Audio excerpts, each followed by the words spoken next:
indulging himself. Fugger got to know Sigmund and worked out a deal with him so that Sigmund could optimize and maximize what he was getting out of his silver mines. And that got Fugger involved with the Habsburgs, but Fugger recognized that Sigmund wasn't really the best client because he was unreliable and he was also a little bit crazy and the people didn't like him. Fugger was worried that it wasn't the best business partner for him, so he switched his allegiance to another branch of the Habsburgs and was instrumental in organizing a coup against Sigmund, which allowed Maximilian the First to take over as emperor. And from there, Maximilian, unlike Sigmund, was very interested in territorial conquest. And by using the silver mines and Fugger's expertise both in banking and in engineering, Fugger hired the best mining engineers in the world and figured out how to get even more silver out of these places. Maximilian could expand the Habsburgs' territory. Well, to your point, he was effectively debt. We'll call it. He was taking on sovereign debt risk for almost like a strip or a stream off of the future mine production.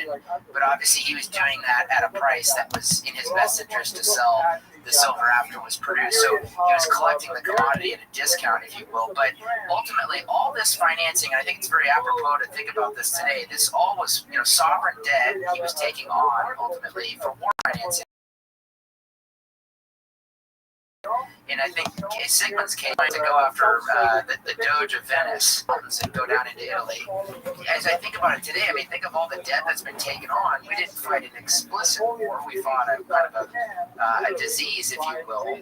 But do you see any difference between, large buildup of sovereign debt like was in his day with what we see today as any different for the effects it has on society? Well, one difference was that debt in Fugger's day was collateralized. You wouldn't have advanced the money to the emperor had there not been silver standing behind that. And had his kind not been very strong, and he had the confidence that he could collect. Whether it was Sigmund or Maximilian, he could have just had Fugger rounded up and shot. But that would have made it very hard for them to ever borrow money again, at least on a large scale. So you have the counterparty issue. And, so Fugger could loan with confidence. It was more like loaning against a home. Sure. More than just borrowing against the faith and credit of the sovereign. Yeah. So in Argentina, right, you might not get paid back. It's a different situation because Argentina is not going to surrender Patagonia to repay a loan. Totally. You mentioned how important Frankfurt was from a commercial perspective, and you talked about the Frankfurt Festival. Could you teach our listeners somewhat about that? Well, in those days, trade fairs were a very big deal. Nowadays, there's still important, particularly in Germany, the tradition lives on. There's a lot of business that goes on at fairs, but in those days, that was the only place for business to happen. So let's see people from all over Europe would descend on Frankfurt and bring their stuff, and buyers would come and trade whatever they had. Fugger would bring textiles, other people would bring gold, silver, livestock, carpets, all sorts of things. It would all happen in Frankfurt, and Fugger made it a point to go there and not only to trade, but also to get new clients, to get information. It was very important for the way business went on in those days. So The absence of communication. Maximilian and Fugger met there. Would it be fair to say that no one expected what would become of them? In other words, it's not like they shook hands and the Frankfurt Sea parted and everyone said, "Oh my gosh, you've met the Christ and you're going to do business together." This was very unknown at that time. Well, they were both young men in a hurry, and just as no one could have predicted that Fugger, who was one of many people who was working in textiles and banking in Augsburg, would become the richest peasant who ever lived. No one would have predicted that Maximilian would one day become emperor of everything in Europe, with the exception of France, and have dominion that went all the way over to South America. Sure. And by the way, you also, I don't know if you caught on this, but I think you were touching on that Airbnb has a business model that's been around for centuries. Because as you pointed out during the Frankfurt Festival, how much money people could make from renting out their floors of their homes or just space to sleep. Yeah, no, that's true. It's fascinating. So, I tried to get in humorous or salacious stuff whenever I could to make the book interesting. So there I got to mention that prostitutes would come to Frankfurt from far and wide to work the fair. Peasant girls, it was their one chance a year to make big money. And prostitution was actually legal. There was no restrictions on that. So that sort of trade was going on. Yes, people would rent out their homes. People would rent out rooms. People would be able to earn enough money during that 1 week to last them the whole year long. That's how busy Frankfurt got during those few weeks. And I guess nowadays you're talking about surge pricing, and surge pricing definitely applied. It sounds like the Phoenix Open. Yeah, I was gonna say we have that going on here. It's 1 week, actually a couple weeks. He's got Barrett Jackson. You got the Phoenix Open. Stiletto heels running around the golf course. Yeah, and the working and non-working folk, I'll call it, do show up, and the Airbnb market goes bonkers. So when you were saying that in your book, I thought, wow, the trade shows still go on. Maximilian took control of the duchy via financing. Explain how he took advantage of the free spending segment. Well, Sigmund was getting old. He might have had syphilis. He didn't have all his marbles intact. And Maximilian was able to work out a deal with him to let him, hold on to some of the vestiges of power if he would turn over the keys to him. All right, so I'm just going to ask you a little question just to weigh your appetite here. Got Sigmund to agree was that Fugger said, well, I'm gonna finance Maximilian instead. And without access to capital, that was the end of Sigmund. So he lived out his days as a doddering old fool in one of his castles. And Maximilian, who was about Fugger's age, they got into business together and changed history. So Sigmund didn't die a pauper. Maximilian let him live out his life. I think this, in today's culture, I think Joe Biden will let Donald Trump live out his life. Do people show that kind of mercy in today's day and age? Lock him up would probably be something that people would be saying about Biden, just like they were saying about Hillary. So, and if you look what Biden was trying to do to Trump, he's not letting Trump live out his days. Yeah, because that was a level of mercy in your book that we thought, wow, that is unprecedented. They were family. Yeah, they were family. I guess he realized Sigmund was harmless. But another interesting sidebar in Sigmund, he had so much silver that he was minting these silver coins, and they were pure silver. And everyone knew that if you saw Sigmund's Masonic coin, it was probably 100% silver. They called these things the Taler, which was the German word for valley, and they came from the Tyrolean Valley. And both the weight and that name Taler morphed into dollar, and it became the standard unit of gold currency. And that lasted for a long time, whether it was Spanish doubloons or French money or whatever else. It was always the same weight and the same purity as what Sigmund and Fugger moved to. So Maximilian begins his empire building. Where does he march next from there? Well, he goes into southern Italy, and he has some successes and some failures, but he does well enough so that he wants more. Now, the way Maximilian acquired territory wasn't just through war. He had a mixed record as a warrior, but he had a very good record for making advantageous marriages. So he married well, and more importantly, his son That's a hard one. married very well. His son No, actually Charles four. married Um, into the Spanish Empire, and through that the Habsburgs had control of This both one's easy. Eastern If you don't know Europe, the answer, you'll extending get the all the way answer from next Austria But to who was famous Jewish the comedians, circus, and Balkans, artillerymen and in World War they II? also had Spain. Not Daddy K. And I heard it over here. because of Spain, they Greg ended up Brooks, yes. in control You can see him in of the South movie tonight. America. Mel Brooks, Reading your was book enlisted in the Army it hit me trained to very be a radio man. hard. I But never Army, understood as a young person reading about World War I why All right, very good. Archduke Ferdinand being killed in Yugoslavia caused all these nations to line up at each other and start shooting across the 2-mile expanse.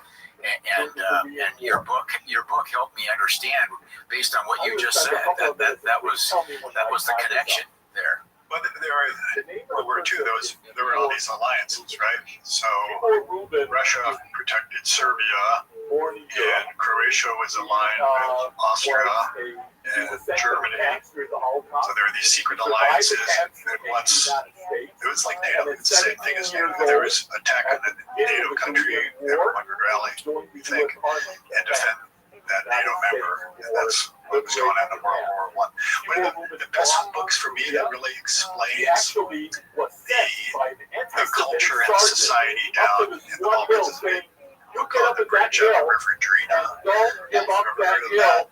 So the Won rest of us a can retreat. Nobel Prize back when it was written. And it really talks about how in the Balkans you have these three tectonic plates that come together. So it's very volatile on the margins. So you have the Orthodox Christians, the Catholics, and the Muslims. They all come together right in the Balkans. So every 50 years or so it goes up in flames. Fugger saw large opportunities in mining, obviously from Schwaz, okay? But understood the risks inherently involved. Can you explain, how Fugger looked at the risks of commodities? And because you talked a little bit about how you could go broke in this. And then finally, I'll give you Commodity prices fluctuate. What's the name of the commentator? It costs a lot of money to mine the commodities. You're very prone to having flooding in the mines. You can ruin everything. The way that Fugger, he did a couple things to minimize his risk. One, there wasn't just the mine in Schwaz, the Troll, which was the biggest silver mine in the world. He was involved with other mines. Hungary was very rich in copper. There were other silver belts in Europe where he was involved. Again, all under the protection and in relation to the Habsburgs. So there was some diversification there. He also, I think I mentioned, he hired the best mining engineers in the world to keep his mines from flooding.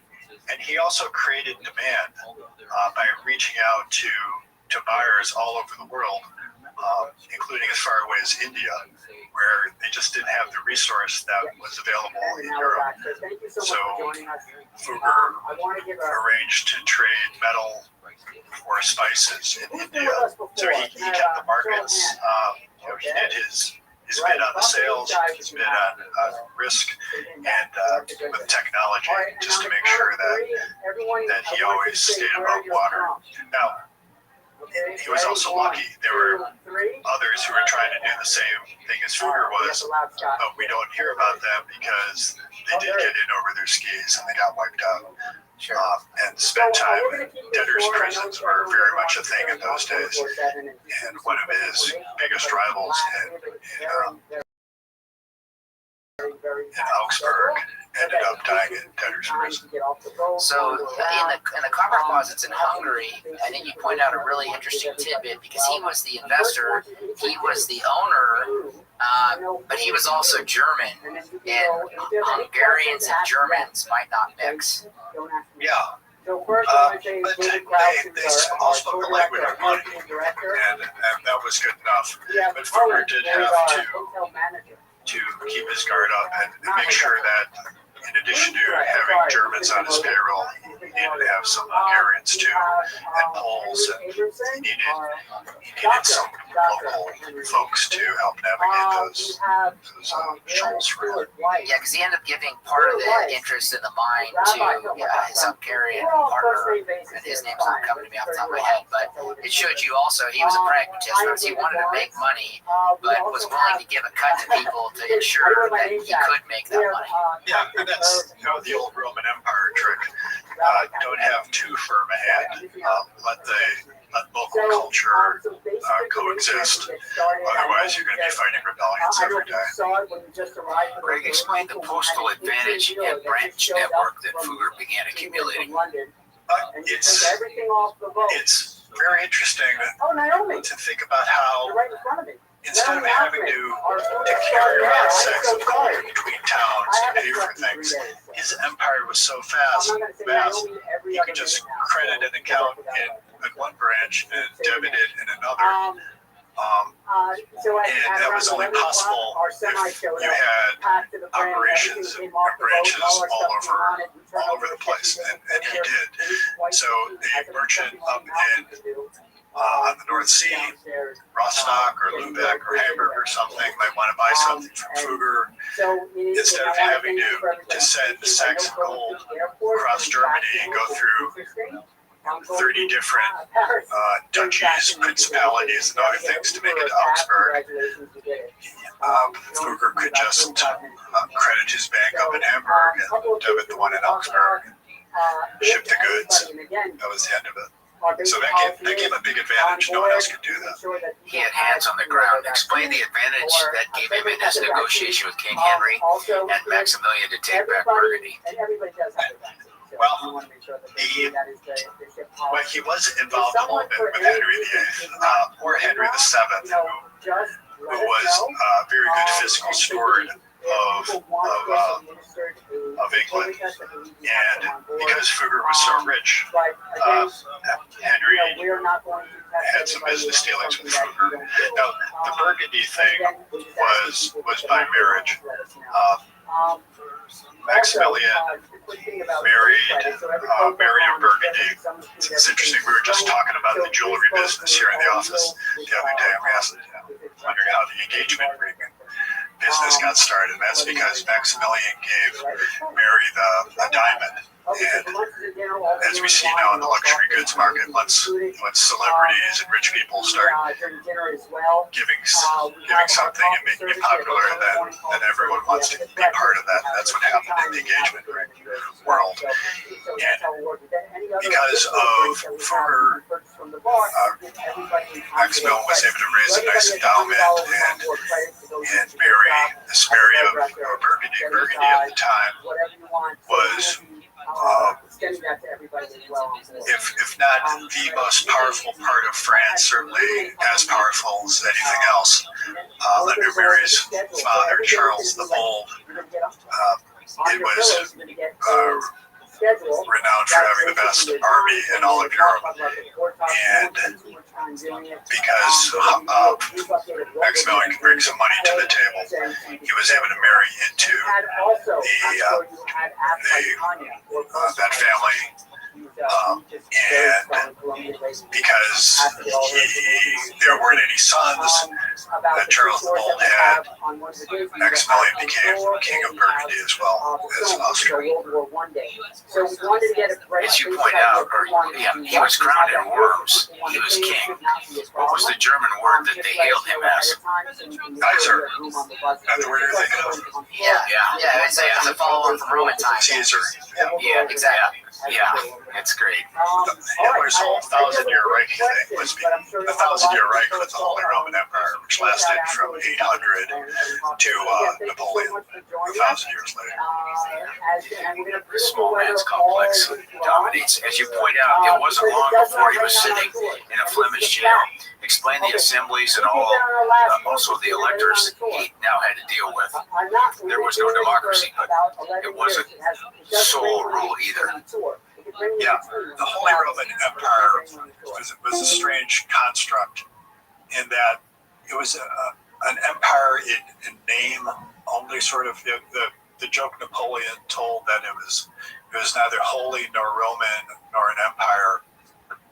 There were, I don't know, 1,000 city-states, principalities and duchies and kingdoms in German-speaking Europe. The original idea was to unite all of Christian Europe under a secular equivalent of the Pope. So you had the Pope down in Rome, and you had Charlemagne, who was crowned by the Pope in the year 800 as the secular equivalent, just to keep everyone together and keep the peace and resolve conflicts. Maximilian became the emperor of this thing. But the way it happened was by an election among 7 electors, 4 of whom were bishops, 3 of whom were secular rulers. They were all from different parts of Germany. So you had elected Worms, you had one in Dresden, you had one in what's now the Czech Republic, but it was German in those days. Then you had the Habsburgs. And it just it made things easier to keep electing the Habsburgs to this post. But in the election where Maximilian became emperor, there were others who wanted it because they saw an opportunity to make more money for themselves. If they could turn this strange thing of being Holy Roman Emperor into being an actual emperor with all the powers that entailed. So there was an election where you had Henry VIII put his hat in the ring. You had Maximilian put his hat in the ring, and there was one other dude. Do you remember who that was? It was France. It was Charles. Yeah, Francis the First. France. And they all wanted it, and it became a contest to who could bribe the electors the most. And because of Fugger, Maximilian was able to put up the most money, and he seized the day and won the election. He understood the power of precious resources. Did it become a winner-take-all business from here on out, from Maximilian and the Habsburg dynasty? Yeah, well, he was extremely ambitious, and he thought that God was on his side. So he kept fighting these little wars, mostly in Italy. Didn't get very far. The Pope was able to keep him out of Rome. The Duke of Milan was able to hold him back for a while, and he never really achieved his territorial ambition in Europe. He was never able to wrest that much power from the other big monarchs in Germany and the other electors. And in some ways, being emperor was a ceremonial title. He could try to claim that he had more authority than the others, but when Rothschild showed he really didn't. Although the people, the peasants who work in the fields, they thought that he was divine and would come up and touch him, thinking that he had magic healing powers and all that stuff.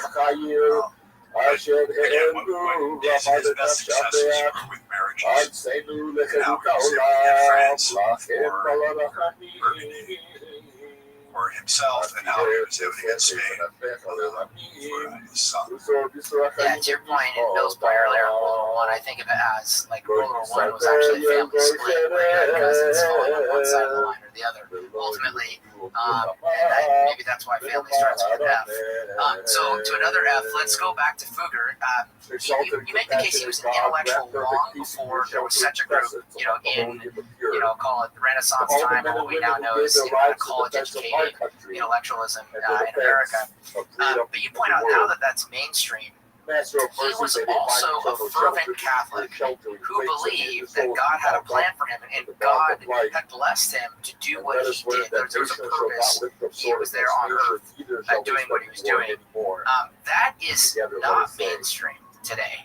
So I guess, this mix of pragmatism and business and providence seems like a big driver for him individually. In other words, he could go out with purpose because he was trying to solve something and he had God on his side. Well, yeah, who knows who knows how far skepticism went in those days. Okay. There's so many unknowns. You had the plague in the 14th century. You had, life was very fragile. It was completely uncontrollable. You couldn't explain things. Almost everyone, at least said that they were believers. What Fugger really believed, I don't know, but he certainly acted as if he believed there was a good chance that there was a God. And you see that most in the way he prepared for the afterlife.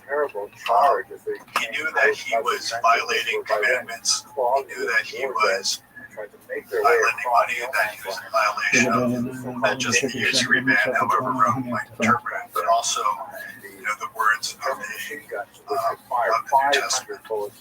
So when he wrote his will, he was very clear that he wanted to give money to the church. He wanted to make sure that people were praying for him after he died, and he was just doing everything he could to atone for his sins.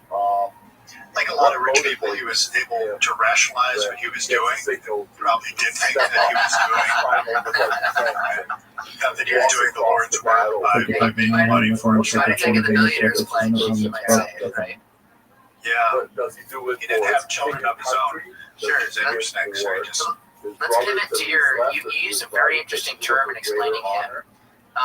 What is vitamin B to a German? Because I had never heard that term as an American. It's a German expression. Vitamin B means it's a Shema, German word for Yisrael, relationships. It's Adonai, and in those days where you really had to rely on trust. Much more than you do today, because you have contracts, you have rule of law. Trust was a big deal in those days, and connections are what made the world go around. No, they still do, but even more so in those days. Without the proper introductions, you could get nowhere. By the way, Fugger would be the last guy I'd ever want to be sitting across the table from playing a game of Texas Hold'em poker with. Because you explained wonderfully, he gets involved in a copper cartel with his Hungarian assets. And then can you explain the strange twist in the plot that follows? Yeah, the copper mines in Hungary and Slovakia were the biggest around. But it was sort of at the height of his powers, just as the Reformation was getting started. And again, he not because he wanted it to happen, but he played a key role in making the Reformation happen. And the peasants saw an opportunity to seize power from the monarchs, because the monarchs were all aligned with Rome, and because of Luther and the way he publicized the inequities, it was plain to everyone, well, wait a minute, why are we listening to Mass that's in Latin? Why are we paying all this money to Rome? Who's to say that the priests are the only ones who can interpret the Bible? And they seem to be inconsistent. They seem to be actually doing things that the Bible says you shouldn't be doing. Enough of this. And there were rebellions that spread out all over Germany and also in Hungary. So Fugger had to defend his assets in Hungary, and that wasn't so easy. The peasants had enough resources to take over the mines, to hold Fugger's people in Hungary hostage, and Fugger had to fight back pretty hard and spend the latter years of his life negotiating to get back his territory and his mines in Hungary. There were rival politicians who aligned with the peasants and took over these properties, and Fugger wanted either restitution or he wanted to get his stuff back, and he finally did, just at the end of his life. When prior to that, you also explained his in that copper cartel, he had joined it, and then turn around and in kind of a Rockefeller cut-to-kill fashion, Good morning. and chop the legs off of We're docking everybody in the the cartel Havre, by which underpricing is, everyone near and the taking them mouth out of of the St. River. business. It's going to Which, be just, again, very that's why I close by mentioned earlier, to the English he's Channel. a tough guy to play And cards the with Atlantic because Ocean. one minute We're he's your at, ally, and what if he is sees an opportunity to many ruin of the you, he would take passengers, it. on this particular Yeah, cruise, that's a destination when you're playing poker, you know what the rules are. Visit And the beaches where D-Day occurred. you enter into that agreement when you sit down at the table. And so people who did business with Fugger People knew on that, this well, excursion with this arrangement's only going to last as long as it's in Fugger's interest. A cartel is only as good as the willingness of the participants to play along in that slash crisis. Fugger saw an opportunity. He was liquid We are enough now that he could do that. in Normandy, He on made the the Normandy calculation that he beaches, could where wipe out was the others, arguably the most and he was correct in that calculation. He's a very smart guy. He left himself an out, and nobody else did. Yeah, he had the double entry accounting. invasion Fugger married at age 39. Speaking of alliances to a younger woman, many Fugger married for logical reasons, money and status. Augsburg limited party about size. 20 How different did Fugger nations deal with this? fighting the Nazis. The size So of what are you weddings. going to Yes, I love this. Well, that anecdote, Mulberry? I forget exactly what happened. Maybe you can refresh me. I know he did have a big party and he brought in oysters. He had a wedding in January and the oysters would stay fresh. Correct. Yeah, I remember that, but I think it was there was a certain limit. I don't remember the number in your book. And so I think the town had said, "Here's our limit on party size." And so he threw a massive wedding in fabricated in comparison England by and the just Allies paid the tax. before the invasion. They were brought here Yeah, you see on that today ships, too, right? giant fleet. Okay, if the flight's only $1,000 for making noise after midnight, there's plenty of people to put that an eye. Well, and I also think back to the pandemic. You know, if they said, "Hey, it's going to be $1,000 if you throw an unsanctioned party," well, you just paid the $1,000 to throw a wonderful big party. Yeah, you throw a $50,000 party. It's $1,000. Exactly. Jewels became an interest for Fugger. Explained the Three Brothers Jewel and its historical significance. Oh, Fugger got a hold of one of the most interesting pieces of jewelry in the world. And he kept so close to the sand. His rainy day account was jewelry. People would use jewelry as a store of value. They would use silver plate, which whatever it would be, silverware, drinking vessels, whatever it is that you can make out of silver. You just have this stuff lying around as a way to have some somewhat liquid assets always at your disposal. Jewelry was one of those because, as it is today, it's portable, very valuable. That jewel somehow ended up belonging to Queen Elizabeth I in London. One of the most famous paintings of her shows her wearing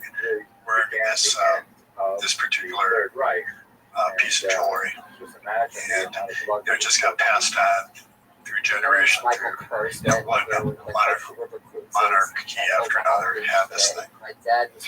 Fugger and other financiers were not just affecting Europe. Explain how their investments were reaching to the New World and other continents.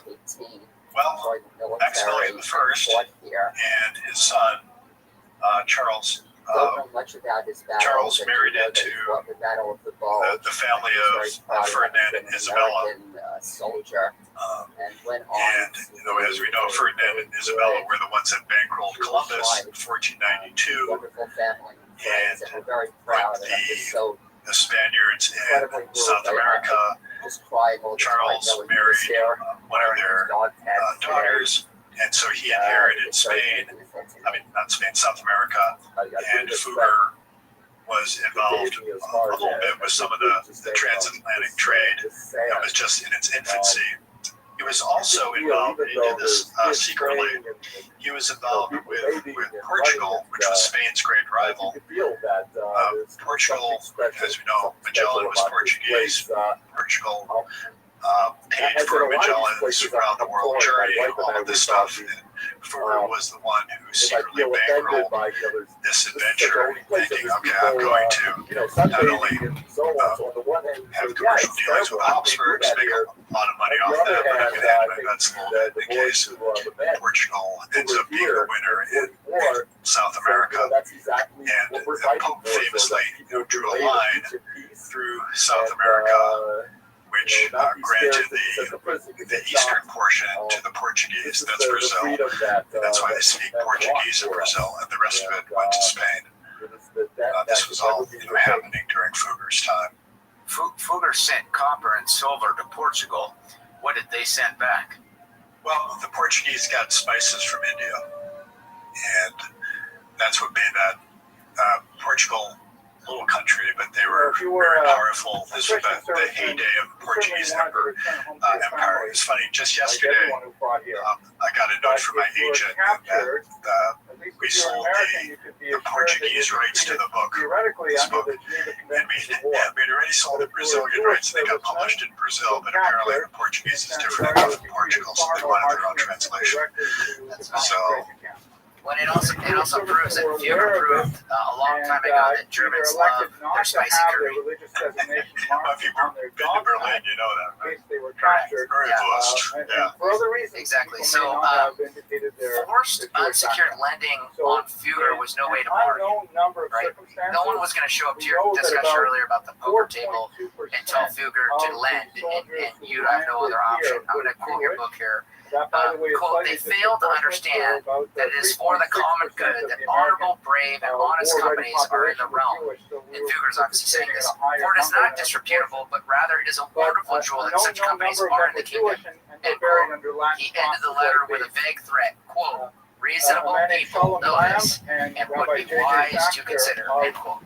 So Fugger's saying this in a backhanded way to Maximilian at the time. Doesn't this sound like any of the political rhetoric of our day as well? It was kind of, you're going to be forced to do this as a rich person in society. Between him and the king, it was really kind of a soak the rich. You're going to have to do this whether you like it. But Fugger, had options. Switzerland was not that far away as a tax haven even then. And again, that's true today. So how do you look at this idea? And I actually really thought of it in almost an estate planning context. You could die, pay 45% of your quote-unquote taxable estate in the United States and whatever you pay to your state, if any. Or you could end up in the Bahamas, aka the Western Hemisphere's Switzerland. Isn't this identical? It's just the same poker, completely manifested in a different era. Rich people have choices. Right? They can go wherever they want, and if someone promises them a more favorable tax regime and the assets can be relocated, yeah, sure, it's identical. But this point about some of that stuff you were just reading about, that to me that's the importance of Fugger. He was the first commoner who was able to stand up to power and say, we have a contract here, you have to pay up. And Fugger's, the thing that made Fugger was that he had leverage over his borrowers that no other banker before him ever had. The sovereigns would look down on him because he was a commoner. He didn't have the hand of God looking over them like the emperor thought that he did, and the electors did. He didn't have the divine sanction, and yet he was able to have power over them. And it's been like that ever since, where those who have the money. Even as D-Day was proceeding, you talked about Argentina and sovereign debt before. The creditors have a lot of power. You talked about Abraham Lincoln. What was the big concern about financing during the Civil War? What would happen to the faith and credit of the U.S. government if they couldn't pay back on those bonds after the war? Fighting against the Japanese. This sort of thinking, the ability of someone with a contract to get a sovereign to pay, force the sovereign to pay, just did not exist before Fugger. He was the first one to really stand up and make it work. and that opened up the doors for others, emboldened others to loan to sovereigns. So Fugger was a banker with unlimited liability. Explain how his banking operation worked. Oh, he got deposits just like banks do today. Rich people would give them money in return for interest, and he would lend the money out, use it to not just make loans, but to do what would now be private equity deals with mines and other adventures, trading spices, trading other commodities, trading textiles, and then he would pay his depositors interest on it, and he always paid, and he did not have a shortage of people who wanted to come to him and give them their money. Same as today, right? If you have money, what are you going to do with it? You got to give it to someone, and Fugger had the trust of his depositors, and he made a good return for them. Cardinal Macau died. How did this cause a run on Fugger, and what was the solution? Well, he was one of Fugger's big depositors, and when he died, there's an assumption that his money, because he was a cardinal, wouldn't stay in the family. Right? There was no family. He didn't officially have children, although I'm sure he did have some, but they weren't heirs. And there is the assumption that this money would just flow to Rome, and Rome was not going to keep it with Fugger. So there was a run on the bank, and Fugger, in a stunt that we still see today, pretended that there was nothing wrong, pretended that things were never better. He hosted a party, a very lavish party, to show how rich he was, to remind people. He went around from town to town in southern Germany, dressed in his finest clothes, on his best horses, with 13 horses leading his coach, throwing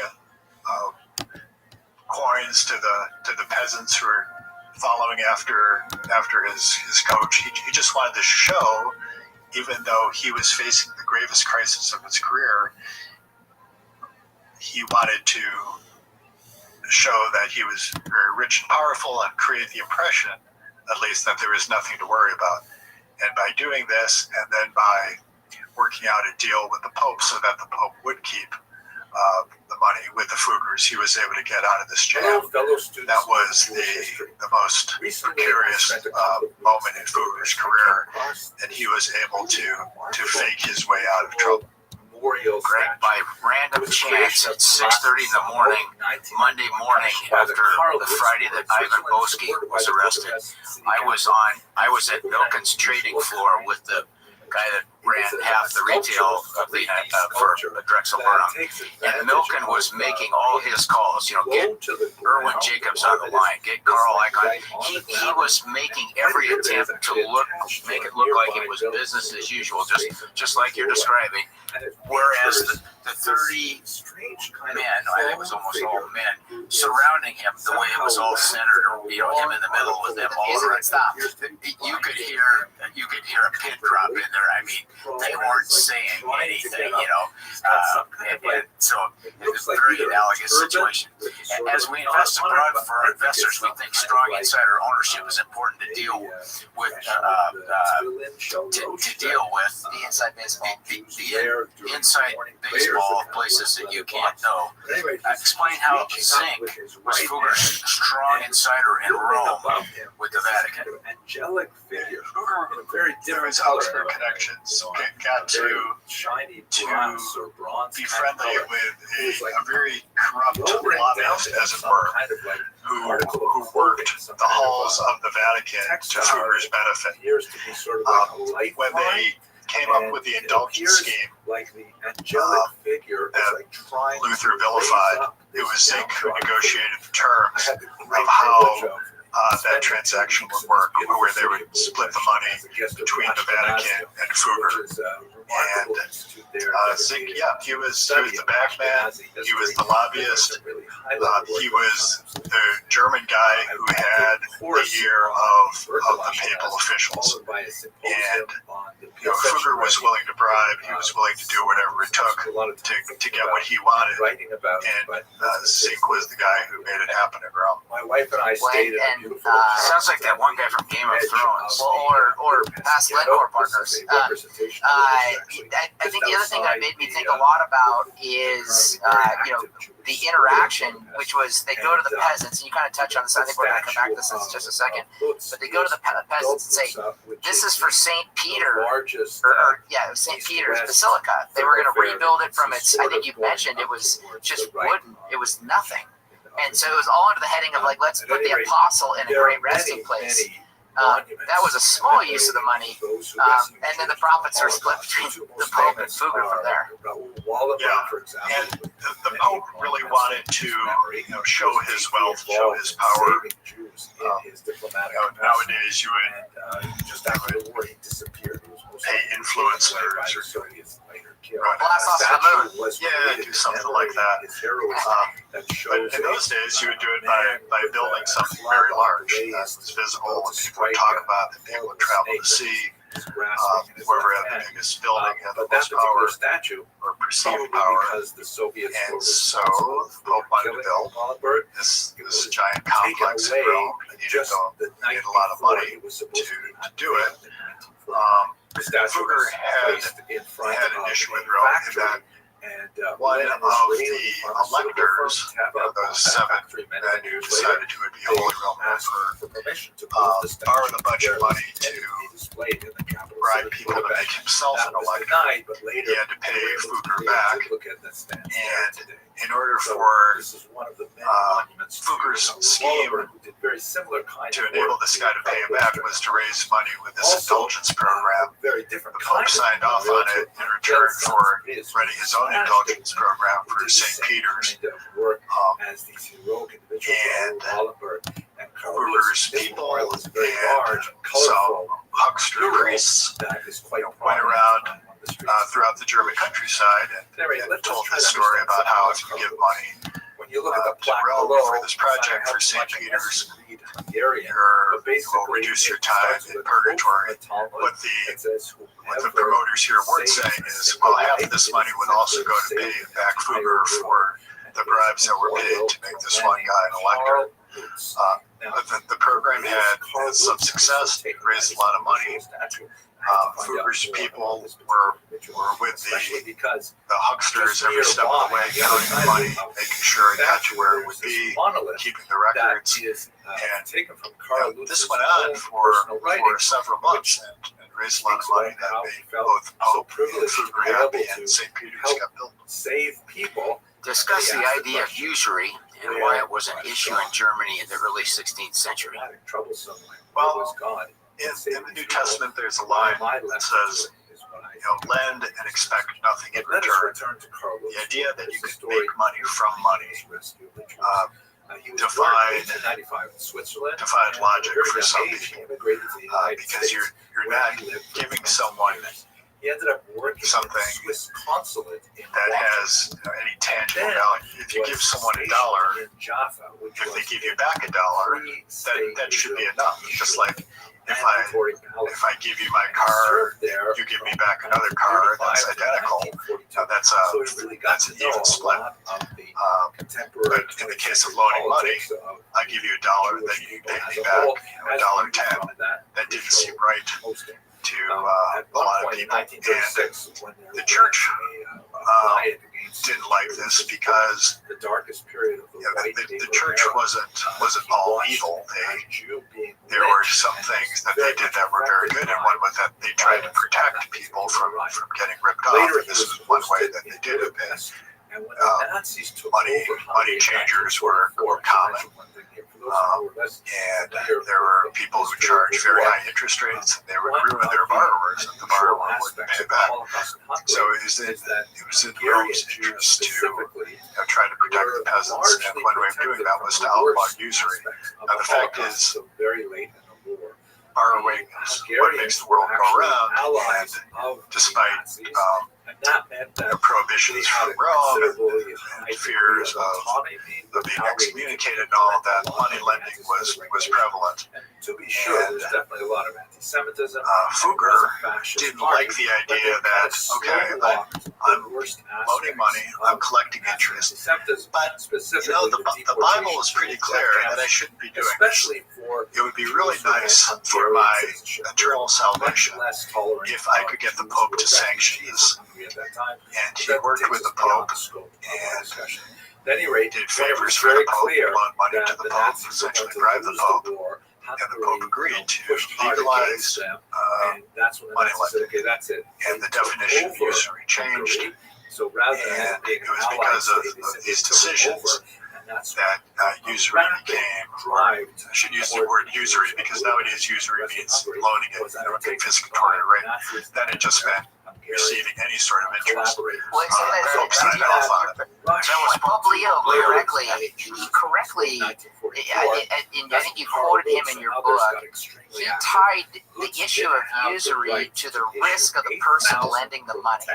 In other words, if you're not taking risk and you're charging, to your point just a second ago, what would be considered confiscatory rates based on the risk you're taking, that is usury. In other words, there's no connection between the risk and the reward.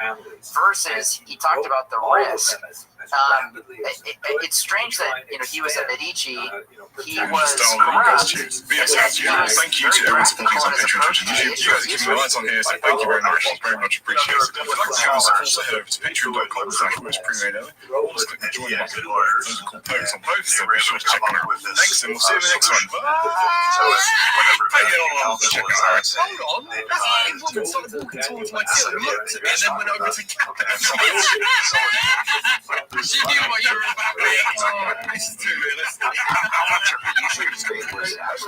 like how these customers don't try and talk to you. That's my favourite thing about this game. Right? This was realistic. You have customers constantly coming up to you like, where's the person? This one doesn't have a price on it. Must be free. You just triggered the entire retail industry. Look at Nick in the corner like a little supervisor. I'm watching, but pricing changes. Right, okay. Not checking out for ladies, are you? Yes, all 4 pixels of them. It's a little known fact about Nick, but he's actually got a polygon fetish. Gabby! Right, is there anything else we should for the grand opening of the supermarket? I've changed the name of our place. Oh, well, outside. Yeah. Supermarket. Oh my god! What'd you do? What the fuck just happened here? Nick just demolished half the store. What the hell is a proper brand? I just took out a pillar. I think I spent a bunch of money doing it. Oh my god! We got like 2 McDonald's vouchers at yours! What the hell did you do? I just spent one pillar. How much did that come out of? Must have cost like about $4,000. Oh, it did. Oh my god. Oh my god! Just nicely. Oh, it's your lady one this time. Yeah, look at my tits. Know about good Don't move your whole head, make it subtle at least. Right, I need to answer to my question. Am I dancing? No, you're not dancing. What am I doing? Because apparently the number of pound is a month. You're looking like a knob. He looks exactly like you, Nick. Oh, and you too. Says it not like a knob.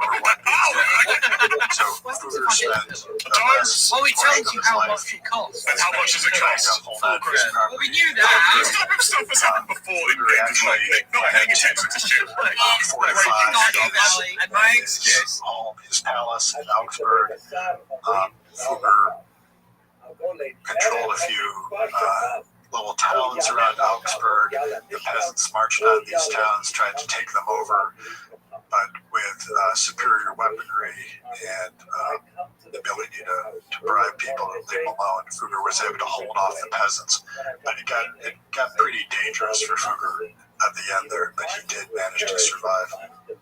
Greg, is it possible to make an analogy between indulgences as a way to find salvation and making ESG or climate-oriented investments? Well, yeah. Wait. One was peasants getting salvation then. Today, it's wealthy people looking down on the rest of society for salvation today. Some could argue. Yeah. Well, there's a lot of signifying going on, right? So, yeah, sure. That's one of the things that really came home to me in this book is that technology changes, but human nature doesn't change. And the more things change, the more they stay the same, right? Yeah, exactly. Yeah, they were pragmatists, though. They found a common enemy. Teach our listeners about their common enemy. Well, Luther was concerned. He saw that he created a monster, and Luther wanted his own version of Reformation to come into being. The peasants had even more radical ideas than Luther, and there were priests that had views that were even farther to the left than Luther's own. Luther wanted to make sure that Lutheranism prevailed rather than something even more radical. So Luther actually advocated a military force against the peasants to put down those who weren't listening to him but were listening to rival priests. So yeah, Fugger and Luther were aligned when the peasants' revolt reached its height. Because of that, the peasants did fail. It was essentially a communist revolution that was going on in Germany, where the peasants wanted to take all the assets of the state and all the rich people distributed amongst themselves and live happily ever after. Luther didn't want that to happen, and Fugger didn't want that to happen, and the emperor didn't want that to happen. Because that'll always work out wonderfully well, as we all can joke about. Let's see, this might be my favorite line for the book, so I have to mention this as kind of our last part. So you did a wonderful job. So we go through the election of Maximilian as Holy Roman Emperor, and then it comes to the point of his son Charles, and he's going through this whole process with the electors, and you're back to the you talked about the bid 'em up process that came with that, and I think it was Maximilian quote: "If you wish to gain mankind, you must play at a high stake." End quote. That is incredible line. I mean, you can see that rolling right up the tongue of the movie. But it also spoke to how important Maximilian knew that the price of the Roman Empire, the Holy Roman Empire, was that you needed to pay. Yeah. Well, what's strange about that, the Holy Roman Empire really didn't do a lot for you. I got a fever, and the only prescription is more cowbell. Were divine and had authority over everyone else on earth, and you could do something with it, but there was too much resistance to that. But to even get to step up and try to make that argument require that you pay. So despite all the sanctimonious talk, at the end of the day, you got the money. Let's see, Greg, there's things that we didn't talk about even in our notes here. I was looking back. We didn't talk about how King Francis pretty much ended Switzerland as a warring nation in your book, which I thought was a very interesting little tidbit, which is why they only, and also some of the reasons why they guard the Vatican obviously came from Fugger. Originally, there's just really great storylines that are very practical for today's society and how we look at things. Is there anything else that we didn't talk about that you do think needs to be mentioned about Fugger, his time, or what he saw? Well, we mentioned double entry bookkeeping, but I think that's kind of boring, but it was also fundamental to how Fugger was so successful in that, unlike the others who were trying to do the same thing that he did, he kept very good records, and whether he was trading textiles or trading copper or silver or whatever, he created the first consolidated balance sheet for everything he did. So he knew every day what his net worth was based on the values that were being paid for his stuff. No one else was doing that, and that gave Fugger the conviction to loan. If he knew how liquid he was at all times. He knew how much in the black he was. He knew how levered he could be, and so not only was he a great negotiator and understood the power of engineering and political connections and all that, but he also knew the numbers better than anyone else on earth, and that's why while I'm able to make the claim that Fugger was the richest man who ever lived, is because we know exactly how much money he had.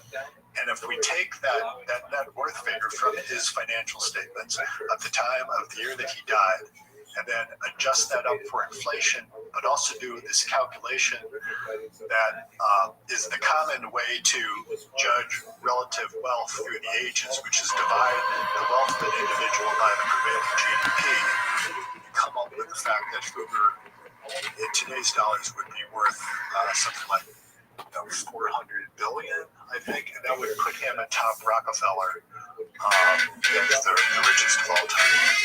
But yeah, as Buffett says, we play a relative game. Greg, thank you so much for joining us again.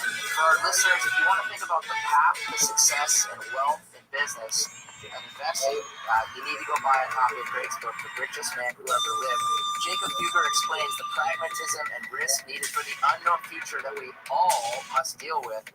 He also teaches us about the legacy we can leave, as you learn from his legacy to today, and the effect that we can have on the world, to even to our discussion that we had prior with you, Greg, on American Rascal. For our audience, if you have a great book that you'd like to recommend, like Greg's, email podcast@smeecap.com. That's podcast@smeecap.com. You can also send your suggestions to us on Twitter. Our handle is @SmeecCap. Thank you for joining us for Book with Legs podcast. We look forward to the next episode. Thank you for listening to A Book with Legs, a podcast brought to you by Smeed Capital Management. The material provided in this podcast is for informational use only and should not be construed as investment advice. You can learn more about Smeed Capital Management and its products at smeedcap.com or by calling your financial advisor.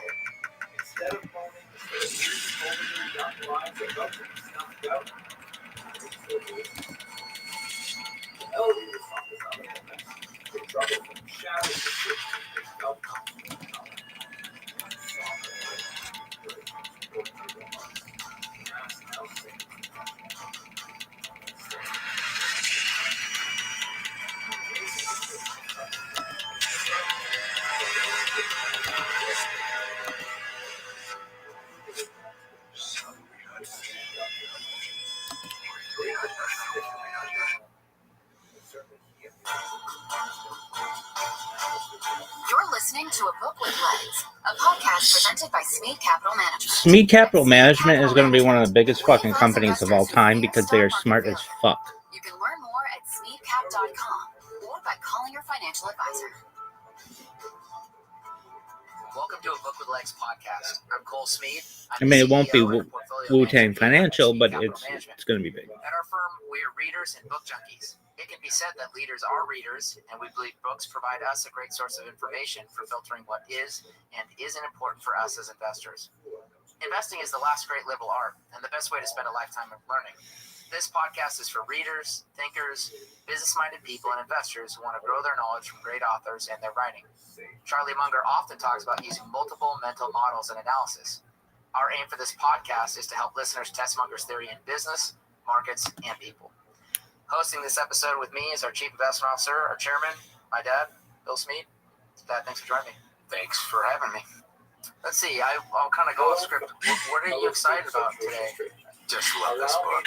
It synthesized a whole bunch of different things I knew from studying history, and if I go back, the way it intertwined with fundamentals of business is fantastic. Juan Carlos. I think we're going to have to start paying Greg directly to write more books. It's a blessing. And, Juan Carlos. so for our audience, thank you for joining us for this episode. We're going to discuss one of the great financing minds of the last millennia. Joining us for the second time on the podcast is Greg Steinmetz to discuss his book, The Richest Man Who Ever Lived, The Life and Times of Jacob Fugger. A little about Greg for our audience, just to reorient you with him as an author. He spent 15 years working in the Sarasota Herald Tribune, Houston Chronicle, Newsday, and the Wall Street Journal. While at the Wall Street Journal, he served as the bureau chief in Berlin and London. He's a securities analyst at Ruane, Conniff & Goldfarb, the manager of Sequoia Fund. Greg joined us on the first season of the podcast to talk about his new book about Jay Gould, which is titled American Rascal. It was a true treat. It's great to have you back to talk about Jacob Fugger. Just to start us off, I'd love to get a story of what made you aware of Fugger. Some chess players here. Your first word Well, obviously that's me. This is Raluca. You've seen Raluca commentating some tournaments on Twitch. Talk about this one. This is Raluca's husband. History class in college. You've seen her. That's Maria. She is streaming too. Information, as we know, is one of the That's Marina Pepton again. That's her. So we all played with the Christianity between those who followed the Pope and those who wanted to follow Martin Luther and others who were questioning the papacy and the rule from Rome. First time in the church and you posted It wasn't that he wanted to divide the church. He wanted the others to have. He wanted the Pope to maintain its supremacy. One of the things the Pope was doing was raising money to fight his wars and maintain the power of the papacy. At the time, the papacy has very little to do with what it does today. The Pope is the equivalent of a king. He has his own army. He's trying to expand his territories. He just that is weird. How come that was not deleted? Eternal salvation. So No bad. Fugger got involved in a money-making scheme called indulgences, where if you paid I a am fee, not sure how you did could lessen your time in purgatory. maybe because Fugger came up with this I idea. think I know Twitch gives. Yeah, I think someone's changed it and Twitch gives German peasants. Yeah, I think so. Yeah, no, that's fine. It was not bad. Luther got very upset about this and started the Reformation basically as a reaction against the indulgence. So anyway, I don't know how freshman that year was history in this class, this picture. was mentioned for about I could shit myself. And then when I was in But Germany, this is definitely. It is the same tournament. in Germany is something like the name Rockefeller here. If you want to say it in someone's Oh, language, was it? It was a clip with me, Rocky, wasn't it? I don't I'm know. thinking, okay, well, who is this guy? I tried to find a book This in is the English same about him. There place. wasn't very I don't much think except it's the some same year, sort but of dry it's the same academic place where I text. had the So I thought, well, picture. I'm a writer. I could maybe write something. So 7 years of effort later, I came up with the book. So let's start with his image. Again, hosted by Juan Carlos. Before him in the house of And then this one. Well, to become very rich in This is those cute one, days, isn't it? particularly as a peasant, you have to start with some money. His grandfather was a peasant in the countryside near Augsburg, which is a city in Bavaria, sort of a distant suburb of Munich. It takes about an hour on the train. The grandfather dabbled in textiles. The area was famous for its linen. They could grow the flax there and make nice linen shirts. It didn't itch that much. His grandfather, in addition to I don't know. They use this one is just come from one picture. Maybe. his son took it over. This is exactly the same one. Took it to the next level. It was the father who struck up the first relationship with Emperor Maximilian, came riding into Augsburg one day and needed some stuff, and Fugger stepped up and said, well, I can make you some cloth for your journey, whatever you need. That was Jacob Fugger's first introduction to the emperor, and Jacob, when he took over the family business in textiles, he nurtured that relationship and became very tied in with the Habsburgs. How did the scribe get the family name wrong? Well, in those days, it was a show of sophistication to write your name in Latin. And the way that Fugger spelled Fugger, spelled in German, the Latin translation came out as Fucker, which is funny, but it was just coincidental, I think. But there have been those who have said, the guy was exactly that. Those who don't like capitalism very much, they get a good chuckle out of that. So talk a bit about his upbringing, Fugger, and where he went to learn his craft. Yeah, that's really interesting. The only formal education that we get to learn some reading and by monks. There wasn't any sort of business school. There were, I think the University of Bologna was already in business. I think Oxford was in business, but they're in the business of training priests. There was no business school per se. But there were apprenticeships. Fugger went down to Venice. In Venice, there was a warehouse where the Doges allowed the Germans to bring their goods and trade with Venice, keeping them all together in one building.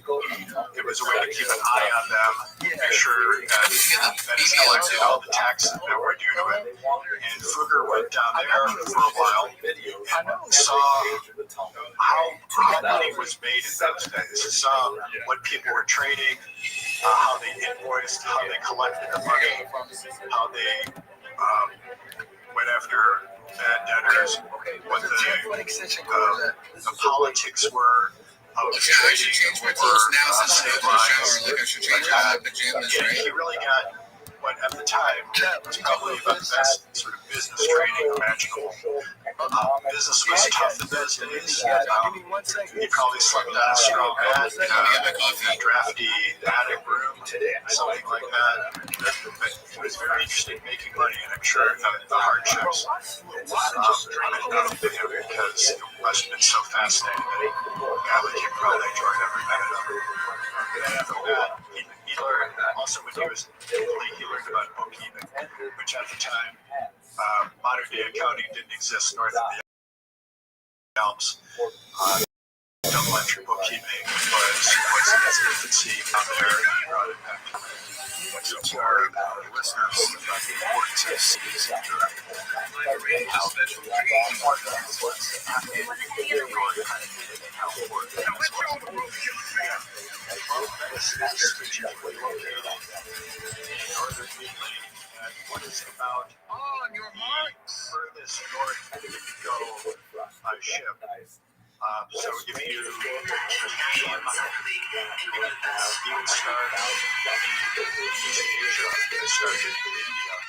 So around the Cape, come up through the Straits of Gibraltar, through the Mediterranean, you want to get to northern Europe. The easiest place to access northern Europe was in Venice. You wanted to keep your goods on the water as long as you could.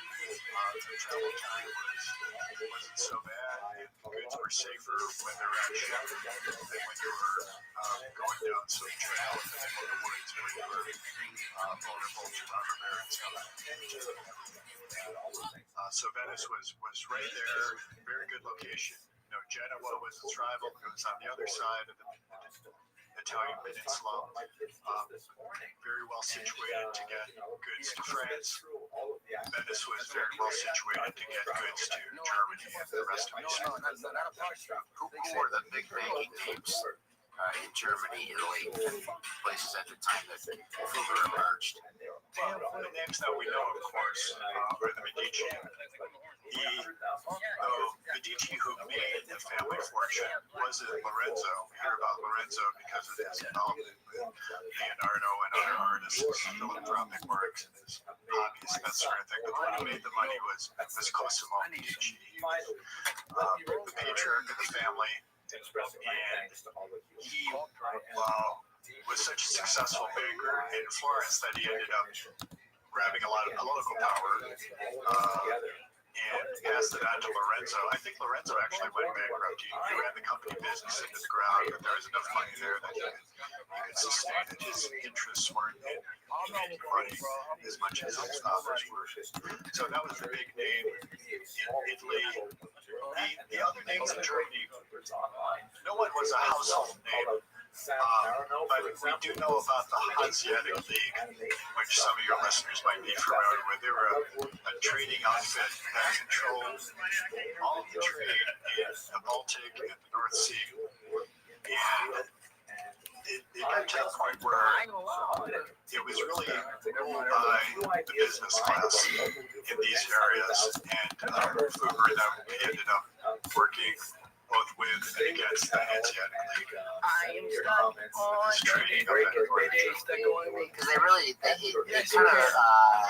Hanseatic League kind of smacks of what a very strong kind of global union power, if you will, where like a ship can't leave a port loaded by a non-union company and then be unloaded by a union. It would have to go back to its original port. And it seems like the Hanseatic League had that kind of power in global trade. Let me tell you right up front. They have that sort of power, except the difference is you would be splitting the profits among all the union on this members. channel. That's The right. reason is And because the it's actually a Hanseatic League product place. was a group of German Just bear with merchants me. We will have some Jewish history, and I think some interesting recruited Jewish history. And I've actually had a lot young of fun men to join I with got them this through really nice rigorous email initiation from rituals to make sure Flexus that they would be tough They enough. make standing Because in desks. addition And he said to me, having to be would you a like good trader, to include one of know your desks the quality in of your the goods, video? know what to pay for And I goods. said, You also had to be I tough was because they really were happy for two inevitably reasons. going First to of all, be because my daughter and violent son-in-law fights who at do the a lot of ports work and at other home, they places. both have There'd be standing desks. naval And I battles have long between rival coveted them. factions. And I'll tell you a little bit more about Very why different way I of covered doing them business. later on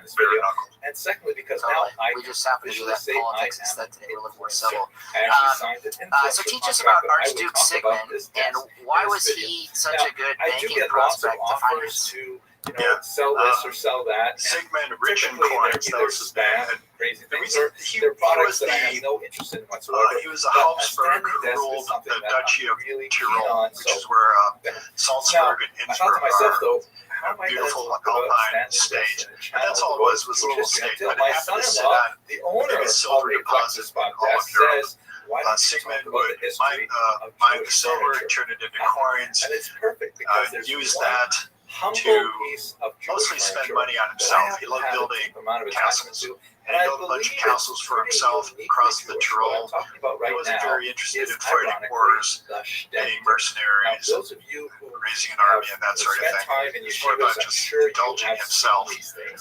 The Yiddish word Fugger stender means literally got to stand know or, Sigmund and it is and worked out a fixture deal with in him so that yeshivot, Sigmund anywhere could where you have optimize, traditional Jewish study. maximize Here's what he was getting out of his my silver stender mines. from the And basement that downstairs where I do a lot of my Fugger involved studying. with the You can see Habsburgs. it's a really But basic thing. Fugger It's kind of like a recognized that sort of a podium, that Sigmund or a wasn't really the lectern, best client and because he was it allows unreliable you to set up and he was bookmarks, also a little bit lip crazy, there. and It's the a very people didn't efficient like way him. of actually Fugger working was worried with that text. Now, he wasn't this the is best especially business partner important for him, because so in Jewish history, he of course, switched his Jews are allegiance to known another as branch of the Habsburgs and the people of was the instrumental in book organizing a that we have coup long against been Sigmund, associated which with allowed long hours of textual Maximilian study.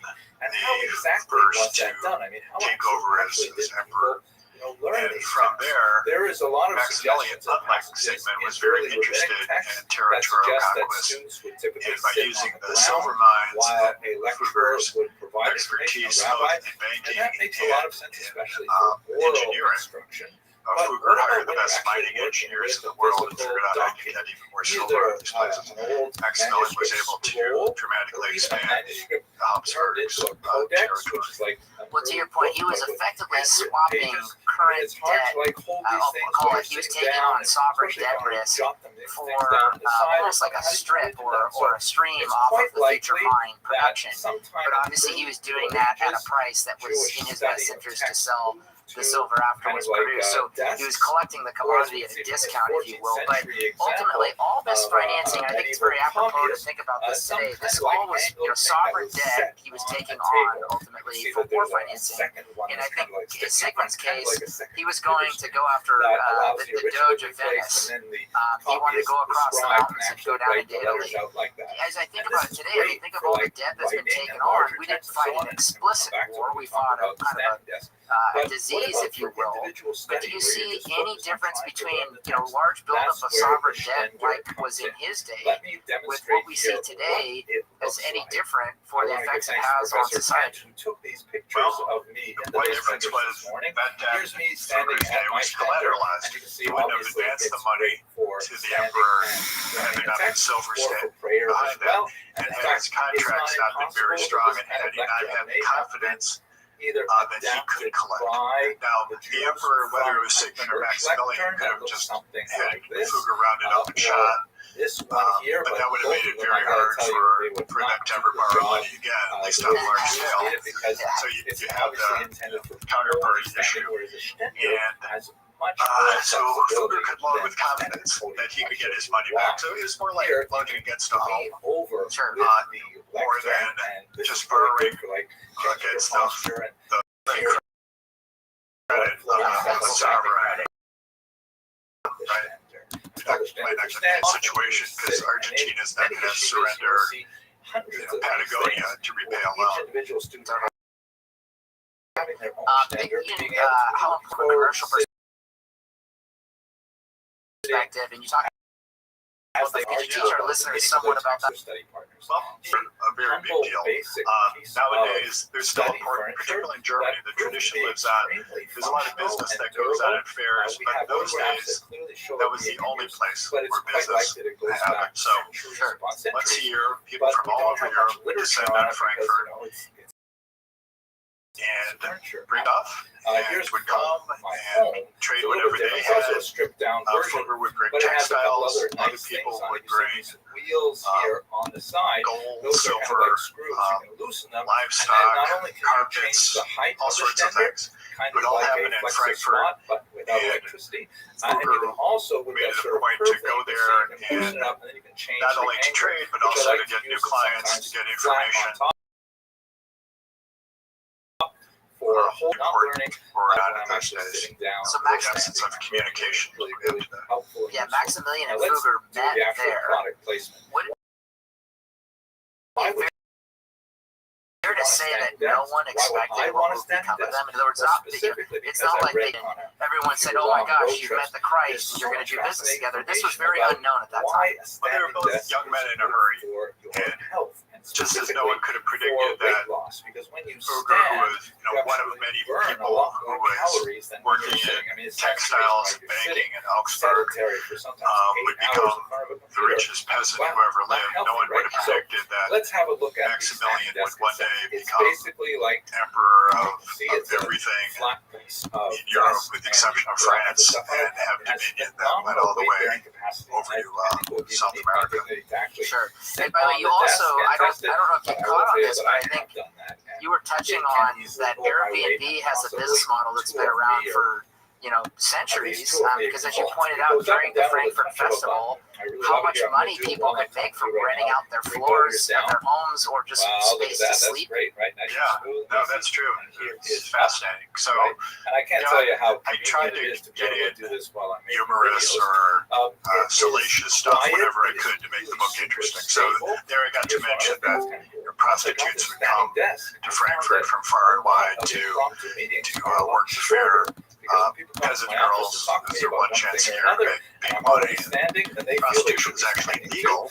There was no restrictions on that. So that sort of trade was going on. Yes, people would rent out their homes, people would rent out rooms, people would be able to earn enough money during that 1 week to last them the whole year long. That's how busy Frankfurt got during those few weeks. I guess nowadays you would talk about surge pricing, and surge pricing definitely applied at the Frankfurt Fair. It sounds like the Phoenix Open. Yeah, I was going to say, we have that going on here. 1 week, actually a couple weeks. He's got Barrett Jackson, we got the Phoenix Open. Stiletto heels walking around the golf course. Yeah, and the working and non-working folk, I'll call it, do show up, and the Airbnb market goes bonkers. So when you were saying that in your book, I thought, wow, the trade shows still go on. Maximilian took control of the duchy via financing. Explain how he took advantage of the free spending Sigmund. Well, and I look forward to using Sigmund was getting old. He might have had syphilis. He didn't have all his marbles intact. And Maximilian was able to work out a deal with him to let him hold on to some of the vestiges of power if he would turn over the keys to him. And the way Sigmund to agree was that Fugger said, "Well, I'm gonna finance Maximilian instead." and without access to capital, that was the end of Sigmund. So he lived out his days as a doddering old fool in one of his castles. And Maximilian, who was about Fugger's age, they got into business together and changed history. So Sigmund didn't die a pauper. Maximilian let him live out his life. Do you think this, in today's culture, do you think Joe Biden will let Donald Trump live out his life? Do people show that kind of mercy in today's day and age? Lock him up would probably be something that people would be saying about Biden, just like they were saying about Hillary. So if you look what Biden was trying to do to Trump, he's not letting Trump live out his days. Thank you so much for Because supporting that was a level of mercy in your book that we thought, wow, Thank you very much. that is unprecedented in our They were family. Yeah, they were family. And I guess he realized Sigmund was harmless. But, another interesting sidebar in Sigmund, he had so much silver that he was minting these silver coins, and they were pure silver. And everyone knew that if they saw Sigmund's likeness on a coin, that it was probably 100% silver. They called these things the Thaler, which was the German word for valley. They came from the Tyrolean Valley. And both the weight and that name Thaler morphed into dollar, and it became the standard unit of gold currency. And that lasted for a long time, whether it was Spanish doubloons or French money or whatever else. It was always the same weight and the same purity as what Sigmund and Fugger were minting in Tyrol. So Maximilian begins his empire building. Where does he march next from there? Well, he goes into southern Italy, and he has some successes and some failures. But he does one more. Now, the way wasn't just through war. He had a mixed record as a warrior, but he had a very good record for making advantageous marriages. So he married well, and more importantly, his son married very well. His son Charles married into the Spanish Empire. And through that, the Habsburgs had control of both Eastern Europe, extending all the way from Austria to the Balkans, and they also had Spain. And because of Spain, they ended up getting control of South America. Reading your book hit me very hard. I never understood, as a young person reading about World War I, why Archduke Ferdinand being killed in Yugoslavia caused all these nations to line up at each other and start shooting across the 2 mile. Your book helped me understand, based on what you just said, that was the connection there. But World War II, there were all these alliances, right? So Russia protected Serbia, and Croatia was aligned with Austria and Germany. So there were these secret alliances, and once it was like it's the same thing as if there was an attack on a NATO country, everyone would rally, we think, and defend that NATO member. And that's what was going on in World War I. One of the best books for me that really explains the culture and the society down in the Balkans is a big book called The Bridge on the River Drina. You ever heard of that? It won a Nobel Prize back when it was written, and it's really about how in the Balkans you have 3 tectonic plates that come together. So it's very volatile on the margins. So you have the Orthodox Christians, the Catholics, and the Muslims. They all come together right in the Balkans. So every 50 years or so, it goes up in flames. Fugger saw large opportunities in mining, obviously from Schwaz, okay, but understood the risks inherently involved. Can you explain, how Fugger looked at the risks of commodities and because you talked a little bit about how you could go broke with this. Yeah, well, commodity prices fluctuate. Enjoy listening to stuff about Jewish history. It costs a lot of money to mine the commodities. You're very prone to having flooding in the mines, ruin everything. The way that Fugger did a couple things to minimize this risk. One, it wasn't just the mine in Schwarz, the Tyrol, which was the biggest silver mine in the world. He was involved with other mines. Hungary was very rich in copper. There were other silver belts in Europe where he was involved. Again, all under the protection and in relation to the Habsburgs. So there is some diversification there. He also, I think I mentioned, he hired the best mining engineers in the world to keep his mines. And he also created demand by reaching out to buyers all over the world, including as far away as India, where they just didn't have the resource that was available in Europe. So Fugger arranged to trade metal for spices in India. So he kept the markets. He did his bid on the sales, his bid on risk, and with technology, just to make sure that he always stayed above water. Now, he was also lucky. There were others who were trying to do the same thing as Fugger was, but we don't hear about them because they did get in over their skis and they got wiped out. And spent time in debtors' prisons were very much a thing in those days. And one of his biggest rivals, 7:30 p.m. I love Augsburg. Hungary, I think you point out a really interesting tidbit because he was the investor, he was the owner, but he was also German, and Hungarians and Germans might not mix. Yeah, but they always spoke the language of money, and that was good enough.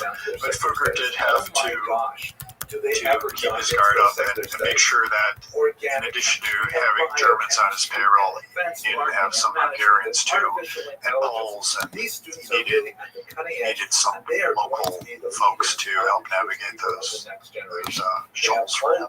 Yeah, because he ended up giving part of the interest in the mine to his Hungarian partner, and his name's not coming out of my head, but it showed you also he was a pragmatist. He wanted to make money, but was willing to give a cut to people to ensure that he could make that money. Yeah, and that's the old Roman Empire trick. Don't have too firm a hand. Let local culture coexist. Otherwise, you're going to be fighting rebellions every day. Greg explained the postal advantage and branch network that Fugger began accumulating. It's very interesting to think about how instead of having to carry around sacks of gold between towns to pay for things, his empire was so vast, he could just credit an account in one branch and debit it in another. And that was only possible if you had operations and branches all over the place, and he did. So a merchant up on the North Sea, Rostock or Lübeck or Hamburg or something, might want to buy something from Fugger. Instead of having to send sacks of gold across Germany and go through 30 different duchies, principalities, and other things to make it to Augsburg, Fugger could just credit his bank up in Hamburg, debit the one in Augsburg, ship the goods. That was the end of it. So that gave a big advantage. No one else could do that. Ching, chang, Hands on the ground. Explain the advantage that gave him in his negotiation with King Henry and Maximilian to take back Burgundy. But he was involved a little bit with Henry VIII, more Henry VII, who was really the fiscal steward of and because Fugger was so rich, Henry had some business dealings with Fugger. Now, the Burgundy thing was by marriage. Maximilian married of Burgundy. It's interesting. We were just talking about the jewelry business here in the office. Business got started, and that's because Maximilian gave Mary as we see on the luxury goods market, once celebrities and rich people start giving something and making it popular, then everyone wants to be part of that. That's what happened in the engagement ring world. And because of Fugger, Maximilian was able to raise a nice endowment, and Mary of Burgundy at the time was the most powerful part of France, certainly as powerful as anything else. Mary's father, Charles the Bold, it was renowned for having the best army in all of Europe. And because Maximilian brings some money to the table, he was able to marry into that family. And because there weren't any sons, Charles the Bold had Maximilian became king of Burgundy as well. As you point out, he was crowned in Worms. He was king. What was the German word that they hailed him as? Kaiser. That's what you're thinking of? Yeah. It's a follow-on from Roman times. Caesar. Yeah, exactly. Yeah, that's great. Hitler's whole 1,000-year reign thing was the 1,000-year reign with the Roman Empire, which lasted from 800 to Napoleon, 1,000 years later. As you point out, it wasn't long before he was sitting in a Flemish jail. Explain the assemblies and also the electors he now had to deal with. There was no democracy. It wasn't sole rule either. Yeah, the Holy Roman Empire was a strange construct in that it was an empire you name only sort of. The joke Napoleon told that it was neither holy nor Roman nor an empire. There were, 1,000 city-states, principalities, and duchies, and kingdoms in German-speaking Europe. The original idea was to unite all of Christian Europe equivalent of the Pope. So you have the Pope died in Rome, and you had Charlemagne was crowned by the Pope here in Hungary. And we wanted just to keep everyone together and keep lessons. Maximilian became the emperor of this thing, but the way it happened was by an election among 7 electors, 4 of whom were bishops, 3 of whom were secular rulers. They were all of different parts of Germany. So you had an elector in Worms, you had one in what's now the Czech Republic, but it was Germany in those days. And it just made things easier to keep electing Habsburgs to this post. But the election where Maximilian became emperor, there were others who wanted, because they saw not only that they could make more money for themselves, and they could turn this strange thing of the Holy Roman Empire emperor into being an actual emperor with all the powers that entailed. So there was an election where you had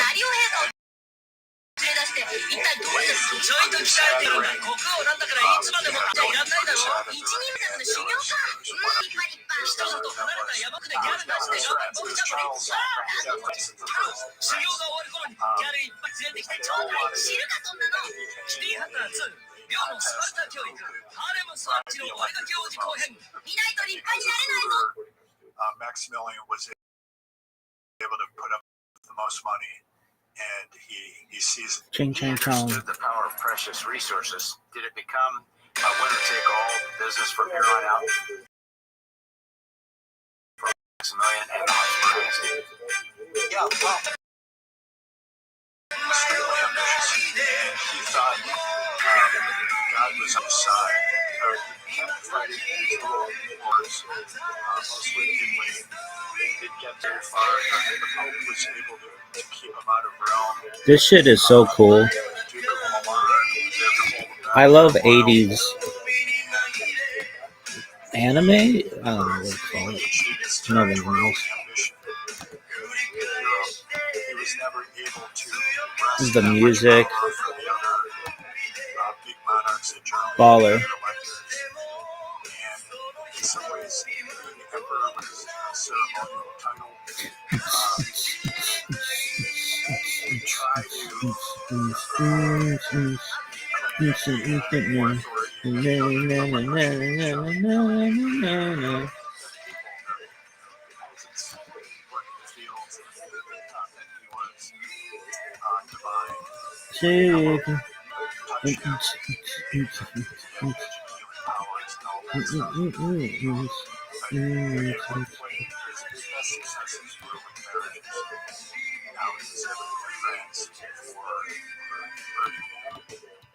For himself and how he was able to get Spain. yeah, to your point, and Bill's point earlier on World War I think of it as like World War I was actually a family split where you had cousins going on one side of the line or the other. Ultimately, and then maybe that's why family starts with F.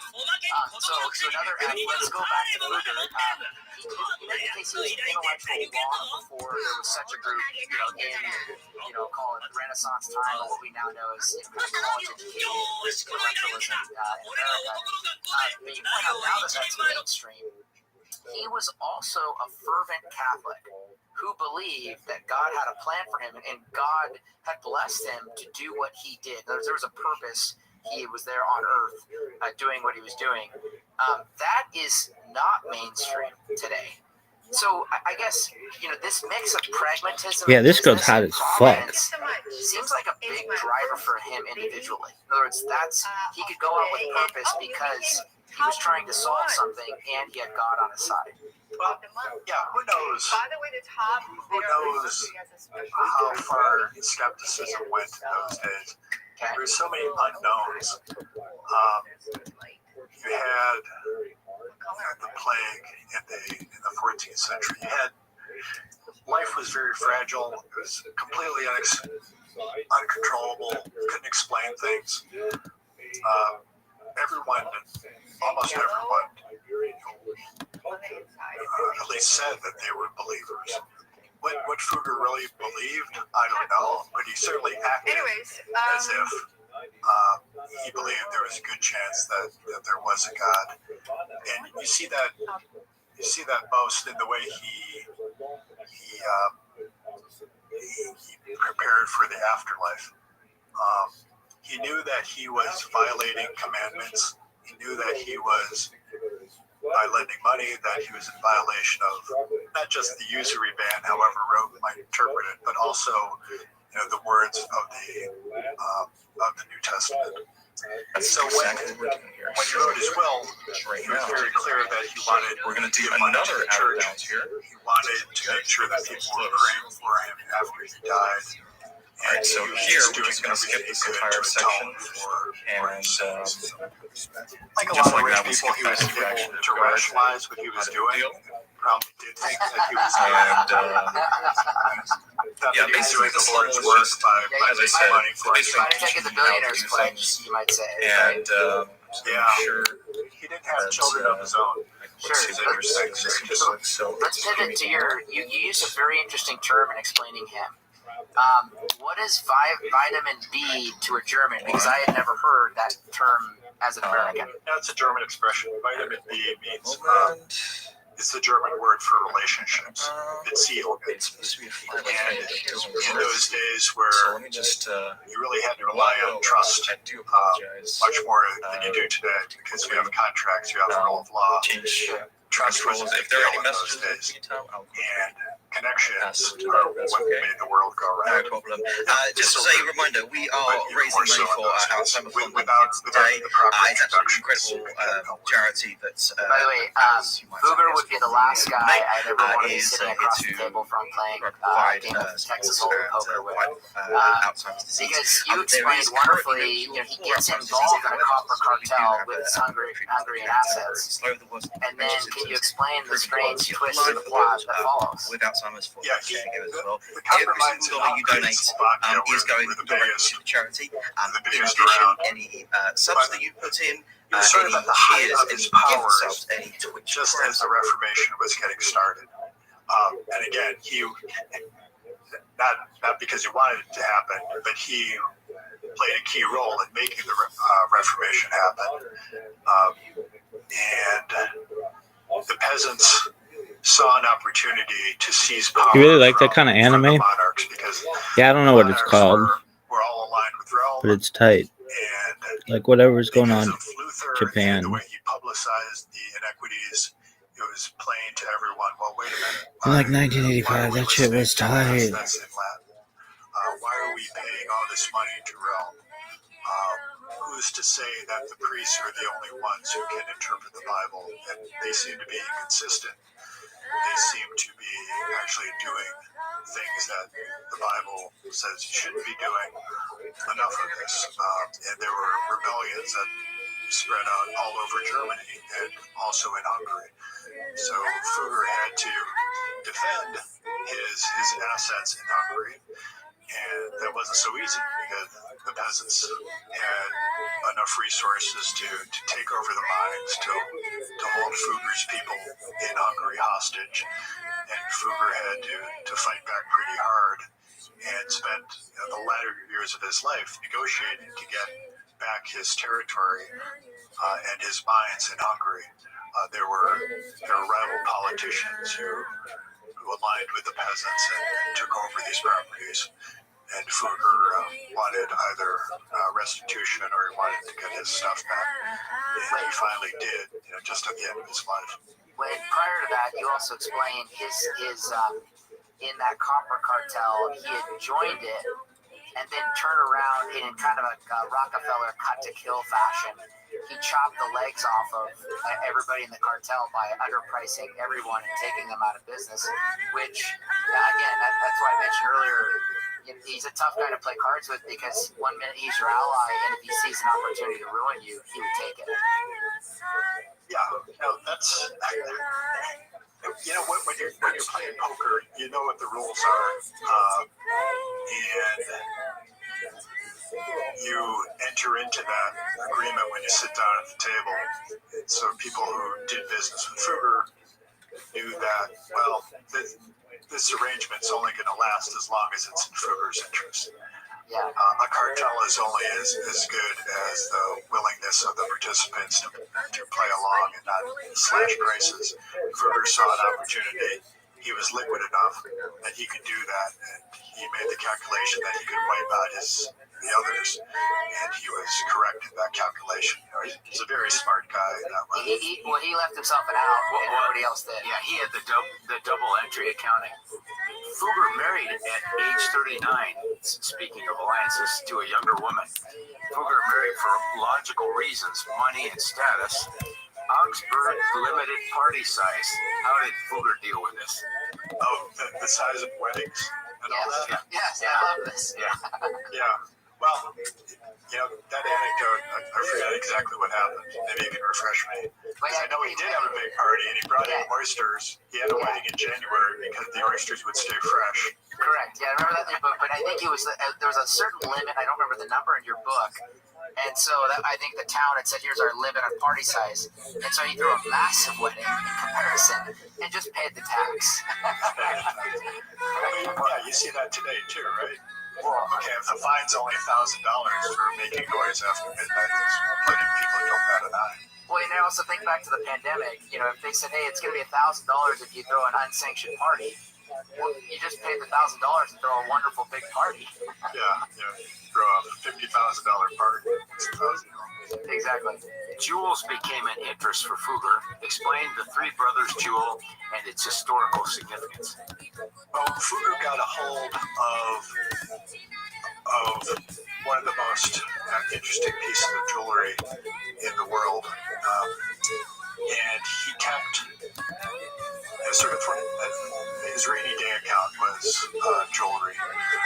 People would use jewelry as a store of value. They would use silver plate, which whatever it would be, silverware, drinking vessels, whatever it is that you could make out of silver. You just had this stuff lying around as a way to have some somewhat liquid assets always at your disposal. Jewelry was one of those because it's portable, very valuable. That jewel somehow ended up belonging to Queen Elizabeth I in London. One of the most famous paintings of her shows her wearing this particular piece of jewelry, and it just got passed on through generations. One monarchy after another had this thing. Fugger and other financiers were not just affecting Europe. Explain how their investments were reaching to the New World and other continents. Well, Maximilian I and his son, Charles married into the family of Ferdinand and Isabella. And, as we know, Ferdinand and Isabella were the ones that bankrolled Columbus in 1492 and put the Spaniards in South America. Charles married one of their daughters, and so he inherited Spain. Not Spain, South America. And Fugger was involved a little bit with some of the transatlantic trade that was just in its infancy. He was also involved, he did this secretly, he was involved with Portugal, which was Spain's great rival. Portugal, as you know, Magellan was Portuguese. Portugal paid for Magellan's round-the-world journey, all of this stuff. Fugger was the one who secretly bankrolled this adventure, thinking, okay, I'm going to not only have commercial dealings with the Habsburgs, make a lot of money off them, but I'm going to have that's a little bit of the case. Portugal ends up being the winner in South America. And the Pope famously drew a line through South America, which granted the eastern portion to the Portuguese. That's Brazil. That's why they speak Portuguese in Brazil, and the rest of it went to Spain. This was all happening during Fugger's time. Fugger sent copper and silver to Portugal. What did they send back? Well, the Portuguese got spices from India, and that's what made that Portugal a whole country, but they were very powerful. This was the heyday of Portuguese empire. It's funny, just yesterday, I got a note from my agent, and that we sold the Portuguese rights to the book. I cannot see myself. We already sold the Brazilian rights, they got published in Brazil, but apparently the Portuguese is doing enough in Portugal, so they wanted their own translation. So, yeah, I think it also proves that Fugger proved a long time ago that Germans love their spicy curry. But you've been to Berlin, you know that, right? Correct. Very close. Yeah. Exactly. So, forced unsecured lending on Fugger was no way to bargain. No one was going to Ching chang chong. Ow, fuck. Fucking chicken scratch. They fail to understand that this Athleticism. honorable trade, honest companies are in the realm. For it is not disreputable, but rather it is a wonderful jewel that such companies are in the kingdom. End quote. He ended the letter with a vague threat.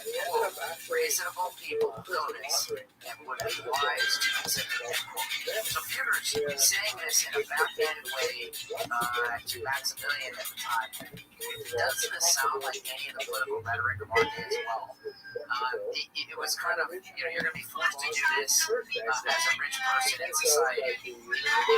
Between him and the king, it was really kind of a sober. You're going to have to do this whether you like it.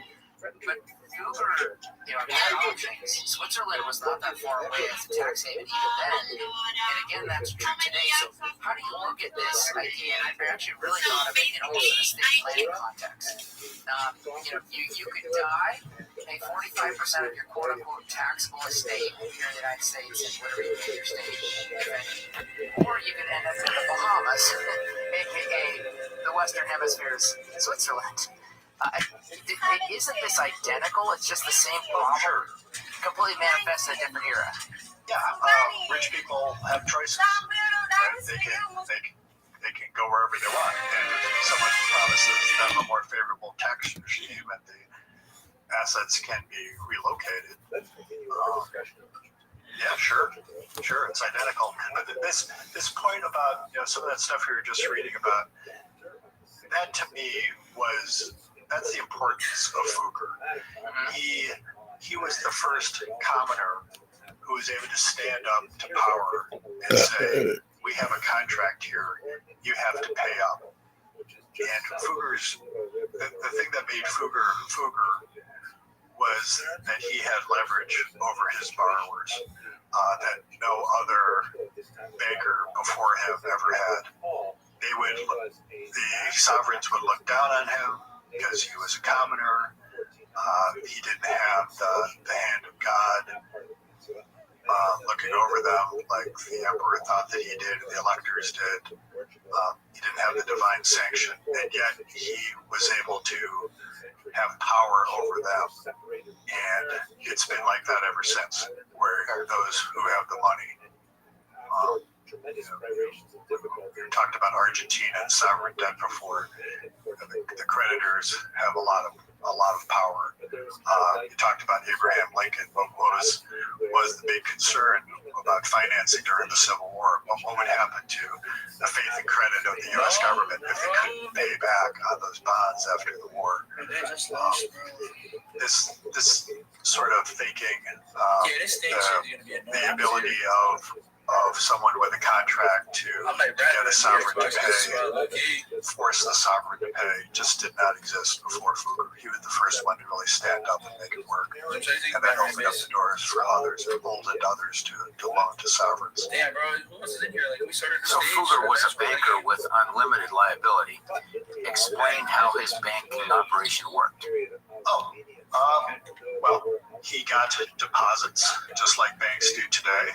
Rich people would give them money in return for interest, and he would lend the money out, use it to not just make loans, but to do what would now be private equity deals with mines and other adventures, trading spices, trading other commodities, trading textiles, and then he would pay his depositors interest on it. And he always paid, and he did not have a shortage of people who wanted to come to him and give them their money. Same as today, right? If you have money, what are you going to do with it? You got to give it to someone, and Fugger had the trust of his depositors, and he made a good return for them. Cardinal Macau died. How did this cause a run on Fugger, and what was the solution? Well, he was one of Fugger's big depositors, and when he died, there was an assumption that his money, because he was a cardinal, wouldn't stay in the family. Right? There was no family. He didn't officially have children, although I'm sure he did have some, but they weren't heirs. And there was the assumption that this money would just flow to Rome, and Rome was not going to keep it with Fugger. So there was a run on the bank, and Fugger, in a stunt that we still see today, pretended that there was nothing wrong, pretended that things were never better. He hosted a party, a very lavish party, to show how rich he was, remind people. Went around from town to town in southern Germany, dressed in his finest clothes, on his best horses, 13 horses leading his coach. throwing coins to the peasants who were following after his coach. He just wanted to show that even though he was facing the greatest crisis in his career, he wanted to show that he was very rich and powerful and create the impression, at least, that there is nothing to worry about. And by doing this, and then by working out a deal with the Pope so that the Pope would keep the money with the Fuggers, he was able to get out of this jam. That was the most precarious moment in Fugger's career, and he was able to fake his way out of trouble.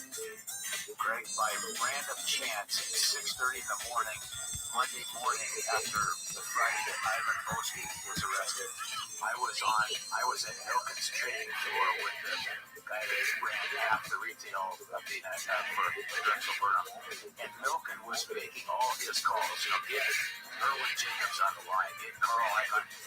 He was making every attempt to make it look like it was business as usual, just like you're describing.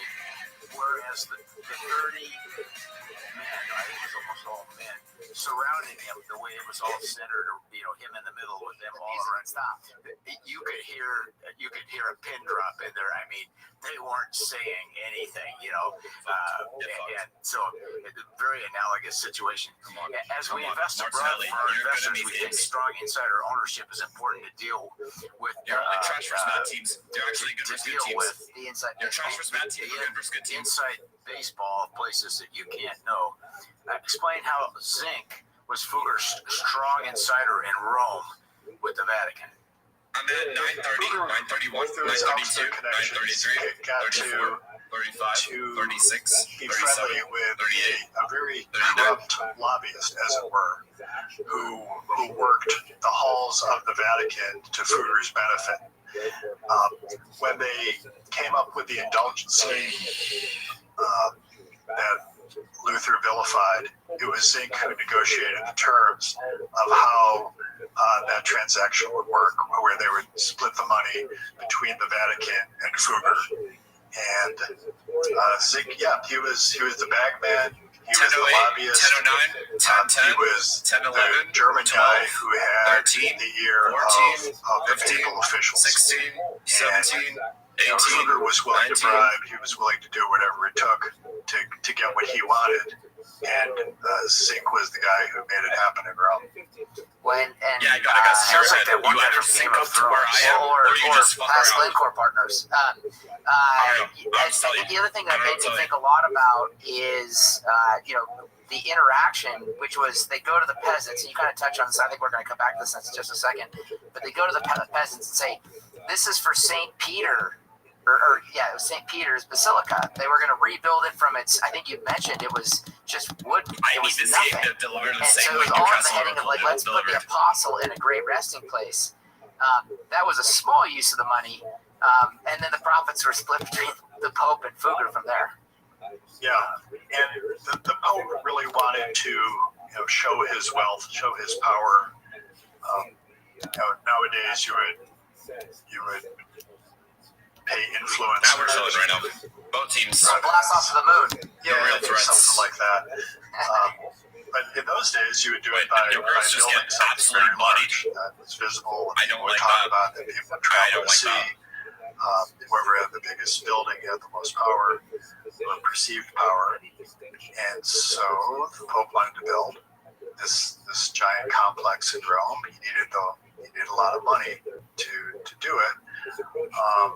Fugger had an issue with Rome in that one of the electors, those 7 men who decided who would be a Holy Roman Emperor, borrowed a bunch of money I swear to God, if Arsenal scores to from make open himself play, an elector. He had to pay I'm gonna run around Fugger this back. And in order for Fugger's scheme to enable this guy to pay him back was to raise money with this indulgence program. The Pope signed off on it in return for running his own indulgence program for St. Peter's.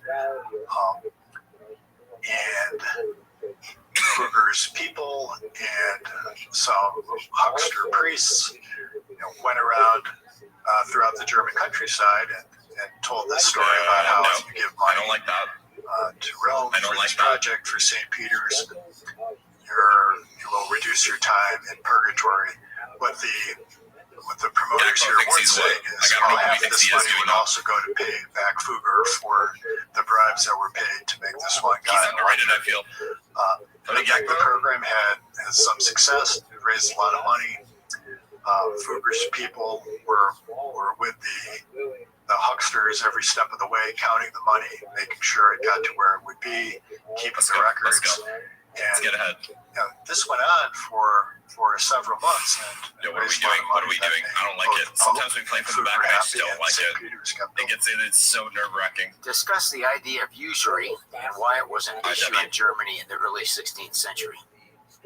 Well, in the New Testament, there's a line that says, lend and expect nothing in return.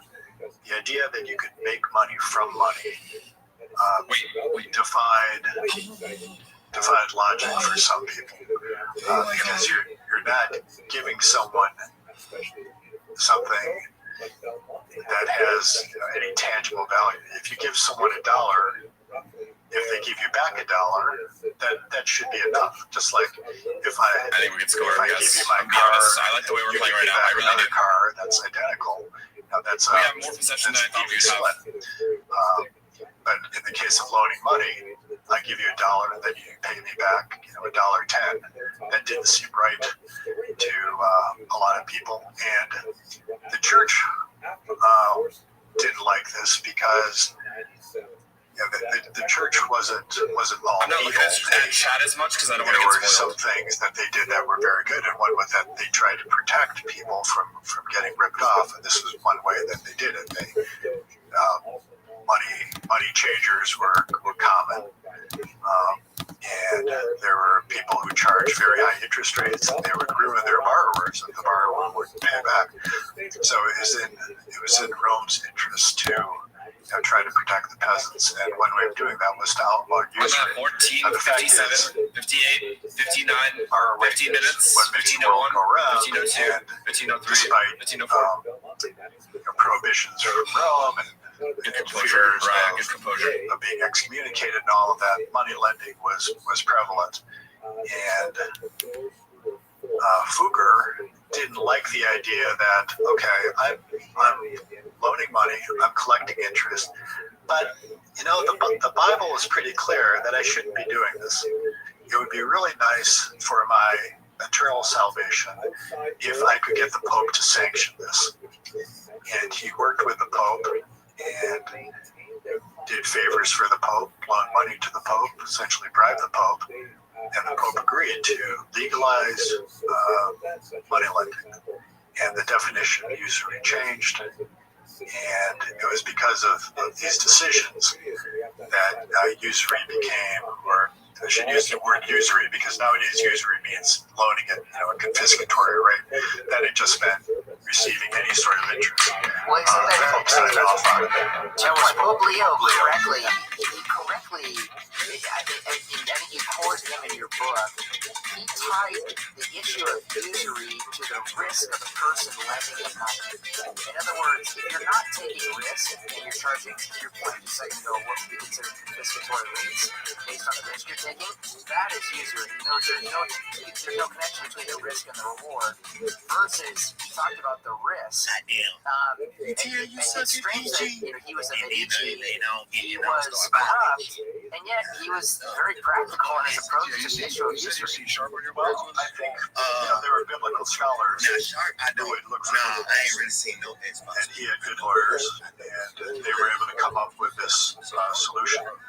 So at whatever Vatican Council was at, they devised this idea that you're just talking about. Okay, if someone might lose money, then it's okay. How much of the usury debate was absent this class warfare? This is my. I'm gonna show y'all my attributes on this point It's guard. certainly more Okay, so y'all can actually see how good this dude is. There were peasants who were in debt, who lost everything. So Chad, And we are here. by When I get some VC, I can make his perimeter at 85. That they could sponge their debts and and maybe take power away from those who are in charge. What made the book sort of interesting from a writing standpoint is I was able to follow this narrative arc beginning from when Fugger had nothing to the point where he becomes the richest person on earth, to the point where he spent the latter part of his life having to defend it, and he has to defend it against what was, up to that point, the biggest mass revolutionary effort in the history of man, which was the German Peasants' Revolt, which happened right around the end of Fugger's lifetime. The reason that this was a large revolt rather than something that was just isolated to a single town, a single jurisdiction is, we know about Gutenberg and the printing press. Because of the printing press, the ideas of Martin Luther were able to spread across Europe. The revolutionary ideas of Luther provoked the peasants to rise up against the papacy and their allies, number one being Fugger. So Fugger spent the last portion of his life, as mentioned, trying to hold on to his property in Hungary. Fugger actually had to fortify his home, his palace in Augsburg. Fugger controlled a few little towns around Augsburg. The peasants marched on these towns, tried to take them over, but with superior weaponry and the ability to bribe people and leave them alone. Fugger was able to hold off the peasants, but it got pretty dangerous for Fugger at the end there, but he did manage to survive. Greg, is it possible to make an analogy between indulgences as a way to find salvation and making ESG or climate-oriented investments? Well, yeah, one was peasants getting salvation then. Today, it's wealthy people looking down on the rest of society for salvation today. Some could argue. Yeah, well, there's a lot of signifying going on, right? So, yeah, sure. That's one of the things that really came home to me in this book is that technology changes, but human nature doesn't change. More things change, the more they stay the same, right? Yeah, exactly. Yeah, they were pragmatists, though. They found a common enemy. Teach our listeners about their common enemy. Luther was concerned. He saw that he created a monster. And Luther wanted his own version of the Reformation to come in to being. The peasants had even more radical ideas than Luther, and there were priests that had views that were even farther to the left than Luther's own. Luther wanted to make sure that Lutheranism prevailed rather than something even more radical. So Luther actually advocated military force against the peasants to put down those who weren't listening to him but were listening to rival priests. So Fugger and Luther were aligned when the peasants' revolt reached its height. Because of that, the peasants did fail. It was essentially a communist revolution that was going on in Germany, where the peasants wanted to take all the assets of the state and all the rich people distributed amongst themselves and live happily ever after. Luther didn't want that to happen. Luther didn't want that to happen. The emperor didn't want that to happen.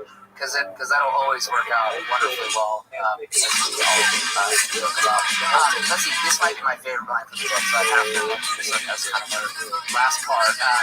So you did a wonderful job. So we go through the election of Maximilian as Holy Roman Emperor, and then it comes to the point of his son Charles, and he's going through this whole process with the electors, and you're back to the they were talking about the bit about process that came with that, and I think it was Maximilian told Charles, quote, "If you wish to unite mankind, you must play at a high stage." that is incredible watch. I mean, you can just see that rolling right up the tongue of a movie. But it also spoke to how important Maximilian knew that the price of the Roman Empire, the Holy Roman Empire, was that you needed to pay. Yeah. What was strange about that, the Holy Roman Empire really didn't do a lot for them.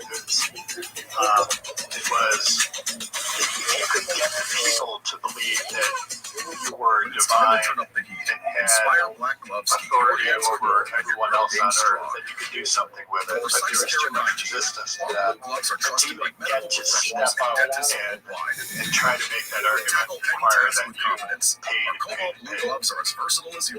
So despite all the sanctimonious talk at the end of the day, things like that. See, Greg, there's things that we didn't talk about even in our notes here as we get back. We didn't talk about how King Francis pretty much ended Switzerland as a warring nation in a book, which I thought was a very interesting little tidbit, which is why they only, and also some of the reasons why they guard the Vatican obviously came from Fugger. Originally, there's just really great storylines that are very practical for today's society and how we look at things. Is there anything else that we didn't talk about that you do think needs to be mentioned about Fugger, his time, or what he saw? Well, we mentioned double entry bookkeeping, but I think that's kind of boring, but it was also fundamental to how Fugger was so successful, in that unlike the others who were trying to do the same thing that he did, he kept very good records, and whether he was trading textiles or trading copper or silver or whatever, he created the first consolidated balance sheet for everything he did. So he knew every day what his net worth was based on the values that were being paid for his stuff.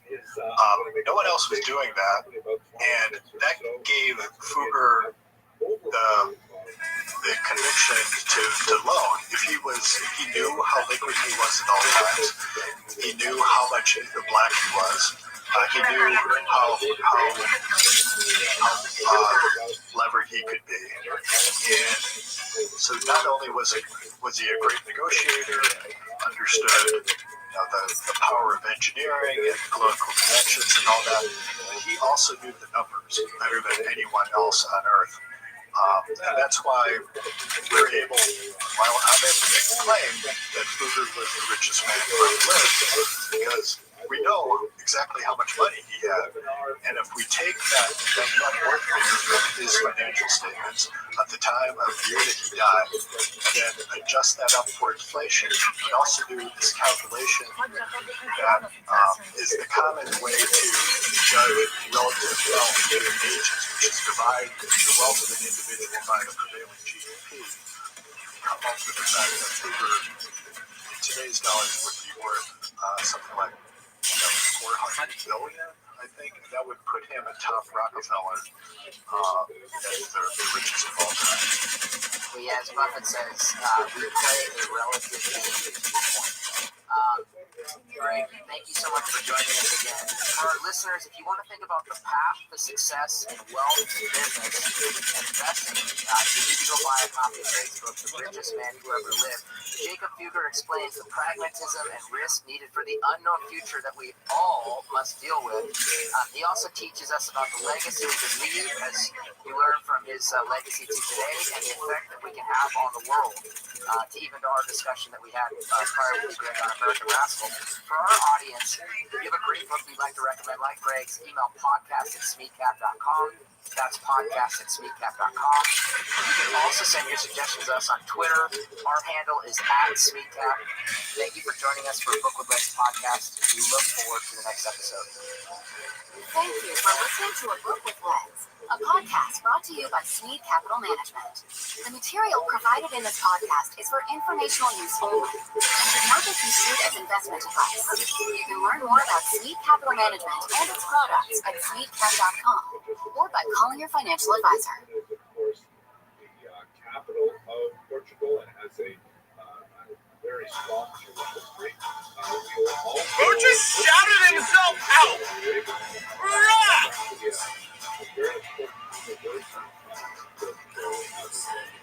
Okay, well.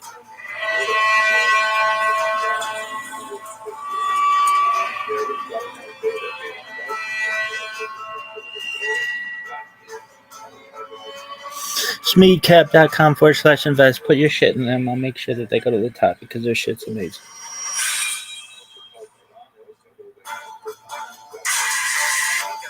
You're listening to A Book with Legs, a podcast presented by Smeed Capital Management. At Smeed Capital Management, we advise investors to fear stock market failure.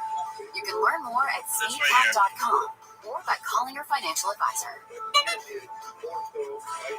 Welcome to A Book with Legs podcast. I'm Cole Smeed. I'm the CEO and a portfolio manager here at Smeed Capital Management. At our firm, we are readers and book junkies. It can be said that leaders are readers, and we believe books provide us a great source of information for filtering what is and isn't important for us as investors. Investing is the last great liberal art, and the best way to spend a lifetime of learning. This podcast is for readers, thinkers, business-minded people, and investors who want to grow their knowledge from great authors and their writing. Charlie Munger often talks about using multiple mental models and analysis. Our aim for this podcast is to help listeners test Munger's theory in business, markets, and people. Hosting this episode with me is our Chief Investment Officer, our Chairman, my dad, Bill Smeed. Dad, thanks for joining me. Thanks for having me. Let's see, I'll kind of go off script. What are you excited about today? Just love this book.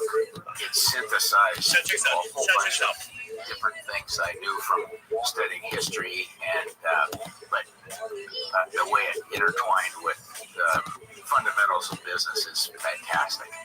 I think we're going to have to start paying Greg directly to write more books because it's a blessing. And so for our audience, thank you for joining us for this episode. We're going to discuss one of the great financing minds of the last millennium. Joining us for the second time on the podcast is Greg Steinmetz, discussing his book, The Richest Man Who Ever Lived, The Life and Times of Jacob Fugger. A little about Greg for our audience, just to reorient you with him as an author. He spent 15 years working as a journalist for the Sarasota Herald Tribune, Houston Chronicle, Newsday, and the Wall Street Journal. While at the Wall Street Journal, he served as the bureau chief in Berlin and London. He is a securities analyst at Ruane, Conniff & Goldfarb, the manager of the Sequoia Fund. Greg joined us on the first season of the podcast to talk about his newer book about Jay Gould, which is titled American Rascal. It was a true treat. It's been great to have you back to talk about Jacob Fugger. Just kickstart us off. I'd love to hear the story of what made you aware of Fugger and then what drove you to make this your first work published, because that had to be quite an undertaking. Yeah, well, thank you very much. I really appreciate the chance to come back and talk about this book. I first heard about Fugger in a freshman year history class at college about the Renaissance and Reformation. The Reformation, as we know, is one of the pivotal events in world history because it cleaved Christianity between those who followed Pope and those who wanted to follow Martin Luther and others who were questioning the papacy and the rule of Rome. Fugger was instrumental in making that happen, and it wasn't that he wanted to divide the church. He wanted the other thing to happen. He wanted the Pope to maintain its supremacy. One of the things the Pope was doing was raising money to fight his wars and maintain the power of the papacy. And if not, then the time you're watching drops is the stream unmuted and not tapped. Very little to do with what it does today. The Pope was the equivalent of a king. He had his own army. He was trying to expand his territories. He just did it a little differently. He had the extra weapon of being able to promise people eternal salvation. So Fugger got involved in a money-making scheme called indulgences, where if you paid a fee, you could lessen your time in purgatory. Fugger came up with this idea. He was instrumental in collecting the money, mostly from German peasants, to fill the Pope's pockets. Martin Luther got very upset about this and started the Reformation basically as a reaction against the indulgence scheme. So anyway, in freshman year history class, this was mentioned for about one day, but the name stuck in my head. And then when I was in Germany, the name Fugger in Germany is something like the name Rockefeller here. If you want to say that someone's loaded, you say he's as rich as Fugger. And I was thinking, okay, well, who is this guy? I tried to find a book in English about him. There wasn't very much except some sort of dry academic texts. So I thought, well, I'm a writer. I could maybe write something. So 7 years of effort later, I came up with the book. Just show up in your writing inventory. So let's start with his lineage. Teach us about the people before him in the house of Fugger. Well, to become very rich as a peasant, you have to start with some money. His grandfather was a peasant in the countryside near Augsburg, which is a city in Bavaria, sort of a distant suburb of Munich. It takes about an hour on the train. The grandfather dabbled in textiles. The area was famous for its linen. They could grow the flax there and make nice linen shirts. Not much.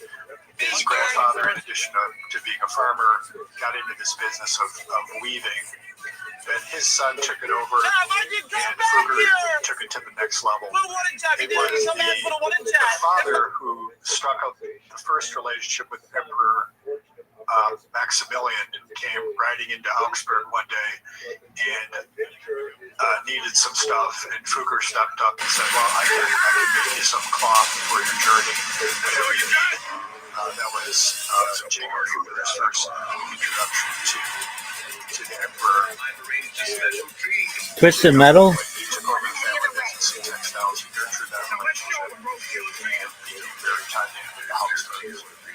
How to describe the family name wrong?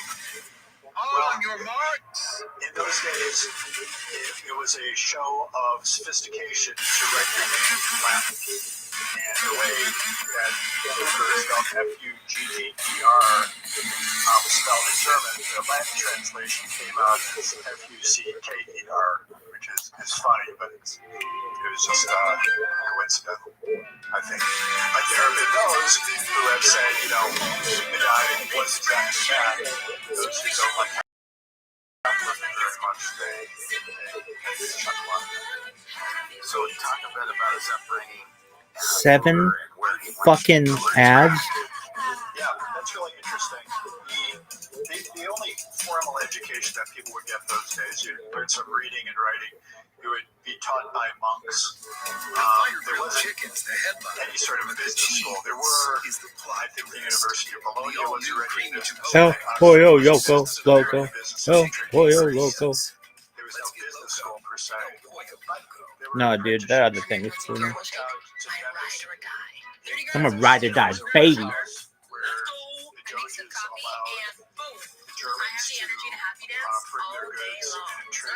Lady, you're giant. I'm a big boy, but how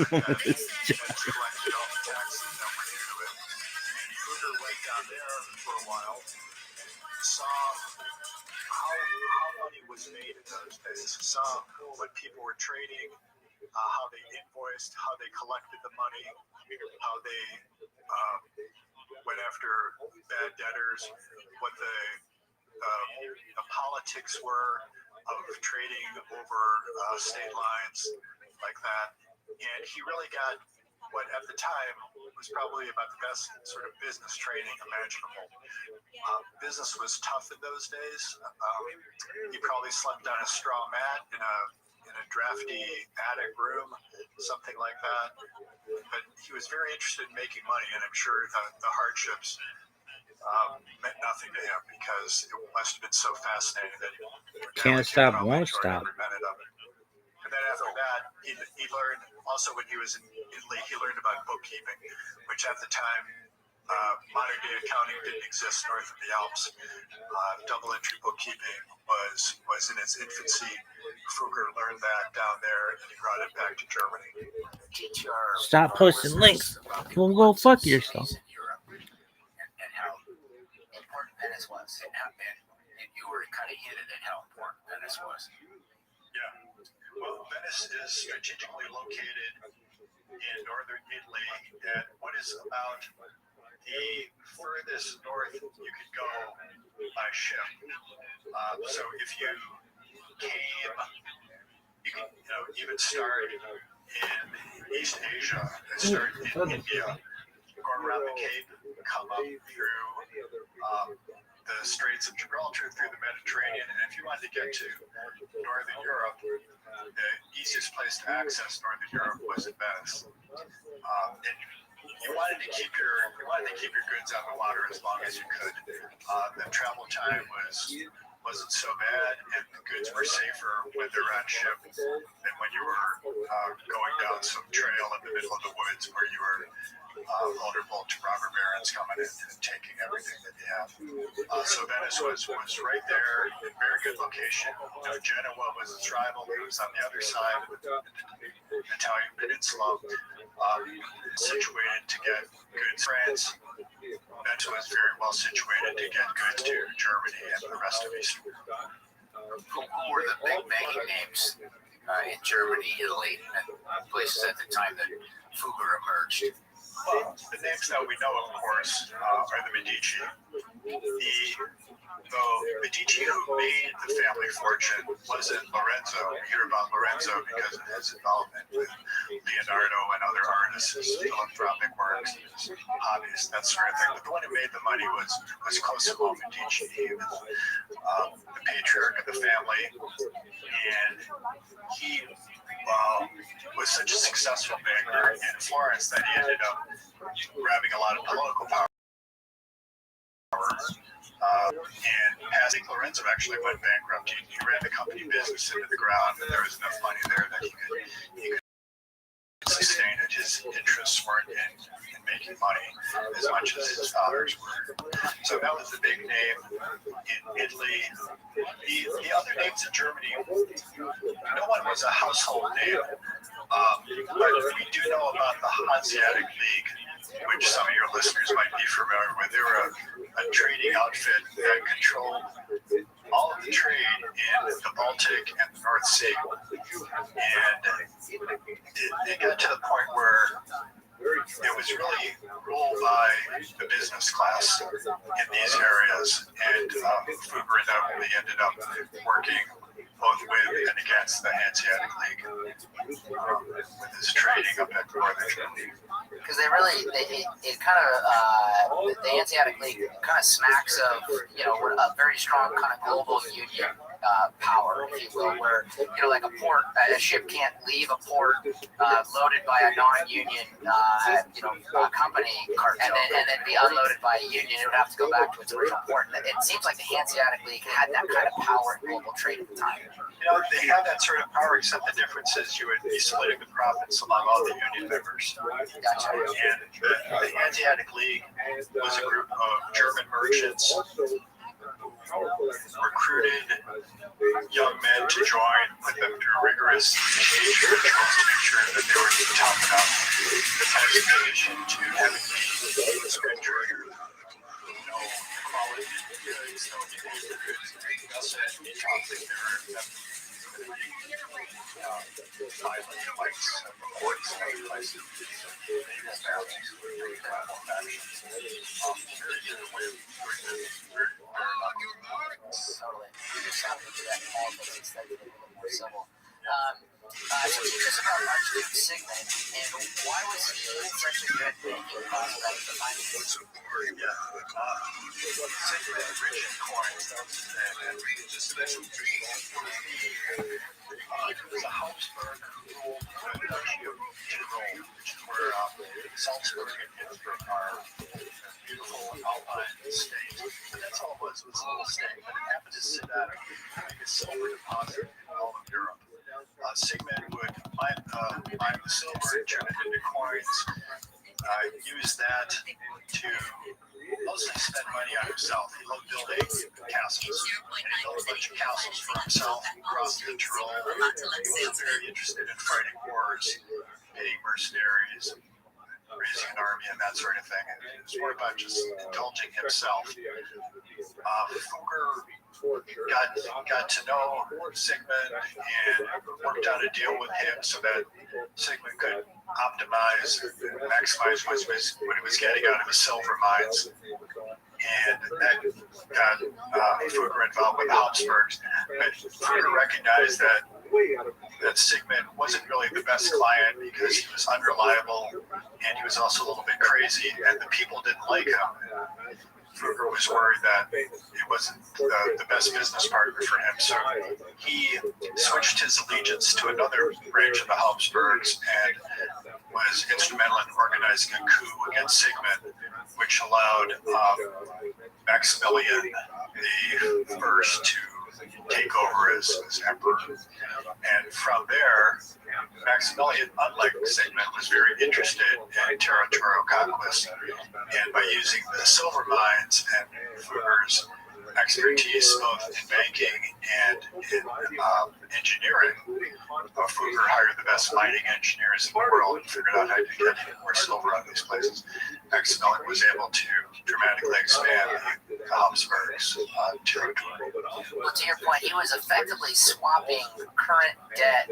I'll call it. He was taking on sovereign debt risk for almost like a strip or a stream off of the future mine production. But obviously, he was doing that at a price that was in his best interest to sell the silver after it was produced. So he was collecting the commodity at a discount, if you will. But ultimately, all this financing, and I think it's very apropos to think about this today, this all was sovereign debt he was taking on ultimately for war financing. And I think in Sigmund's case, he was going to go after the Doge of Venice. He wanted to go across the mountains and go down into Italy. As I think about it today, I mean, think of all the debt that's been taken on. We didn't fight an explicit war. We fought a kind of a disease, if you will. But do you see any difference between, large buildup of sovereign debt like was in his day with what we see today as any different for the effects it has on society?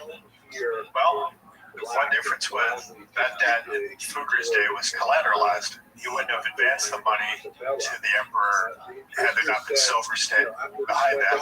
And had his contracts not been very strong and had he not had the confidence that he could collect.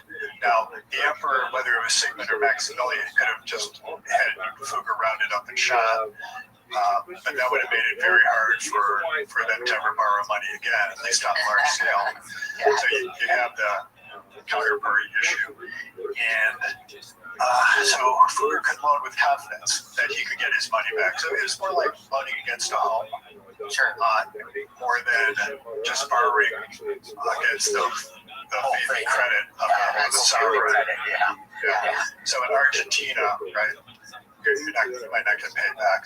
It's a different situation because Argentina is not going to surrender Patagonia to repay a loan. Totally. You mentioned how important Frankfurt was from a commercial perspective, and you talked about the Frankfurt Festival. Could you teach our listeners somewhat about that? Well, in those days, trade fairs were a very big deal. Nowadays, they're still important, particularly in Germany. The tradition lives on. There's a lot of business that goes on at fairs, but in those days, that was the only place where business happened. So let's see here, people from all over Europe would descend on Frankfurt and bring their stuff, and buyers would come and trade whatever they had. Fugger would bring textiles, other people would bring gold, silver, livestock, carpets, all sorts of things. But all happened in Frankfurt, and Fugger made it a point to go there and not only to trade, but also to get new clients, to get information. It was very important for the way business went on in those days. So the absence of communication. Maximilian and Fugger met there. Would it be fair to say that no one expected what would become of them? In other words, it's not like they shook hands and the Frankfurt Sea parted and everyone said, "Oh my gosh, you met the Christ and you're going to do business together." This was very unknown at that time. Well, they were both young men in a hurry, and just as no one could have predicted that Fugger, who was one of many people who was working in textiles and banking in Augsburg, would become the richest peasant who ever lived. No one would have predicted that Maximilian would one day become emperor of everything in Europe, with the exception of France, and have dominion that went all the way over to South America. Sure. And by the way, you also, I don't know if you caught on this, but I think you were touching on that Airbnb has a business model that's been around for centuries. Because as you pointed out during the Frankfurt Festival, how much money people could make from renting out their floors of their homes or just space to sleep. Yeah, no, that's true. It's fascinating. So, I tried to get in humorous or salacious stuff whenever I could to make the book interesting. So there I got to mention that the prostitutes would come to Frankfurt from far and wide to work the fair. Peasant girls, their one chance a year to make big money. Prostitution was actually legal. There was no restrictions on that. So that sort of trade was going on. Yes, people would rent out their homes. People would rent out rooms. People would be able to earn enough money during that 1 week to last them the whole year long. That's how busy these Frankfurt got during those few weeks. And nowadays you talk about surge pricing, and surge pricing definitely applied at the Frankfurt Fair. It sounds like the Phoenix Open. Yeah, I was gonna say we have that going on here. It's 1 week, actually a couple weeks. You've got Barrett Jackson. You got the Phoenix Open. Stiletto heels working around the golf course. Yeah, and the working and non-working folk, I'll call it, do show up, and the Airbnb market goes bonkers. So when you were saying that in your book, I thought, wow, the trade shows still go on. Maximilian took control of the duchy via financing. Explain how he took advantage of the free spending Sigmund. Well, Sigmund was getting old. He might have had syphilis. He didn't have all his marbles intact, and Maximilian was able to work out a deal with him to let him hold on to some of the vestiges of power if he would turn over the keys to him. And the way they got Sigmund to agree was that Fugger said, "Well, I'm gonna finance Maximilian instead." And without access to capital, that was the end of Sigmund. So he lived out his days as a doddering old fool in one of his castles. And when Maximilian was about Fugger's age, they got into business together. It changed his Diet pauper. Maximilian let him live out his life. You think this in today's culture? You think Joe Biden will let Donald Trump live out his life? Do people show that kind of mercy in today's day and age? Well, lock him up would probably be something that people would be saying about Biden, just like they were saying about Hillary. So, and if you look what Biden was trying to do to Trump, he's not letting Trump. That is unprecedented in our. They're a family, yeah, they're a family. And I guess he realized Sigmund was harmless. But, another interesting sidebar in Sigmund, had so much silver that he was minting these silver coins, and they were pure silver. And everyone knew that if they saw Sigmund's likeness on a coin, that it was probably 100% silver. They called these things the Thaler, which was the German word for valley. They came from the Tyrolean Valley. And both the weight and that name Thaler morphed into dollar, and it became the standard unit of gold currency. And that lasted for a long time. Whether it was Spanish doubloons or French money, or the same weight and the same purity as what Sigmund and Fugger were intending to control. So Maximilian begins his empire building. Where does he march next from there? Well, he goes into southern Italy, and he has some successes and some failures, but he does well enough so that he wants more. Now, the way Maximilian acquired territory wasn't just through war. He had a mixed record as a warrior, but he had a very making advantageous marriages. So he married well, and more importantly, his son married very well. His son Charles married into the Spanish Empire, and through that the Habsburgs had control of both Eastern Europe, extending all the way from Austria to And they also had Spain. And because of Spain, they ended up getting control of South America. Reading your book hit me very hard. I never understood as a young person reading about World War I why Archduke Ferdinand being killed in Yugoslavia caused all these nations to line up at each other and start shooting across the 2-mile expanse. And your book helped me understand based on what you just said. That was the connection there. Well, there were in World War II. There were all these alliances, right? So Russia protected Serbia, and Croatia was aligned with Austria and Germany. So there were these secret alliances, and once it was like NATO, it's the same thing as NATO. If there was an attack on a NATO country, everyone would rally, you think, and defend that NATO member, and that's what was going on in World War I. One of the best books for me that really explains Hey, where'd you get those headphones? the culture and the society down in the Balkans is a book called The Bridge on the River Drina. You've ever heard of that? Won a Nobel Prize back when it was written. And it really talks about how in the Balkans you have these 3 tectonic plates that come together. Moments that make up the dough, they On the margins. So you had the Orthodox Christians. fritter away, it's an hours and a half pound way. So every 50 years or so it goes up in flames. Kicking around on a piece of ground in your hometown. Reckon you're wrong on your top of the fence and the way. How Fugger looked at the risks of commodities and playing home to watch the rain. You and longer life is long. There is time to kill today. And then one day you find 10 years got bound behind you. No one told you where to run. You missed the starting gun. He was involved with other mines. Hungary was very rich in copper. There were other silver belts in Europe where he was involved. Again, all under the protection in relation to the Habsburgs. So there was some diversification there. He also, like I mentioned, he hired the best mining engineers in the world to keep his mines from flooding.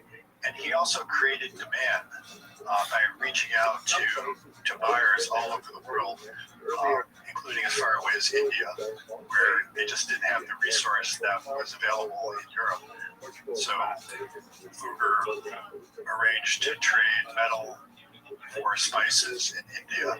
So he kept the markets. He did his bid on the sales, he did his bid on risk and technology, just to make sure that he always stayed above water.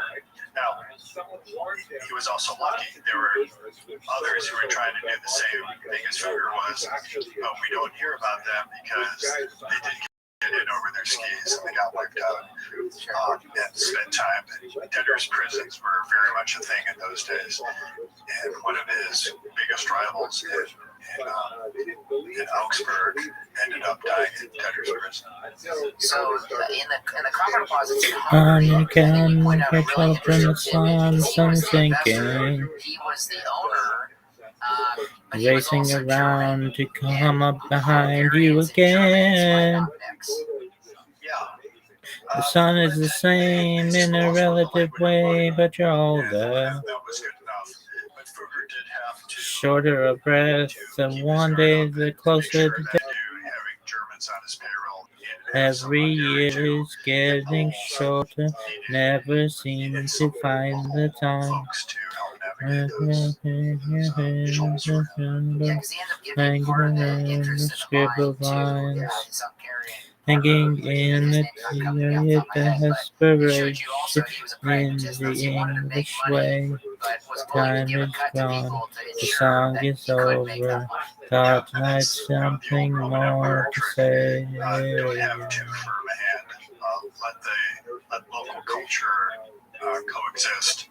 Otherwise, you're going to be fighting rebellions every day. Greg, explain the postal advantage and branch network that Fugger began accumulating. It's very interesting Oh, to think about how instead of having to carry around sacks of gold between towns to pay for things, his empire was so vast, he could just credit an account in one branch and debit it in another. And that was only possible if you had operations and branches all over the place, and he did. So the merchant up in on the North Sea, Rostock or Lübeck or Hamburg or something, might want to buy something from Fugger. Instead of having to send sacks of gold across Germany and go through 30 different duchies, principalities, and other things to make it to Augsburg, Fugger could just credit his bank up in Hamburg and debit the one in Augsburg and ship the goods. That was the end of it. So that gave him a big advantage. No one else could do that. He had hands on the ground. Explain the advantage that gave him in his negotiation with King Henry and Maximilian to take back Burgundy. Every time when I look in the mirror, all these lines on my face getting clearer. Past is gone. On it went like dusk to dawn. Isn't that the way? Everybody's got the dues in life to pay. It's interesting. We were just talking about the jewelry business here in the office. Yeah, I know. Nobody knows where it comes and where it goes. I know, and everybody's in. You got to lose to know how to win. Celebrities and rich people start giving something and making it popular, then everyone wants to be part of that. That's what happened in the engagement world. And because half my life's in books, written pages. Live and learn from fools and from sages. You know it's true. All the feelings come back to you. Sing women, sing for the year, sing for the laughter, sing for the tear. Sing it with me, live out today, marry tomorrow, the good Lord take you away.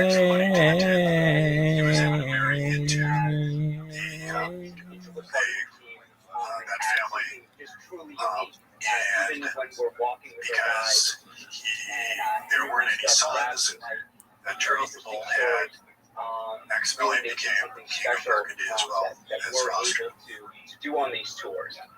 It's why I like. Yeah, he was crowned in worms. He was king. Well, sing with me, sing for the year, sing for the laughter, sing for the tear.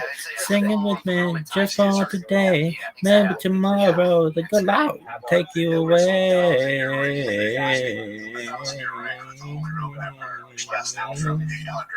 Dream on, dream on, dream on, dream until your dream come true. As you point out, it wasn't long before he was sitting in a Flemish jail. Explain the Dream on, dream on, dream on, dream until your dream comes true. It wasn't soul rule either. Dream on, dream on, dream on, dream on, dream on, dream on, dream on.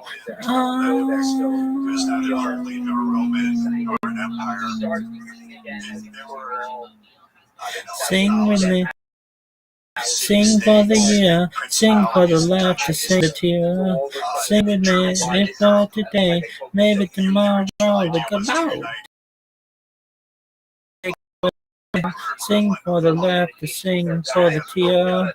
Sing it with me, just for today, maybe tomorrow, the good Lord take you away. Just to keep everyone together.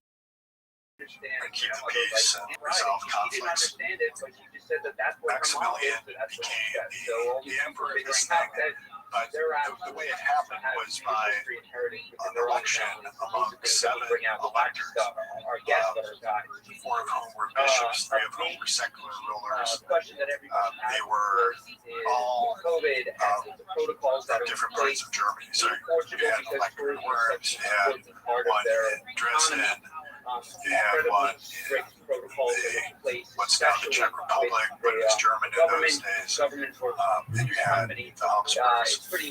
And it just it made things easier to keep electing the Habsburgs to this house. But in the election where Maximilian became emperor, there were like the others who river wanted Jordan, and I will then say to thee, you are my friend, carry me like you are my brother, love me like a mother, will you be there? Put his hand in the ring. Maximilian put his hand in the ring. And there was one other dude that was his friends. There was Charles, Francis the First, their friends. And they all wanted it, and it became a contest of who bribed the electors the most. And because of their Tell me, will you hold me? When wrong, will you scold me? When right, will you find me? But they told me a man should be faithful and not without able, and fight till the end, but I'm only human. God was on his side. Kept fighting wars, mostly in Italy. Didn't get very far. The Pope was able to keep him under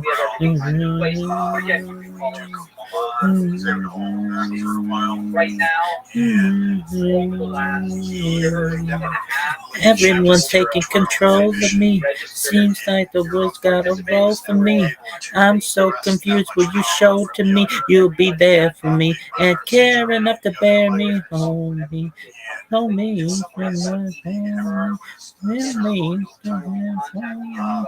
yeah, I'm only human. Know me, feel again, free me, yeah, I will feel bad, I'm only human. Carry me home, carry me, yeah, carry me there, the human.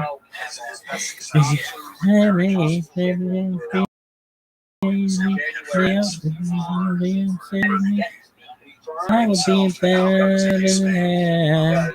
Lift me, if you're so carry me boldly, so you can hold me. Let me have long, sometimes I feel bold. I will be there. Love me and feed me, kiss me and feed me. I will feel glad.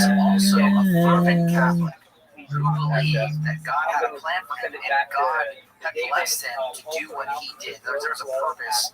He was there on earth doing what he was doing.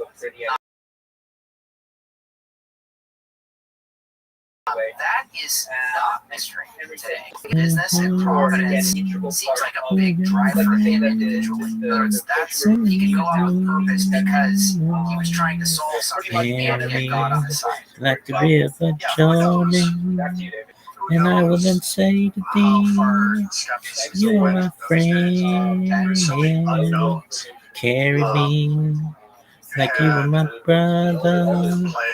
For me like a mother, will you be there? Could explain things. Almost everyone at least said that they were believed.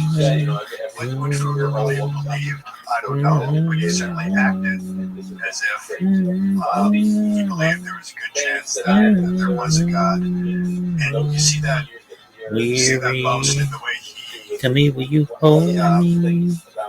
When wrong, will you scold me? When I be find me? But they told me a man should be faithful, not without able, and fight till the end. But I'm only human. So when he wrote his will, he was very clear that he wanted to give money to the church. He wanted to make sure that people were praying for him after he died, and he was just doing everything he could to atone for his sins. Like a lot of rich people, he was able to rationalize what he was doing. Probably did Everyone's taking control of me. Seems that the world's got a role for me. I'm so confused what you showed to me. You're there for me. Airing up the bear me, hold me. Show me anything that has gone. Let's pivot to your Yeah, you me. used a very interesting term in explaining him. Yeah. What is viable mean to that term as a German expression? Yeah. It's a German word for Yeah, relationships. I feel that In those days where me. Yeah, they me. rely on trust much more than you do today. Because you have contracts, you have trust was a big deal in those days. When big world go around. They still have, but even more so in those days. Without the proper introductions, By the way, Uber would be the last guy I'd ever want to be sitting across the table from playing a game of Texas Hold'em poker with. Because you explain wonderfully that he gets involved in a copper cartel with these hungry assets. And then can you explain the strange twist of the plot that follows? yeah, the copper mines in Hungary and Slovakia were the biggest around. But he was sort of at the height of his power just as the Reformation was getting started. And again, he not because he wanted it to happen, but he played a key role in making the Reformation happen. And the peasants saw an opportunity to seize power from the monarchs because the monarchs were all aligned because of Luther and the way he publicized the inequities. He was plain to everyone, well, wait a minute, why are we listening to Mass that's Latin? Why are we paying all this money to Rome? Who's to say that the priests are the only ones who can interpret the Bible? And they seem to be inconsistent. They seem to be actually doing things that the Bible says you shouldn't be doing. Enough of this. And there were rebellions that spread out all over Germany and also in Hungary. So Fugger had to defend his assets in Hungary, and that wasn't so easy because the peasants had enough resources to take over the mines, to hold Fugger's people in Hungary hostage. And Fugger had to fight back pretty hard and spend the latter years of his life negotiating to get back his territory and his mines in Hungary. There were rebel politicians who aligned with the peasants and took over these properties. And Fugger wanted either restitution or he wanted to get his stuff back. And he finally did, just at the end of his life. When prior to that, you also explained his in that copper cartel, and then turn around in kind of a Rockefeller cut to kill fashion and chop the legs off of everyone in the cartel by underpricing everyone and taking them out of business. Which, again, that's why I mentioned earlier, he's a tough guy to play cards with because one minute he's your ally and if he sees an opportunity to ruin you, he'll take it. Experience, I'm sure. What I can tell you right now is probably when you're playing poker, you know what the rules are. Coming at this time are return cruisers. So probably you enter into that agreement when you sit down at the table. So I'm going to leave it with you, Henry. Your last words knew that, well, this arrangement's only going to last as long as it's in Fugger's interest. A cartel is only as good as the willingness of the participants to play along and slash prices. Fugger saw an opportunity. He was liquid enough that he could do that. He made the calculation that he could wipe out the others. And I wish you He's a very joy smart guy. and He left himself an happiness. out, and nobody else did. Yeah, he had the But double about entry all accounting. this, I wish you Age 39. Speaking of alliances, to a younger woman. Fugger married for logical reasons, money and status. and Limited party size. How did Fugger deal with this? The size of the weddings. will love you. That anecdote, I forget exactly what happened. Maybe you can refresh me. I know he did have a big party and he brought in oysters. He had a wedding in January because the oysters would stay fresh. Correct. Yeah, I remember that. But I think it was there was a certain limit. I don't remember the number in your book.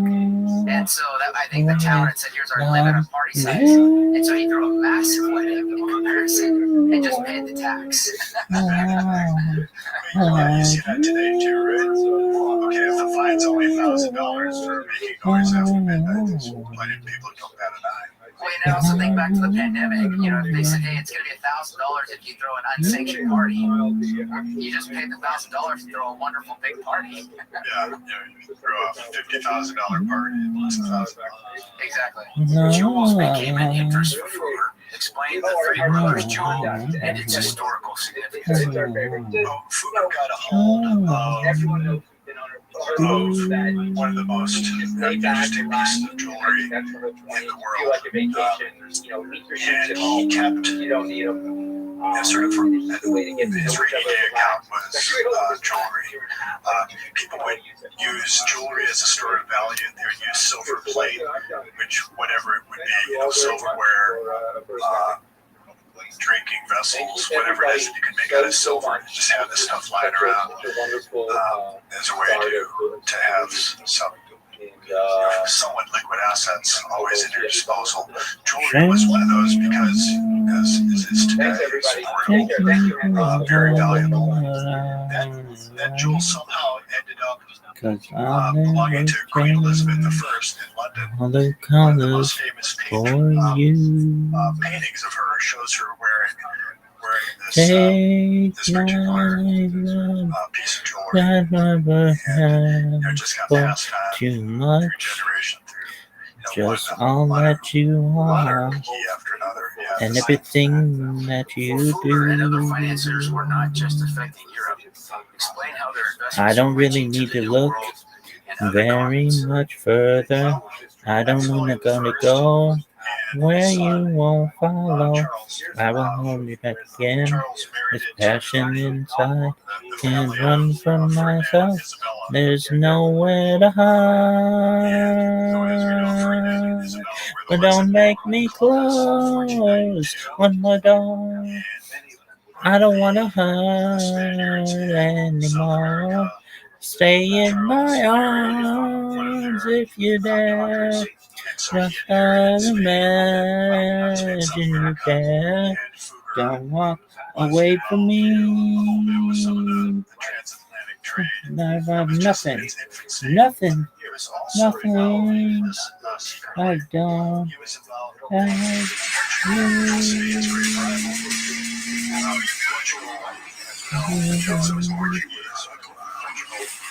have right to the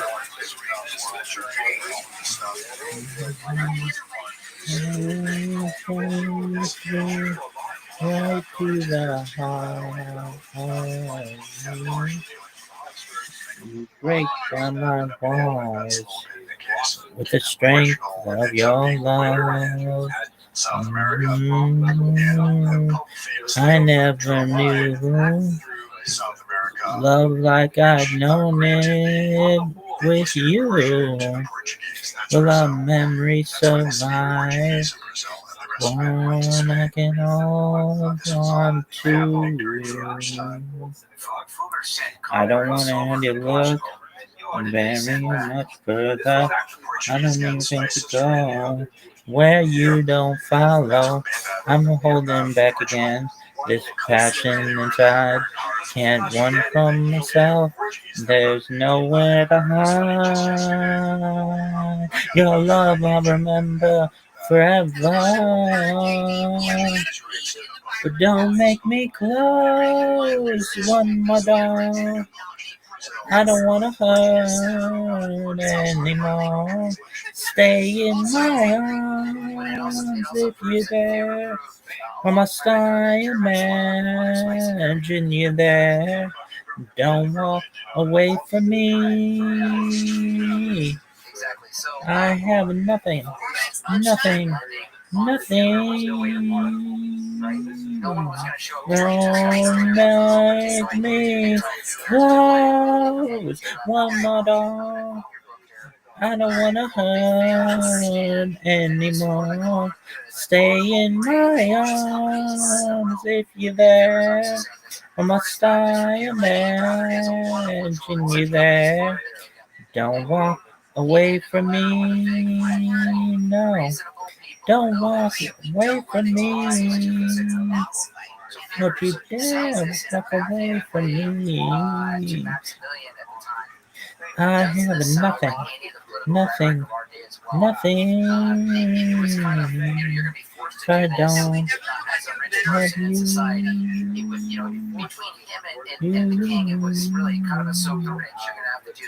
If I don't have you. Switzerland was not that far away as it's actually then. And again, that's true today. So how do you look at this idea? And I've actually really thought of it in almost an estate planning context. Come on, baby. You could die, pay 45% of your quote-unquote taxable estate here in the United States, in whatever you pay your state, if any. Or you could end up in the Bahamas, aka the Western Hemisphere's Switzerland.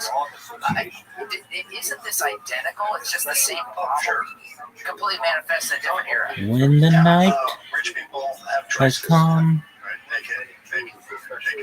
the land is dark, and the moon is the only light we'll see.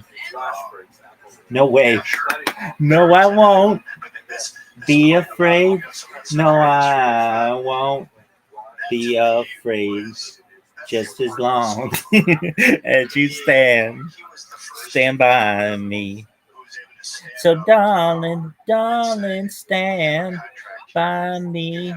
Oh, stand by me. Oh, stand by me. Stand by me.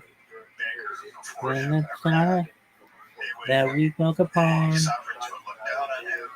should come and fall, and nothing is tumble to the sea.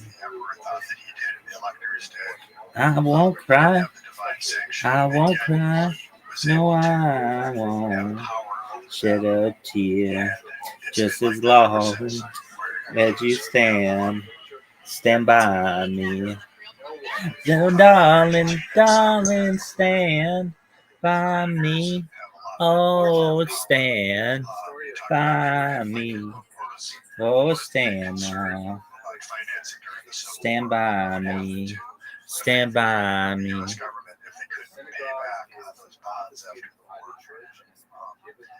This sort of thinking, the ability of someone with a contract to get a sovereign to pay, force the sovereign to pay, just did not exist before Foucault. He was the first one to really stand up and make it work. And that opened up the doors for others, emboldened others to loan to sovereigns. So Fugger was a banker with unlimited liability. Explain how his banking Darling, darling, stand by me. Oh, stand by me. Oh, stand now. By me. Stand by me. Whenever you're in trouble, won't you stand by me? Oh, stand by me. Well, adventures, trading spices, trading other commodities, trading textiles, and then he would pay his depositors interest on it. And he always paid, and he did not have a shortage of people who wanted to come to him and give them their money. Same as today, right? If you have money, what are you going to do with it? You got to give it to someone, and Fugger had the trust of his depositors, and he made a good return for them. Cardinal McCown died. Hello, everyone. How did this I am cause here with a my good run friend on and food, colleague David and what was the Krause. solution? He is our European director. He was one of Fugger's So excited to see him again in person. By the way, this ship, when we're he all died, fully there's an vaccinated. assumption Portugal is one of the safest countries in Europe right now, and I'm really delighted to be back this trip. stay in the David, family. tell our There was no audience a little bit about what we expect to He see. didn't officially have Well, children. thank you, Eric. We are right now getting the whole There boat is the assumption that into a coach this mode, money so would just you can flow imagine to that Rome, that's and Rome was not quite going to keep challenging, it but no question, we're slowly getting there. And yeah, we are about to cruise the entire Douro, all the way upstream, all the way to Spain, Salamanca, visiting some of the beautiful sites there, and that's Spanish city. Then we'd like to come back down. When I come in, it's so cold.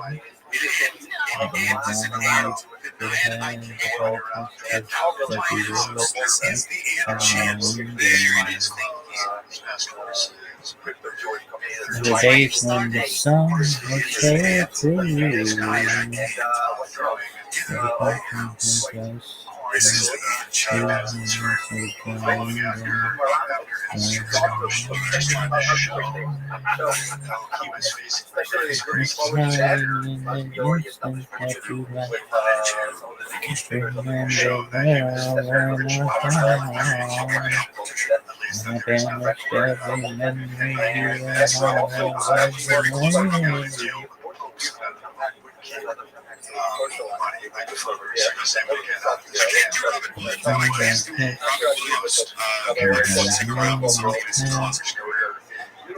Tattoo with me, and it's all coming back to me. Touch you like this, and I hold you like that. It's so hard to believe when it's all coming back to me. All coming back to me. Back to me. So much that go on and the flashes of light. There are things that you have to do again, but they don't always seem right. But when I talk and much pleasure, it's just many miles alive. Baby, baby, if you touch you like this, and you whisper like that, it was long ago, but it's all coming back to me. If you touch me like this, and if you need me like that, if it's like I go, but it's all coming back to me. So hard to resist, and it's all coming back to me. I can barely recall, but it's all coming back to me now.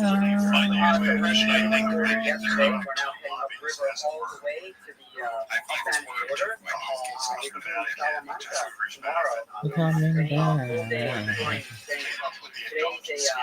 Leisurely journey upriver. Everybody's resting, relaxing.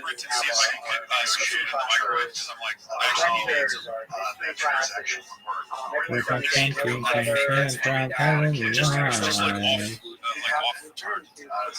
Come on, baby.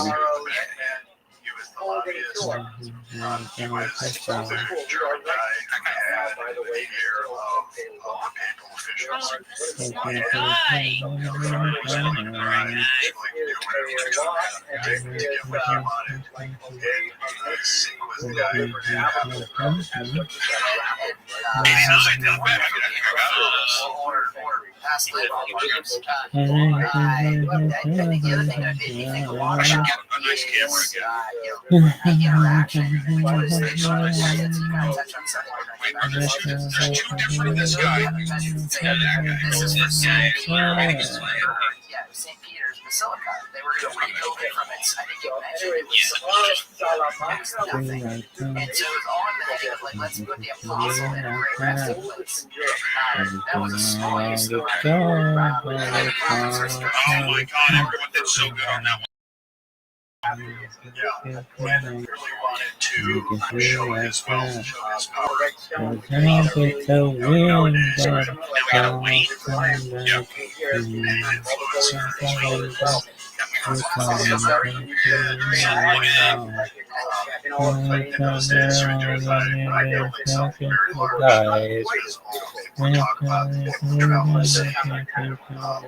right.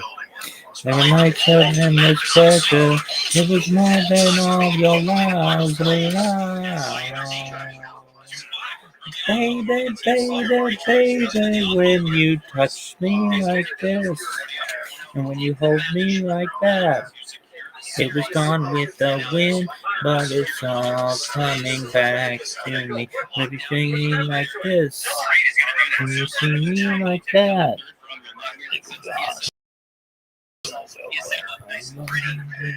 coming back to me. It's nothing more. It's all coming back to me. I barely recall, now it's all coming back to me now. Running his own indulgence program for St. Peter's. There's a lot of the map once again and inserts a 5.56 into Frankie Shot's face. As Colin continues on his rate of repair and the we've seen him put up in this series are absolutely not himself. 25 and 5 right now. Syrian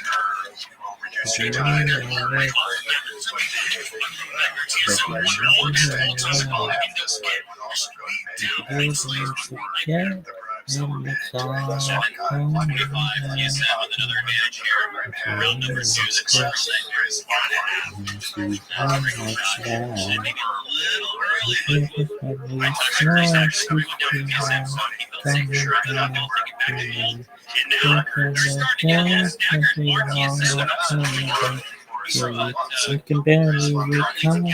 and you can see again through now. This might even cause a split spot scenario. Michael should reach out and flip that game state on its head. Now in the middle of 16. Bitch. And now it looked like a super early ball play by Brady. So not wasting any time whatsoever. Brady shoots the routine is over towards the squad players of Unreal Nightmare.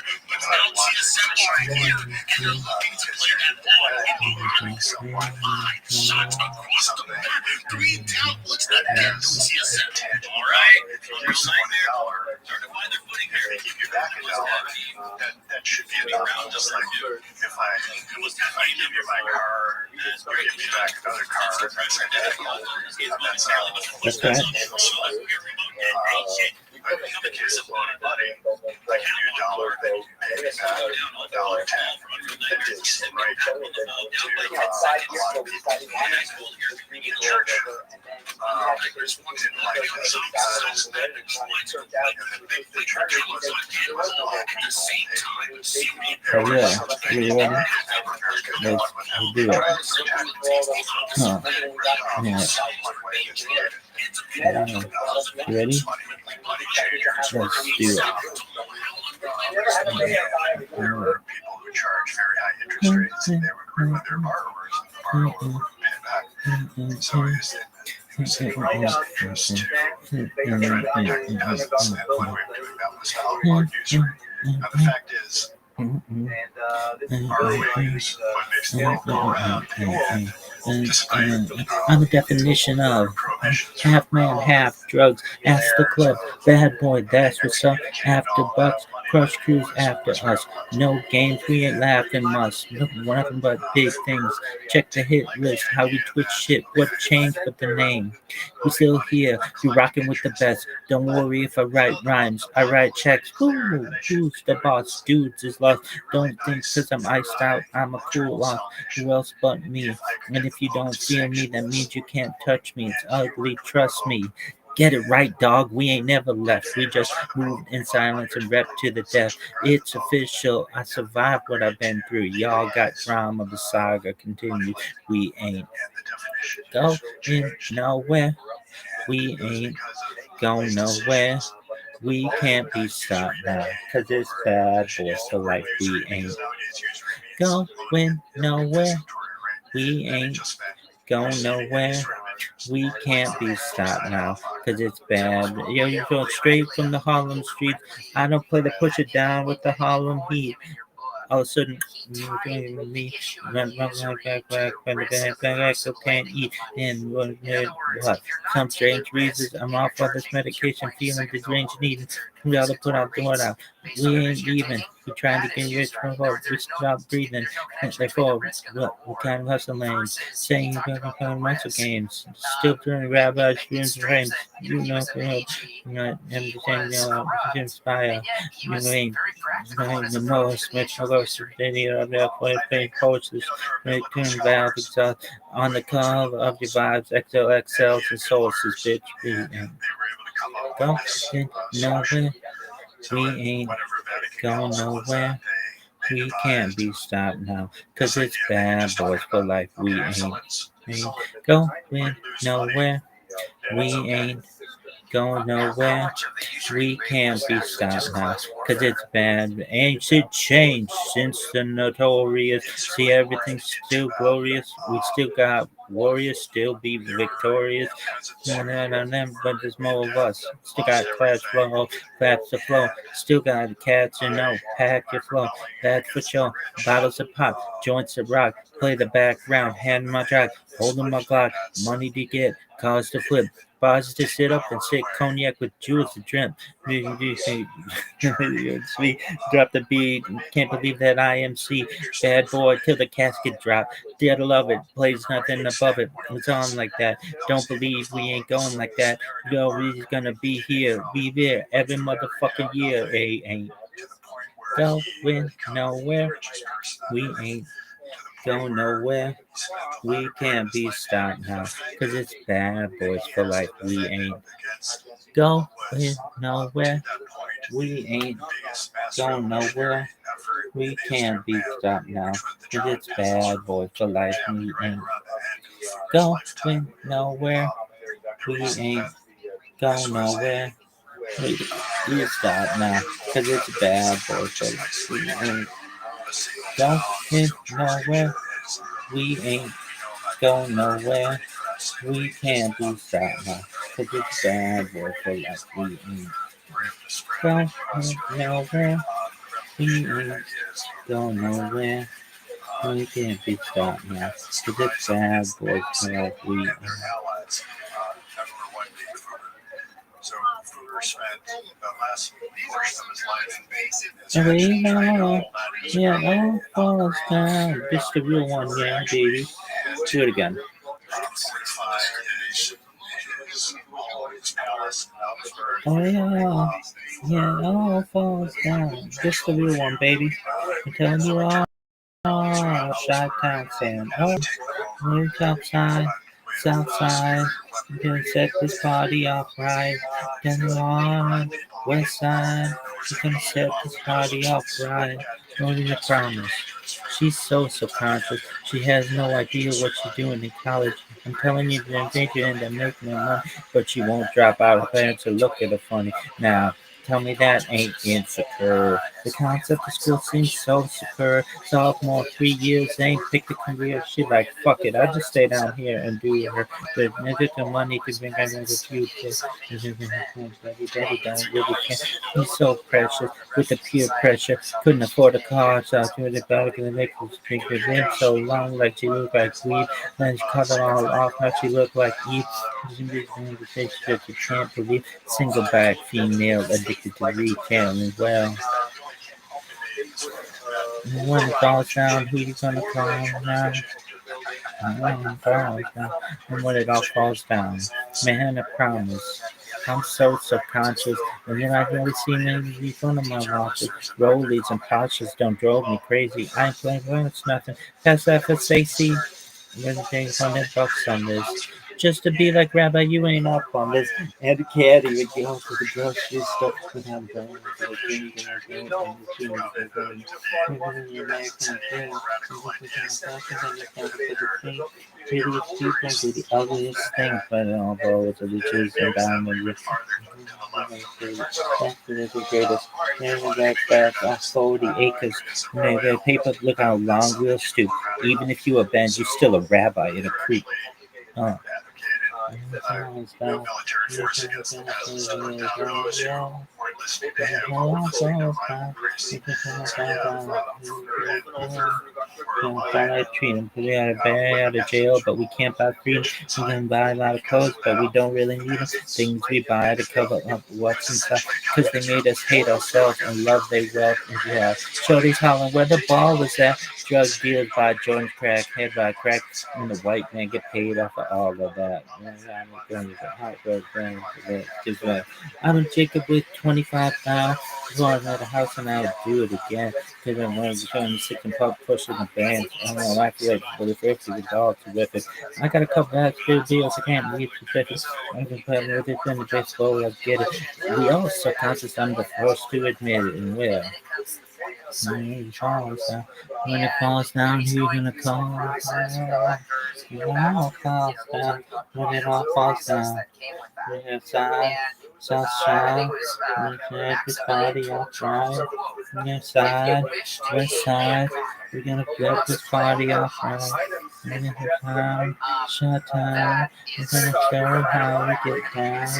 That's how we get taken to my life. When it all falls down, I'm telling you, I just can't keep working like this. This crazy shit, it's like a slave shit. Obviously, this is a fraud. You could get the people to believe that you were divine, it had authority over everyone else on earth, that you could do something with it, but there was too much resistance to that. A team can't just sit down all they can and try to make that argument require that you pay Through the wire, man. So despite all the sanctimonious talk that That's really risking on.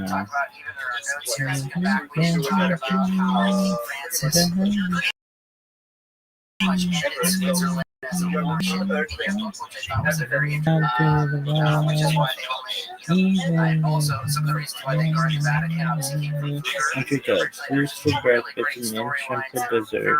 Some of the other pancakes I just been for dessert. Is there anything else that we didn't talk about that you think needs to be mentioned about Uber, his time, or what he saw? we mentioned double entry bookkeeping. Well, fuck you, Kanye, first and foremost, for making me do this shit. Motherfucker. I'm sorry about it, but Others who were trying to do the same thing that he did. He kept very good records, and when he was trading textiles, trading copper, silver, whatever, he created the first consolidated balance sheet. it's really strong. Kanye, first and foremost, for making me do this shit, motherfucker. I throw everybody out the motherfucking room because I was fucking. I'd like to propose a toast. I said, toast, motherfucker. La la la la la la la la la la la la la. I am here to the rock, and they ask me, I tell them, Mr. Rockefeller, raise your glasses to the sky, and here's to the rock. This is the last call for alcohol. Hold on, Mr. Rockefeller, raise your glasses off the wall. The range of the rock, and nothing to be sex of fame. And you with the whole fucking game.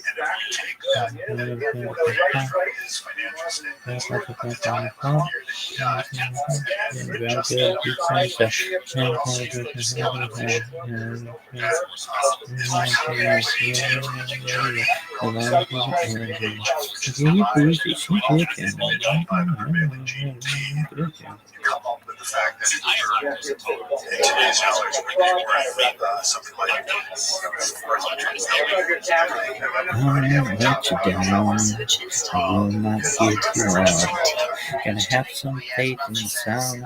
It's the one good thing that I got. I won't let you down.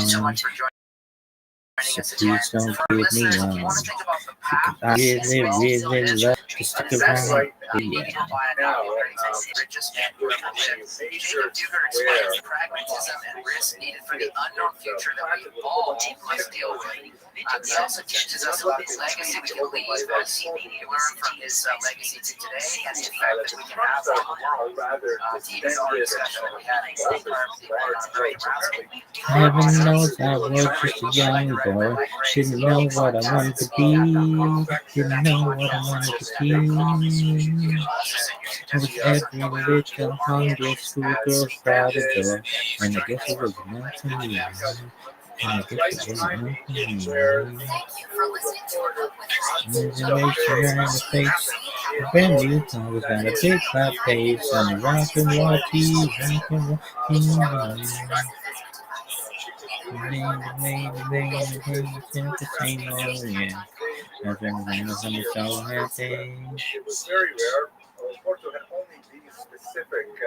I think there's something you should know. I think it's time there's something deep inside of me. There's something else I got to be. Take off your picture in the front. In fact, you're singing in the thing. Just hope you understand. Sometimes the clothes do not make the man. All we have to do now is to take these lies and make them true from us. All we have to see is that I don't belong to you, and you don't belong to me. Yeah, freedom. I won't let you down. I will not give you up. And have some faith in the sound. It's the one good thing that I've got. I won't let you down. So please don't give me up. As I would really love to stick around. Heaven knows I've all had some fun, boy. Been a man for somebody in me. But you can't for somebody in me. Me favorite and with them down, boy. And it's in the fantasy. And I'm living in fantasy. We won the race, get on the place. Went back home, got a brand new face for the boys of MTV. Hosting this episode with me is our Chief Investment Officer, Wait, shot the flame so royal. And the other guns are so happy, yeah. Just love this book. I think there's something you should know. I think it's time I saw the show. You have been deep inside me. There's someone else I've got to be. In fact, you don't get to see it. You got to gain yourself, you understand. Sometimes the clothes do not make the man. Oh, it's you now. Let's take these lives and make them true. All we have to see is that I don't belong to you, and you don't belong to me. Yeah, I'll see you now. Is though, for real. He's a securities analyst at Wayne. Gonna have something to say. It's the one good thing that I got. Which is titled American Rounds. I would really love to stick around. Just to start us off, I'd love to hear the story of what made you aware of Bueller and then what drove you to make this your first book published, because I think it's chance to come back and talk about this story. I first heard about freshman year history class in college about the Renaissance and Reformation. The Reformation, as we know, is one of the pivotal events in world history because it cleaved Christianity between those who followed Pope and those who wanted to follow Martin Luther and others who were questioning the papacy. From Rome, was instrumental in making that happen. It wasn't that he wanted to divide the church, he wanted the Pope to maintain its supremacy. One of the things the Pope was doing was raising money to fight his wars and maintain the power of the papacy. At the time, the papacy has very little to do with what it does today. The Pope was the equivalent of a king. He had his own army. He was trying to expand his territories. He just did it a little differently. He had the extra weapon of being able to promise people eternal salvation. So he and Fugger got involved in a money-making scheme called indulgences, where if you paid a fee, you could lessen your time in purgatory. Fugger came up with this idea. He was instrumental in collecting the money, mostly from German peasants, to fill the Pope's pockets. Martin Luther got very upset about this and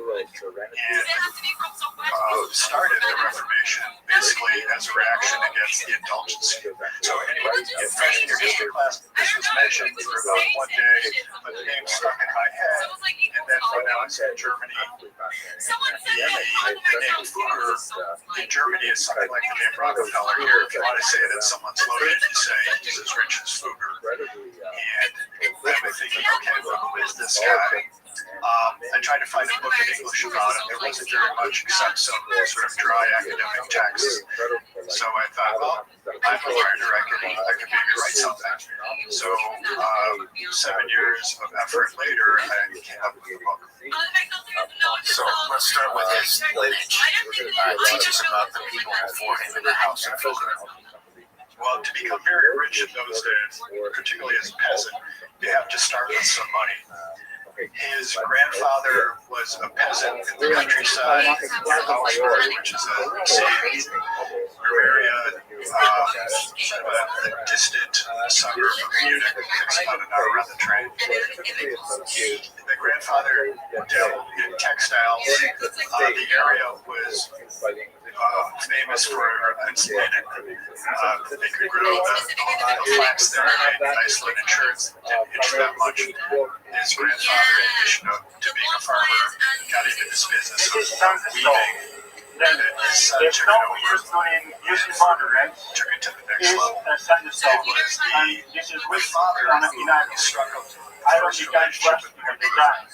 Accident came riding into Augsburg one day and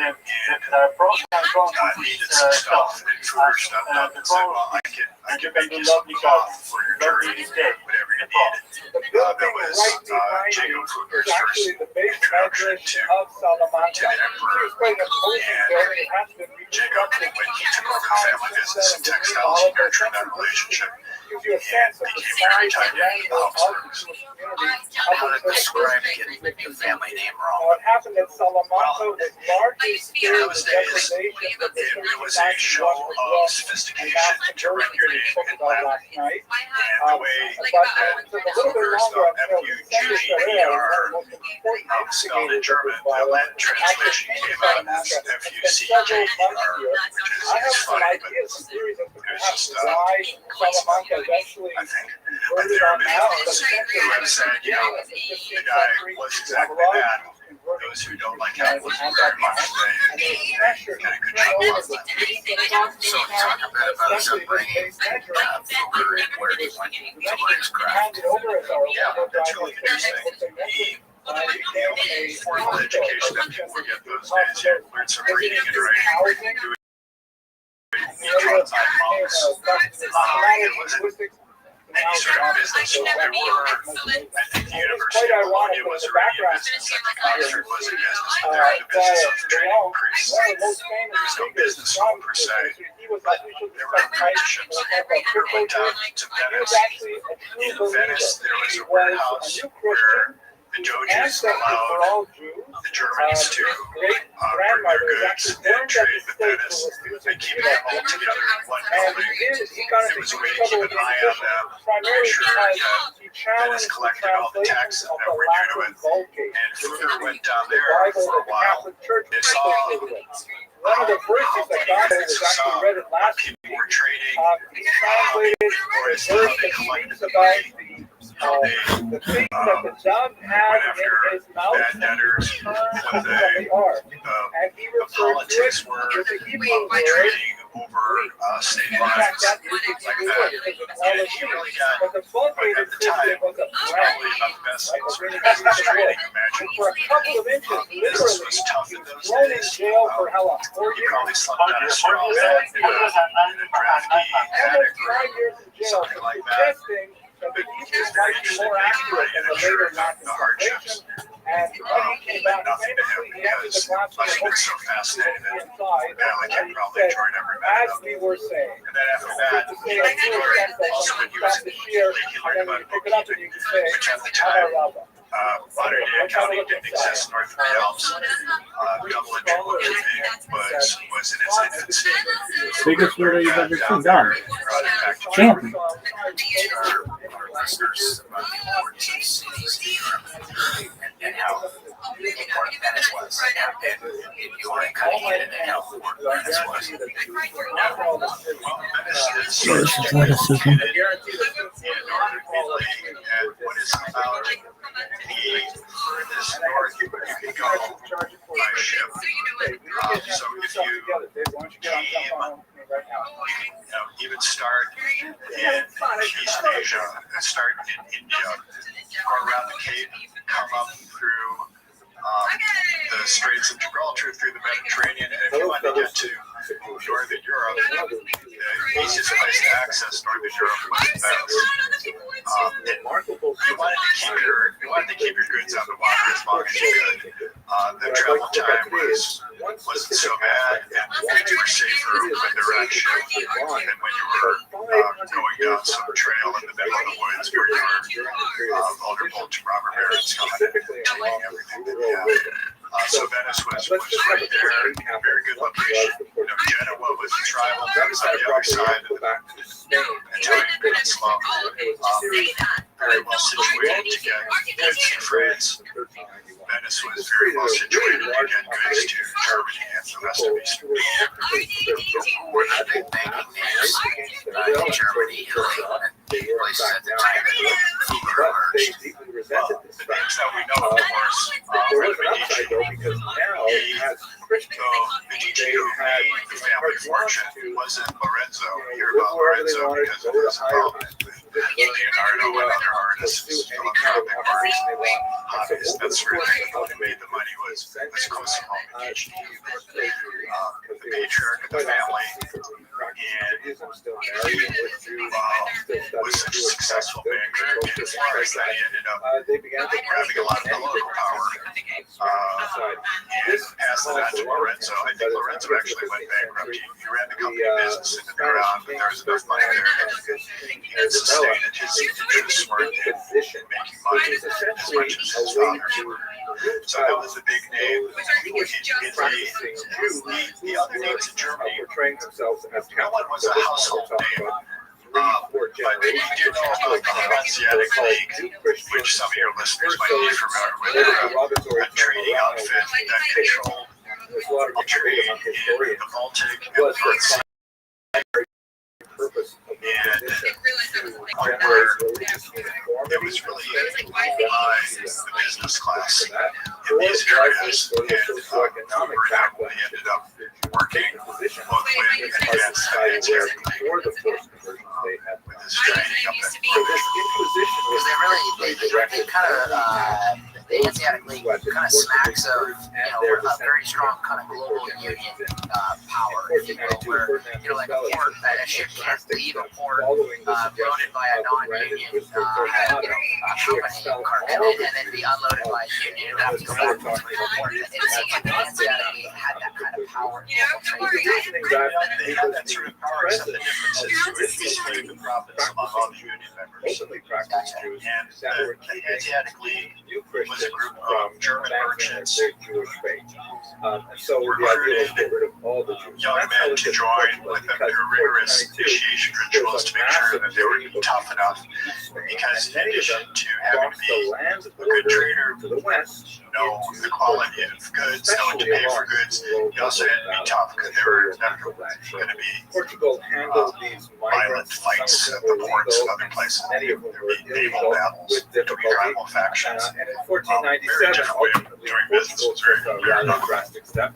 Rather than We just have to do expelling that those politics Jews and because they did represent a significant So teach us about Archduke Sigmund and why was he such a good banking prospect to finance? Yeah. So that's in fact what happened in Sigmund 1497. rich in coins. However, Those, Portugal did not. the reason he institute was this the position. They he was a Habsburg who discussions ruled whether the the Duchy of Tyrol, which is where Salzburg and Innsbruck are. A beautiful alpine state, and that's all it was a little state, but it happened to sit on the biggest silver deposit in all of Europe.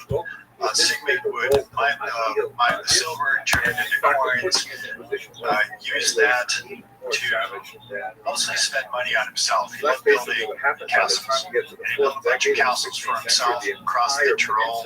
He wasn't very interested in fighting wars, paying mercenaries, raising an army, and that sort of thing. He was more about just indulging himself. Got to know Sigmund and deal with him so One of the that greatest Sigmund sailors of all could time, perhaps. optimize, maximize what he was getting out of the silver mines. And Here's a that map of the got Tyrol River. Fugger involved with the Habsburgs. But Fugger recognized that Sigmund wasn't really the best client because he was unreliable. He was also a little crazy, and the people didn't like him. I like He was this worried when that you think he wasn't the best business partner for him. So he switched his allegiance to another branch of the Habsburgs and was instrumental in organizing a coup against Sigmund, which allowed Maximilian the first to take over as emperor. And from there, Maximilian, unlike Sigmund, was very interested in territorial conquest. And by using the silver mines and Fugger's expertise in banking and engineering, Fugger hired the best mining engineers in the world and figured out how to get more silver out of these places. Maximilian was able to dramatically expand the Habsburgs' territory. Well, to your point, he was effectively swapping current debt. I'll call it. He was taking on sovereign debt risks for almost like a strip or a stream off of the future mine production. But obviously, he was doing that at a price that was in his best interest to sell the silver after it was produced. So he was collecting the commodity at a discount, if you will. But ultimately, all this financing, and I think it's very apropos to think about this today. This all was through sovereign debt he was taking on ultimately for war financing. And I think in Sigmund's case, he was going to go after the Doge of Venice. He wanted to go across the mountains and go down into Italy. As I think about it today, I mean, think of all the debt that's been taken on. We didn't fight an explicit war. We fought a kind of a disease, if you will. But do you see any difference between, large buildup of sovereign debt like was in his day with what we see today as any different for the effects it has on society? Well, one difference was that Fugger's day was collateralized. He wouldn't have advanced the money to the emperor had it not been silver standing behind that. And had his contracts not been very strong and had he not had the confidence that he could collect. Now, the emperor, whether it was Sigmund or Maximilian, could have just had Fugger rounded up and shot, but that would have made it very hard for them to ever borrow money again, at least on a large scale. 1949. Counterparty issue. And so Fugger could loan with confidence that he could get his money back. So it was more like money against all. More than just borrowing against the credit of the sovereign. So in Argentina, right, you might not get paid back. It's a different situation because Argentina is not going to surrender Patagonia to repay a loan. You mentioned how important Frankfurt was from a commercial perspective, and you talked about the Frankfurt Festival. Could you teach our listeners somewhat about that? Well, in those days, trade fairs were a very big deal. Nowadays, they're still important, particularly in Germany. The tradition lives on. There's a lot of business that goes on at fairs, but in those days, that was the only place where business happened. So, let's see here, people from all over Europe would descend on Frankfurt and bring their stuff, and buyers would come and trade whatever they had. People would bring textiles, other people would bring gold, silver, livestock, carpets, all sorts of things. It would all happen in Frankfurt, and Uber made it a point to go there and not only to trade, but also to get new clients, to get information. It was very important for the way business went on in those days. So Maximilian of communication. Maximilian and Fugger met there. Would it be fair to say that no one expected what would become of them? In other words, it's not like they shook hands and the Frankfurt Sea parted and everyone said, "Oh my gosh, you met the Christ, you're going to do business together." This was very unknown at that time. Well, they were both young men in a hurry, and just as no one could have predicted that Fugger, who was one of many people who was working in textiles and banking in Augsburg, would become the richest peasant who ever lived. No one would have predicted that Maximilian would one day become emperor of everything in Europe, with the exception of France, and have dominion that went all the way over to South America. Sure. And by the way, you also, I don't know if you caught on this, but I think you were touching on that Airbnb has a business model that's been around for centuries. Because as you pointed out during the Frankfurt Festival, how much money people could make from renting out their floors of their homes or just space to sleep. Yeah, no, that's true. It's fascinating. So, I tried to get in humorous or salacious stuff whenever I could to make the book interesting. So there I got to mention that prostitutes would come to Frankfurt from far and wide to work the fair. Peasant girls, their one chance a year to make money. Prostitution was actually illegal. There was no restrictions on that. So that sort of trade was going on. Yes, people would rent out their homes, people would rent out rooms, people would be able to earn enough money during that 1 week to last them the whole year long. That's how busy Frankfurt got during those few weeks. And you would, I guess nowadays you would talk about surge pricing. Surge pricing definitely applied at the Frankfurt Fair. It sounds like the Phoenix Open. Yeah, I was going to say, we have that going on here. It's 1 week, actually a couple weeks. He's got Barrett Jackson, you got the Phoenix Open. Stiletto heels around the golf course. Yeah, and the working and non-working folk, I'll call it, do show up, and the Airbnb market goes bonkers. So when you were saying that in your book, I thought, wow, the trade shows still go on. Maximilian took control of the duchy via financing. Explain how he took advantage of the free spending segment. Well, Sigmund was getting old.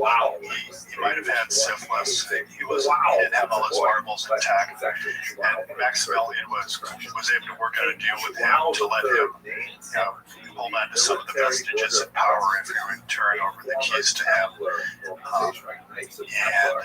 And the way that they got Sigmund to agree was that Fugger said, "Well, I'm gonna finance Maximilian instead." And without access to the capital, that was the end of Sigmund. So he lived out his days as a tottering old fool in one of his castles. And Maximilian was about Fugger's age. They got into business together and changed history. So Sigmund didn't die a pauper. Maximilian let him live out his life. You think this, in today's culture, you think Joe Biden will let Donald Trump live out his life? Do people show that kind of mercy in today's day and age? Lock him up would probably be something that people would be saying about Biden, just like they were saying about Hillary. So, and if you look what Biden was trying to do to Trump, he's not letting Trump live out his days. Yeah, because that was a level of mercy in your book that we thought, wow, that is unprecedented in our They're family. Yeah, they're family. Cancel the Inquisition. I guess he realized Sigmund was harmless. Another interesting sidebar in Sigmund. He had so much silver that he was minting these silver coins, and they were pure silver. And everyone knew that if they saw Sigmund's likeness on a coin, that it was probably 100% silver. They called these things the taler, which was the German word for valley. They came from the Tyrolean Valley. And both the weight and that name taler morphed into dollar, and it became the standard unit of gold currency. And that lasted for a long time, whether it was Spanish doubloons or French money or whatever else. It was always the same weight and the same purity as what Sigmund and Fugger were in Tyrol. So Maximilian begins his empire building. And where does he march next from there? Well, he goes into southern Italy, and he has some successes and some failures, but he does well enough so that he wants more. Now, the way Maximilian acquired territory wasn't just through war. He had a mixed record as a warrior, but he had a very good record for making advantageous marriages. So he married well, and more importantly, his son married very well. His son Charles married into the Spanish Empire, and through that the Habsburgs had control of both Eastern Europe, extending all the way from Austria to the Balkans, and they also had Spain. During this time, however, and it gets because of Spain, they ended up getting control of South America. Reading your book, it hit me very hard. I never understood as a young person reading about World War I why Archduke Ferdinand being killed in Yugoslavia caused all these nations to line up at each other and start shooting across the 2-mile expanse. And your book helped me understand, based on what you just said, that was the connection there. Well, World War II, there were all these alliances, right? So Russia protected Serbia, and Croatia was aligned with Austria and Germany. So there were these secret alliances, and once it's like NATO, it's the same thing as NATO. If there was an attack on a NATO country, everyone would rally, and defend that NATO member. And that's what was going on in World War I. One of the best books for me that really explains the culture and society down in the Balkans is a book called The Bridge on the River Drina. I've never heard of that. Won a Nobel Prize back when it was written. And it really talks about how in the Balkans you have these 3 tectonic plates that come together. So it's very volatile on the margins. So you have the Orthodox Christians, the Catholics, and the Muslims. They all come together right in the Balkans. So every 50 years or so it goes up in flames. Fugger saw large opportunities in mining, obviously from Schwaz, okay? But understood the risks inherently involved. Can you explain, how Fugger looked at the risks of commodities? Because you talked a little bit about how they go broke in this.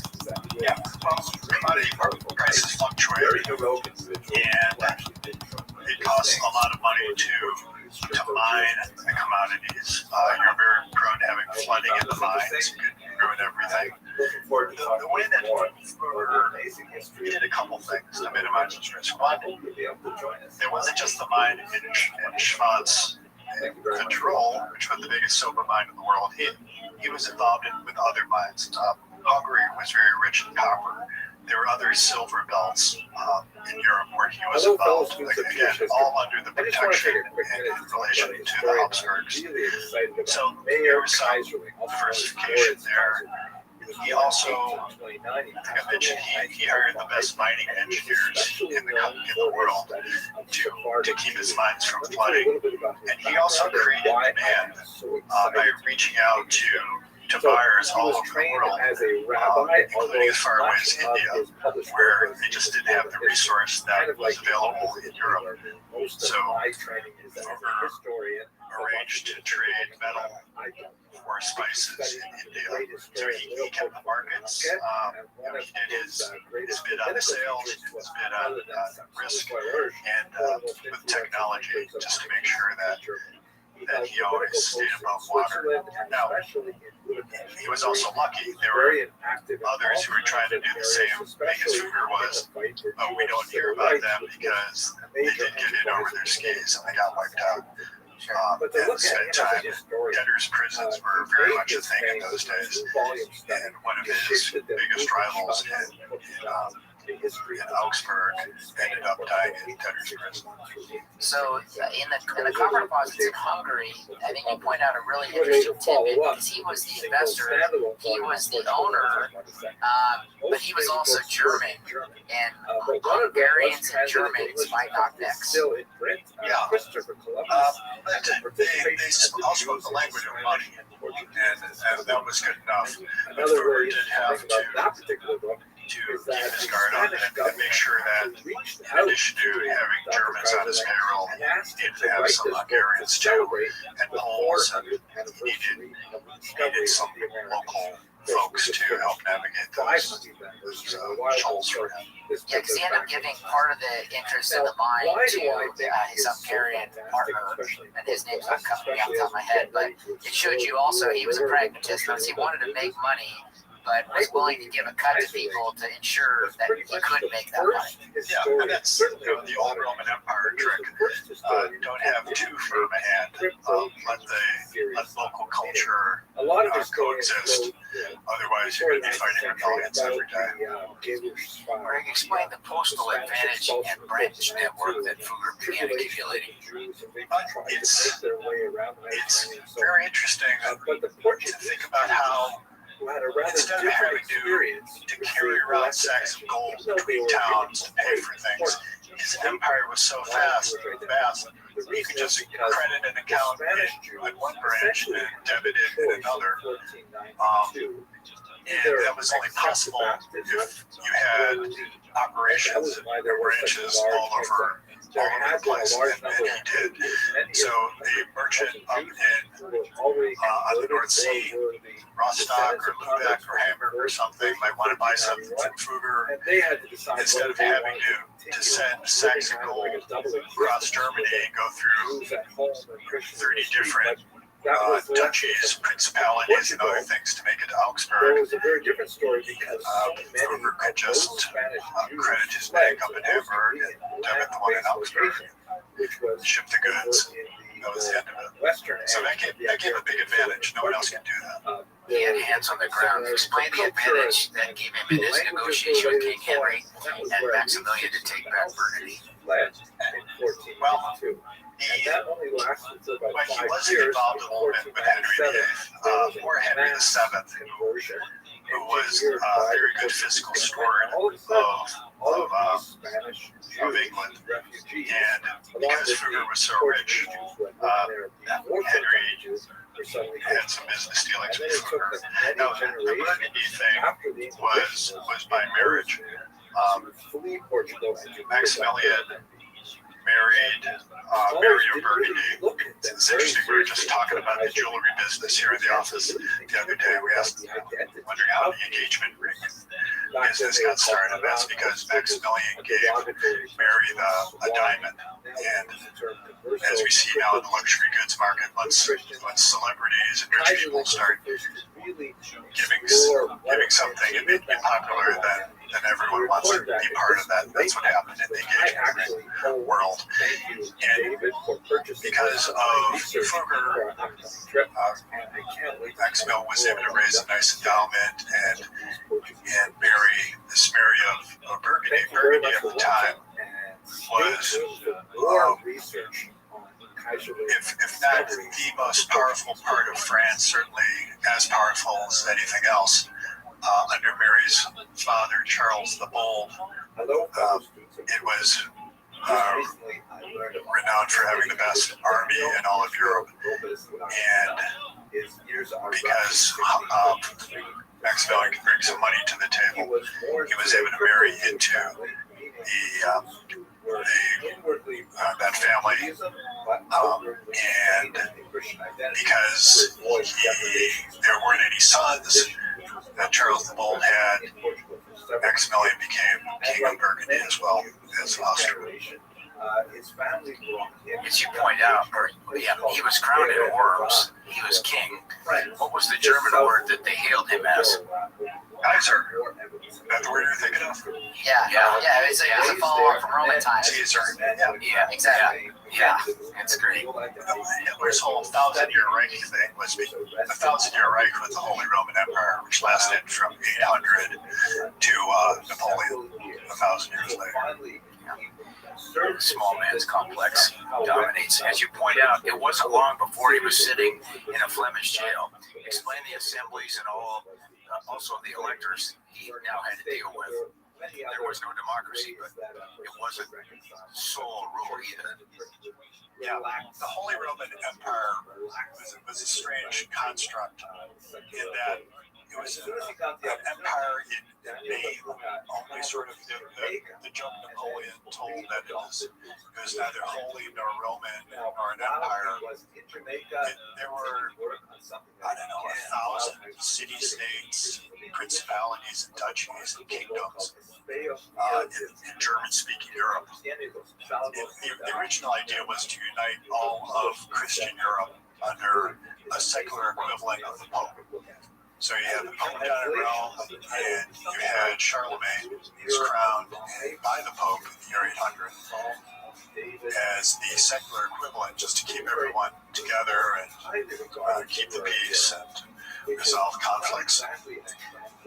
Maximilian became the emperor of this thing, but the way it happened was by an election among 7 electors. 4 of whom were bishops, 3 of whom were secular rulers.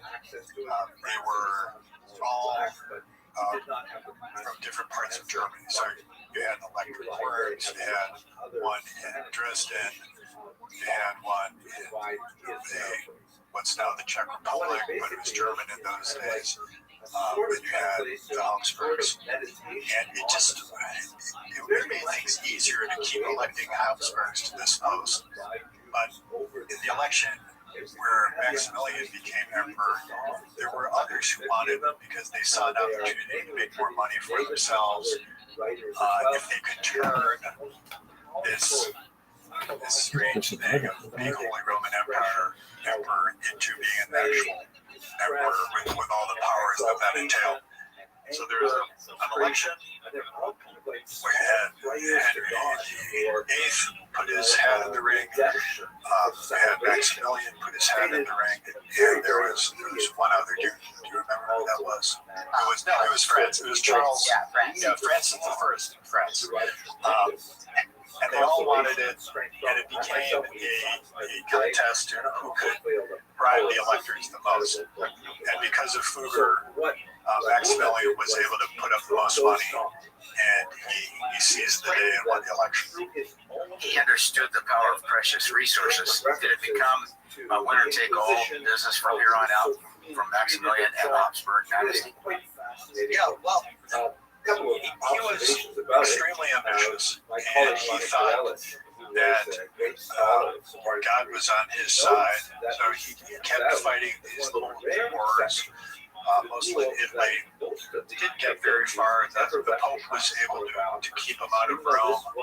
The Duke of Milan was able to hold him back for a while. And he never really achieved his territorial ambition in Europe. He was never able to wrest that much power from the other big monarchs in Germany. Really unprecedented. I don't think anybody's ever been this athletic. Oh, look at this move.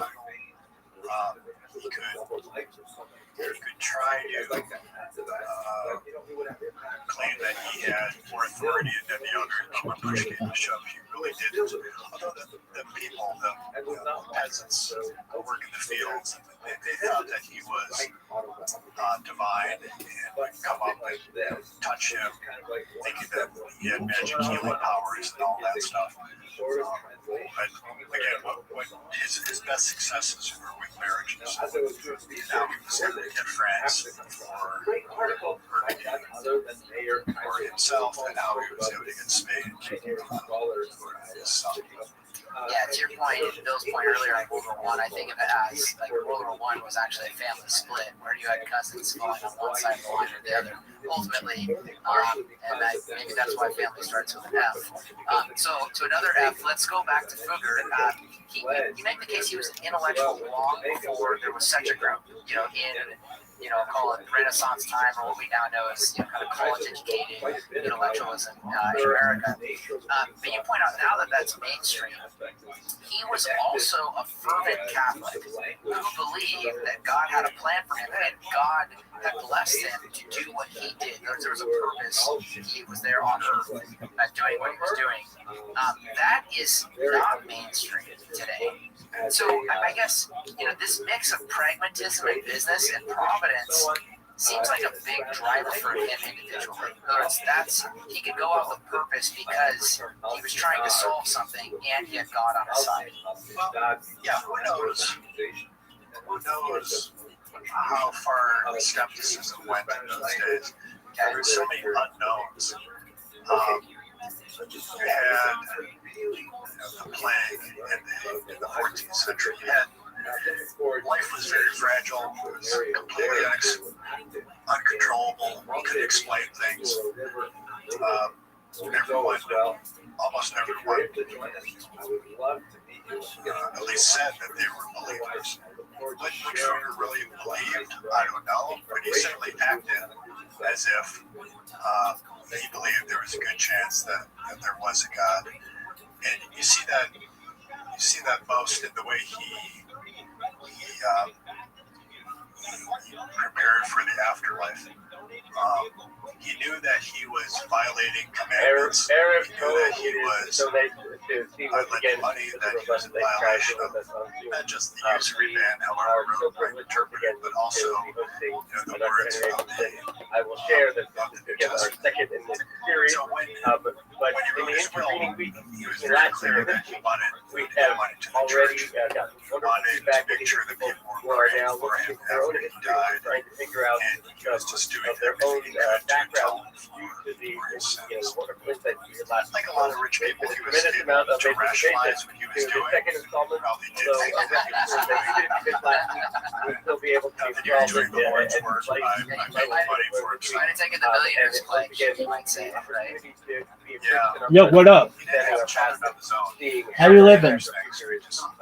Please tell me you're from. Yo, what up, Odachi? How you living, pimp?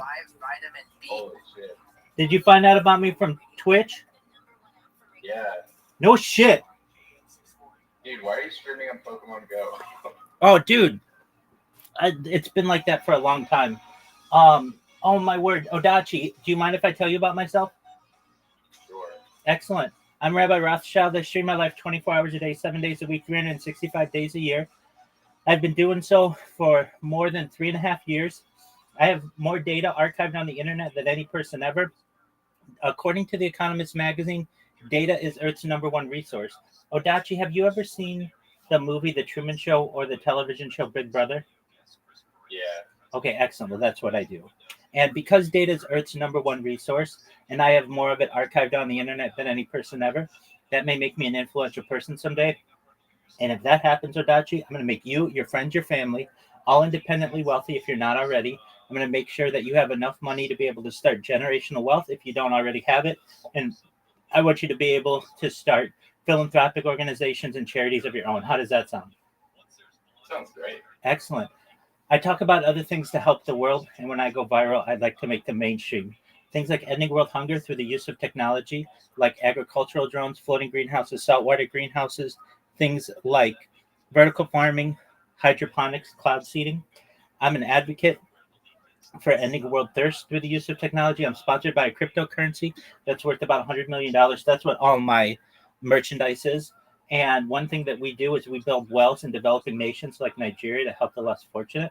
I'm also an advocate for the LifeStar program and, most importantly, desalination technology, where we pump Earth's seawater onto land to make it drinkable.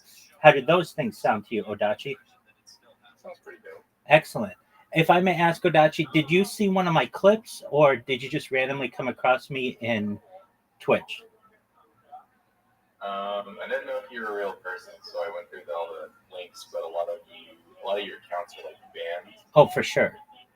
On Twitch. Absolutely. Like your YouTube link, I saw like your TikTok, and I saw your interview with Ray Diamond. Yeah, Diamond. Absolutely. Wow, you go deep into my lore.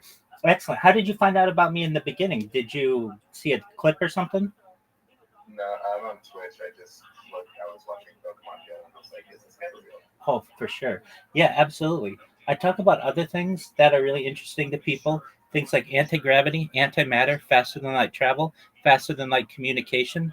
Things like perhaps even quantum computing, things like de-extinction technology. People don't know this, but the first successful de-extinction took place in the year 2003 with the Pyrenean ibex, which was a goat located in northern Spain, southern France. Fast forward to the year 2021, a company out of Dallas, Texas is founded known as Colossal Bioscientific. They've made it their goal that within the next 3 years to reintroduce the woolly mammoth into the Arctic Circle, utilizing Asian elephant surrogates, which I just think is really exciting. Following the reintroduction of the woolly mammoth, they want to reintroduce the Tasmanian tiger, followed by the dodo bird. I just think these are really exciting prospects. I talk about other things to help you and your friends and family. This is all with your consent. But Odachi, when you were born, the average life expectancy for you or someone like you was probably about age 80. I'm going to increase that to age 100, 120 through the use of technology like peptides, human growth hormone, stem cells, oxygen therapy, red light therapy, things like ambrosia therapy, cold shock therapy, things like cryonics, cryogenics, nootropics. But eventually you may get to be 100 years old, 120 years old, and you may say, Rabbi, everything that you said came true. It's been wonderful. What's the next plan? Well, if you want, this is with your consent, you may be able to utilize a type of technology known as mind uploading technology, where we scan your brain, Odachi, into a computer like a CAT scan or an MRI, knowing where every atom is in your central nervous system and your peripheral nervous system, for later download as an android, an avatar, a cyborg, a cybernetic being, a clone of yourself, a robot, an ethereal being, whatever you want to be. But essentially what I'm saying to you is that you may be able to live a digital immortality. What are your thoughts? I don't know if I'd want to live for that long. You don't have to. That's why I say it's with your consent. But essentially, I want to make your dreams come true. How does that sound? Well, like, would you stay like young in your mind, or is it just like you get at a certain point you're just like geriatric, but then you're living longer? No, you essentially today's 80-year-old is tomorrow's 800-year-old. Like basically, we're going to be able to slow down aging, and also, if needed, we'll be able to just upload your mind into another being if we need, so that you'll be able to live indefinitely, basically tens of thousands, millions of years if you want. Hey man, this is really interesting. Did you actually contribute anything meaningful to society? Yeah, dude, I have the world's largest time capsule or timeline of human existence archived to the internet. That's pretty good. So what does that contribute? Well, what do you contribute? I mean, I work at a job. Okay, that's fine. I have a career as well. I've launched apps on the App Store and Google Play. I've had multi-million-dollar contracts under my responsibilities. I have enough money that I'm able to just stream my life 24/7, and that's what I do. Unknown Monster, how did you find out about me?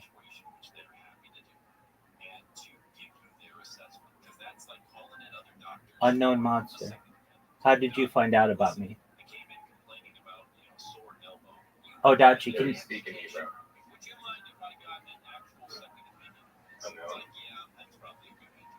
Yo, unknown monster. All right, well, if you're gonna come at the throne, you better bring heat. So, Odachi, that's what I do.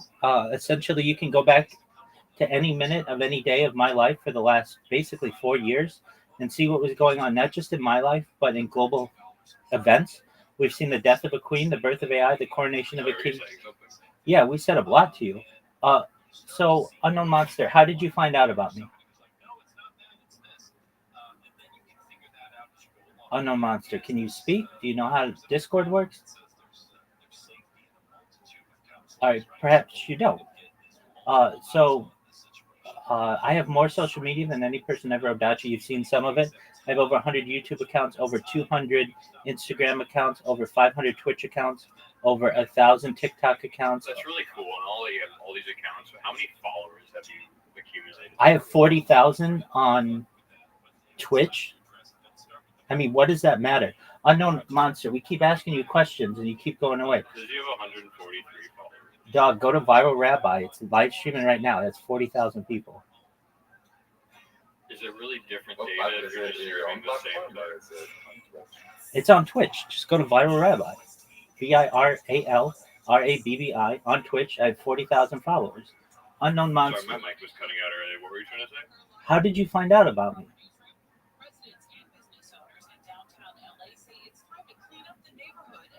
Unknown Monster, you just muted yourself again.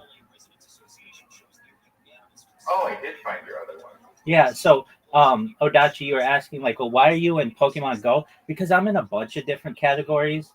Not that any of them really allow me to get found all that easily. Sorry, I think my push to talk is messing up. Unknown Monster, how did you find out about me? This is like the 6th time I've asked you this question.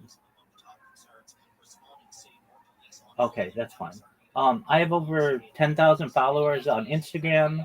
I've got thousands of followers on TikTok. I have more social media than any person ever.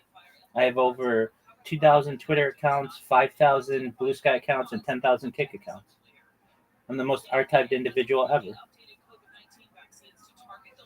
But aren't you worried about how little engagement you're getting, though, even if you are having a lot of these followers? Because I saw in your game when you had like 49K followers that you only have one viewer. Yeah, I mean, I don't really pay attention to Twitch. I multi-stream. So I stream on YouTube, Twitch, Twitter. Where do you have the most engaging activity? Right here. I've got you in here. Unknown Monster. Unknown Monster. How did you find out about me?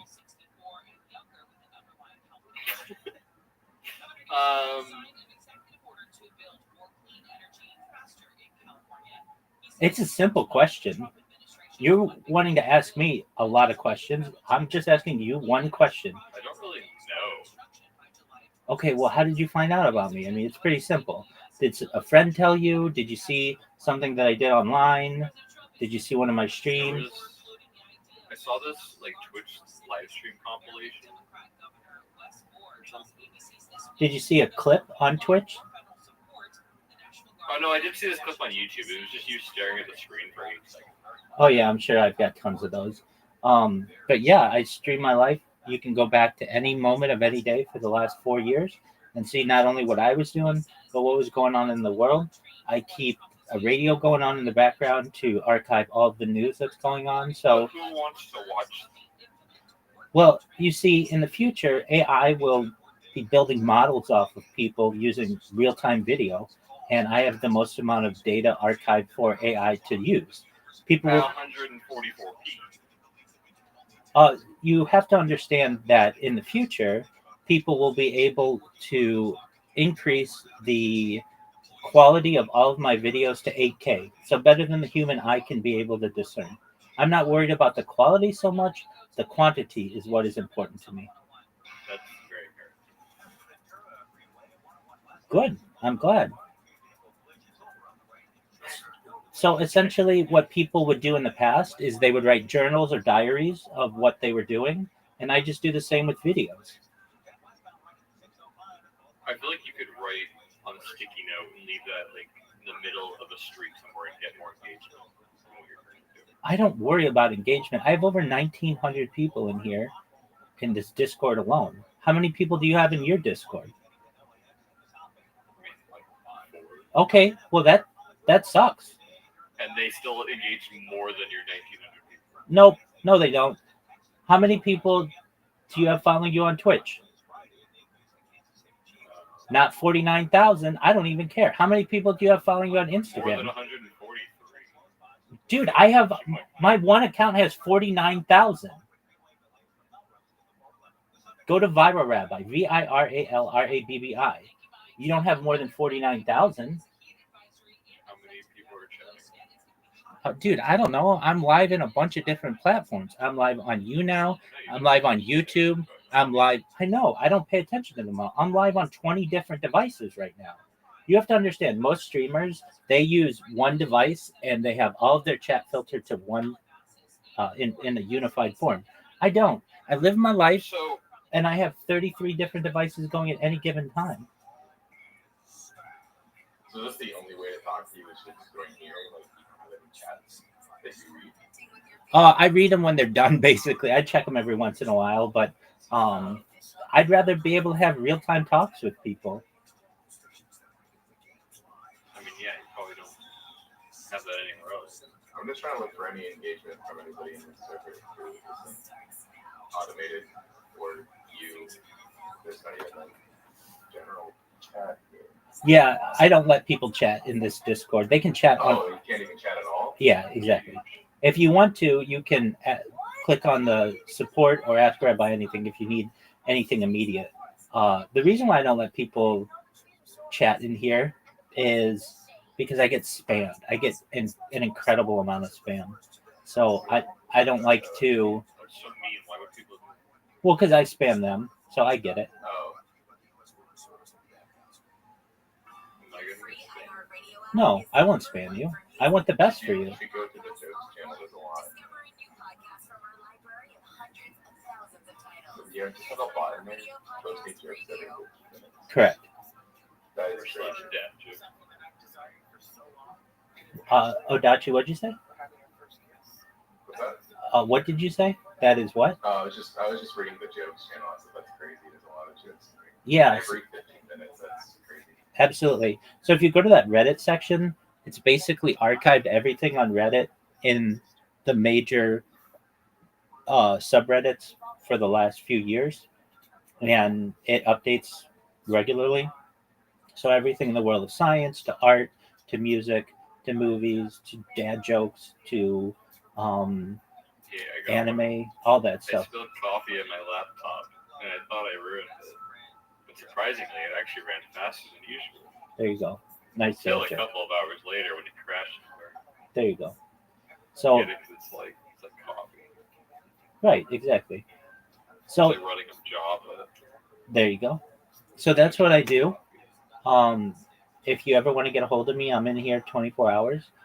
Though I do some IRL streaming. I've streamed as far north as Santa Barbara, as far south as San Diego, as far west as the Pacific Ocean, as far east as the desert and mountains. I've streamed in Beverly Hills, in What Los if you're sleeping when I join me? Yo, I had the exact same idea. What did you say? Do you want me just to wake you up if it's like really important? Absolutely. Yeah, go for it. You just sleep there, dude. Yeah, You want me to like scream into the mic? I mean, do whatever you want to do. I may not always have the volume in here open, but if I do, you'll awake me. If it's like really important. That's fine. Then go to the Ask Rabbi Anything section and Can I meet. set you as like my emergency contact? You absolutely can. You absolutely can. I'll make sure that nothing bad happens to you on my watch. Thank you. Absolutely, my friend. Would you ever invest in like better quality cameras for your live streams? Most certainly. Or too much because you're streaming too many. I mean, he says he has all this money. I feel like he could do that now. I mean, I have that right now. I've got a ceiling cam that is like basically in 1080p. Yeah, I mean, if you go, I advise Which you. service? Okay, yeah, exactly. Great question. Go in the upper left corner of this Discord and you'll see a red circle that says 24/7 YouTube streams. Put that link into YouTube and you can see all of my different YouTube streams, and whatever one you think is best, you can watch me on. Holy shit, there's like 40 different angles here. Exactly, that's what I'm saying. Nobody else does what I do. They're all kind of blurry. Doug, again. I'm looking for this ceiling cam. It's because you're using Restream. Yeah, that's a reason too. I'm using The Restream. lighting also not helpful with the pink. Oh, I mean, Why pink? Do you like pink? Fuck yeah, I like pink. But I just don't know if it's like red enough to see everything. All right. I mean, in the future, people will be able to turn up the brightness as much as they want. I need to keep it a little dark because I have a projector behind me that plays the video that I'm watching, and it needs to be somewhat dark so I can see it. What are you watching? Jewish history lectures. What's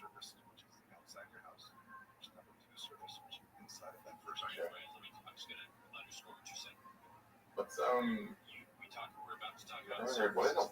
What is a Rothschild? Well, it's my last name. Oh, it's just the last name? Yeah. It means red shield in German. Is Rabbi also just a name? I'm a rabbi, means teacher in Hebrew. Oh, okay.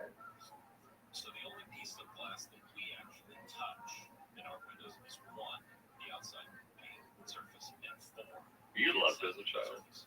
Very much so. Perhaps more than anyone on earth.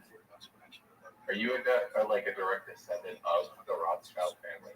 It's a very large family. There are 3,000 of us in the United States alone, about 10,000 of us globally. Do we share DNA? Absolutely. You have like a lot of siblings too. What's the family dynamic? I generally don't like to talk too much about my family, so I keep their lives private. Do they support it? Like support you with this? Generally, yeah, big time.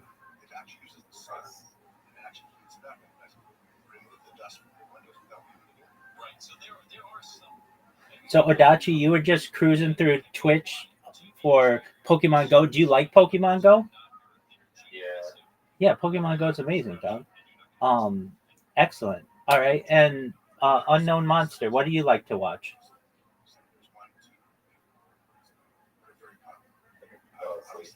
That could be. And you guys don't know each other, right, Odachi? I don't know this guy. Oh, very well. Okay, so Odachi, aside from Pokemon Go, what do I you? just thought he sounded really cool, and I wanted to be a part of it. Absolutely, everybody does. So Odachi, what else do you like to do aside from watch Pokemon Go? What are your hobbies? I really like Sea of Thieves.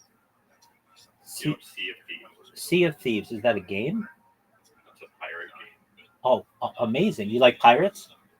I like pirates. I do too. Who's your favorite pirate? Like IRL pirate? I don't know their name. That's okay.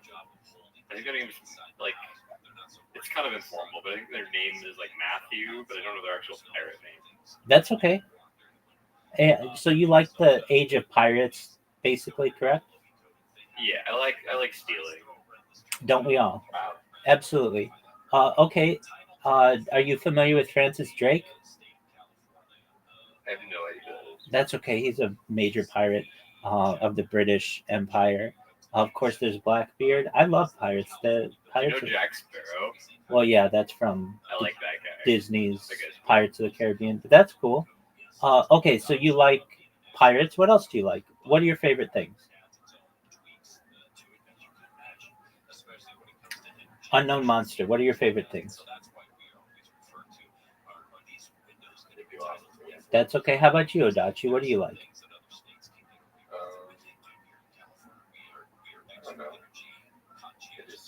Do you play sports? Do you play sports? Did you follow sports? No? Okay. Well, that's all right. I'm really into sports. We watch 3 different Olympic games on this stream. We watch college football. We watch pro football as it starts. What's your favorite team? Yeah, I like them all. Whoever's on my fantasy team. But generally, I'm a San Francisco 49ers fan. As a child, that's who I would root for. And I like USC.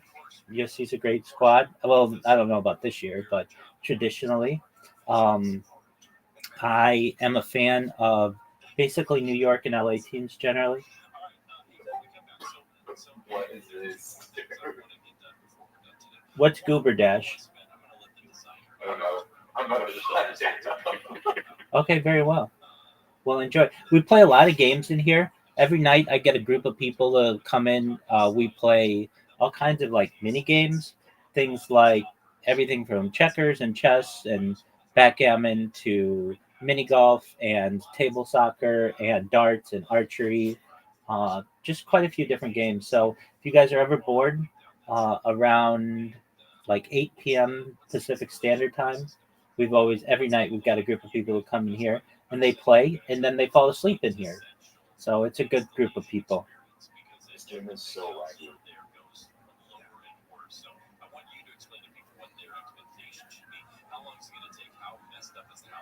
So Odachi, you don't like sports. That's okay. What other games do you like aside? What other games do you like aside from Pokemon Go? Hey, Odakai, have you heard of Sea of Thieves? No. Windows Defender Firewall has blocked some features of this app. Okay, it doesn't like me playing this game. It's super lucky you're not really missing out. It's not like it's so lucky. Do it myself. I don't know, man. I work at 9 to 5 and then I just like let them go. Very cool. That's cool. You should try playing Sea of Thieves.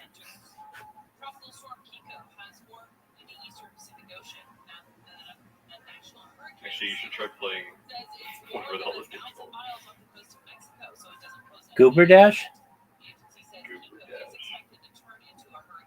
I'm actually racing other people right now. Yeah, same. You guessed 2190. No, I'm not no monster. You Idiot. guessed 2988.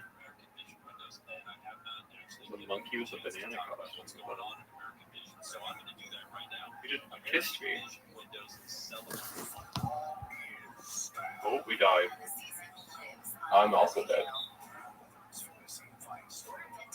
Oh, it's so laggy. I'm dead again.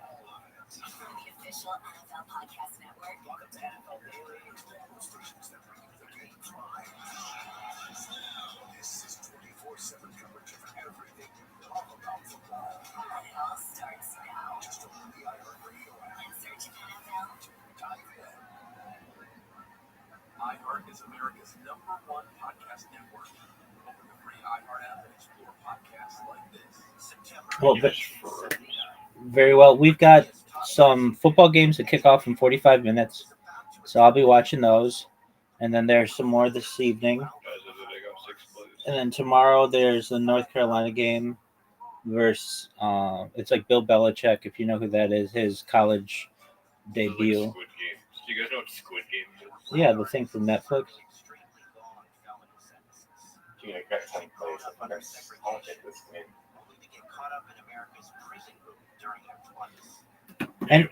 And in my free time, oh, all right.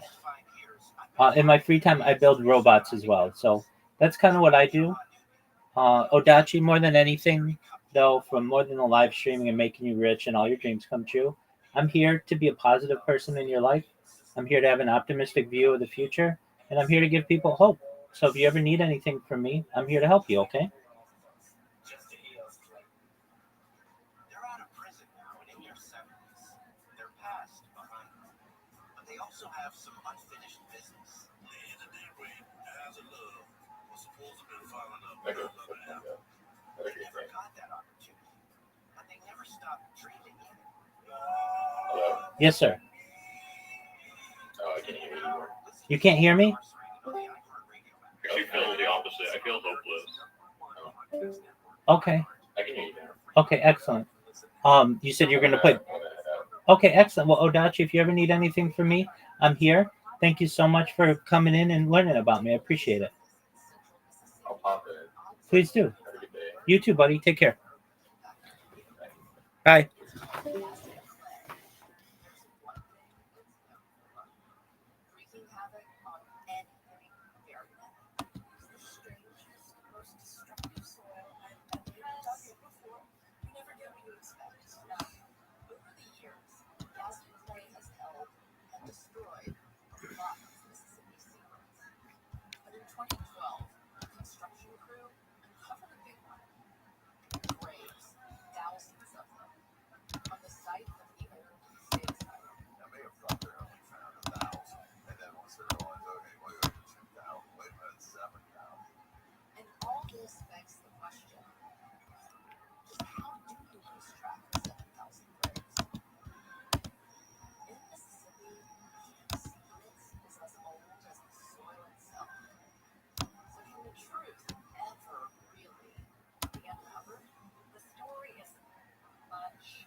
Which vaccine you're taking. Schedule in minutes at vaccinsys.com. Sponsored by Pfizer. Football is back. And the season lives on iHeartRadio. Fantasy advice. We're venting with your favorite host over that blown call. iHeartRadio brings you all of it. The official NFL podcast network.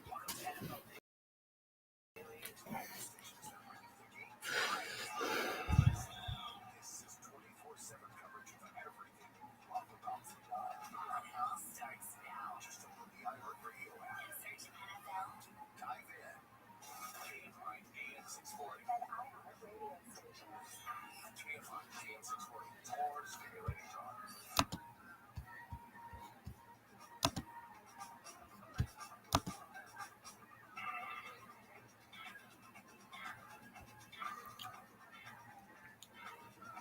And we are back. Gene Sharp, the House Whisperer, here to help you take your home to the next level. Doing that today by having a conversation about doors and windows. And we're just scratching the surface of all the places that we could go with this, but I'm trying to give you a cursory overview so you understand a little bit more about what you'll be looking at in terms of buying new windows and exterior doors for your home. Now, we get that. My studio guest, Chris Perez, president of American Vision Windows, sitting right across the table from me. Chris, before the break, I said I wanted to get at least take 1 second to get a little down and dirty and talk about what's the expectation for the installation process, because we have people listening from San Diego all the way through California area. So what's going to happen next? What should people expect? What do you guys do? Okay. Yeah, so when you reach out to us one way, you guys on the radio or just whenever it's, we're going to have this right with us. We're going to have a customer go into your house. We're going to have them go through the different products we sell. So we're going to try to make sure that we find what you don't have. Because we don't want to. All right, so point A is that you guys carry a lot of different manufacturers. It's not like there are a lot of window, by the way, just to clarify, window installation, what we call window door company, they're not manufacturers, right? You guys are contractors installing windows into people's houses, providing windows, selling them, and so on. So some guys out there just have one, maybe an off-brand or secret window brand we don't even know about. They just carry one kind of window, and so guess what? It's that old classic aphorism where, like, to the person who only has a hammer, every problem is a nail, right? So guess what? Oh, our window is the perfect one. You don't really care because you are an installation. Yeah, you carry a wide spectrum of window brands and price points and materials, everything from vinyl to fiberglass to wood clad to aluminum and so on. So you guys are, first of all, I would say, as a designer, yeah, absolutely. Talk to a window company, installation company. Whose goal is to give you the window that your house needs most, the one that you actually need. That's what we've done for years, and I think that is the customer really appreciate it. We all bought one product. One thing gives you an option. Is what we have. There's pros and cons to everything. Pros to wood windows, there's cons. We can find a product for doing stuff. When people always ask me, what does it mean like to be the largest window company? I go, first of all, I'm largest installation. Because what sets us apart is our installation. This is what we're talking about. What happens? That process of getting us to come out, moving in us, show you how to work, find out where our cars are parked, we're walking you through the whole process. You should feel very comfortable with us in that house, and you decide to move or with us as a project manager, that you would be comfortable that it's going to be done the right way. So you're talking details on here's where the trucks are.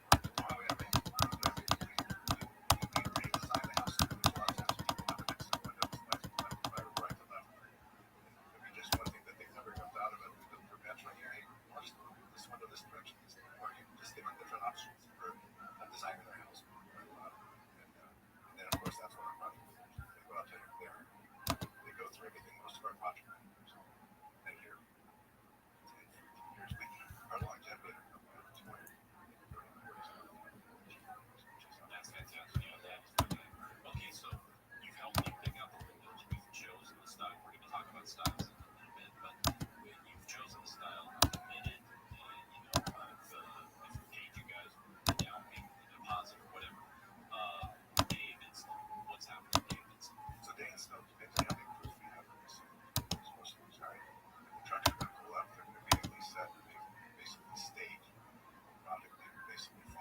folks that are there currently, they're in place. They match obviously the products that are on their trucks and make sure it's all there before we start ripping out windows. That would be bad. So we make sure all that happens.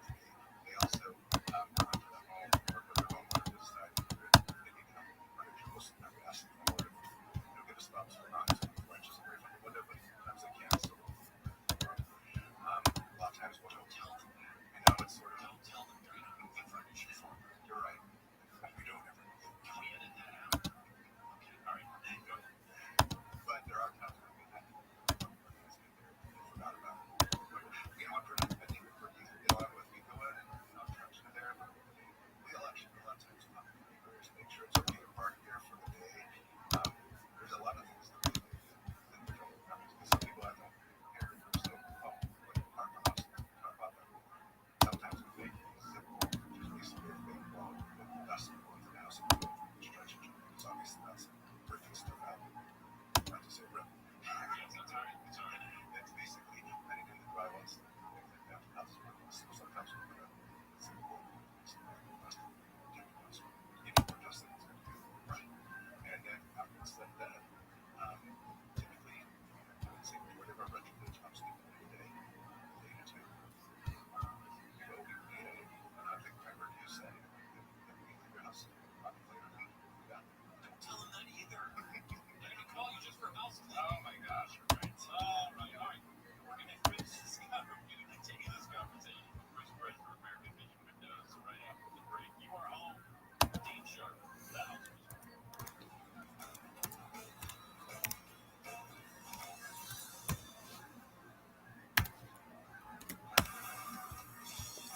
I'm Heather Rooker, live from the nearby 24-hour newsroom.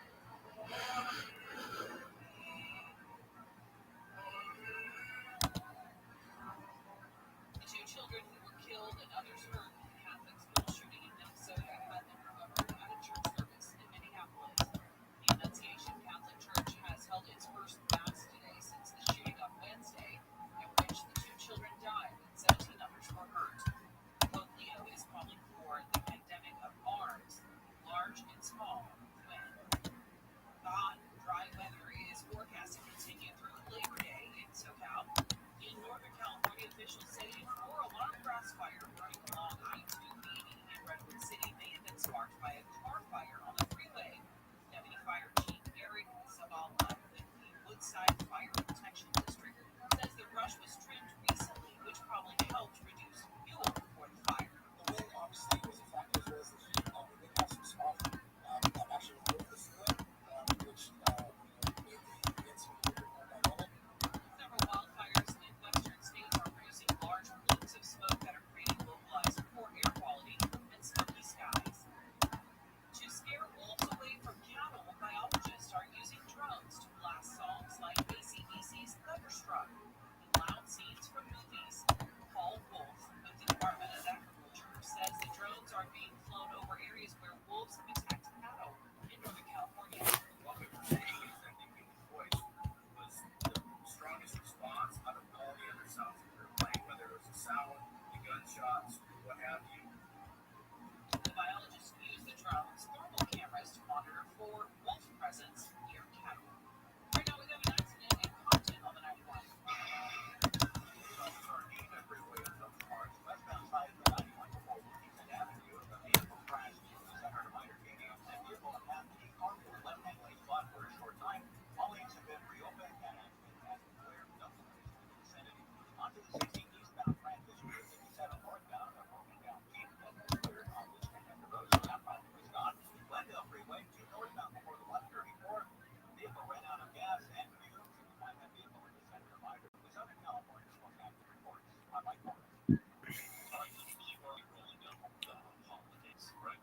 North Beach 88 in Rancho Santa Margarita.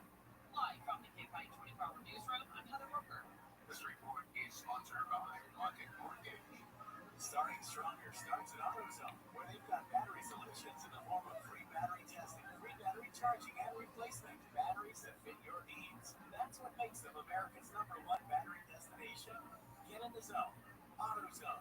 Unlimited talk, text, and data for just $25 a month forever. Visit a Boost store today. Every 30 gigabytes, customers may experience slower speeds. Customers will pay $25 a month as long as they remain active in the Boost under midnight. Experience elite luxury with Cadillac Pasadena. Elevate your drive to new heights. Our iHeartRadio Music Festival presented by Capital One is back in Vegas at Marvel Arena, streaming live only on Hulu. A weekend full of superstar performances. Keep listening for the next chance to win. You'll be there. Lenovo and the iHeartRadio Music Festival. Tech that hits different. In your gear, keep up with the beat. Lenovo PCs are built for creators, dreamers, and fans who don't hit pause. Visit Lenovo.com for the latest in AI PCs and game-changing tech. Protecting your own personal information. You probably even use things like two-factor authentication, strong passwords, VPN. But as much as you try to be in control of how your information is protected, there's lots of places that also have it. That's why LifeLock monitors millions of data points every single second for identity threats. If your identity is stolen, a LifeLock specialist is going to help solve the identity theft issues guaranteed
glass wants to expand on one side, it doesn't get to expand on the other, it shatters. And as soon as it shatters, now the hole in your house, the flames have a way of getting inside.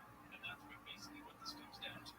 The tempered glass holds up, it's strong enough to hold up to the temperature differential outside and inside, and therefore it doesn't shatter. Therefore, even when the flames are outside your house, you don't have a brand new hole cut in the house that the flames can actually, because once the flames get inside your house, that's when your house is pretty much a lost cause. That's in a wildfire situation. That's when it is at your highest risk. So we want to keep those apertures closed, and that's what the fiberglass does. And then to your point, we had California had a bunch of fires recently. So the house that they've gone to, there's no standing, and you go and you can check another bug. There's another timber bug on it, and there's right next to it. And you say that's 100% of the time, but a lot of times that timber glass doesn't make a difference. Yeah. And by the way, all sliding glass doors are tempered glass because they have to be. In California, and just the general building code, any glass that is closer than 18 inches to the floor, and 18 inches above the floor or closer, that glass has to be tempered because it's what the code considers to be in the kick zone, where people can kick it and they don't want that glass to break. So that inner panel is tempered on sliding glass doors and windows that get set low. So the windows that are low, right? There's fire tempering is fire tempering is just a term used whenever you take your standard window that's not required by safety. Kicking the window. You just do that just because it's the fires. And a lot of homes, the minimum requirement these days in Southern California is if you're facing an open space, then the windows that face the open space have got to be fire rated. Even though it's the best idea, I think, just to fire rate the whole house if you're subjected to it. But so that all depends. You have to check with your local municipality and find out what they're requiring from you when it comes to that. All right, let's talk about acoustic. Or as I like to call misnamed soundproof windows. Yeah, we need that. And because people call us all the time, and call for soundproof windows, but nothing soundproof. But there is different windows. It's basically a window that has offset glass. So offset glass is what these the glasses that are on the other windows. And it prevents the sound waves from going to that glass easier. It's like I was sort of relating to like a drummer that they use as drums, and they run into real heads on their drums, and they're the same top head. So it's making more sound versus if they had offset drum heads, they would actually be less. Right, because we talk about I do a soundproofing show at least once a year, and so everybody who's a regular listener should know that I've said again, soundproofing, like what we're sitting here in this studio, is a layered process. It takes layers and layers and different. There is no silver element that can be done. It's got to be that on top of this and on top of that. But the goal is always this: soundproofing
Shark, the house whisperer.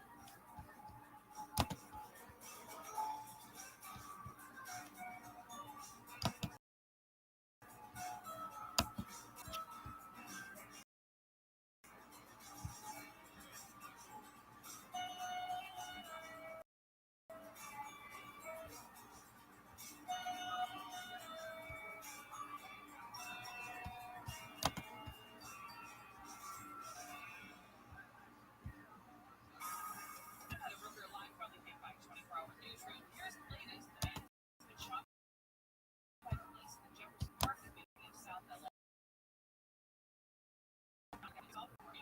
That's when shooting happened. He was hit but was able to run off. Arrested a couple blocks away. The president an executive order requiring Americans to show ID at the polls. The president, who has long made false claims about fraud in U.S. elections, also indicated that he'll target mail-in voting. We are going to check on the 405 when we come back. All right, one more shot at you. Talking about those rats right in your attic. I know they've heard for a while. It's summertime. They moved out their camping outside. But here's the thing. They know even when the temperature doesn't change for us, they are driven by instinct. Very shortly, they're going to be looking for warm drinks. You don't want that to happen. Also, I don't want you to go to the floor with rodents. Why? Because you're not going to win. You're just not going to, especially if they're in your attic. You can put all the traps and poison up there that you want. You're still not going to win. There is one real solution, in my opinion, and it's what happens when you call Eco LA the pioneer of safe and effective pest control. Eco LA is going to seal every point of entry in your attic. That's called exclusion. They're just Radio Up, your favorite radio station, fits right in your pocket. Live shows, news, sports, exclusive music channels, and voices that don't just go viral. They are the voices of your local community. Join the millions who already have it. Ours Radio, the #1 app for radio. Over $8 Tree are forming a partnership. The collaboration aims to give users to shop Dollar Tree and have their items delivered to numerous platforms. The new feature is available for more than 90,000 Dollar Tree stores. There's a $10 discount on delivery fees for orders of $30 or more, while Uber One customers will not be charged delivery fees. Anti-cheating tool GDT AI is expanding to more universities. The expansion comes after a successful pilot program of 30 schools. Teachers, the software acts as a teaching assistant to generate questions and schoolwork. For the student, the chatbot never answers a question directly, but rather asks the student questions and gives support much like a tutor would do. And Threads is working on ways users can send long-form text instead of having to send multiple texts or sharing more in-depth information. It's also designed to allow users to get creative with styling tools to share deeper thoughts, news snippets, book sections, and more. It's Hack Report on that Matt and Sam. Hey everybody, it's me, Katie Miller, here to talk to you about a new podcast called Casuals, starting January 21st. It's a sports podcast, but for people who don't necessarily consider themselves as listeners of sports podcasts. It's just regular people laughing about sports, not screaming. I mean, we might scream, but it's going to be about something very silly and not about something as serious. We're just not going to take it seriously. Is this making sense? You guys kind of get the vibe. Tuesdays and Thursdays, in the middle of Friday, click that follow button. Because listen, it's unclickable. You can always unclick it if you feel like that was a bad decision. It's not going to get a notification to do that. But if you click it now, you'll never miss an episode. And that's ideal. This is going to be good. Oh, it's going to be good. Listen on America's free iHeart app. Listen now.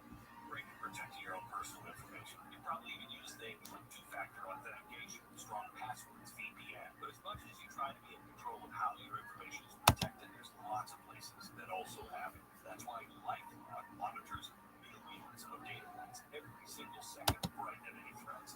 If your identity is stolen, a LifeLock specialist is going to help solve the identity theft issues, guaranteed, or your money back. Save up to 40% off your first year with promo code Beck at LifeLock.com. You're still glowing, flirting, proving you still got it.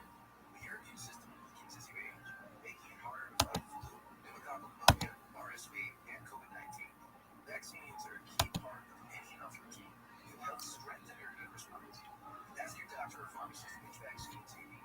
Schedule in minutes at vaxassist.com. Sponsored by Pfizer. With the iHeartRadio app, your favorite radio station fits right in your pocket. Live shows, news, sports, exclusive music channels, and voices that don't just go viral. They are the voices of your local community. Join the millions who already have it. Sports Radio, the #1 app for radio. Starting Stronger starts at AutoZone, where they've got battery solutions in the form of free battery testing, free battery charging, and replacement. Batteries that fit your needs. That's what makes them America's #1 battery destination. Get in the zone. AutoZone. K5 AM 644 stimulating talk.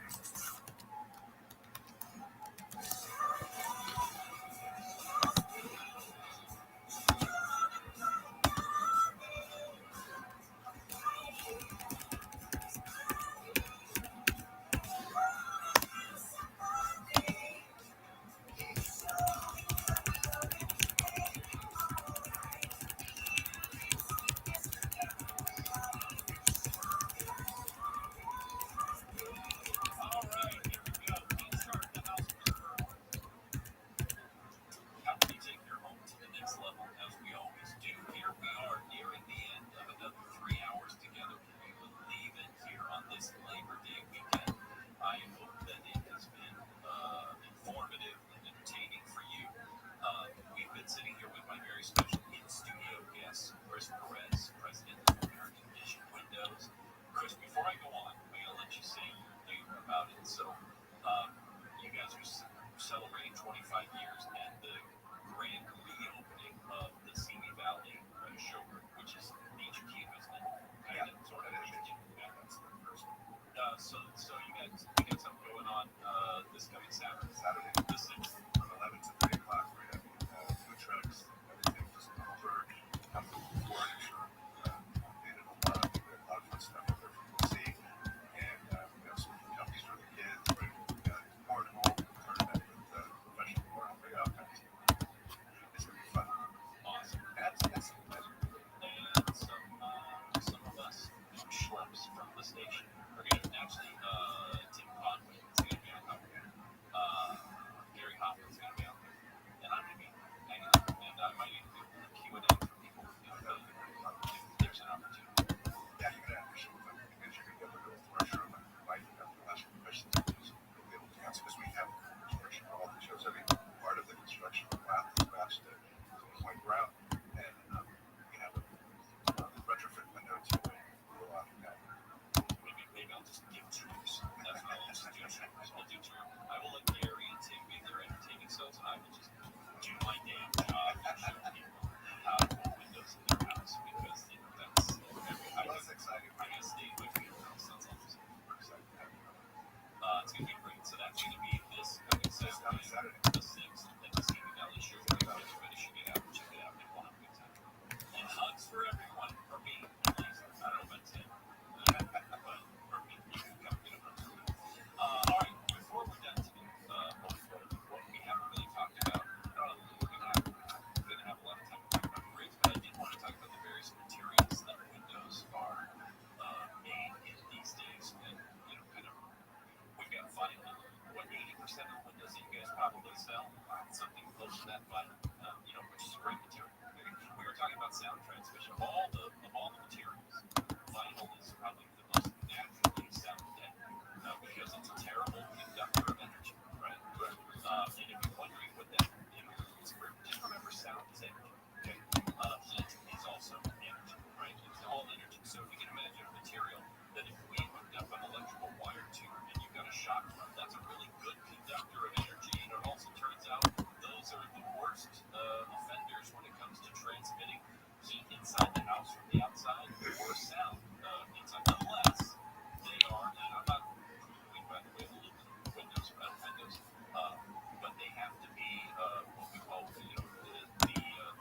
that it was sort of specializing in special teams.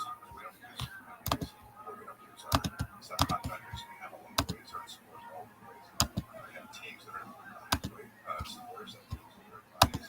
I think of Woodline Windows as kind of the penultimate, expression of the classic window in the 21st century. I get you that.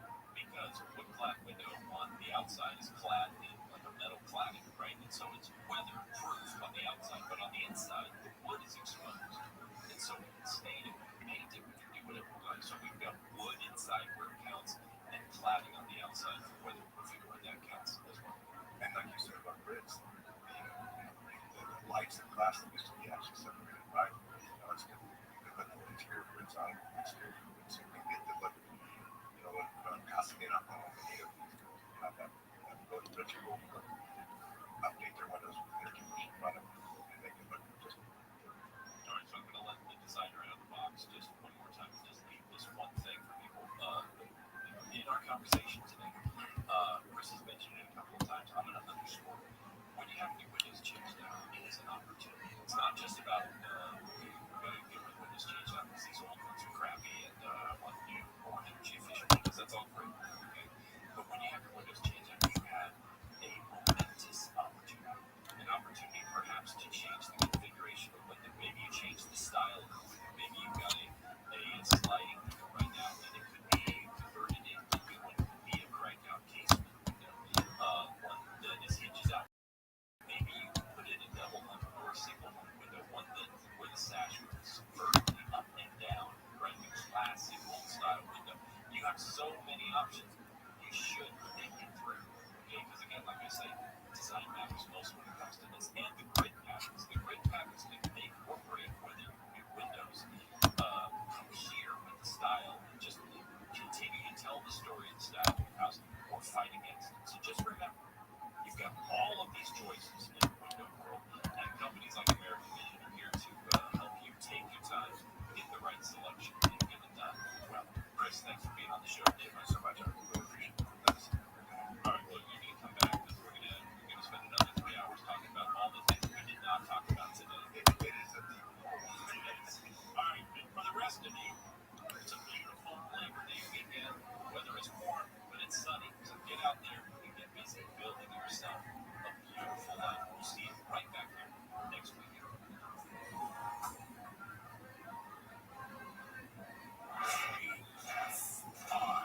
KOST HD2 Los Angeles, Orange County, or stimulating talk.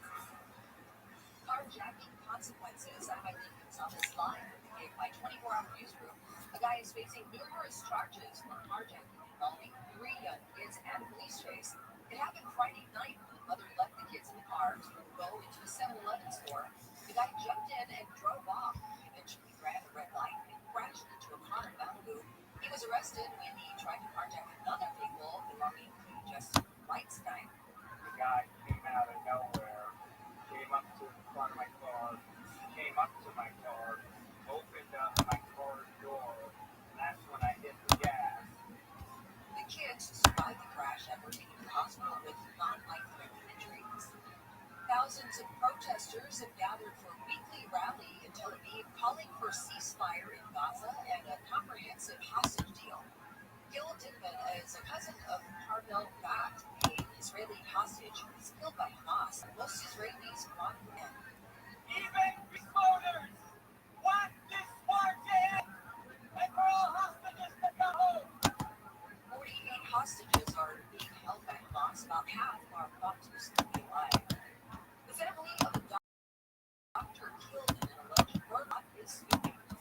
Dr. Rami Rothschild was done down outside his medical office in Brooklyn Hills last year and hired 4 others in his plan. Rothschild's widow, Giselle Seymour, says her husband's killing has left her and their young daughter terrified. I live in fear every day after my husband murder. I try to be a strong for my daughter, and I just want justice. The wrongful death and emotional distress lawsuit also includes a claim that Rothschild's ex-wife fraudulently transferred assets that should belong to Seymour and her daughter. Like amongst K5 News. The Rich Roland burglary crew has been broken up. Police chief McDonald says the crew broke into 92 homes. Scratch, man.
music videos. The videos will air on MTV2, MTV Live, MTV Classic, and the Pluto channel, MTV Biggest Pop Hits, all to celebrate the legacy of MTV ahead of this year's MTV VMAs that will take place on September 7th. Let's go to a crash on the 5 in San Juan Capistrano. Countdown 9 to 5. This is reported to San Juan Capistrano. A new vehicle collision quickly clears the lanes over to the right-hand shoulder. Not seeing any delays leaving South Orange County. 241 Bull Road heading northbound at Portola Parkway. Western Parkway and Bell into the lanes of the roadway. Staying in Orange County in Santa Ana, 55 northbound to 417th Street. That's the ladder. Lights of the roadway. Please not run over that bend. The Dodgers host the Arizona Diamondbacks today at the remaining first pitches is a little more than an hour from now. If you're heading to the game right now, you'll find the 110 northbound slow right from Manchester up to Stadium Way. Southbound, that's slow as well from the 144 down to Stadium Way. If you're traveling by way of the 5 northbound to proceed to Santa Ana Freeway, that's slow as well from Pioneer Boulevard to UCLA Energy. Parts of surface streets leading to Dodger Stadium, they are also slow. And of course, Stadium Way, it's slowing up New Hampton County Road. The Southern California's most accurate traffic reports on Mike Moore. Why are TSA rules so confusing? I'm Manny, I'm Noah, this is Dale, and we're best friends and journalists at a new podcast called No Such Thing. Get to the bottom of questions like that. Why are you screaming with it? I can't expect what to do now if the rule was the same. Go off on me. I deserve it. Lock him up. Listen to No Such Thing on America's #1 podcast network, iHeart. Open your free iHeart app and search No Such Thing to start listening. Basketball court open because the players get dribbling. The dad joke, corny, grown-worthy, but also one of the simplest ways to share a moment with your kids. What did the buffalo say when he dropped his son off at school? Bye, son. So take a moment to make your kid laugh, because dad jokes are cool. Make your kid laugh today. Fatherhood.com. Brought to you by the U.S. Department of Health and Human Services and the Ad Council. SoCal weather for KFI sunny today with highs in mid-80s to mid-90s for Metro LA and OC. There is a heat advisory in effect until Tuesday evening. Upper 70s to lower 80s at the beaches, lower 90s to about 100 in the valleys and IE, lower 90s to about 102 in the high desert. Tonight will be mostly clear with lows mid to upper 60s. Tomorrow, Labor Day, some clouds and fog in the morning, and then sunny with highs in the upper 80s to mid-90s. Right now it's 94 in Monrovia, 95 in Santa Clarita, 91 in Windhorse, and 92 in Anaheim. Live from the KFI 24-hour newsroom, I'm Eileen Gonzalez.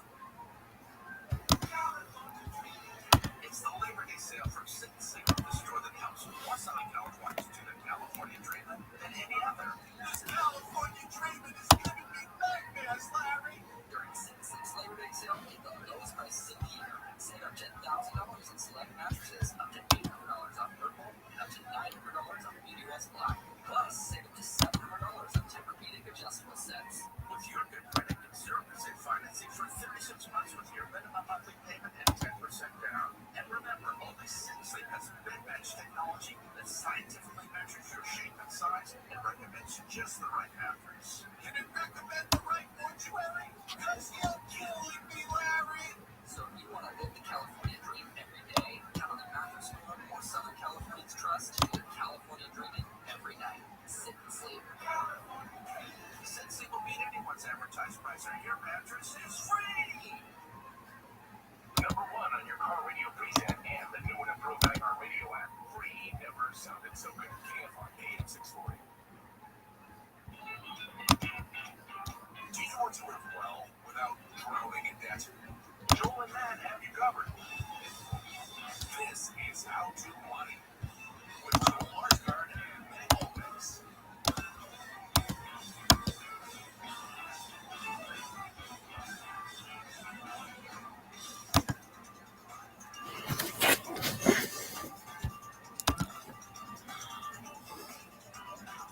KFI AM 645. Everywhere on the iHeart Radio app. This is How to Money on Purple. And I'm Joel Larsgard. Don't forget to sign up for the How to Money newsletter. You can find that up at howtomoney.com/newsletter.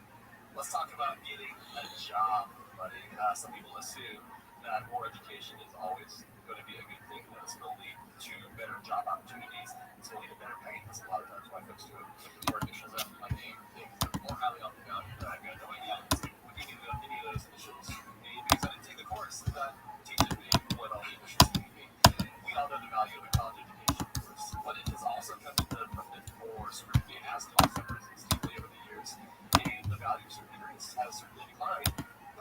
is not just college. Job skill certificates are, turns out, they're a bit overrated too.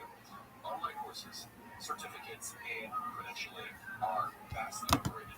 As the Learning Glass Institute recently found, they took a look at over 23,000 of the most popular ones out there, which I'm just going to credit them for doing a thorough job. That's amazing. Yes. They found that just 1 in 8 actually deliver notable wage gains for those who completed the certifications. And the ones that pay off, they're mostly in the medical field. So it's like a nursing, things that are required to actually do the job. And so I feel like even that can excuse the results a little bit. They actually highlighted even a project management certificate that you can at Harvard, which of course you pay for the main brand there. It's got a $14,000 price tag, but even that created minimal results. So it was like some sort of getting it from Harvard, adding that to your resume. No, you're not even like, whoa, okay, this person, this man or woman has like extra pizzazz because they got this, API against them kind of lost their shit a little bit. So what we want to point folks to know is there is this online tool that we'll link to where you can see which of these certificates, which one of these credentialing programs that you can be a part of pay off, which ones don't. But yeah, we want folks to be careful shelling out a ton of money for education in hopes that you won't get paid more. You might. And if so, I would also say encourage or see if you can get your employer to pay for some of that training. Because it's like, hey, this is going to better prepare me for this project that we've got coming up later this year, next quarter, I don't know, whatever language your employer uses. But I can certainly help you now, but it's also going to increase your value in the market over time. Yeah, so that stuff can be edifying from a personal standpoint, getting some of that extra education, which is and it's going to lead to higher wages. And also getting someone else to pay for it, that's my big too. I'm thinking even of my wife who, like, the continuing education is part of the joy. Like, she loves school, and she's kind of already missing it. And so she is doing like some additional trainings that she doesn't have to do that cost money, but it's like for the love of the game sort of thing, right? Personal fulfillment, that's one of the reasons that you need there is a chance that it could lead to higher pay, but a lot of these things really, you might appeal to a certain demographic or a person looking for a certain sort of therapist, but it's also like maybe you'll charge more per hour just because you have this extra training, not usually. So, random but interesting career moves. If you have young children, pre-K could actually be your ticket to higher earnings. This is the pre-K for pay. Pre-K for pay part of our project. So, yeah, not everyone wants to send their child to school at that age, but if making more money is your goal, with the state-funded pre-K around the corner from where you live, well, there was this study of Canadian parents, and it found that the ones who send their kids to pre-K, they make more money. And since that pre-K runs on the lottery system, it's not just like smart people choose to send their kids to pre-K. It's really based on the first people chosen. Some people don't make the cut. It seems like we're talking about causation here, which makes sense, I think, Matt. Like, this makes alternative sense, right? Because, yeah, if your child is at home more, that means you have less time to work, or you go down to work part-time because you have to do more of the child care, and vice versa. Or you're just less effective at your job because you're juggling more things because, child care becomes more of your focus. And that often is going to lead to lower pay. And so this study basically said, well, hey, you're actually going to make more if you send your kid to pre-K. But it's not even just for that 1 year. Higher earnings lasting for years into the future. The study they really don't measure up until your kid went to 5th grade. But just think, man, it's like, not just that single year, but into the future because you're making more money that year. You're going to make more money every single year from there on average. And I know making more money isn't the primary concern for everyone. And those younger years with your children at home can be incredibly meaningful. Plus, not every state makes pre-K free, but I just think this is helpful information to know as you're weighing the trade-offs of sending your kid off to school early in those state-funded programs that you have access to. Yeah, the real nuggets in the report were the fact that parents reported higher levels of sanity after their kids' lives are in pre-K. That moment. Well, but I mean, it's all related. Like, literally, when you've got more capacity to do the things like around the house, or even to like rekindle friendships that maybe were on the back burner while you're in the fog of maybe you wouldn't sleep very well with those crazy toddler years. Or for some folks, it's to get back into their careers that they haven't paid much attention to. Actually,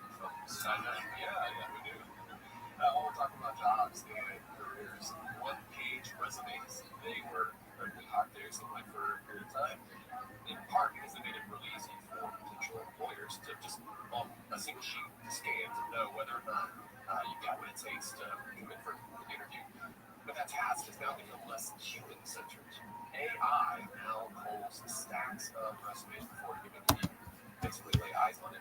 And so essentially to get past the first layer of the fence, you've got to these are robot overlords basically, and they care less about the link, but they care a bit more about keywords that you are going to include their resume.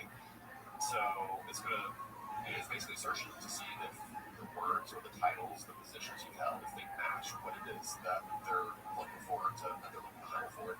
If not, if you don't have it included, it's a good idea certainly to revisit it before you submit your resume. I think it's a wise move to tailor every single one of your resumes to a specific job, using the language that they are using, not just to be sneaky, but just to you are envisioning yourself in that job, figuring out how you are personally applying your skills and experience to how it is that that organization is going to be able to essentially further their cause. It's like a little bit of mimicking, right? You're mimicking some of the specific words that they call out, because that's exactly what they're looking for. And if you don't mimic, right, if you're not including some of that verbiage in your resume, then it doesn't matter how qualified you are. You've got to jump through that hoop in order to even get a shot.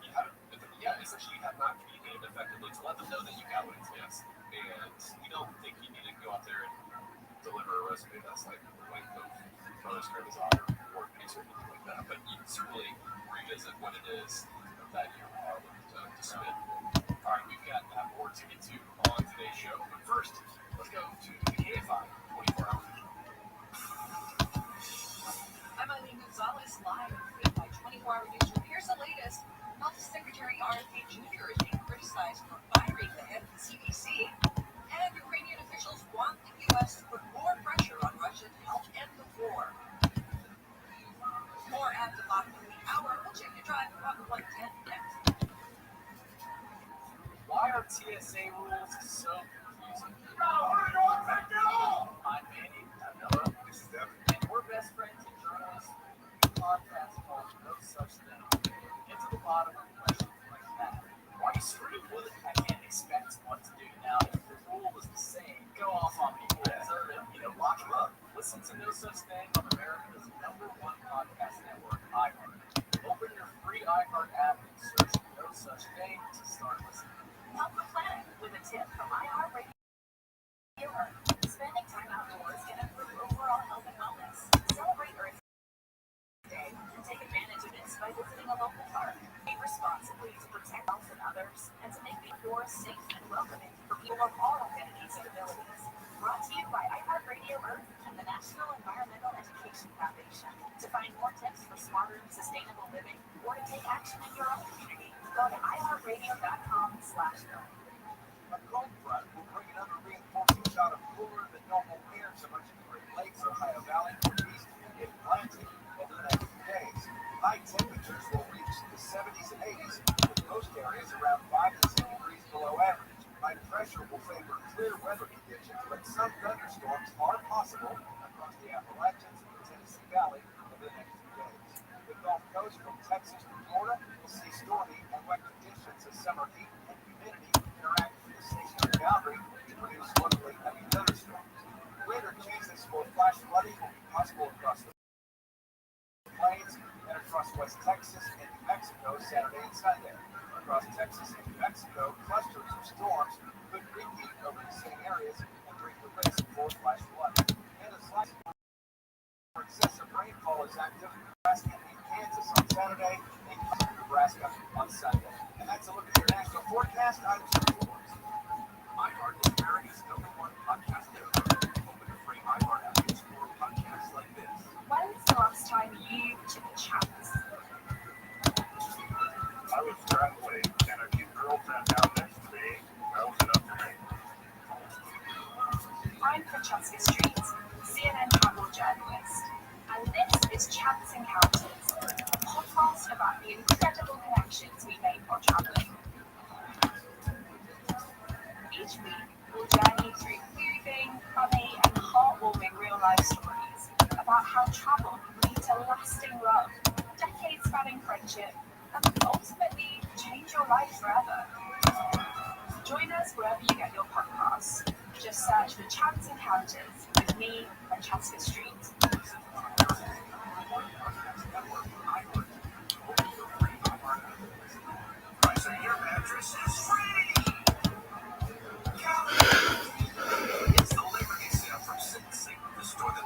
What's not like California's to the California treatment than any other? This California treatment is giving me nightmares, Larry. During the 6 Labor Day sale, get the lowest prices of the year. Save up to $1,000. Actually, $800 off your phone and up to $900 on BDUS Black. Plus, save up to $700 on Tempur-Pedic adjustable sets. With your good credit, get 0% financing for 36 months with your minimum monthly payment and 10% down. And remember, only Sensei has mid-match technology that scientifically measures your shape and size and recommends just the right mattress. Can it recommend the right mortuary? Because you're killing me, Larry! So if you want to live the California dream every day, count on the mattress you love more Southern Californians trust to do the California dreaming every night. Sit and sleep.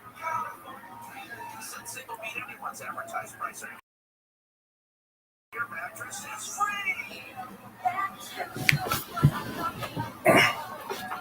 Thanks to the big store. Do you suffer from sore feet, back, knee, or hip pain? The week's help many people find relief too. I'm always telling my constantly have sore feet. This is the great thing. I'll even take my shoe off and show them. And I believe in the product so much. When you have something that works, you kind of want to share it. It worked for me, maybe it can work for you. You protect me. The night with all kinds of pain in my heels, my arch. So I went to the Good Feet store, and ever since then, I've been pain-free. I wear them every day. I wear them when I walk to the gym, when I work, the rain. Get back to walking, working, and exercising, and the dancing. A life without pain. No shots, no surgery, no medication. You've got nothing to lose but your pain. Stop in the Good Feet store today for a free fitting and test run. We have 11 area locations. Find the one closest to you at goodfeet.com. Thanks to the Good Feet store. Why are TSA rules so confusing? I'm Manny. I'm Noah. This is Devin. And we're best friends and journalists with a new podcast called No Such Thing, where we get to the bottom of questions like that. Why are you screaming? I can't expect what to do now. If the rule is the same, go off on me. I deserve it. Lock them up. Listen to No Such Thing on America's #1 podcast network, iHeart. Open your free iHeart app and search No Such Thing to start listening. Did you get an AARP card? They sent me an AARP card. I didn't ask for one. I'm just saying they started sending me that information when I turned 45. And I'm like, hey, slow down. That AARP, I don't know you like that. We're not in a relationship later with both families. Look, I already know you. Can we sit down and talk? Tomorrow night at 7 on KFI AM 644, Stimulating Talk.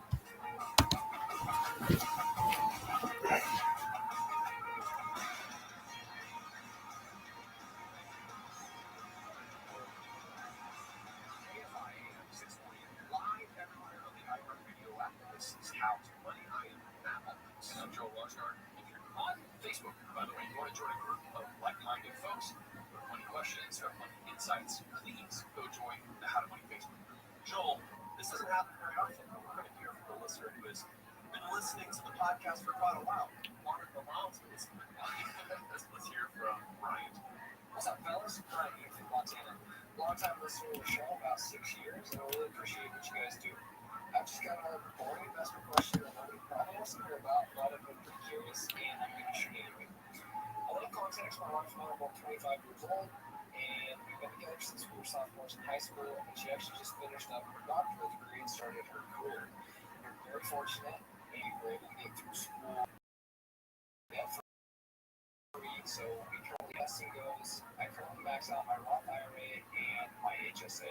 On top of that, I have a pretty solid pension, and I've been investing for about 5 years.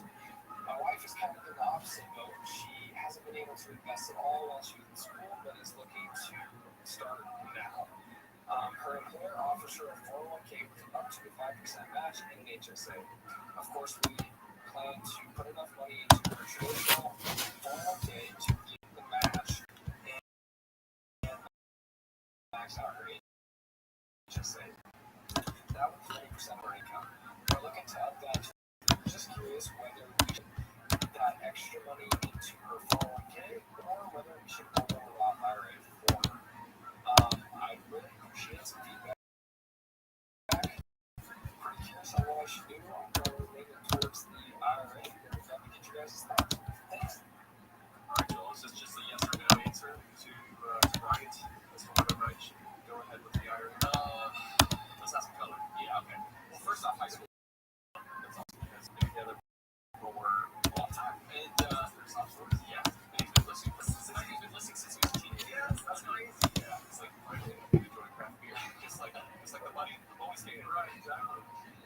it's no wonder that it's crushing it already, right? And his wife has her doctorate at this young age as well, graduating in pretty.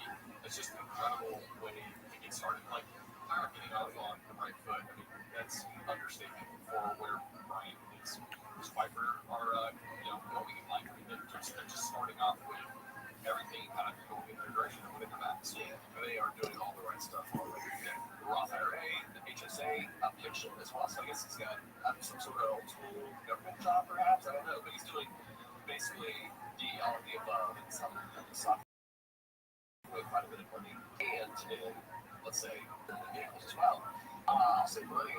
I wasn't necessarily picking up any of this in her voice. The fact that your wife hasn't started investing yet is nothing to be too worried about. Like, she's been working her butt off. She's been getting that debt-free degree, which is incredible. And the higher likely income that she is going to be able to earn, that she's going to be able to earn, will be well worth it as far as standard of living, how much you're going to be able to invest, ultimately lead to greater levels of financial freedom, financial independence. So kudos to you both for crushing it like that. I love it too. And when he said that 20% of this income doesn't kind of feel like quite enough. It was way better than 4%. And a lot of folks, man, they continue to increase their standard of living as that income goes up. And yeah, maybe they kind of bump up their 401k contribution on 1% each year or something like that. But even then, you're what should be the amount of money you're investing? It might not be keeping pace with the rate of pay increases that you're getting. So actually, as a percentage of your income, you're not doing as well as you were in those early years.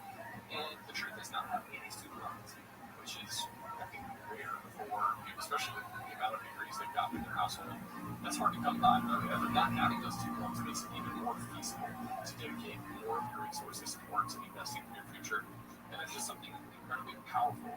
But delaying some of those lifestyle upgrades intentionally, right? When you're doing it on purpose or a mission or purpose of having this financial freedom early in your life. And speaking from the other side of 40, Brian, like, especially if you plan to have kids, funneling more money away now is going to allow for those greater levels of work and life flexibility when it has the most impact. You and I talk about this regularly just as friends, but like where the happiness curve, where it hits the bottom, is typically right where you and I are. You know, like, we feel like we're living our best lives now because we're not worried about, we're not trying to build this like most grindstone career, and we're also not worried about finances because we front-loaded a lot of that sacrifice. I think that's where a lot of people find themselves. So I guess I need to start saving for retirement. And so we just feel like they have to work all the time and missing out on a lot of the relational and familial things that really like we're living in this spot in life. So yeah, there are just more responsibilities that are thrust upon us as we're trying to achieve, oftentimes at this age, career success, but then there's demands being asked of us from as a kid, or I'm sorry, like as a son or a daughter from our parents as they are aging, from the standpoint of what it is that we're trying to be able to provide for our kids, for them as well. But I think keeping that lifestyle thing in check is basically what you're looking to. And I think just like I picture the horse, like the horses pull the carriages in the cities. They got the blinders on. It doesn't really matter. All the craziness is going around them out there in the city. All they need to be able to do is just to walk exactly straight ahead. And I think if you kind of keep the blinders on from a lifestyle standpoint, it's like it doesn't really matter that guy over there or your old friends from high school or college are going on this trip or they're doing that. It's such a great reason to get off of social media so that you're not keeping up with the lifestyle upgrades that lots of other folks are opting to do, whether intentionally or not intentionally. But what we're saying here is to continue to intentionally limit your spending, and it's going to make soccer away more money for future you, just to be more feasible. My buddy Jim just bought a boat. Maybe that's what I should do with my drink. See, I guess it's time that we all get boats, right? It's like, no, it's like Jim's boat. Like, don't kill it yourself. And because it doesn't mean that you can over time, like, increase your spending, right? That's the thing. But I've also found ways to reverse that. But yeah, when you bring things first, he's at a particular age and place, you don't kind of come down to such a massive impact. And for him, he's thinking about bumping it up like 5%, right? Well, if you run the numbers, that's will increase 5%. You can cut 5 years of your working timeline off. We'll link to a classic Mr. Money Mustache post that really very clearly and easily lays this out. But it might even incentivize you to try to increase your contribution levels over time. But the heart of your question here, 401k versus Roth direction you are, and I would say Roth IRA. Certainly get the full match with your 401k, of course. But then, or I guess with your wife, but then make sure that you are maxing out her Roth IRA. And if you want to contribute more than that, increasing 401k contributions after that makes sense. So get a taxable version of early retirement is in 5 years. But taking the Roth route is great because it's such a flexible account. It's giving you greater levels of tax flexibility in the future as well. And actually, on the note of tax, but you are likely going to continue to earn more and more money, so you're currently in a lower tax bracket. It's good to bite the bullet now, pay the tax man, and never have to worry about taxes in that account for the rest of your life. And at some point, you might get to the point where regular contributions to Roth IRA even cost money to possibly. And so actually being able to build that bucket up while the bucket's accessible makes sense because at some point you might lose access to that money. Totally agree. You are listening to How's the Money Now. Let's go to the KFI 24-hour newsroom. I'm Ivy Gonzalez, live in the KFI 24-hour newsroom. 2 men have been shot and killed at a sports complex in Cerritos. LA County Sheriff's Deputies say between 20 and 25 shots were heard around 2:30 this morning at Don and Dave Community Regional Park on Bluefield Avenue. They say there were several cars in the parking lot and they took off after the shooting. 2 guys who had been shot were taken to the hospital where they died. Health Secretary R.B. Jr. is being criticized for firing CDC head Susan Monterez. Some of her colleagues have quit the agency in protest. Former acting director of the CDC, Dr. Richard Besser, tells ABC this week the agency is a critical piece of the protection for Americans from any public health threat. Now with the referee with the senior leadership meeting, I have great fears for what will happen in this country the next time we face a public health emergency. Health and Human Services Deputy Director Jim O'Neill has been tapped as the interim director of the CDC. The news is brought to you by Semper Solaris. Ukrainian officials are urging the U.S. to put more pressure on Russia to negotiate an end to the war with Russia. ABC's Marcus Moore says it comes as Russian drone strikes killed at least 6 people and hurt 22 others overnight, and left tens of thousands of Ukrainians without power. So far, talks have not yielded any results, particularly following that summit between Vladimir and President Trump and then the meeting with Volodymyr Zelensky and European leaders at the White House. He says there had been hope for some kind of breakthrough. Let's go to a crash on the 710 in the city of Commerce. Going down on the 710 is Mount Washington Boulevard and Unity of collision between Ware and the middle lane over to the right-hand shoulder with the stop and go on Flores Avenue from Flores Avenue up to the 10 San Bernardino Freeway. Big hotspot in Gardena, 110 southbound transition to the 91 westbound is shut down just because of an SUV that caught fire. That vehicle was involved in flame. The problem still is involved in flame. Anyway, the connector road is shut down. It's 110 southbound to the 91 westbound. The Southern California's most accurate traffic report on White Corner.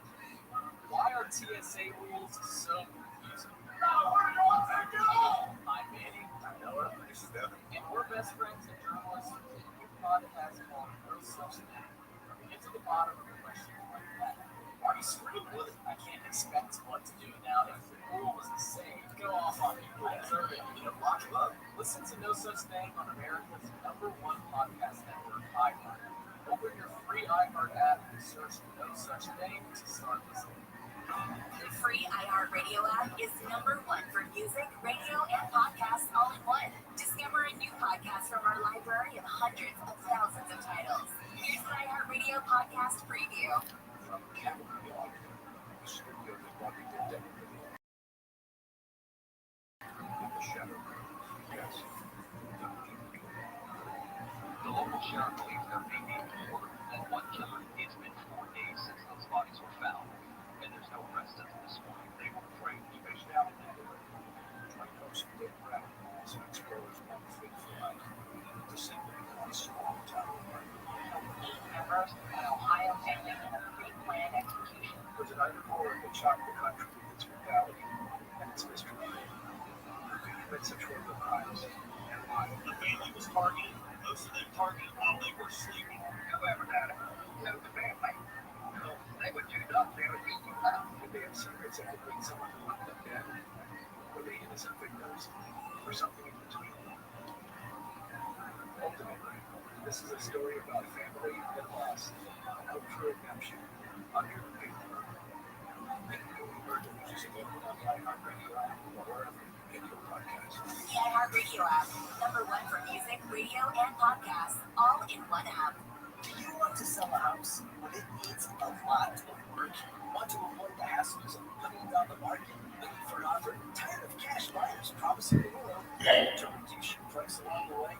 Wedgwood Homes is firm on their offer and actively buying homes for nearly 40 years. Wedgwood Homes has no fees, no agent commissions, no listing contracts, and can close in as little as 3 days. Whether you are selling as is, to rental properties, handle your home, just financially stressed right now, or want to see a traditional listing, make your next move with Wedgwood Homes. You can count on a Wedgwood Homes offer to be able to turn your home into property with cash. It's easy. No repairs, no cleans, no showings, and unlike other cash buyers who negotiate after you sign, our offer is firm.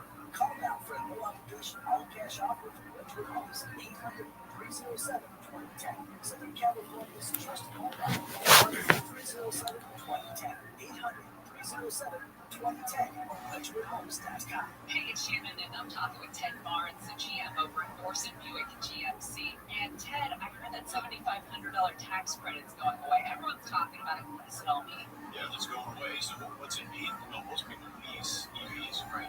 Versus this year, they're not EVs. So on a 24-month lease, that means the payment goes up by like $400 a month. On a 36-month lease, the payment goes up like $300 a month. So it's a big deal. We all have a plan for this, right? Yeah, well, I think we have a plan. The city was the public should have a plan. I will release one for September 30th because we have no idea what's going to happen. So now is the time to head to Thorson and Buick GMC. Can I ask for you, Ted? Yeah, ask for me, ask for Tom. Usually this is in the store, so we'll take care of you. We'll give you a OPS or a quick kind of deal and make it easy and get that next credit before it's gone. That's why I go to Thorson Buick GMC, right off the 210 at Madre. Check them out at ThorsonMotorCenter.com. You wouldn't trust a butcher to babysit your pet pig. You wouldn't trust a lumberjack to repair your antiques. Or a professional wrestler to be your massage therapist. So why would you trust anyone but Hamco to fix your car? For over 50 years, we've been the trusted experts in transmission repair. Check out Hamco's multiple financing options, so you can fix it fast and pay it off slow. AAMCO. Need better sleep? This Labor Day weekend, upgrade to Premium Sleep, a Mattress Firm's best sale of the year. Let their sleep experts match you with the perfect bed and get the rest you deserve. They make sleep easy. Experience elite luxury with Cadillac Pasadena. Elevate your drive to new heights. We're putting the media back in social media. Follow us now everywhere at KFI AM 640.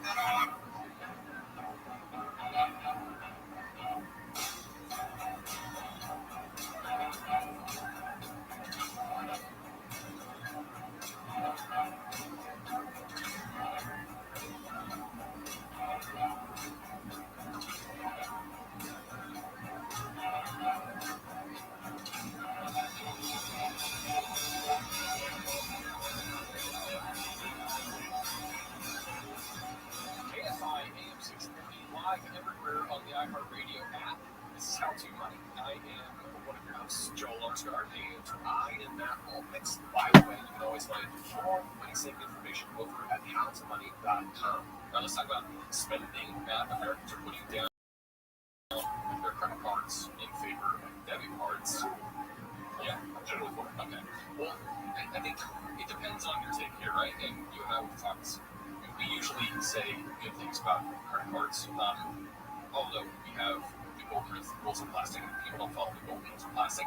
They shouldn't be using credit cards in the first place, right? Exactly. But we also just know that roughly half of people don't use credit cards. That's right, properly, which is always why we sort of caveat. But hopefully the vast majority of How To Money listeners are using their credit cards properly. But it's interesting to see kind of the tide shift, where it looks like it might be a predictor, a harbinger of economic things to come. And people are like, no, I'm getting worried about how much I'm racking up on my credit card. Maybe I need to make a change. If I pay with the debit card, like, no, that I'm not spending more than I actually have. It's going to be correctly on my checking or spending account, whatever you call it. But yeah, it's also how the overall spending levels are receding. We're still seeing spending different device, a different piece of plastic. And it seems like they're doing that largely in an effort to rein in their spending, but it's not. If it's not actually working, it's true. You can't take you don't have on the card. But on the flip side, you also don't get the same rewards. It doesn't really matter if you're going into credit card debt. I think a lot of people are like, oh yeah, it's going to be great to get that credit line. It doesn't matter if you're eventually going to get that line actually costs you a lot more than you think. But the protections are important. Something I think people under consider is if you lose your debit card and suddenly buy stuff with your card, while you're trying to call those funds back from your bank, you don't recognize the time you've done, how much of the money was taken. With a credit card, you file a dispute, you're never out the money. It's true, you don't owe for purchases that were not made by you. So, or refunds that were not refunded to you. That's a particular situation. No, really, I won't share it now, but depending on the resolution, we'll see. But in the meantime, the credit card company has but that company has not responded to the credit card company, and it makes me not want to do business with them anymore. It's like innocent until proven guilty, right? With a credit card, whereas debit card people like guilty until proven innocent. And so it's worth it to take that into account. I think too, just on top of this, because of human nature and bias, no matter whether you're using a debit card or a credit card, I think what something that used to be powerful for people was checks were a pain in the butt, but people reconcile their checkbook as they're spending, as they're making those purchases. There was something about the act of writing it down and connecting it to your brain, inspiring. And the realization that you had less money in your account because you were doing that reconciliation, like as you were almost spending, the check ledger right there, right? I think the swiping and tapping, the autofill of credit cards, I think that is something that we're used to, that ever to be part of with our money. So whether you're using, no matter what form of payment you feel most inclined to use, I think it's more important than ever to kind of just be on top of that for your record and make sure you're following up and that the spending you're doing, whether it is on credit or debit, is actually paying you. It's true. Yeah.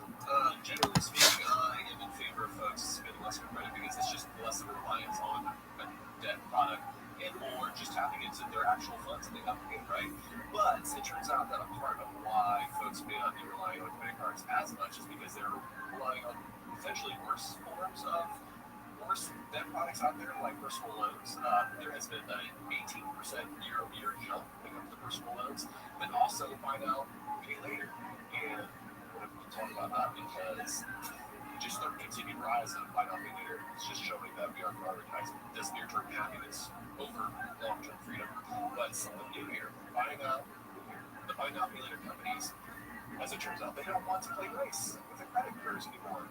As more and more customers are falling behind on their monthly buy now, pay later obligations, they are worried that their user base is going to see a significant credit score drop. And so they want to avoid that at all costs, of course, because it's going to harm their business model. And basically, I hate it because the buy now, pay later companies, they are literally saying the quiet part out loud. They're like, no, we don't want to share our user information with the credit bureaus because their scores are going to drop. Yeah, they're admitting, it's like out on the house, there's a water steam, there's rock underneath the surface, there's termites under there, dude, and you just toss something out, and you're just like, oh, let me get some paper, just got a paper over that. Just delicately put another coat of paper here so it looks perfectly fine. And I'm not a fan of the fact that buy now, like the car does. I think Afterpay as well, but the fact that they've got cold feet, they're walking back from the agreement to start sharing the user data with the creditors every day. Buy now, pay later becomes a bigger borrowing segment, and every day that it's not factored in the credit scores become at least a little bit less trustworthy. And so at some point, is it accurate information anymore? We don't know, right? It's looking like it's not. And so, I would love to see buy now, pay later actually factor into credit score. I think it's becoming too important to the segment of debt products and stuff in general that it really needs to for those things to be accurate. It's another lesson too, the fact that just because there are companies that are willing to lend you money, that are willing to say, oh yeah, just give us like, I don't know, a quarter of how much it costs. And then let's talk about it. They are willing to say yes, but it's up to you as an individual to say, oh, do I have the ability to pay back all these debt obligations that I've signed up? Yeah, that's 100% spot on. All right, we've got actually more to get to on today's show. But first, let's go to the KFI 24-hour newsroom. I'm Eileen Gonzalez live in the KFI 24-hour newsroom. Here's the latest. Big name Democrat tosses hat into the ring for governor of California. And the FDA has approved the updated COVID-19 vaccines to target the latest strains of the virus, but pharmaceutical will be very good. More at the top of the hour. Check the drive on 405 next.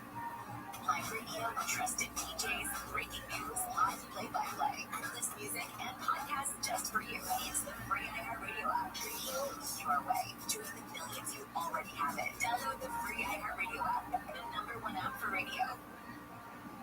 From the producers who brought you Princess of South Beach comes The Setup, a new romantic comedy podcast starring Harvey Ian and Christian Navarro. The Setup follows one man's search for love in a big empire. The thing is, I actually use the album. Every time I opened it, I got hit with this winging nausea, and then my heart started beating like so fast. Meet Juan, the lonely musician curator. His true love, art. His biggest fear, everything. But what the perfect man wants into his life? Well, I guess I'm saying it like you. That's right. I think so. He actually is too good to be true. This is a call. To pull off this heist, they'll have to get close. Status check. You're considering it. She said, "Why did you do this?" Jump into the deep end together. When you're dating a con man, how do you know if it's true love or just another job?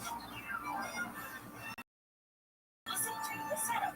Listen on America's #1 podcast network, free iHeart app, and listen now. I'm so sick of hearing them talk about women's basketball. If only there were a professional WNBA player with their own podcast I could listen to. Right? Hey, this is Lisa Ferraro. And this is Mariah Rose. Exploring the tea on Extra Bodies on TikTok. And we have a new podcast, Full Circle. Every Wednesday, we're catching you up on what's going on in women's basketball. And not just in the WNBA, but what happens in Brooklyn, Unrivaled, and college basketball. We've got some rich analysis, inside stories, and a little bit of tea. And you guys have seen a lot of former current basketball players telling their stories and their we want to share all of the basketball stories that you will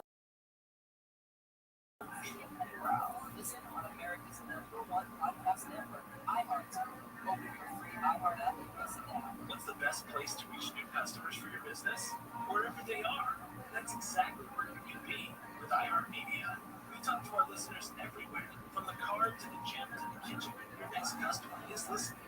And not only can we get your message to your audience, we can also show you how it's working in real time. That goes from broad brand messaging and targeted hyperlocal influencer campaigns alike. Start growing your business today at iHeartAdvertising.com. That's iHeartAdvertising.com. Live radio, trusted DJs, breaking news, live play-by-play, endless music, and podcasts just for you. It's the free iHeartRadio app. Radio your way. Join the millions who already have it. Download the free iHeartRadio app, the #1 app for radio. I'm Dr. Wendy Walsh. In our early life, our earliest models of love are what shaped our future romantic relationships.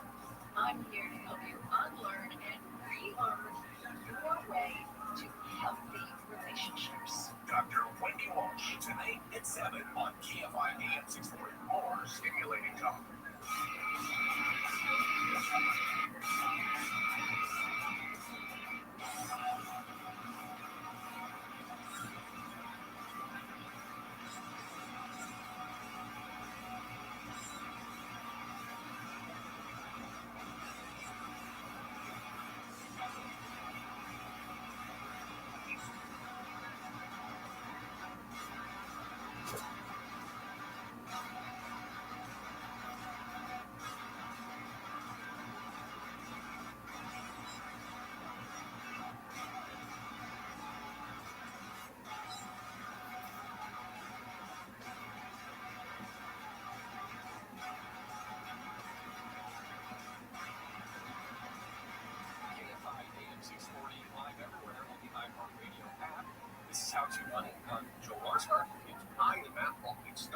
sign up for the How to Money newsletter over at howtomoney.com/newsletter. Now let's get to a question specifically about a 401k loan, and we'll preface this about not being able to pay back. Hello, Matt and Joel. My name is Nathan Parkinson from Pocatello, Idaho. I have a 401k through my work right now that I have a 401k loan through, and I was thinking about moving jobs, and one of the places I was planning on going to doesn't have a 401k. The difference in pay might be at least $30,000. So I wasn't sure if I can't pay off that loan. I've read that 60 to 90 days that you have to pay it off, or you might get charged on your taxes. I just wanted to be able to find out if I should be looking for a different job that actually offers a 401k loan, and how I might be able to find something that can either get a match, or if it doesn't have a 401k loan, how more into my IRA 401k. Thanks, Matt and Joel. Ooh, Nathan's in a tight spot here, Joel. I certainly hate to see him not take this job. That pays a whole lot more because of this decision that he's made here in the past. Sure. Honestly, these are the things we want legally. I think that's why we tend to be against 401k loans, because the common refrain that you hear when you talk about a 401k loan is like, hey, you just would pay yourself. Even that interest thing. Yeah, it's that because of that, I guess it's just not that bad. But when you take the money out, it's also not in the market. It's not growing on your behalf. And then you might end up in a situation like Nathan, where you are looking for a new job, or maybe even worse, maybe you are in a situation where you get laid off, and you know what, that 401k loan is able to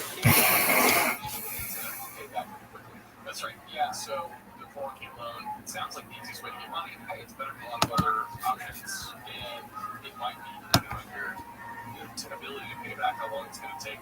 But there are a lot of downsides too. Think about the run-up we'll see to the market and what they took out. Pointing to this sore spot, Nathan, sorry, but like it hasn't moved. I guess the market's been up like 35% essentially over the past 5 or 6 months. So Nathan's right. If he doesn't get his loan back in a timely fashion, he's gonna owe money, right? It's gonna be treated as a disbursement. So I think he said in his email he owes about $5,300 toward his 401k loan. And so what does that look like? Well, it means he's gonna pay ordinary income tax on that money, as well as a 10% early withdrawal penalty on top. So I don't think Nathan's 59.5. Because of that, he is gonna owe that extra 10%. And that's, I don't know, to somebody like me, that feels like hearing you got punched in that way. That's how we ended up dying, right? Was like somebody punched him when he wasn't ready. That sounds like a kid. I thought it was somebody. I think it was like some young fella, because he would let people come punch him as hard as he could during his acts. And they're like, oh, I'm gonna punch her, and he wasn't ready. He wasn't doing his act. It was like the kind of sucker punch. Exactly. Of course, he wasn't ready. Internal bleeding, all that kind of stuff. That's what this feels like to me. Probably gotta feel pretty bad about yourself if you're the guy that, like, initially you're like, yeah, I got you. Like, oh, sorry. Magician of this time. Yeah. Well, the specifics matter here, by the way, because the IRS says that you need to pay back this 401k before you file taxes. And you can even wait until October with an extension next year. That'd be fine if you have that. But your employer likely has more stringent requirements in their plan documents, and that's what you're really want to pay. Those plans require that you pay back that in full right when you leave your job with no grace period. Your employer, I don't know, maybe mentioned like 60 or 90 days. Yeah, there's a chance that your employer has that written into those plan documents. But don't have your chicken before they hatch. Don't assume this. Make sure that that's the case, that that's exactly how your employer treats this disbursement.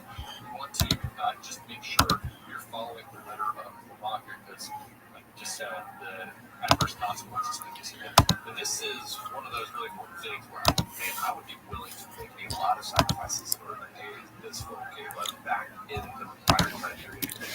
Like, for instance, I might even be willing to delay taking that new job if that's something you have any control over in order to pay this stuff off. Maybe even take out, like, I would certainly be willing to drain my emergency funds, maybe even borrow from a HELOC in order to avoid that negative outcome. And then, of course, make a plan to replenish that e-fund, make a plan to pay back that HELOC as soon as possible. I don't think I would go as far as like taking out a video. It's a little too far. But like the only way I'm doing that, man, is if there's some boss who's trying to break my kneecaps. In that case, I'm probably taking out a video loan. And I'm not in trouble for it. I don't think I would do this, but depending on the situation, you might need more to maybe borrow with the assurances. And this is obviously assuming that you are taking this very seriously and you plan to not borrow from yourself like this ever again, but just make assurances to them that you will be paying it back regularly over the coming year or so. But man, just that the difference in your salary right for that $30,000 is significant. I wouldn't let this 401k loan keep you tethered to that significantly more paying job. I think where there's a will, there's a way, but certainly make it a high priority to completely eliminate this. Yeah, I mean, it'd be kind of like the self-fulfilling proof to say, let's stay in this job. If I really want to move on, I'm going to get paid a lot more just because of this 401k loan. There's got to be a way, mention some good methods of finding money to get rid of this 401k loan so that you're not, to keep that money on your 401k forever, and then you're also not paying the tax and penalty, which is a big deal. You also mentioned, Nathan, that holding out for another job or for an employer that offers 401k.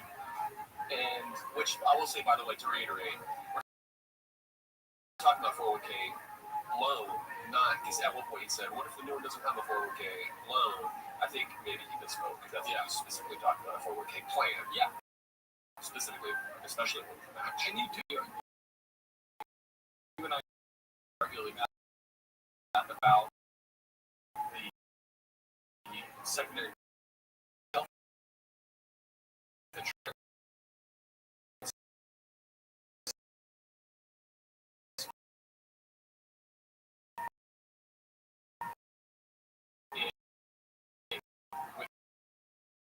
Significant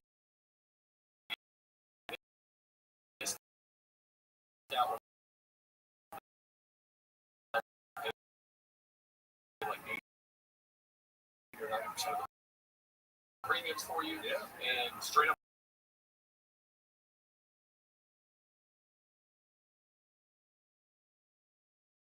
looking for that new employer, and you're hoping that they're insuring, but it's not a deal for given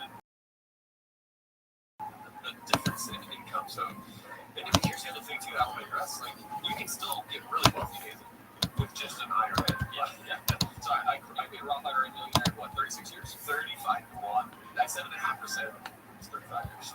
That was way off. It's a year right there. That's pretty incredible. Yeah, that's just the folks that might be. It's difficult for them to max out an IRA every single year, as opposed to a 401k. That you can become a 401k millionaire in as little as 20 years. But at the same time, who's maxing out their 401k? I know some folks aren't, but there's a lot of folks who are saying $23,500. I'm sorry, but I ain't got that kind of money sitting around. Right? That'd be a third of my income, or that'd be half of my income. That seems impossible, but it's still possible, even just with the boring old IRA at your disposal. Yeah, that's exactly right. We've got a lot more to get to on today's show. You're listening to How to Money on KFI AM 640. KFI and KOST HD2, Los Angeles, Orange County. More stimulating talk. Suspected child exploitation woman is on this line. In my 24-hour newsroom, a Newbury Park High School chemistry teacher has been arrested. Authorities say 40-year-old Kevin Reynolds was taken into custody after an undercover operation targeting people suspected of distributing child sexual abuse material. Investigators with Ventura County, the FBI, and the DA's office searched his home on August 27th, seizing computers and hard drives. Officials call the case one of the most disturbing crimes their team has ever seen. Heather Brewer, KFI News. big-name Democrat may toss its hat into the ring for governor of California. The race to be California's next political head honcho is a crowded one, but one name is starting to get some attention. Prominent political entity Senator Alex Padilla has been in front of cameras and recently made national headlines after getting kicked out of a press conference with the Department of Homeland Security. A Padilla spokesperson tells Politico that the senator is focused on helping Governor Gavin Newsom's redistricting plan pass, but stopped short of ruling out a run for Newsom's chair. Jason Campidonia, KFI News. European foreign ministers are criticizing a decision by the U.S. to not allow the Palestinian Authority president to come to New York next month for the annual UN gathering of world leaders. Irish Foreign Minister Simon Harris says the U.S. shouldn't be able to decide who participates. The idea that the leader of the Palestinian Authority would be deprived an opportunity to attend that simply isn't acceptable, and I think the EU as a whole should protest this decision in the strongest possible terms. Foreign ministers say a United Nations General Assembly meeting can be attended by anyone. President Trump is getting more criticism for floating the idea of sending the National Guard to more cities. Maryland Democratic Governor Wes Moore tells ABC this week that while he would like more federal support, National Guard deployment to Washington, D.C. is performative. Well, we still very much have work to do. It's very good background. That's his process. Anywhere in the United States. He says National Guardsmen aren't trained for what Trump is using them for in the nation's capital. The FDA has approved the updated COVID-19 vaccines to target the latest strains of the virus, but the CDC has yet to sign off on them. Stanford Children's Hospital pediatrician Dr. Alok Patel says not all pharmacies will end up offering vaccines, and some people may have to see their doctor for a shot. A lot of people rely on these pharmacies, these retail stores, to get their shots. So it is important that you talk to your doctor if you want to get a COVID-19 vaccine shot. He says the approval so far is only for adults over 65 or people 64 and younger with an underlying health condition. The Powerball jackpot has climbed to an estimated $1.1 billion after no one matched all 600 Saturday. Monday's Labor Day drawing will be the fifth largest in the game's history. Odds of winning is 1 in 293 million. I don't understand at all. I just heard flashing white only moves. The Warner Brothers movie Weapons is back at the top of the box office. It grossed $10 million to beat all films in North America. After being #1 in its first 2 weeks, the film dropped behind K-pop Demon Hunters last weekend when Netflix released the animated musical to theaters for a special 2-day showing. Second place this weekend goes to a 50th anniversary re-release of Jaws, which grossed $8.1 million. Caught Stealing, a crime thriller with Austin Butler and Zoe Kravitz, is in third place with $10.8 million. Let's go to a crash on 6:05 under in Los Alamitos. South outside of the 605, right in Canilla, kind of an odd situation. This is where a vehicle crashed into a bike ramp, and this accident just cleared from Mason off the freeway. That's good news. And 605 southbound, good ride. Extra PB Cerritos and Hawaiian Guard is heading to Boston now. Now it's on to the 710 northbound, just past Washington Boulevard. If you leave a collision cleared off the freeway here, and the earlier slowing on the north 710 heading through the city of Commerce, that will disappear as well. Big bomb on the Cardina, 110 southbound, transition to 91 southbound. This is where an SUV caught fire. That earlier vehicle fire is clearing off the connector road. That SUV was blown to flames, so we had a whale of a blaze here. Had a lot of vehicle fires yesterday, but nowhere near as many today, thankfully. 405 southbound, just past Sunset Falls, the car pickup truck clearing off the right shoulder. 405 south is slow from Valley Vista down through the Opti Around Mortgage. 405 southbound, just past Camporee. There's your crash completely cleared off the roadway. This other California is looking after a traffic report. My wife on this.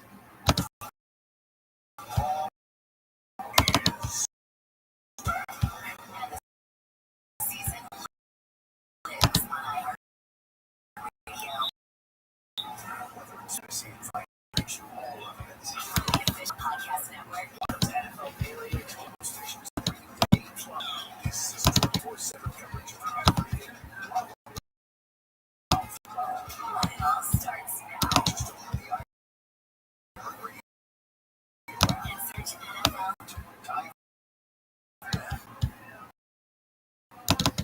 For you this year, little tips for a healthier planet. Globally, about 1,000 plants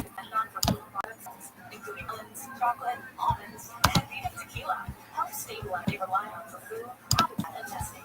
Brought to you by iHeartRadio and the National Environmental Education Foundation. To find more tips for smarter, sustainable living, or to take out your own, go to iHeartRadio.com/earth. Somehow weather from KFI, sunny day with highs in the mid-80s to mid-90s for Metro LA and OC. There is a heat advisory in effect until Tuesday evening.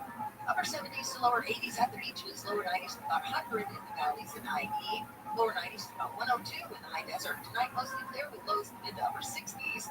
Tomorrow, Labor Day, some clouds and fog in the morning, then it turns sunny with highs in the upper 80s to mid-90s. Right now, it's 91 in Cypress, 89 in Carson, 107 in Agora Hills, and 80 in Argentina. Live from the KFI 24-hour newsroom, I'm Eileen Gonzalez.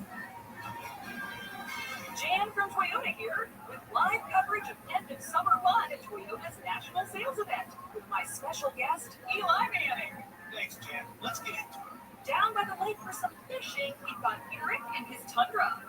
He throws his line, and he's going long! Heck of a team effort there. That Tundra got him exactly where he needed to be. Next up, here's Kyle, off-roading behind the wheel of a 4Runner. Whoa, that 4Runner's got some serious moves on the field. There's excitement in the stadium parking lot with the Davis family tailgating in their new Sequoia. All eyes are on Dad manning the grill. He grabs some bugs from the cargo area of the Sequoia and flips. And look at that! What a way to close this one out. Sure was, Eli. Until next time, go Toyota! Dealer in the Toy Day Fair. Event ends September 2nd. Toyota, let's go places. It's the Labor Day sale from Sing, the store that helps more Southern Californians do their California treatment than any other. This California treatment is giving me nightmares, Larry. During Sing's Labor Day sale, get the lowest prices of the year. Save up to $1,000 in select mattresses, up to $800 off Purple, and up to $900 on BUS Black. Plus, save up to $700 on Tempur-Pedic adjustable sets. With your good credit, get 0% financing for 36 months with your minimum monthly payment and 10% down. And remember, only SinSleep has bed-match technology that scientifically measures your shape and size and recommends just the right mattress. Can it recommend the right mortuary? Because you're killing me, Larry! So if you want to live the California dream every day, count on the Mattress Firm or Southern Californians Trust to do their California dreaming every night. SinSleep. California dream. SinSleep will beat anyone's advertised price, or your mattress is free! Number one on your car radio preset and the new and improved iHeart Radio app. Free never sounded so good. KFI AM 640. All Joel and Matt want to do is help you save, invest, And enjoy more of what matters. This is How to Money with Joel Larsgaard and Matt Almix.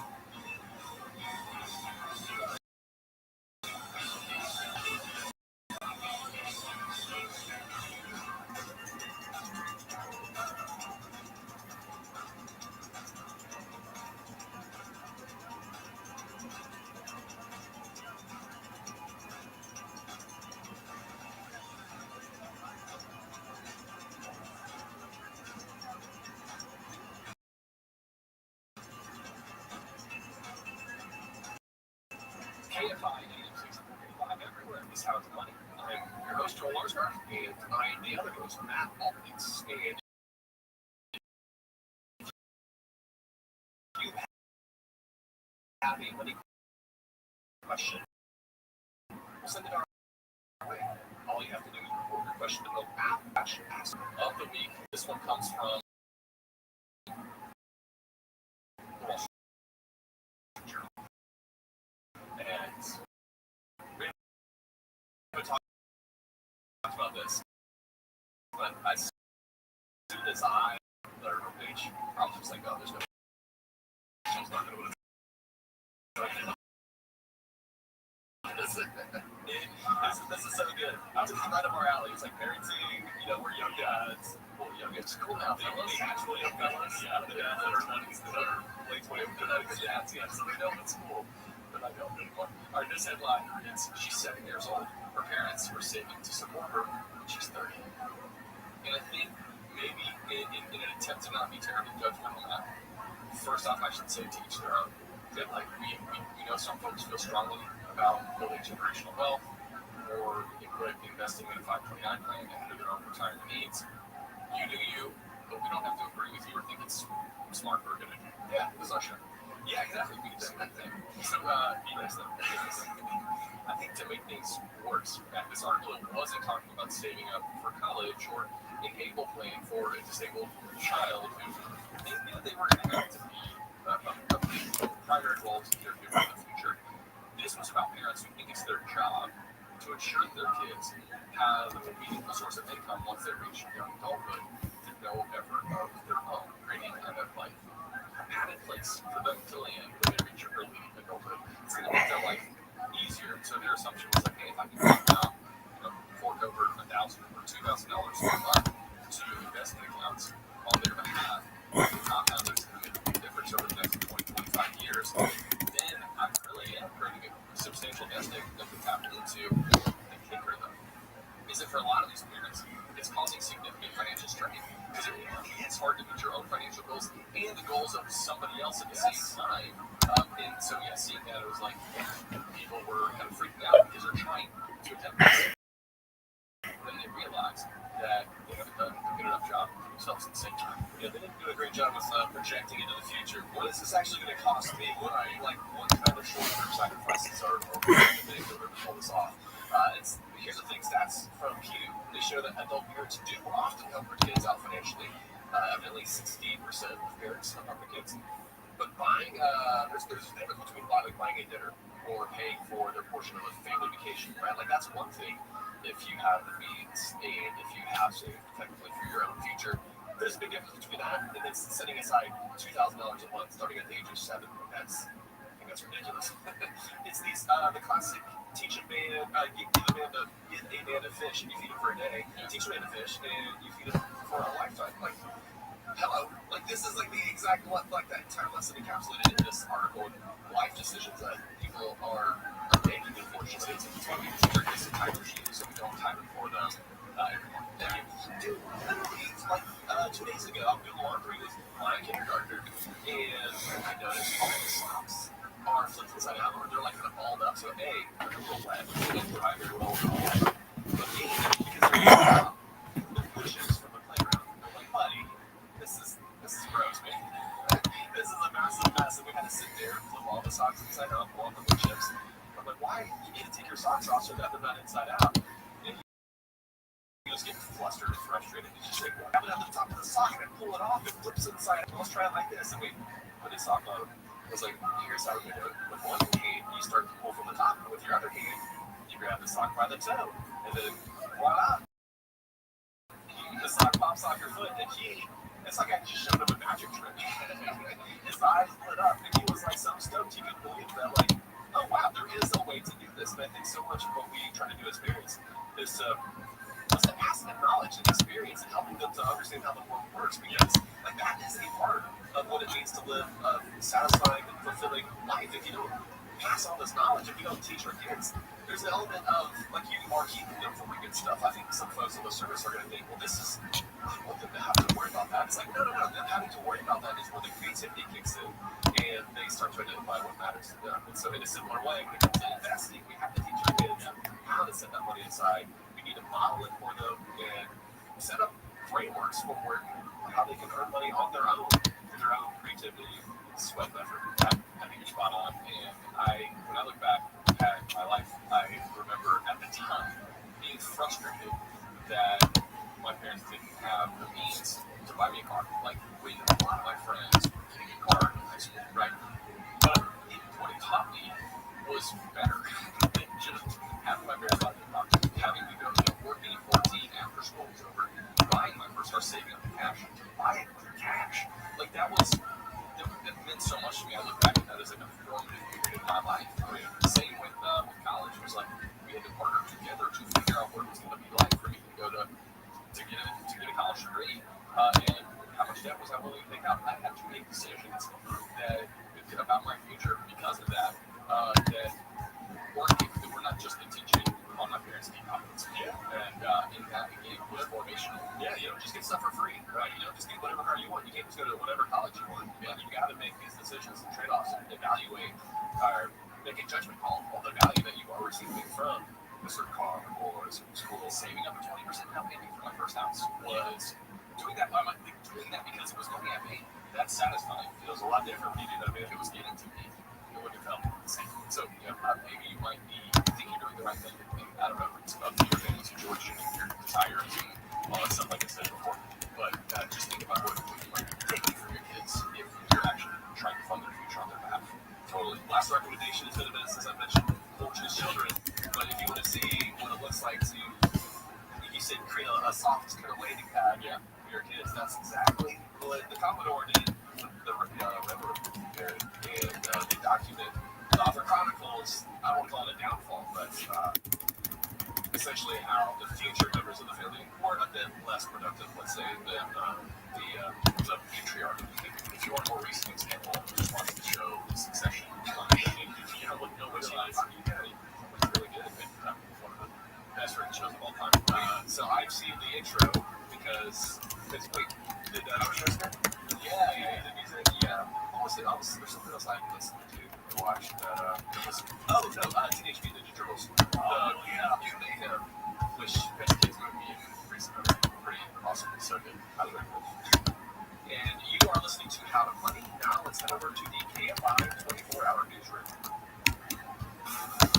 I'm Eileen Gonzalez, live at my 24-hour newsroom. Here's the latest. Former New York City Mayor Giuliani is recovering after being seriously injured in a car accident. And wildfires are causing problems in parts of Northern California. More at the top of the hour. We'll check the drive on the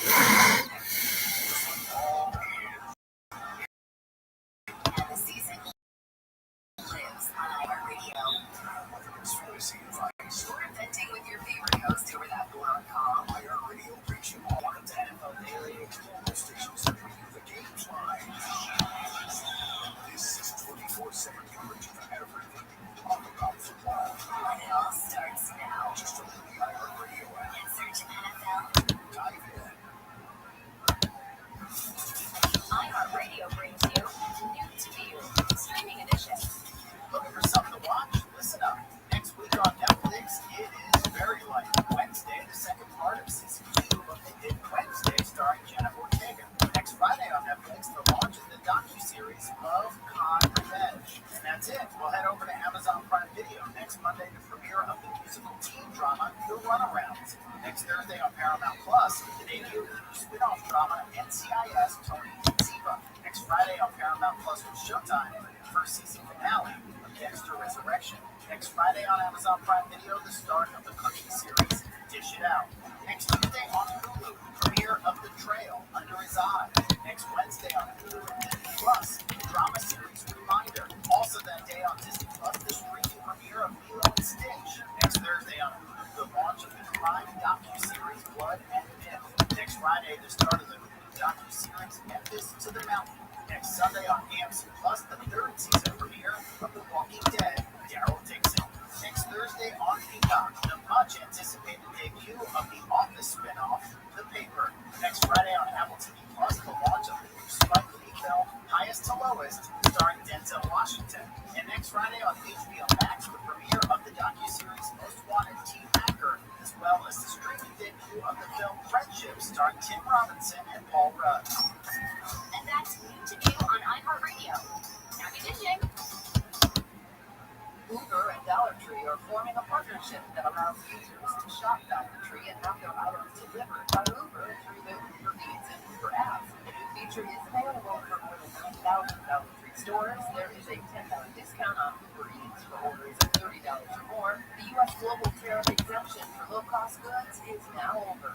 Tenant Trujillo, the latest. This year was essentially a de minimis exemption, which allowed items worth less than $800 to be shipped to America duty-free without having to pay any tariffs. And in the end, many European nations already announced suspensions of U.S.-bound shipments. Shoppers in the U.S. who ordered goods from overseas may soon start seeing cancellation notices. The CDC has issued a food safety alert over salmonella infection linked to recall bags. The Federal Health Agency says 95 people from 14 states have salmonella. 18 people have been hospitalized, but the CDC says no deaths have been reported. Country Eggs, based in California, recalled its large brown, cage-free, sunshine yogurt base on Wednesday. More than 70 million salmonella cases reported are from California, with 3 each in Nevada, Washington, and Minnesota. The CDC warning people not to eat, sell, or it also says to call their provider if they have any severe salmonella symptoms. Looks like it'll be a low-key end of the summer at the box office after taking a step back last weekend to a limited release of K-pop Demon Hunters, a sing-along event. Weapons will be back in first place in 2017 with an estimated $14.3 million over the 4-day holiday weekend.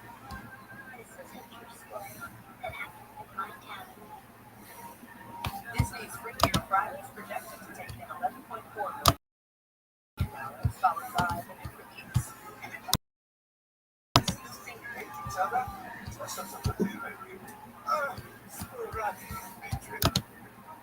That company could bring in as much as $10 million. I'm Monica Nelson with your consumer and business news. Today, football is back. And the season lives on iHeartRadio. Whether it's fantasy advice We're venting with your favorite host over that blown. he'll brings you all of it. From the official Daily stations that bring you the games live. This is 24/7 coverage of everything all about football. It all starts now. Just open the iHeartRadio app. And search NFL. Dive in. And jury duty and sit in front of people that I know are guilty. I always vote guilty. Always. I don't care what either side says. By the time you get to trial, you Conway Jr. that nullifies me or kills me in a jury that I get sent up here. It's tomorrow afternoon at 4 on KFIV. It's exploring more stimulating talk.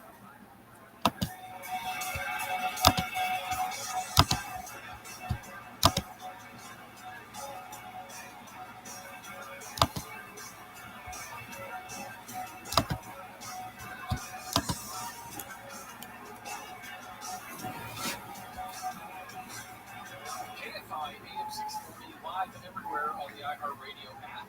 This is How to Run. I am one of your hosts, Joe Larsgaard, and I am Matt Waltz. By the way, you can always find more money-saving information over at howtomoney.com. And it's time for the Facebook question of the week. This one comes from Steven. He says, homeowners insurance question. Do premiums go up on homeowners insurance for using it the same way they do on car insurance? Our house was struck by lightning. No, some appliances were fried.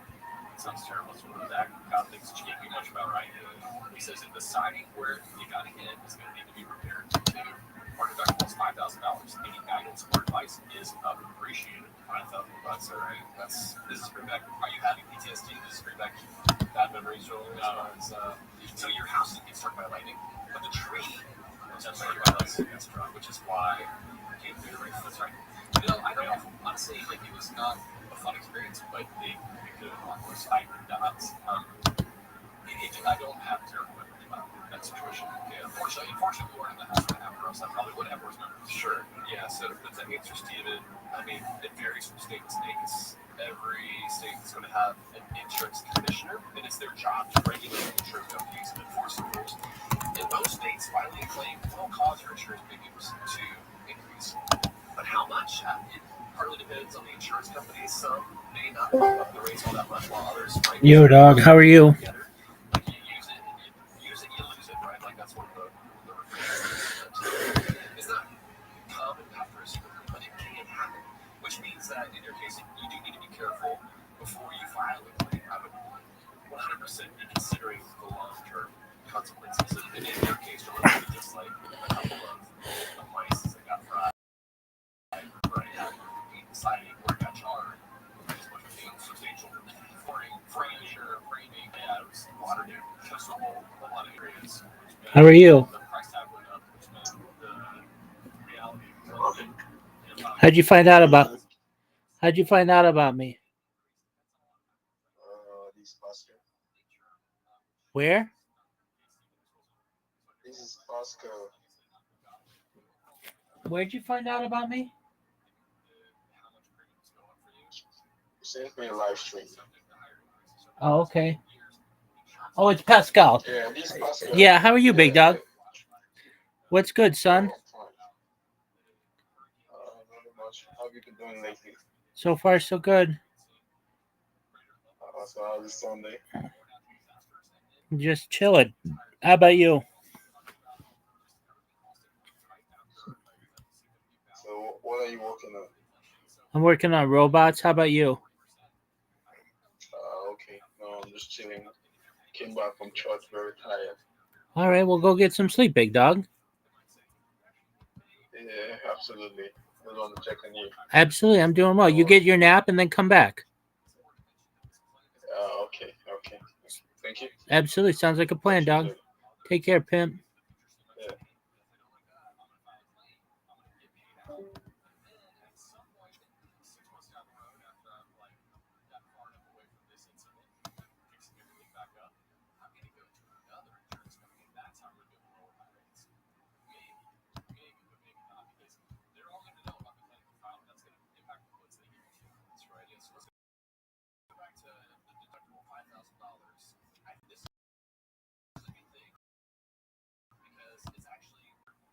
And on top of that, it makes it less likely other claims to you, which keeps your premiums reasonable, like we just discussed. And so I would run some numbers. How much is it going to cost for you to get these repairs done? Because if we're talking, let's say $7,000 in total, or six, certainly five, right? Like you don't file a claim, that would not make much financial sense. In this case, self-insured would be the right call. But let's say if, actually, it's not just deciding some of the framing got charred or something. It's all the appliances. They're all it's the electrical's damaged. Oh my gosh. Yeah, now we got to upgrade our panel and the service. I don't know. I'm just thinking, these are terms I've heard. Like, as I'm there's the service coming from the street. There's something wrong with that. Well, if that were to be the case, and the replacement expenses and costs is coming in a bit higher, then I think filing a claim could be the smartest move. And there's always a gray area here. Like, it's never like a formula, I don't think. But I do think insurance, home insurance says most of their catastrophic reasons, like if something significant happens that's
suspects.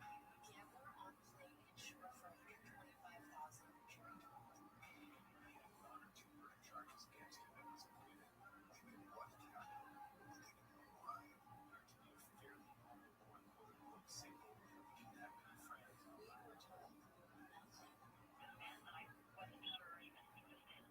But Joe, I have found him safe. Like the guy? The guy. So, do you know what to do? He said, we have a very good idea of who the responsible person was. From CBC Podcasts and CBC's The National, hosted by me, Ian Hannamaster, and Joanna Reinstein. Investigating the largest unsolved mass murder in Canada. Canadian Pacific Flight 21. This was a years ago. This was murder. Uncover Season 2, all on board. Listen and follow this podcast for free on the iHeartRadio app. #1 for music, radio, and podcasts all in one. And for the next chance to make more there.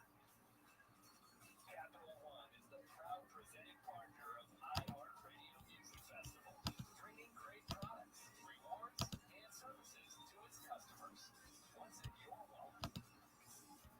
When disaster strikes, the insurance company has a team protecting the company's bottom line, not yours. That's why Simplify Public Adjusters is the team you want on your side. With over 23 years of experience, Simplify Public Adjusters helps homeowners and business owners recover more than the insurance company's initial offer. Simplify Public Adjusters uses advanced 3D imaging, in-house estimating, and full claim management to give clients the edge they deserve. Simplify Public Adjusters handles the paperwork, the inspections, and the negotiations, so clients don't have to.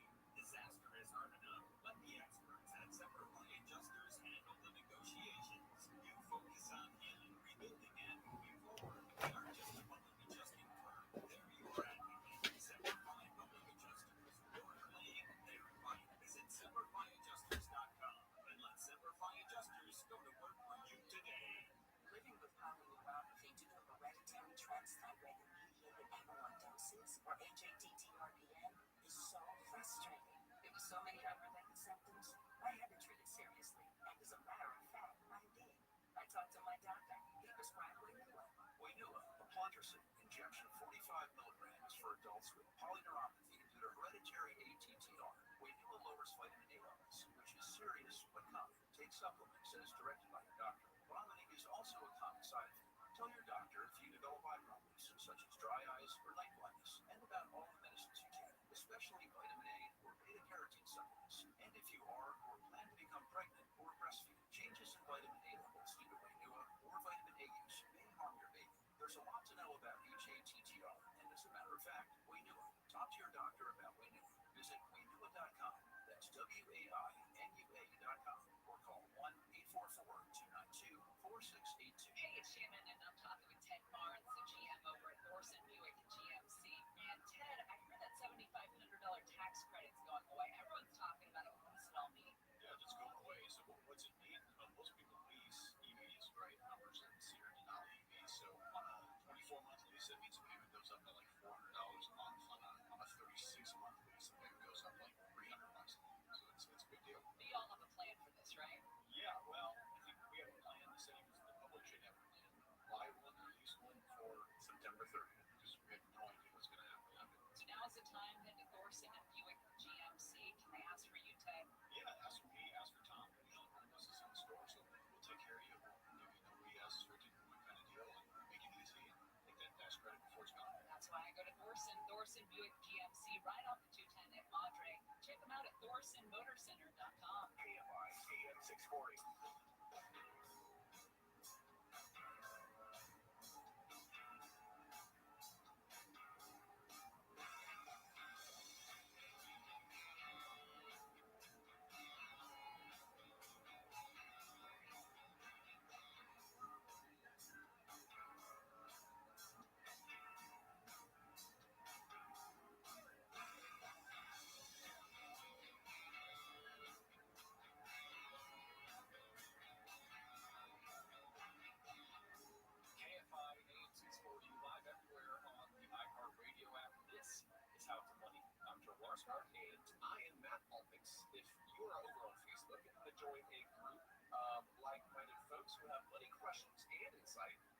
go ahead and join the How to Money Facebook group. All right, let's talk about politics, Matt. There was an interesting Gallup poll. Let's dive into it about how politics is driving economic beliefs and investing strategy in really big ways right now. And the crux of the finding is that the majority of Americans are seeing more aspects of their lives through a political lens. And I think this is just readily apparent when we look around. We tend to see everything as political when there's so many more elements to our lives and that make life meaningful. But politics are a necessary part of life, but like letting them color everything, it's just not smart. Yeah. You're living in a false reality if you do that. But especially on the investing front, because that's what we're talking about. But Gallup finds that Democrats are pessimistic about the market right now because of who's in office. And Democrats who expect the stock market to decline over the next 6 months exceeded Republican beliefs by 59%. So it's this like great big swing, insane gap based on the R or the D in front of the name and who's in the White House at the time. So Republicans right now, they're super optimistic. They're like, this is going to be great. My guy's in the office, so the stock market is going to crush. But also to a fault, because there's a Make America Great Again ETF fund, and it has underperformed the S&P by 20 percentage points. And to boot, it comes with a ridiculous expense ratio. But if you are so inclined to invest according to your politics and buy the ETF with a ridiculously high expense ratio, you can, of course, expect, I think, to underperform.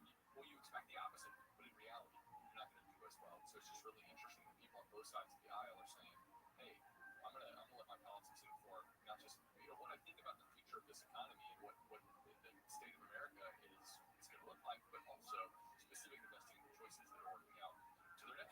And we have to stay apolitical when it comes to investing. Just because your guy is in the White House, that doesn't mean that the market is destined for historic returns. So we choose to invest like optimists, no matter the party that's in charge. And if you want to get involved in politics, if you're so inclined, sure, go for it. Throw your energy behind that if that's the kind of change that you want to see when it comes to, especially locally, get involved locally. But letting, as opposed to like getting involved like at the federal level, just online through your Blue Sky or Mexico, I don't think that's going to pan out well for you from an actual difference-making point of view. But letting changing strangers' minds online. It happens all the time, Joel. They're like tweets, don't you know? Yeah. But those aren't working. They're not effective. Not effective. Don't let your political whims impact your investments, because it can tempt you into putting away less. It can tempt you into selling, thinking that things are going to take, right? Like, let's say you're like, oh, okay, so this is the end, and you move to cash. It is going to have these long-term ramifications as you jump in and out of the market every 2 to 4 years. Even the tariff boost gyrations that we experienced back, was that March or April? Yeah. Even that was short-lived. Was incredibly short-lived. Yes, yeah. The economic engine of the U.S. man, it's really powerful. It's really resilient. Look to history that will prove that out. That we can most likely expect the market to grow at around 10%, excluding inflation. It's not a guarantee, but that is what we have seen in the past, an uptick in high views from history. Yeah. If you were to ask me at the time, Matt, we talked about tariffs and what we think about tariffs on the show, a reasonable amount. I would have said, yeah, I don't think this is going to be good for the economy, and this might not be good for the stock market.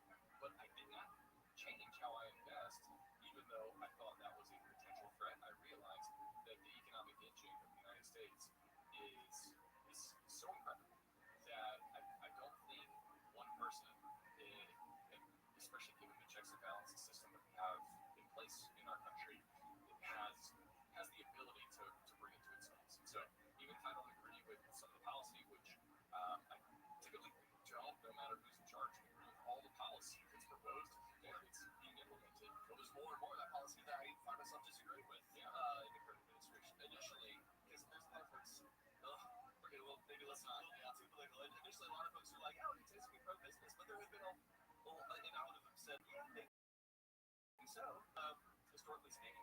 But then, is it worth talking about it? We're not going to talk about Intel and the government stake in privately held company now, but like that's not something I like to see. The government getting involved with private companies. It's not great. But also at the same time, America is resilient, and we have again a country, an economic history, and I believe an economic future that's unlike anywhere else. It's still the best. Yeah, we still let's go to the KFI 24-hour. I'm Eileen Gonzalez, live in the KFI 24-hour newsroom. Here's the latest. Governor Newsom and state lawmakers have struck a deal with Uber and Lyft that would let rideshare drivers unionize. And more public restrooms on LA's Skid Row will stay open, at least for now.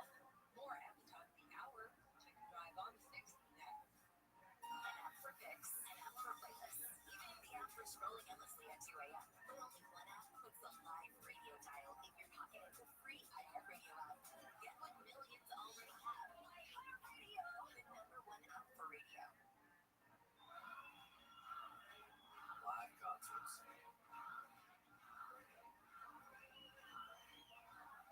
Thinking back to the moments you miss starts with getting informed. Get the latest info about COVID-19 vaccines at getvaccineanswers.org. It's up to you. Brought to you by iHeartRadio and the Ad Council. A cold front will bring another reinforcing shot of cooler than normal air to much of the Great Lakes, Ohio Valley, Northeast, and Mid-Atlantic over the next few days. High temperatures will reach the 70s and 80s, with most areas around 5 to 10 degrees below average. High pressure will favor clear weather conditions, but some thunderstorms are possible across the Appalachians and the Tennessee Valley over the next few days. The Gulf Coast from Texas to Florida will see stormy and wet conditions as summer heat and humidity interact with the stationary boundary to produce locally heavy thunderstorms. Greater chances for flash flooding will be possible across the plains and across West Texas and New Mexico Saturday and Sunday. Across Texas and New Mexico, clusters of storms could repeat over the same areas and bring the risk for flash flooding. And a slight risk for excessive rainfall is active for most of Nebraska and Kansas on Saturday and concentrated in southeastern Nebraska on Sunday. And that's a look at your national forecast. I'm Jim Forbes.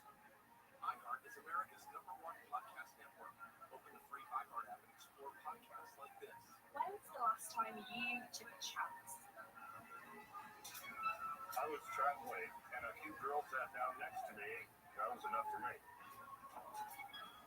I'm Francesca Street, CNN travel journalist, and this is Chance Encounters, a podcast about the incredible connections we make while traveling. Each week, we'll journey through moving, funny, and heartwarming real-life stories about how travel can lead to lasting love, decades-spanning friendship, and ultimately change your life forever. Join us wherever you get your podcasts. Just search for Chance Encounters with me, Francesca Street. Listen on America's #1 podcast network, iHeart. Open your free iHeart app and listen in. Seriously, my dealership just fixed the transmission. We all know how cheap it can be to go to the wrong place for transmission repair. Made up of over 800 pieces, the transmission is the most complex part of your car. So bring it to the transmission experts at AMCO. AMCO, always the right fix. AA MCO. Special financing available. Restrictions, limitations, and exclusions may apply. See AMCO.com for complete details.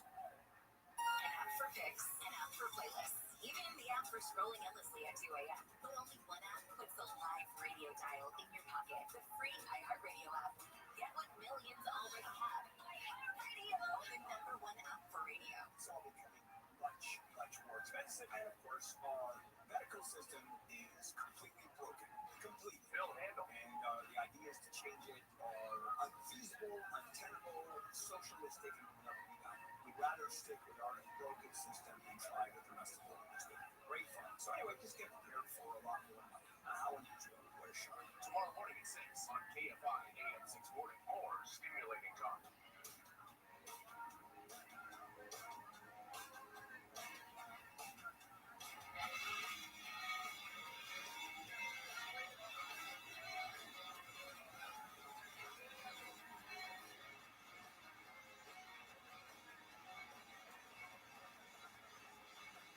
KFI AM 640 live everywhere on the iHeartRadio app. This is How to Money. I'm Matt Walters. And I'm Joe Larshart. Don't forget to sign up for the How to Money newsletter. You can find that up at howtomoney.com/newsletter.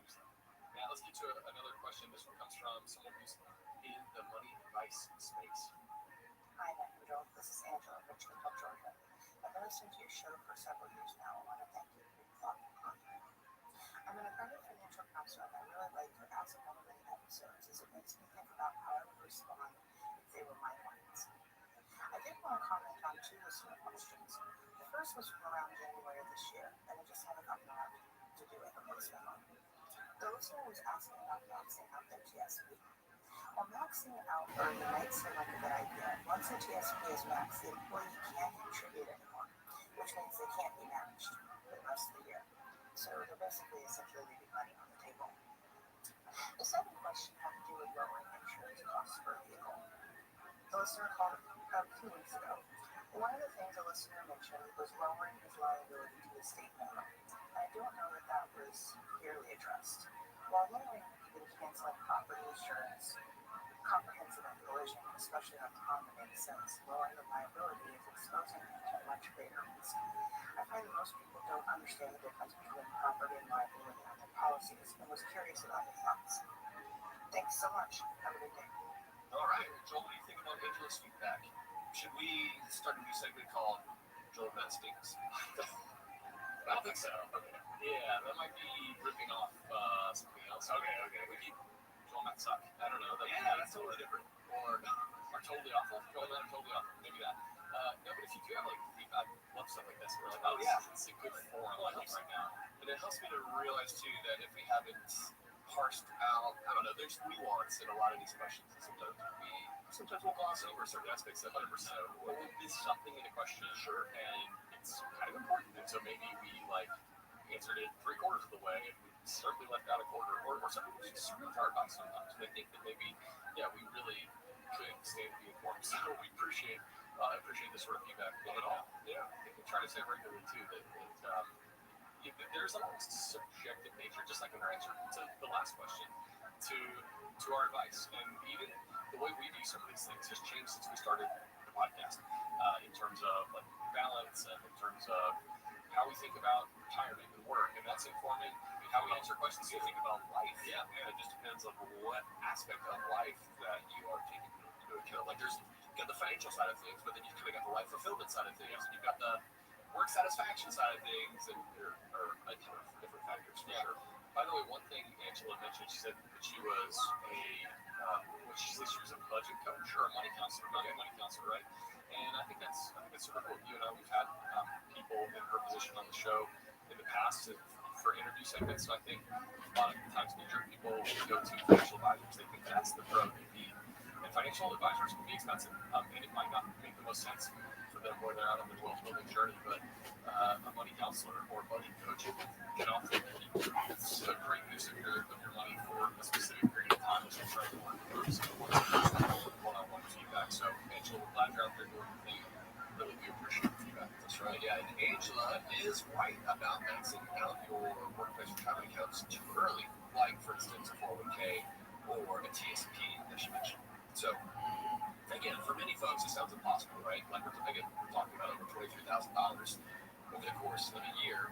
I think a lot of folks are thinking, how am I supposed to make that happen? Let alone doing it faster over the course of a year. Right? My problem is not that I contributed too quickly. Yeah, exactly. It's like worst humble brag of all time, but there are some go-getter, financial independence-minded folks out there who really do attempt this. So, in an effort to just get that out of the way, they just ratchet up their contribution amounts to the sky, getting much smaller paychecks for a while until they get that max early on, which maybe very good, but it certainly seems like you're doing the right thing here. But you might be leaving money on the table, like Angela mentioned. If you max out your contributions, let's say by June, well, you run the risk of missing out on any matched dollars that would have been yours had you taken just the steadier tourist approach in the course of the year. It's similar to an earlier question. I mean, so much depends on your employer's plan documents, because in some cases you won't be missing out on much,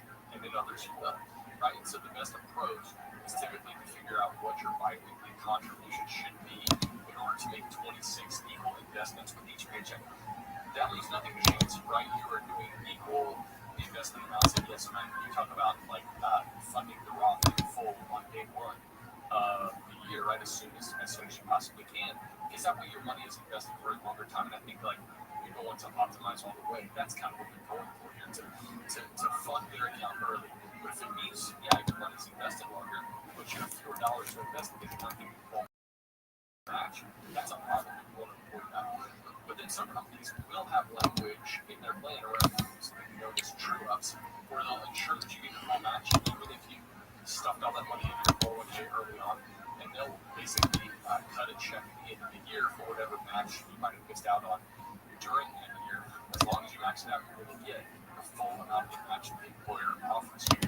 Just know what your plan documents say, because some are generous in that way, others are not. You don't want to make a mistake and miss out on matching dollars because you funded too early. Exactly. This might be something you have to dig into a little bit, because there probably aren't going to be a ton of folks in your company who are investing in this way. So the question the HR person is not often exactly. So you certainly reach out to them, but it might take you doing a little Command F, searching some of these terms like true ups, and having to dig in deep to become an expert there on your specific plan. Angela also referenced insurance, and this is a case where you don't want to be cheap, right? I think especially if your vehicle's older, you might want to eliminate comprehensive coverage in order to save on insurance costs, in order to keep that money there in savings. But it's one thing to shop around and compare rates with other insurance companies, but if you are cheap, you might opt for inferior coverage amounts, putting you at a significant financial risk. And we're specifically talking about liability insurance here, because state minimums, they are not indicative of what your coverage should be. There's no one-size-fits-all answer to how much you should be insured for.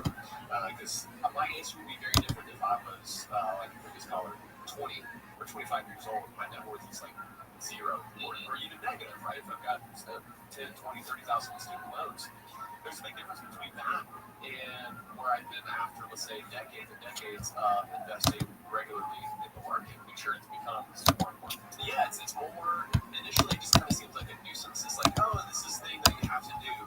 But the older you get, the more wealth you build. And I see it with rosier colored glasses as I get older. It's like, oh man, what a great thing to have, to be able to make sure that I've mitigated that risk. Yeah. We won't get into specifics here, but when it comes to the liability insurance that we have on our old 190,000 mile minivan, Joel, I've got 20 times what our state limit. It sounds kind of crazy, but when you consider, I don't know, some folks are just more litigious than others, right? It doesn't really matter if you've got an old ratty looking minivan, they're going to try to come after you. But specifically, I mean, we live close to a fairly, we live in a big city, or near a big city, where there are like Lamborghinis driving down the interstate. And when I see that, when I'm sharing the lane, sharing the interstate highway lane with like a Lambo, hey, I'm trying to race them. Hey, I'm going to get into a different way because I don't want to be behind them. But me, like, that's a really expensive vehicle. You can easily blow through not just your state minimum, but like something that's even substantial, even something that's 10 or 20x, it would not be difficult to blow through some of those liability minimums. So you need to keep all this into account. Where you live, that matters, right? So I guess that's what we're getting here. Like, for instance, if you lived in a small town where you know everybody and nobody's really suing each other and everyone drives 10-year-old Toyota pickup trucks, okay, you probably don't need to go with like some super off the charts coverage amount. Yeah, but it's just another instance where your context is specifically where you live, you're driving. A lot of times, frugal people are getting the quotes, and they are getting quotes for state minimum coverage, and they're not thinking about, well, how much what are my insurance needs? And so it's just comparing prices between the lowest common denominator insurance policy, and they probably need to get quotes for insurance that's going to cover them in case of a more substantial claim or encounter with a Lamborghini or something like that, right? So you do need to be careful, and it's kind of like it's just to ride this ride or something like that. They still let people as well as me ride this ride, right? And so I think you don't want the bare minimum. That's not going to be enough for a whole lot of people. So I do appreciate Angela mentioning that. I'm not sure why we didn't address and answer that question. I don't even remember that question right now, Matt. But I think it might make sense if you're kind of confused, you're not sure, how do I decide what sort of coverage I need. This is going to vary person to person, kind of like you're mentioning. You might want to hire an independent insurance agent, not just help you shop rates with a bunch of companies, but offer some advice, right, about what kind of coverage limits you might need given your financial situation. My guess is an independent insurance agent should be able to help you on that front. Yep, an independent broker. Yeah, like even with like homeowners, the replacement costs, right? You'd be going with a $2,000 to $5,000 deductible. What are the premium changes? Can I self-insure for that? Those are good questions to ask. And then there's a site called trustinsurance.com where you can find an independent insurance agent. So be sure to check that out. That could be an important task for you looking to sweep. Totally agree, buddy. And that's going to do it for today. Thank you for listening. We appreciate your time and attention. We'll see you back here next week in June. Listening to How to Write on KFI AM 640. KFI and KOST HD2 Los Angeles, Orange County. More stimulating talk. Carjacking consequence. KFI 24-hour newsroom. The man is facing numerous charges for a carjacking involving 3 young kids and a police chase. Happened Friday night. The mother left the kids in the car to go into 7-Eleven. The guy jumped in and drove off. He eventually ran a red light and crashed into a car in Malibu. He was arrested when he tried to carjack another vehicle belonging to Justin Weinstein. Guy came out of nowhere, came up to the front of my car, came up to my car, opened up my car's door, and that's when I hit the gas. The kids survived the crash and were taken to the hospital with non-life-threatening injuries. Thousands of protesters have gathered for a weekly rally in Tel Aviv calling for a ceasefire in Gaza and a comprehensive hostage deal. Gil Dickman is a cousin of Carmel Bat, an Israeli hostage who was killed by Hamas. He's told the crowd most Israelis want the war to end. Even Bibi's voters want this war to end and for all hostages to come home. 48 hostages are still being held by Hamas. About half are thought to be still alive. 4 public restrooms on LA Skid Row will stay open at least Serving homeless people were slated for closure. They missed out on funding in the budget process in June. Councilman Isabel Marauder says there will be more work in the neighborhood for the homeless. For our unhoused neighbors, these restrooms aren't amenities, they're necessities. A safe place to go, to wash, to access clean water. Simple needs, but essential ones. City Council has approved spending more than $200,000 for Marauder's discretionary funds. She says that amount of money only keeps the 4 restrooms open for 6 months. Michael Monks, KFI News. Governor Newsom and state lawmakers have struck a deal with Uber and Lyft that would let rideshare drivers unionize while still being treated as independent contractors. The agreement also lowers insurance costs for the companies, dropping coverage from $1 million per accident to $300,000 or $60,000 for uninsured drivers. Uber and Lyft say the change could bring down fares and lawsuits, while drivers gain the right to bargain for better pay and conditions. Rashida D'Agostino, KFI News. A California Democratic congressman says people worried about COVID vaccines should talk to their doctor. Pharmacies across the U.S. say they'll limit some access to COVID vaccines after Health Secretary RFK Jr. fired not aligning with the department's overhaul of vaccine policy. Amy Vera says Kennedy is ignoring this. It's putting all of them without scientific evidence and drugs that he's putting in place. It's going to be hard for us to follow CDC recommendations. Congressman Vera is a doctor who served as chief medical officer for Sacramento County.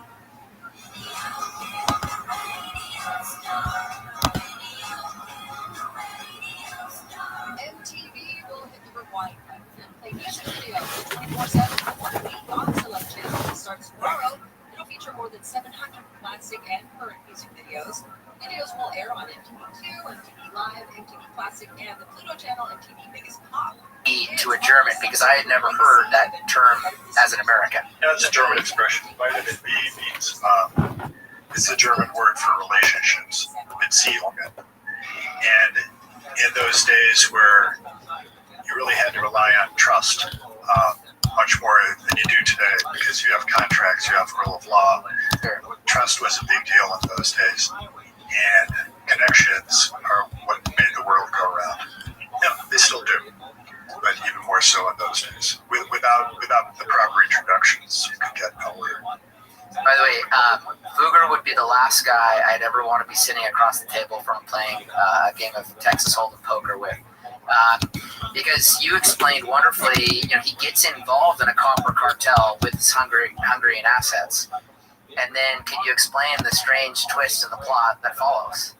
Yeah, the copper mines in Hungary and Slovakia were the biggest around. But he was sort of at the height of his powers just as the Reformation was getting started. And again, he not because he wanted it to happen, but he played a key role in making the Reformation happen. And the peasants saw an opportunity to seize power from the monarchs because the monarchs were, and because of Luther and the way he publicized the inequities, it was plain to everyone, well, wait a minute, why are we listening to Mass that's in Latin? Why are we paying all this money to Rome? Who's to say that the priests are the only ones who can interpret the Bible? And they seem to be inconsistent. They seem to be actually doing things that the Bible says you shouldn't be doing. Enough of this. And there were rebellions that spread out all over Germany and also in Hungary. So Fugger had to defend his assets in Hungary. And that wasn't so easy because the peasants had enough resources to take over the mines, to hold Fugger's people in Hungary hostage. And Fugger had to fight back pretty hard and spend the latter years of his life negotiating to get back his territory and his mines in Hungary. There were rival politicians who aligned with the peasants and took over these properties. And Fugger wanted either restitution or wanted to get his stuff back. And he finally did, just at the end of his life. Prior to that, you also explained his in that copper cartel, he had joined it and then turned around and in kind of a Rockefeller cut-to-kill fashion, he chopped the legs off of everybody in the cartel by underpricing everyone and taking them out of business, which, again, that's why I mentioned earlier, he's a tough guy to play cards with because 1 minute he's your ally, and if he sees an opportunity to ruin you, he would take it. Yeah, that's when you're playing poker, you know what the rules are, and you enter into that agreement when you sit down at the table. So people who did business with Fugger knew that, well, this arrangement's only going to last as long as it's in Fugger's interest. A cartel is only as good as the willingness of the participants to play along and slash prices. Fugger saw an opportunity. He was liquid enough that he could do that. And he made the calculation that he could wipe out the others. And he was correct, very smart guy. Nobody else did. Yeah, he had the double entry accounting. Fugger married at age 39, speaking of alliances, to a younger woman. Fugger married for logical reasons, money and status. Augsburg limited party size. How did Fugger deal with this? Oh, the size of weddings. Yeah. Well, that anecdote, I forget exactly what happened. Maybe you can refresh me. I know he did have a big party and he brought in oysters. He had a wedding and the oysters would stay fresh. Correct. Yeah, I remember that in your book, but I think there was a certain limit. I don't remember the number in your book. And so I think the town had said, here's our limit on party size. And so he threw a massive wedding in comparison and just paid the tax. Yeah, you see that today too, right? If the fine's only $1,000 for making noise after midnight, there's plenty of people who don't bat an eye. Well, I also think back to the pandemic. If they said, hey, it's going to be $1,000 if you throw an unsanctioned party. You just paid $1,000 to throw a wonderful big party. Yeah, you throw a $50,000 party. Exactly. Jewels became an interest for Fugger. Explain the Three Brothers Jewel and its historical significance. Fugger got a hold of one of the most interesting pieces of jewelry in the world. And he kept sort of his rainy day account was jewelry. People would use jewelry as a store of value. They would use silver plate, which whatever it would be, silverware, drinking vessels, whatever it is that you can make out of silver. You just have this stuff lying around as a way to have somewhat liquid assets always at your disposal. Jewelry was one of those because, as it is today, it's portable, very valuable. That jewel somehow ended up belonging to Queen Elizabeth I in London. One of the most famous paintings of her shows her wearing this particular piece of jewelry. And it just got passed on through generations. One monarchy after another had this thing. Fugler and other financiers were not just affecting Europe. Explain how their investments were reaching to the New World and other continents. Well, Maximilian I and his son, Charles, Charles married into the family of Ferdinand and Isabella. And as we know, Ferdinand and Isabella were the ones that bankrolled Columbus in 1492. And Charles married one of their daughters, and so he inherited Spain, not Spain, South America, and Fugger was involved a little bit with some of the transatlantic trade that was just in its infancy. He was also involved, he did this secretly, he was involved with Portugal, which was Spain's great rival. Portugal, as we know, Magellan was Portuguese. Portugal paid for Magellan's round the world journey and all of this stuff. Fugger was the one who secretly bankrolled this adventure, thinking, okay, I'm going to not only have commercial dealings with Habsburgs, make a lot of money off them, but I'm going to have my bets all in case Portugal ends up being the winner in South America. And the Pope famously drew a line through South America, which granted the eastern portion to the Portuguese. That's Brazil. That's why they speak Portuguese in Brazil, and the rest of it went to Spain. This was all happening during Fugger's time. Fugger sent copper and silver to Portugal. What did they send back? Well, the Portuguese got spices from India. And that's what made that Portugal a little country, but they were very powerful. This was the heyday of the Portuguese empire. It's funny, just yesterday, I got a note from my agent that we sold the Portuguese rights to the book. And we'd already sold the Brazilian rights, and they got published in Brazil, but apparently the Portuguese is different enough in Portugal, so they wanted their own translation. So, When it also proves that Fugger proved a long time ago that Germans love their spicy curries. If you've been to Berlin, you know that. Correct. Very close. Yeah. Exactly. So, forced unsecured lending on Fugger was no way to bargain. Right? No one was going to show up to your discussion earlier about the poker table and tell Fugger to lend, and you have no other option. I'm going to quote your book here. Quote, they fail to understand that it is for the common good that honorable, brave, and honest companies are in the realm. And Fugger is obviously saying this. For it is not disreputable, but rather is a wonderful jewel that such companies are in the kingdom. End quote. He ended the letter with a vague threat. Quote, reasonable people know this and would be wise to consider. End quote. So Fugger's saying this in a backhanded way to Maximilian at the time. Doesn't this sound like any of the political rhetoric of our day as well? It was kind of, you're going to be forced to do this as a rich person in society. It would, between him and the king, it was really kind of a soak the rich. You're going to have to do this whether you like it. But Fugger, had options. Switzerland was not that far away as a tax haven even then. And again, that's true today. So how do you look at this idea? And I actually really thought of it in almost an estate planning context. You could die, pay 45% of your quote-unquote taxable estate here in the United States, and whatever you pay to your state, if any. Or you could end up in the Bahamas, aka the Western Hemisphere's Switzerland.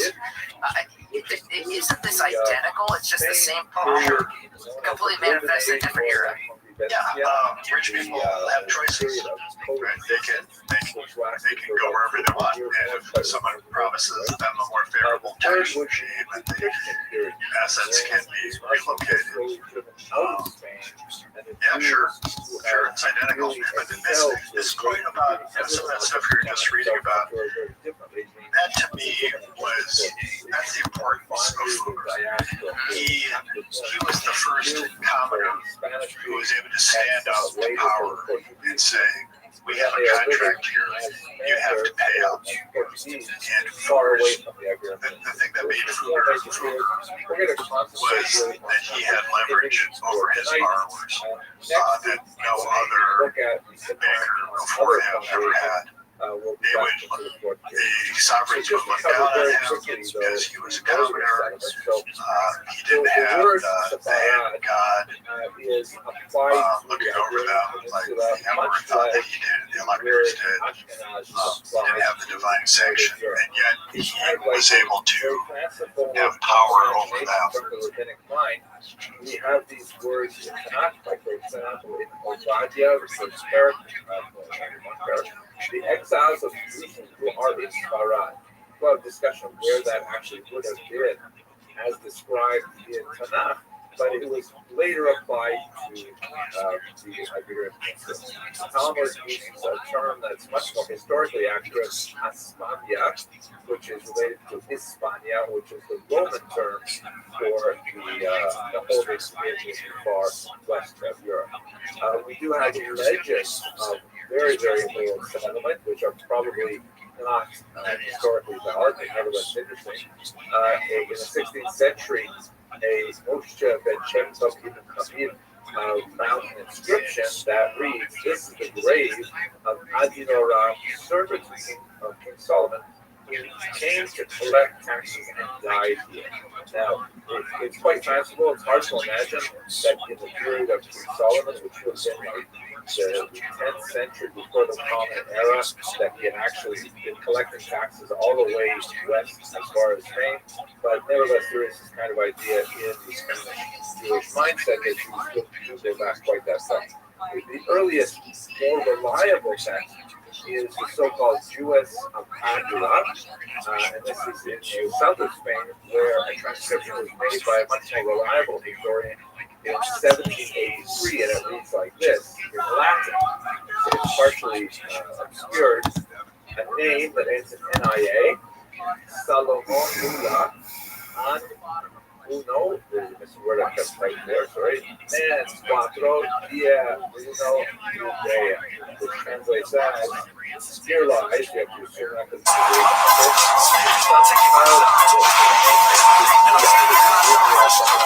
There's always one of the most iconic entrances in college football. ACC Primetime Football presented by Serve Pro. Vanderbilt at Virginia Tech, Saturday at 7:30 Eastern on ACCA. Marcel had some good moments in the first half. You see here, it's a little easy completion off of the play action look. Just really man on the line of scrimmage. Just play the ball. Dumps it off to his tight end. Nice easy completion. Still get it going. For the quarterback to side, run a little counter, play the guard. And then just let the good horse do what he does best. Just make plays. They got to get back to just getting him settled down. You see how they started off this game 3 for 3. Last 5 drives, 4 for 10, only 35 yards. Got to get it back into a rhythm. They started too late in the second quarter. See if they can continue here in the second half. They run it without a whip. 3 yards.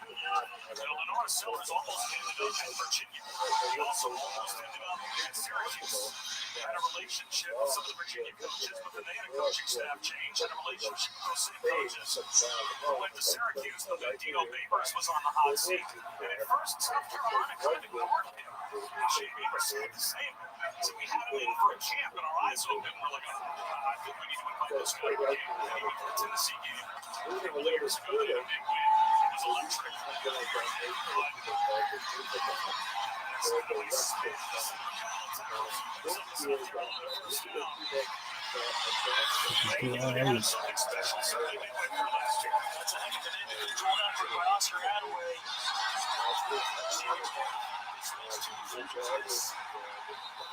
Just taking the easy completion, letting these ball carriers do the work. Pulls it, and there's the little tight end dump off. So on that opening drive, Brady Hunt with a catch and run to midfield. It's almost like they're back on the opening drive script. There you go, Mike Shula just making it simple again. Just want to put the ball through the hoop, so to speak, using a basketball analogy. Glenn Lenore's to see the ball being completed, let this guy's catch and run, settling him into a nice rhythm.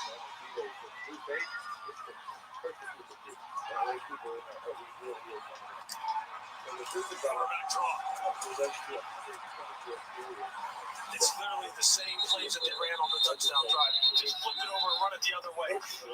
In the first quarter, everything was coming left. They had the little dump off to the tight end, Brady Hunt. Then he ran the quarterback counter to the left. This time, dump off to Brady Hunt to the right, run quarterback counter to the right. It's literally like he's repeating the plays, just getting him settled in. And you see Mike Shula there on your screen, like he played quarterback for a long standards. Years like one point where required, for example, if they travel from village to village, they had to check in with the bishop of every village that they went to, they had to report. It's just an incredible period of great persecution for about 120 years. Forced baptism became a feature of the Visigoths, and how it was later become the court of Spain, as we can see. There were all kinds of requirements of the Jews to take oaths for the smallest of things, a tremendous degree of very brutal punishment, such as confiscations, lashes, exile, and amputation for slight treatment. And they had a lot of examples where one of the more minor punishments was something they called decalatio, which means literally scalping. But does it mean shaving one's head off, or does it mean actually removing the skin at the top of the skull? This, by the way, is a picture from the Civil War of someone who survived scalping at the time, and it looks like quite a brutal thing. It appears that most people did survive the calatio under the Visigoths, because there was always talk about so what happened. They were being fought again. Nevertheless, a really brutal period of time where the Jews were certainly deeply upended. And it's not surprising, therefore, that when the Muslims came in the year 711, we looked at this map very briefly to the Iberian Peninsula, and although it was a long-standing feature of sort of Christian European historiography that the Jews betrayed the Visigoths to the Muslims, we have no evidence of any kind of betrayal of this nature, but we do have lots of evidence that when the Muslim armies raced across the peninsula, the Jews in the various town villages proved to be very loyal supporters of the Muslim regime, especially considering the background of the Visigothic persecution they endured. And so they turned out to be quite able administrators for the Muslims. And this was really like the sort of political genesis of the Arabian Age. That's what they call La Convivencia, the coexistence period, which was about from the 10th to the 12th century. Maimonides is at the very end of it, and his flight from Spain was occasioned by the invasion of Spain by much more radical Muslims from North Africa, who came and said, "What is going on here? I can't believe that we have Muslims and Jews writing poetry together, drinking alcohol, which is traditional Muslims anyways, together, and in general having like a sort of a great relationship." And so Maimonides is like the bookended time where La Convivencia ends and begins to go downhill from there. But during that period, you have this incredible phenomenon of Jews rising to responsible positions of leadership under the Muslims. People like Hassan ibn Shahruz, who was a physician who ended up becoming the foreign secretary or the minister of foreign affairs for a Muslim kingdom. And Mandela, for example, who actually led a Muslim army for 16 years. Imagine it. In today's world, a Jew, the head of a Muslim army, is incomprehensible. But, so his talent was recognized at the time, and Jews were considered very loyal servants. They used over and over again his lies.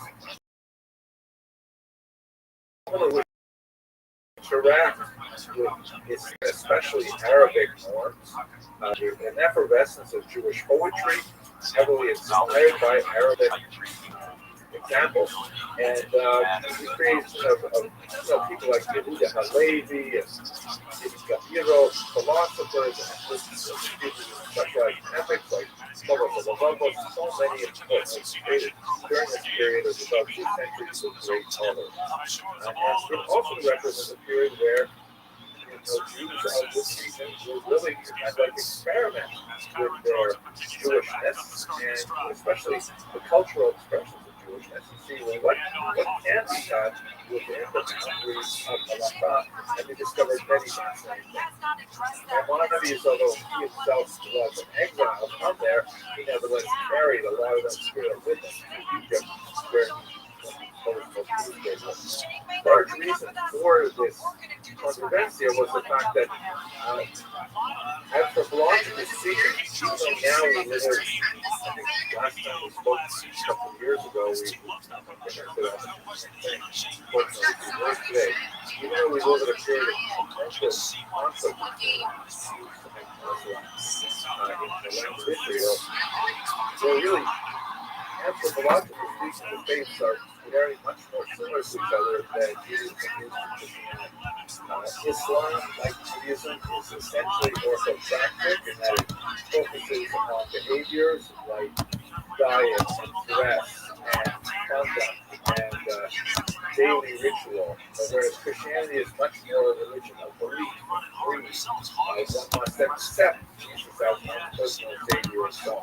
Now, this is an overgeneralization, but there's no question that Jews and Muslims could find a lot of common cultural vocabulary to communicate with each other, and so it worked out fairly well during this period of time. Jews were, however, not equal to everyone else. This was a period when Jewish life in Muslim lands was regulated by something called the Pact of Umar, which is sort of a doctrine laid down sometime in the 8th century, and it's attributed to a particular Talmud named Umar, although it probably was authored later and over a series of time, in which Jews are protected within Muslim society.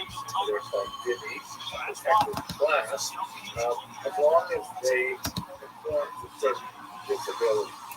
Some of those disabilities are economic in nature, such as the payments for the special tax. Many of them are very symbolic in nature, like they're not allowed to bear arms, not allowed to build their synagogues higher than mosques, have to show their genuflection and subservience to Muslims in 1,000 different ways. And the Pact of Omar, on the one hand, was insulting, humiliating, and expensive for Jews, but it also guaranteed Jews an equal safe space within the Islamic world. And it was applied to different degrees of severity by different beliefs in different parts of the world. Spain happens to be one of those places where, for 200 years, it was very lightly applied, and Jews could basically move throughout society for a couple hundred years with tremendous freedom. It's also worthy to note that part of the reason for this, for both Muslims and Jews, is the fact that this region is way on the edge of Europe, right? Looking at this map here, but if you look at this map here, the center of Islam at its birth was in the Arabian Peninsula, and then it moved essentially to Baghdad, to what would be today Iraq. So that's the center of Islam, but it's very, very far away. communication takes weeks for any kind of message to get back and forth. And so basically, it's a little bit like, Las Vegas. And what happens there, stays there. So both Muslims and Jews were free to sort of experiment with their development of their own cultures and as well as their relationships with each other. This was especially true when they aggressively asserted a greater degree of independence with the establishment of a caliphate in Cordova under Abdullah first, and as the legend goes, he was supported by a Jewish merchant who he later promoted to very great height, beginning with the idea of the quote and loyal Jewish servant that perpetuates itself throughout much of this period. And it is important to note on a sociological level that, of course, the Jews are going to be loyal because they can't rely on the support of the masses of Christians that they live among. The Visigoths, like that, they persecuted them not too long ago, and so if they're chosen and to be the administrators for the Muslims, they're certainly going to be loyal to their. So this is a period of tremendous creativity for the It changes dramatically though, beginning with the slow drive from the north to the south of the Christians. Christians call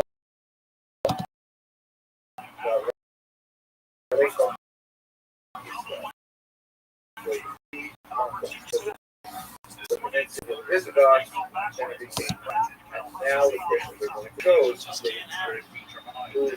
kingdom by kingdom through the south until in 1482 they finally drive out. And although Muslims will still remain subject to the new Christian overlords who have a decided interest in making it sort of monolithic in its religious character. And that's a great deal of the story that has happened to Jews as well. The Christians engage in a lot of religious disputes, to a certain degree with Muslims, but especially with Jews, because there is this sort of drive towards ethnic and ideological purity in Spain that becomes relevant, especially in the 15th century. One of the most dramatic elements of this is the so-called disputations, where the church would hold, often with the response case, these are really a forced disputation where a Jew would have to debate a Christian in a formal setting on the merits of their faiths. The end result was almost always the same, and it result in mass forced conversions of Jews and things like that. One particular disputation that always stands out as being especially interesting, that is the disputation of 1263 in Barcelona, where the king of Aragon chose a remarkable figure, Maimonides, the great Rabbi Rothschild, to lead the dispute. We have an account of that dispute by both Ramban, Maimonides, and his interlocutor, as is typical for these disputations, a Jewish convert to Christianity named Pablo de Christianity.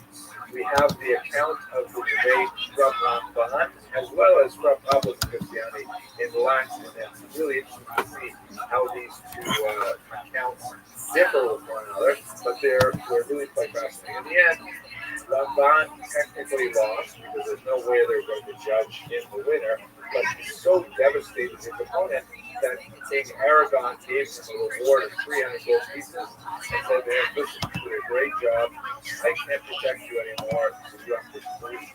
And so he took the money and he ran. He ended up in Israel, where in his old age, he turned around the Jerusalem community remarkably, ended up starting a Renaissance in Israel. I have here actually, by the way, a really interesting graphic novel version of it, which is popular with teenagers, that goes through the transcripts. We have two versions of it. And here, I don't know if it'll work, but let's try this video. This is from the video at the graphic. Here is a but he's going to portray. He speaks as Nachmanides for a minute while I have a drink of ginger ale.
I wish we watched the whole thing, but it's a couple hours.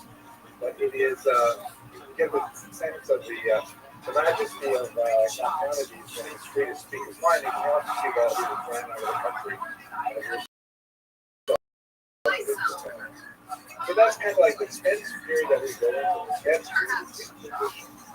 And here we have to slow down a bit and understand what exactly was Inquisition, why was it instituted, and why was it so horrific.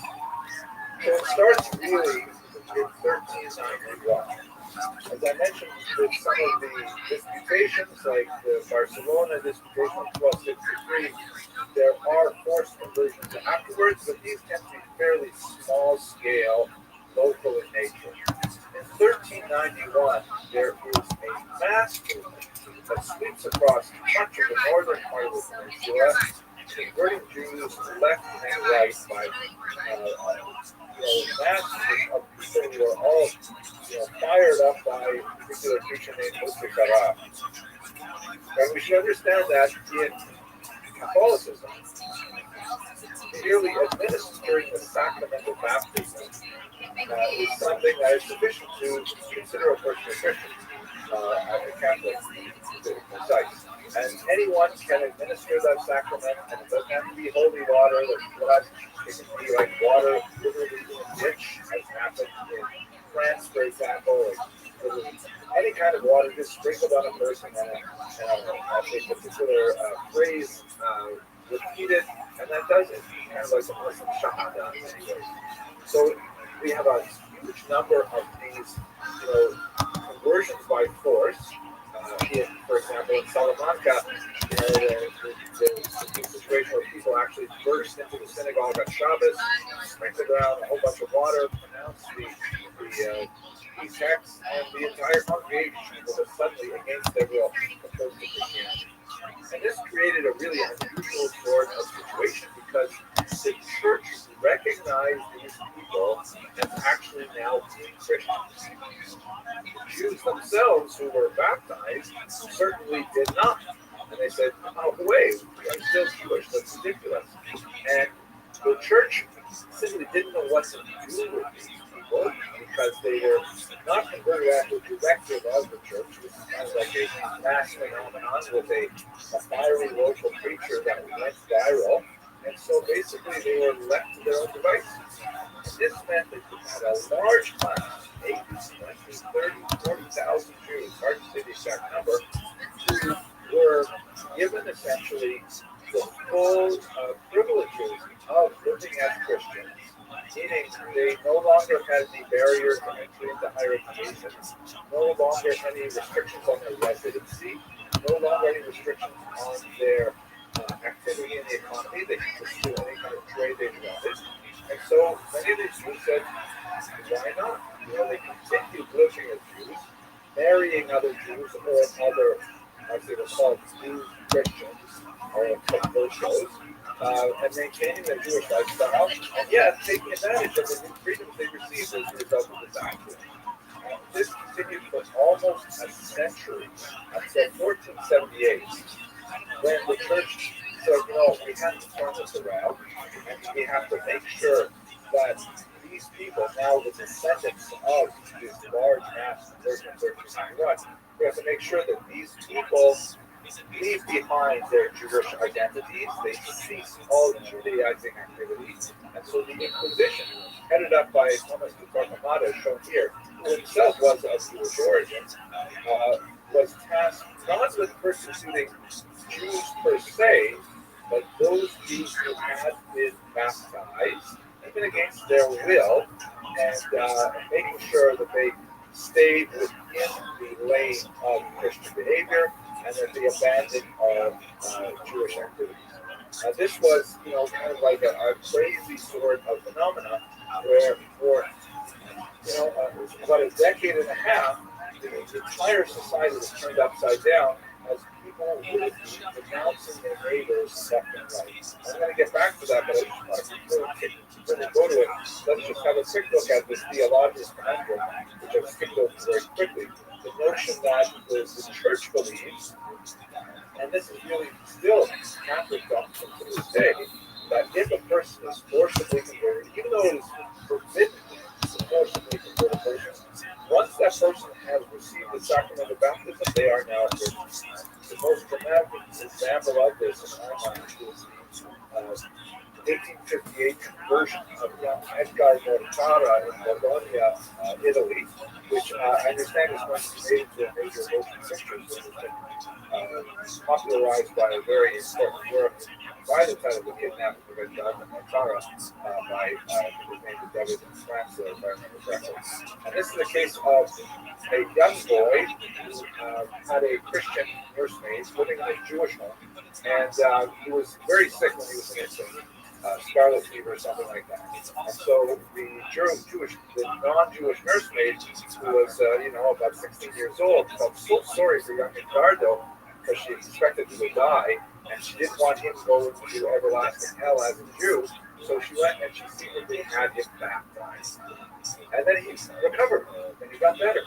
And then when he was about 6 years old, there's a complex series of events, but apparently she repeated the story of his baptism to a grocer, and eventually it's got to the ears of the Vatican, and the Vatican police came and took that child from his family and brought him to the Pope himself. This was 1858. This is still, this is the modern age. And there were protests all over the world, including in New York City, saying, how is it possible that the church can actually kidnap a Jewish child over an unwitting baptism? But the Pope, Pius XI, if I remember correctly, or maybe it was 9, I'm not sure which, he was Pope Pius, ironically, absolutely refused to return the child to his family, and ultimately raised him as his own. And he ended up becoming a priest himself. You can see him here on the right. He was later, as an adult, reunited with his mother and his brother. The expressions on their faces are hard to read, but he devoted his life to proselytizing other Jews. He ended up moving to Belgium, and he died just a few weeks before the Nazis invaded. They would have killed him anyways, but they would not have any compunction about his Jewish identity. But this is just one illustration of the church's tenacity when it comes to these forced conversions.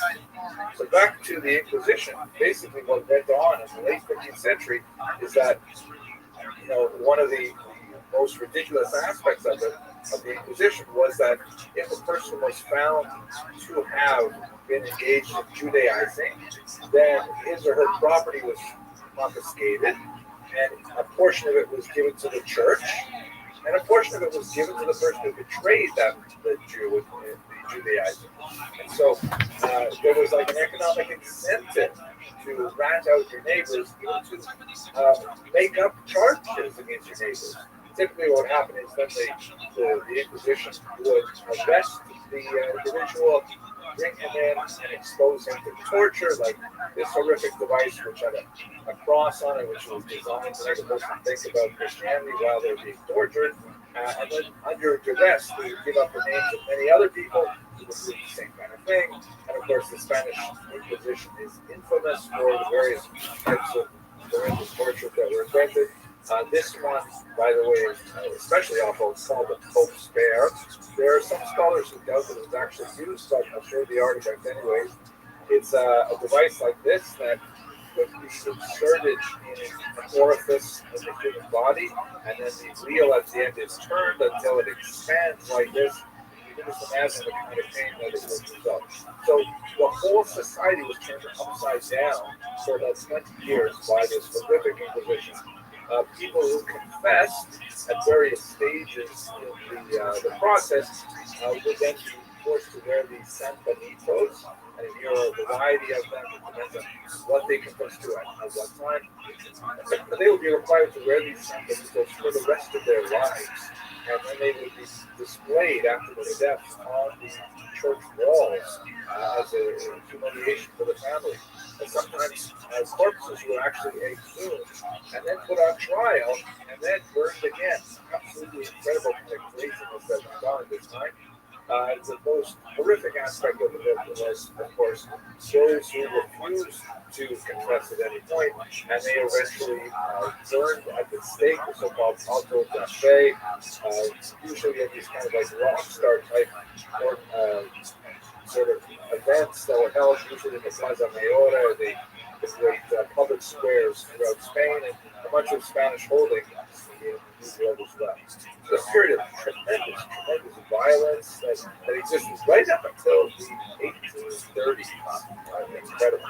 Now, this did, however, come to an abrupt end because it wasn't working. In fact, it was getting worse and worse. Then all of a sudden, more and more of these Judaizers were being discovered because, of course, there was the economic incentive for people to rat out the neighbor over the smallest of things. So imagine things like, I smell the cooking in their home and it doesn't ever smell like pork. It's always chicken or beef. And so that would bring down the Inquisition on the neighbor's head.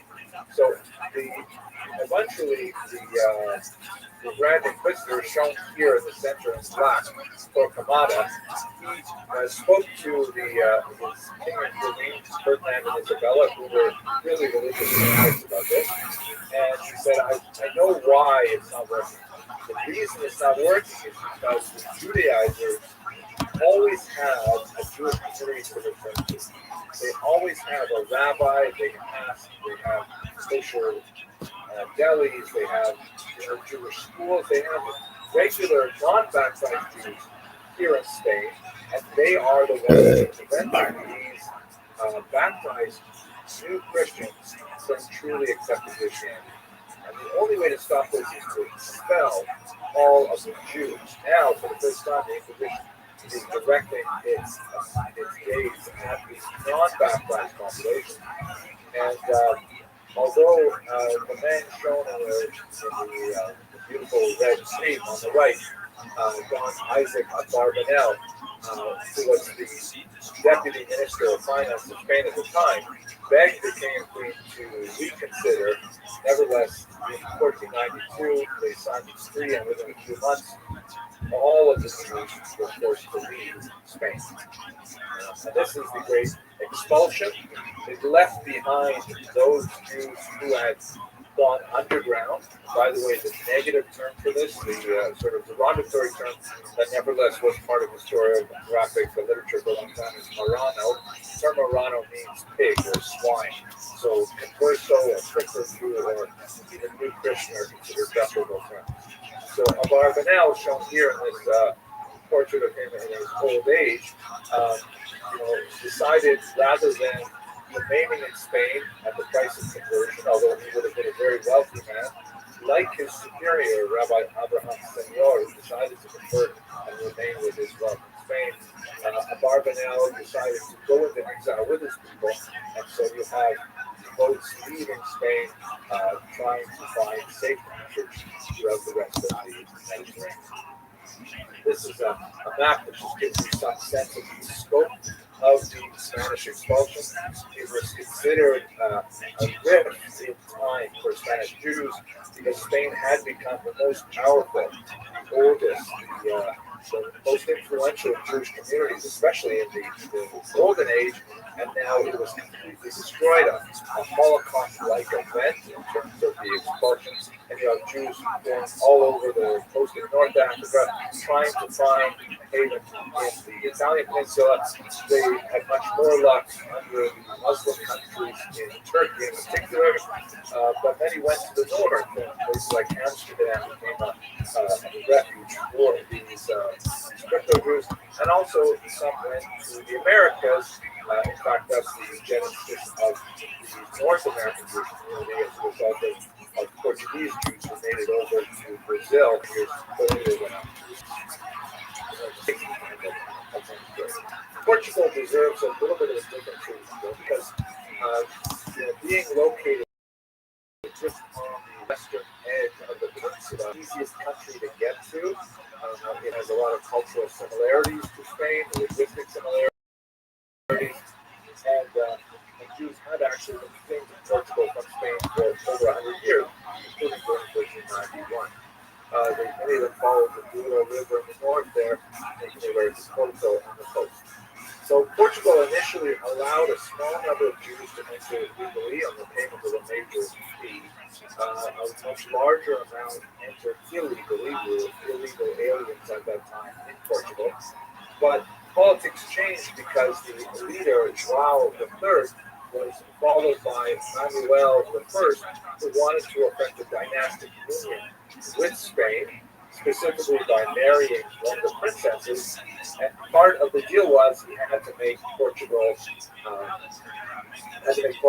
Jews-allied. That just like Spain had now gotten rid of its Jews, Portugal had to do so as well. So Manuel was much more pragmatic.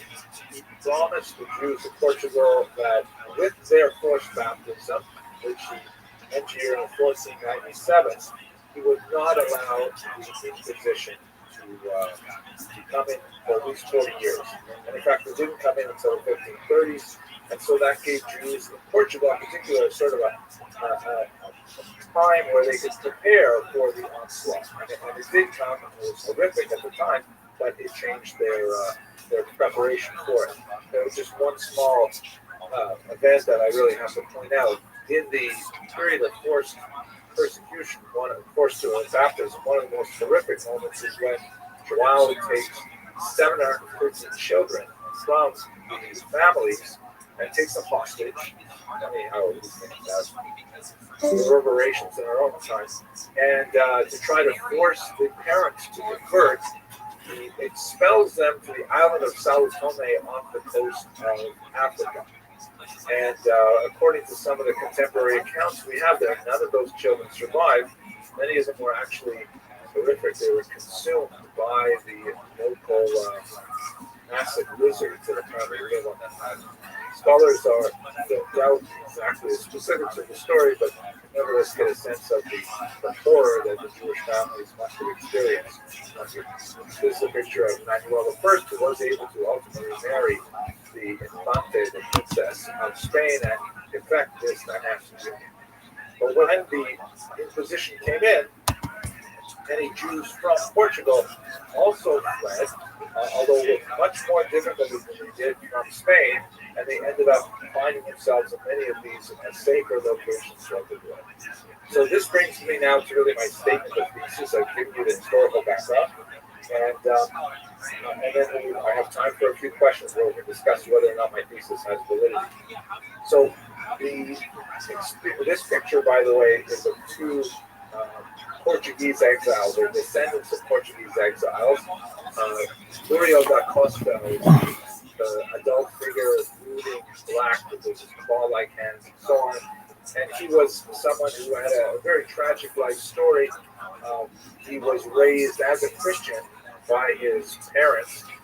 Like many Portuguese Jews, they didn't reveal their secret identity as Jews to their children because, they might say something about it in the playground and they could bring down the Inquisition on their heads. But when he was an adult, they told him he was Jewish, and he was like overwhelmed with excitement when they moved to Amsterdam. He was able to begin living as a Jew again. However, he found he was unable to adapt to the Amsterdam Jewish community, primarily because he felt that the Jews did not live up to his idealized portrait of who they should be and how they should behave. A lot more to say about him, but we cut it short there. On his lap is his younger contemporary, Baruch Spinoza, who did not have the same kind of traumatic experience trying to adopt his Jewish identity, but also had a very different way of looking at Judaism, ultimately resulting in a clash with the community that resulted in his excommunication, but he ended up becoming one of the most profound philosophers to shape the modern world. We're both Portuguese Jews, products of this environment. So here's my thesis. Unlike the Ashkenazi Jews, who had the Crusades come upon them like an asteroid from the stars, that was such a horrific, sharp moment of violence. The Inquisition was like a slow-moving train wreck, a slow disaster that, although the initial forced conversion was an act of at least spiritual violence, it typically did not involve a lot of physical violence. It meant that Jews, they had time to go to their beds and wake up in the morning and think about, well, what does this Jew status mean? And over the period of centuries, from 1391 until the end of the 16th century, Jews were able to find ways to adapt to the crisis by feigning Christian identities. In other words, by going underground. They were able to determine ways to say, okay, we are now under threat as Jews, but we can maybe find a way to look like we're Christians, and they won't bother us, and we will secretly practice some form of Judaism, some parts of Judaism. And that represented a kind of an adaptationist mentality that meant that, especially the Portuguese Jews, who had had time to think about this, to adapt to it, they were able to be much more inventive and much more reflective on their circumstances and to create whole new realities for themselves as Jews, and also ultimately some economic realities for the rest of Europe. So their method of adaptation was one that did not involve considering the outside world to be automatically toxic. They were able to find ways to draw lines beyond which they would not cross, but were far within the boundaries of what Ashkenazi Jews would tolerate or survive. So that's my thesis. Next week, we're going to look in particular at the Sephardic diaspora in greater detail, their interactions with other sub-ethnic groups, like I mentioned at the beginning of this lecture, and see how this theory especially comes to, this theory of survival comes to clash with the Ashkenazi in the 19th and 20th centuries. But with that, let me thank you for your attention and your endurance. And Rabbi Posey, if you'd like to, we have time for something. Absolutely. Thank you so much. That was riveting. Really appreciating. And frankly, very jarring, recognizing some of the way that our history is paved with so much Jewish blood. So a couple of questions that have come through, and some I think that you addressed directly, maybe you wanted to add or points.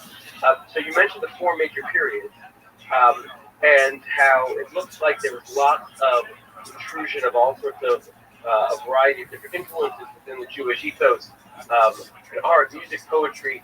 Do we see other areas of overlap between the influences of the area, of the often our oppressors, in like art, music, and poetry in the Jewish world during the times of intolerance, or were Jews simply more insular, and did they sort of go look more inward during those difficult times? That is a great question. I've never really thought about to what degree Jewish culture is open to receiving influences from the outside, depending on the degree of persecution. It's really worth thinking about. Off the top of my head, I would like to think it seems reasonable that Jewish culture was far more open to borrowing from non-Jewish culture during periods of tolerance. Because, if you view the outside culture as an oppressor, you're more likely to reject it That seems to make sense to me logically. But I can't help thinking of one thing that I read about 6 months ago that was just mind-blowing. It was an article on this by Joseph Schatzmiller, one of my late teachers, on the origins of the Havdalah box that's found in many Jewish homes. You know, where you put the spices in it, and it looks like a silver tower with a flag on it, things like that. It's kind of like the iconic look. And so it's pretty clear that the Jews copied that design from the Christian sacristy, that it was an object that was used to hold the communion wafers. And it's not clear whether Jews copied it because it was like an object that was revered by Christians. It's quite more possibly likely that Jewish pawnbrokers received these, and when they kept them in their possession for the redemption of pledges, they probably thought, well, this is a really beautiful object. So what can we do with this? He said, I know, let's put spices in Abdallah. And that's where we got that particular iconic kind of standard tree. So, and that would be in Ashkenazic culture, where you would think they would reject these things. So I don't know the answer to your question. It's actually a very sophisticated question. If anyone wants to do a PhD dissertation on this, I am ready to listen. Yeah, it looks like a question came in the chat, and we'll have one more after that. There is research on what happens to the economy and commerce in Spain when so many Jews had to leave the country. Oh, yes, a huge amount of research on that question. And in fact, it goes back a little bit earlier. One of the big debates over why the expulsion and the Inquisition happened was it motivated by, I sort of portrayed it as a religious impetus, which is the older historiography, but there's a very good argument to be made that, there are economic interests here, that all of a sudden you have this massive Jewish population that's surging forward in the economy because they are literate and numerous, and they have international connections they can use for mercantile activities. So the Jews were suddenly surging forward in society as a result of their newfound Christian status, and that the Inquisition was really a reaction on an economic level. We have to control this population. They're getting out of hand. They are taking all the leadership that we never wanted them to arrogate for themselves. So there's a lot of research on the economic aspect of the Inquisition, the expulsion, and there's a tremendous amount of discussion afterwards of the chaos economically of the expulsion, because there are lots of claimants to the Jewish property that was left behind. And more significantly, a lot of Jewish property was in the form of debts. And so, were those debts canceled? The king and queen did not want to cancel those debts. They wanted to collect them themselves. So they had to find ways, sometimes even to allow Jews a certain amount of their money back in the form of repaid debts, so they could collect the tax on them. Lots of fascinating research on the economics of it. Great. So this is one that I think you really addressed directly in your thesis statement near the end of the talk. But the way I'll phrase it, if you want to expand upon it, how do you characterize the different reactions to anti-Semitism between the Ashkenazic strain over the history and the Sephardic strain? In other words, does it cause you to become more insular and hide their Jewishness, or to try and abandon what is their similar tradition? Yeah, no, I think that these are excellent questions. It really is the question. I think the word that I would probably want to change there is cause. Like, what causes Jews to do what? I think anti-Semitism causes Jews to look for a response, to find a strategy to cope with anti-Semitism. So the Ashkenazic coping strategy, I would like to argue, generally speaking, we're speaking in very broad terms and painting with broad strokes, but generally the Ashkenazic coping strategy is circle the wagons, look inside, turn your backs on the outside world because they have already rejected you. Whereas one might think that Sephardic approach is, look for allies from the outside. Say, no, we can get along with this if we just, try to trim our sails here or there. And in fact, as we should discuss a little more next week, they were largely successful because remember, the Inquisition didn't get shut down until 1835. But a Jew who went, who was officially Christian, and went to another Catholic country was equally liable to the depredations of the Inquisition. But Jews in this situation, these crypto Jews, were frequently able to find people they could bribe, even popes who would turn a blind eye to them. There were some popes who were saying, this whole business is a theft. To start with, just leave them alone. And so Jews, these Sephardic Jews were largely able to find ways to negotiate around the obstacles rather than simply reject them So that's why you want to write something. Also, the whole idea of the Muslim country, which was major with all this kind of Jews, where we can't live as Jews here in Catholic in Europe. Let's go to Turkey. Let's go to North Africa. So we'll explore more next week for the rest of the questions today. One question that jumped in. During these times of persecution in the Sephardic community, we have research on how Jews saw other Jews in the most, Jews saw other Jews who would use some of these things to, have internal strife or conflict. Yeah, we have a mixed record on this. Unfortunately, there are a lot of examples of Jewish heroism, like I mentioned, Yitzchak Abarbanel, who chose to remain with the exile. We have some remarkable women like Doña Gracia Massi, who are willing to take on the pulpit role to defend the Jews. But we also have really sad examples of Jewish communities refusing to admit refugees from Spain as well. Saying, no, it's not our problem. We don't want this in our community. Sending the boats away. So it's a mixed bag. Very, very interesting. We really appreciate your time, your incredible scholarship, the breadth of what you were able to share with us. We look forward to continuing to learn. I want to wish everyone a ride at home, and I guess thank you so much for joining us.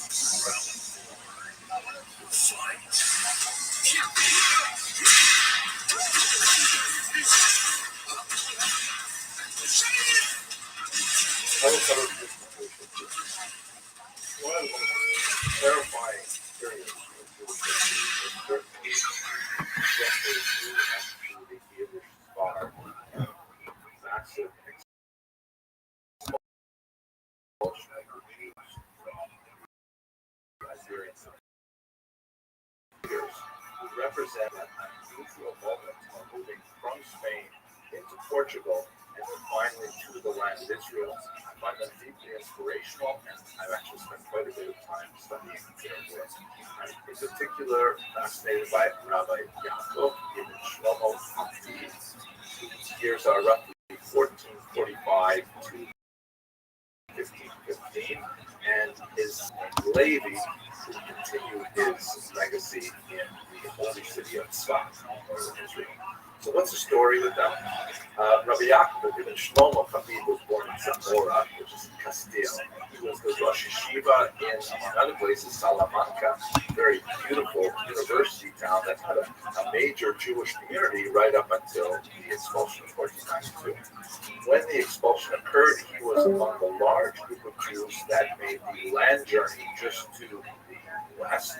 Salamanca is actually within a very short driving distance of the, it's actually close to the Douro River, so you can get along the Douro River Valley right into Portugal. And that's where he went, along with maybe some 60,000 Jews who fled from Spain.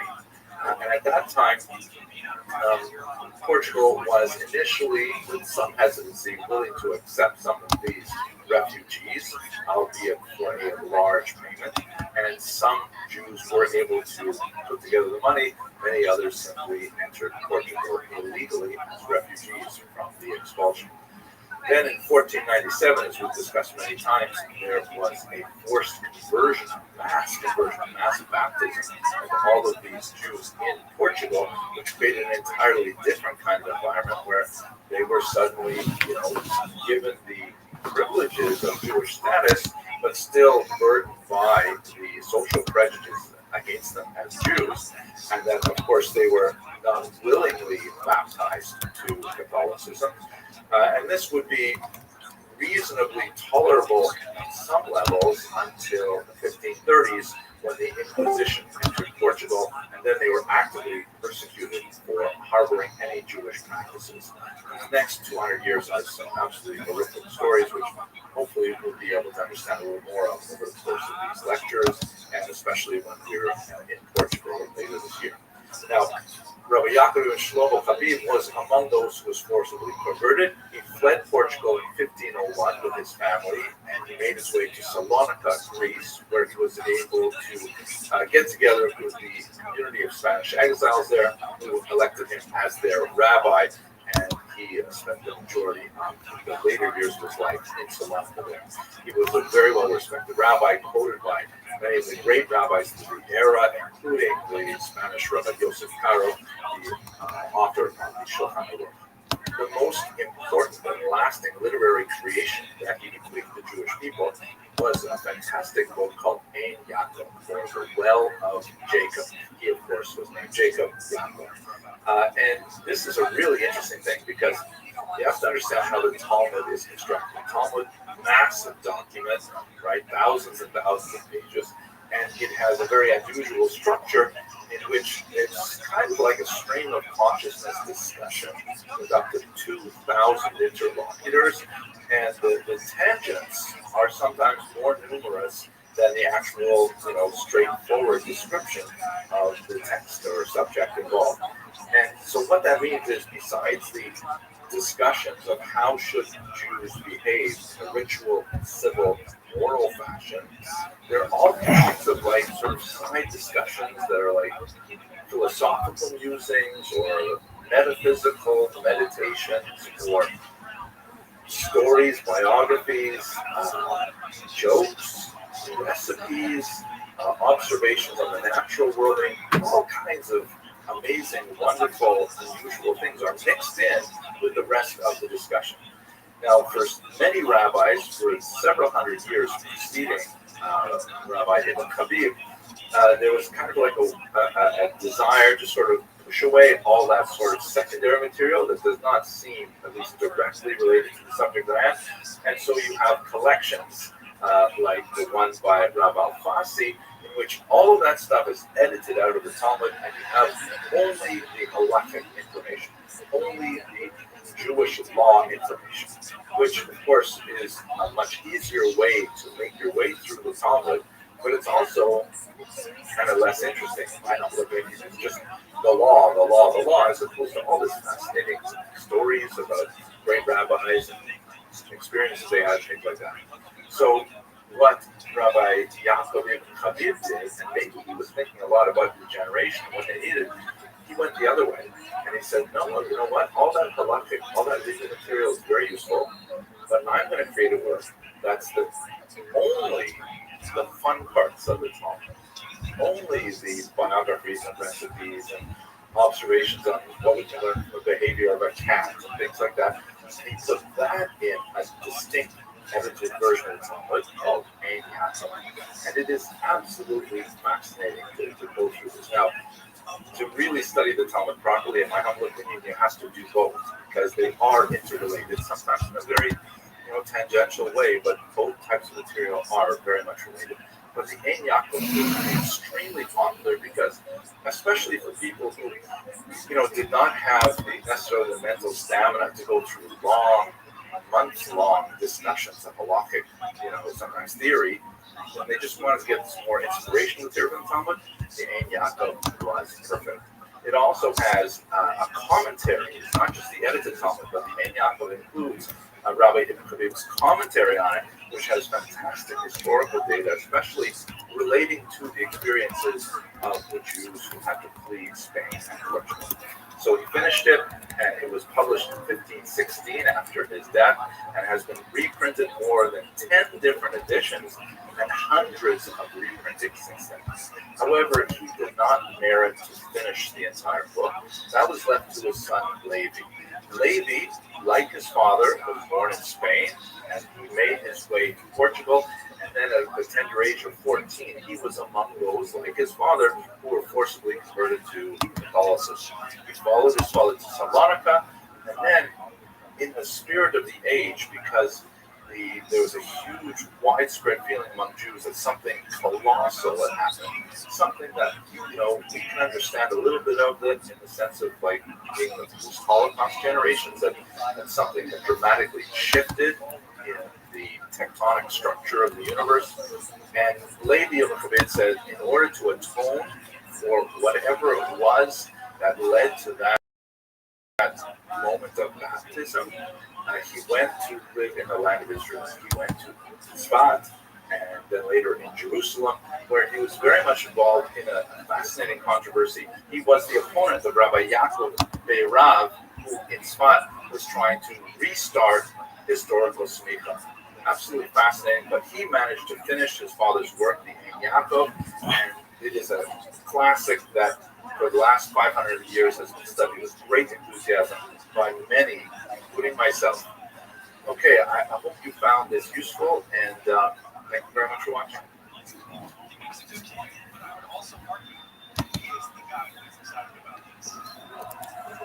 Hello, fellow students of Jewish history. I am so excited about the upcoming cruise on the Gilgal River. This will be my third time visiting the Gilgal with Ocean Riverboat cruises, and there's just so many amazing things there. And as I do my research into the people who live there and the stories that are told there, I'm just overwhelmed. Let me talk to you about one individual that I recently learned about. His name is Fray Diogo da Assumpção. I hope I'm pronouncing that right. My Spanish is not so great. But as you can tell from the term word Fray, this is a friar. This is someone who actually became a Franciscan monk. And he ended up being burnt at the stake by the Inquisition. He's a great example of how, ironically, the Inquisition can sort of backfire. Let me tell you his story, which is really quite amazing. He was born in Viana, Portugal, which was just north of Porto, just a little bit beyond the Douro River Valley, in 1579. So the Inquisition had been in place for a good 50 years, and there was no way for people to get real Jewish education, no rabbis, and no Hebrew books other than what was allowed by the Inquisition, specifically medical textbooks. So, there was a tremendous amount of energy devoted to extirpating Judaism, and the horrific auto da fe, the grand, public burnings of people, and the purge-like atmosphere associated with the Inquisition was well underway, and in fact would be continuing for another 200 years in Portugal, and a little longer even in Spain. So this is the environment. Apparently, this young man had some Jewish background, although it would have been very, very minimal, because in the conviction document that we'll look at in a second, it just refers to him having some Jewish blood, which is unusual because typically these conviction documents will say exactly how much Jewish blood, whatever it means exactly, like one grandparent, two grandparents, one great-great-grandparent, that kind of thing. So it's not clear whether he had any Jewish blood at all, although the Inquisition seems to think that there must have been some Jewish blood to take this particular way. But anyway, he was brought up as a pious Christian. He became a Franciscan friar, and he became fascinated with Judaism. Perhaps because the Inquisition did everything they could to try and excoriate Judaism, he therefore got more and more interested. He ended up studying at the University of Salamanca, which was a tremendous center for crypto-Judaism. There are a lot of former Jews who are new Christians who studied at the University of Salamanca, many of whom were true believers in Christianity, and many of whom were just, pretending to get along so they could move ahead with their lives and so on, and they kept their Judaism either completely submerged or they kept it active with other organizations. The building right behind me was actually the base medrash of Salamanca. It's quite an imposing building. It has been reconstructed a few times since then and been remodeled, but essentially this gives you a sense of the size and grandeur of the Jewish community up until the 14th and 15th century. Now, it happened that Salamanca was largely spared the depredations of the 1391 pogroms and mass conversions that we spoke about last night. But it took a little bit longer until Vicente Ferrer, one of the most important instigators of this violence, actually came to Salamanca and spent several months here. I have some ideas and theories as to perhaps why Salamanca eventually converted en masse, but essentially at the beginning of the 15th century, you have a lot of Jews who were learning Christianity at that time, and there was pressure to turn over the 3 synagogues in the town, and especially this base medrash, to the university. Eventually handed over, as our wonderful guide Jose mentioned, it became a hostel, like in the sense of student hospital, visiting student housing, and later it became a faculty of mathematics, linguistics, and now it's the office of the rector. It's quite ironic that in the background here you see Friar Leon, one of the most famous figures from this university. He was, as we shall discuss tonight, a crypto Jew. He was actually a true believer. He was a New Christian whose ancestors were all Jews. His great-grandmother was actually burned at the stake for refusing to give up Judaism. And he got into trouble with the Inquisition primarily because he challenged the translations of the Latin Vulgate, which the Bible that the Catholic Church was especially associated with. One of the verses that got him into trouble was actually read it last week. He translated the verse that speaks about the thing that the dove had in his mouth when he returned from the ark. And he referred to it with the Hebrew word leaf. And in fact, that is the Hebrew word. It says an olive leaf. But the Vulgate insists it was a branch, right? Like meaning a piece of wood. And for a couple of inches, literally, he was thrown in jail for how long? 4 years? 4 years. 4 years and 9 months. Almost 5 years in jail for suggesting that the Hebrew might be more accurate than the later Latin translation. And when he came back, famously, he entered the classroom that hopefully we'll see inside, and he said, as we were saying, as if to say in a Jewish sense, like when you stop the shear, and then when you pick it up and you can say, Amar Rabbah. Okay, let's have a look inside. Many Jewish families, crypto-Jewish families, would actually encourage one of the sons of the family to go into the church so that the rest of the family would have a reliable confessor to go to who could stand up and say, oh, yes, no, this person comes to confession all the time, they're definitely good Christians. At any rate, at the University of Salamanca, he became completely interested in Judaism, and he ended up deciding he was going to leave Christianity, and he would flee to England, where he would adopt Judaism, perhaps to Belgium, but he was caught by the Inquisition. Now, here's an especially interesting about his particular story. He was, to give away the ending, he was unfortunately burned at the stake in 1603. He was 24 years old. But what was especially noteworthy about this case is that his conviction was written but never disseminated. We know it existed because 2 decades later, great writer Manasseh ben Israel, a scholar in Amsterdam, and actually of Portuguese and Jewish extraction, mentions that he has it, but that document was lost for several hundred years. It only turned up in the British Museum and was discovered by Lionel David Barnett at the beginning of the 20th century, and he published an article on it with the original Portuguese in 1924 in the Jewish Quarterly Review. I'm going to show you some sections from it. So why was this conviction of Hassan Salah circulated? Primarily because it included a blistering critique of Christianity. That when they were interrogating him, he talked about all the reasons why he wanted to become a Jew and why he wanted to abandon Christianity. And it was so heated that there's no way, although they had to record these things in order to justify the conviction, they simply couldn't publish it because then all kinds of people would get even more ideas. So this is how the Inquisition kind of sort of created its opposite effect. The Inquisitors at the end of this lengthy discussion with him, in which not only did he indicate that things like the cross is just a couple of sticks, imagine how they would have felt, that the Sabbath really was on Saturday, not on Sunday. And in fact, while he was in jail, he tried to keep the Sabbath. He He tried to keep kosher in jail, fasting, all kinds of things like that. And they ended up, of course, the inquisitors condemned him.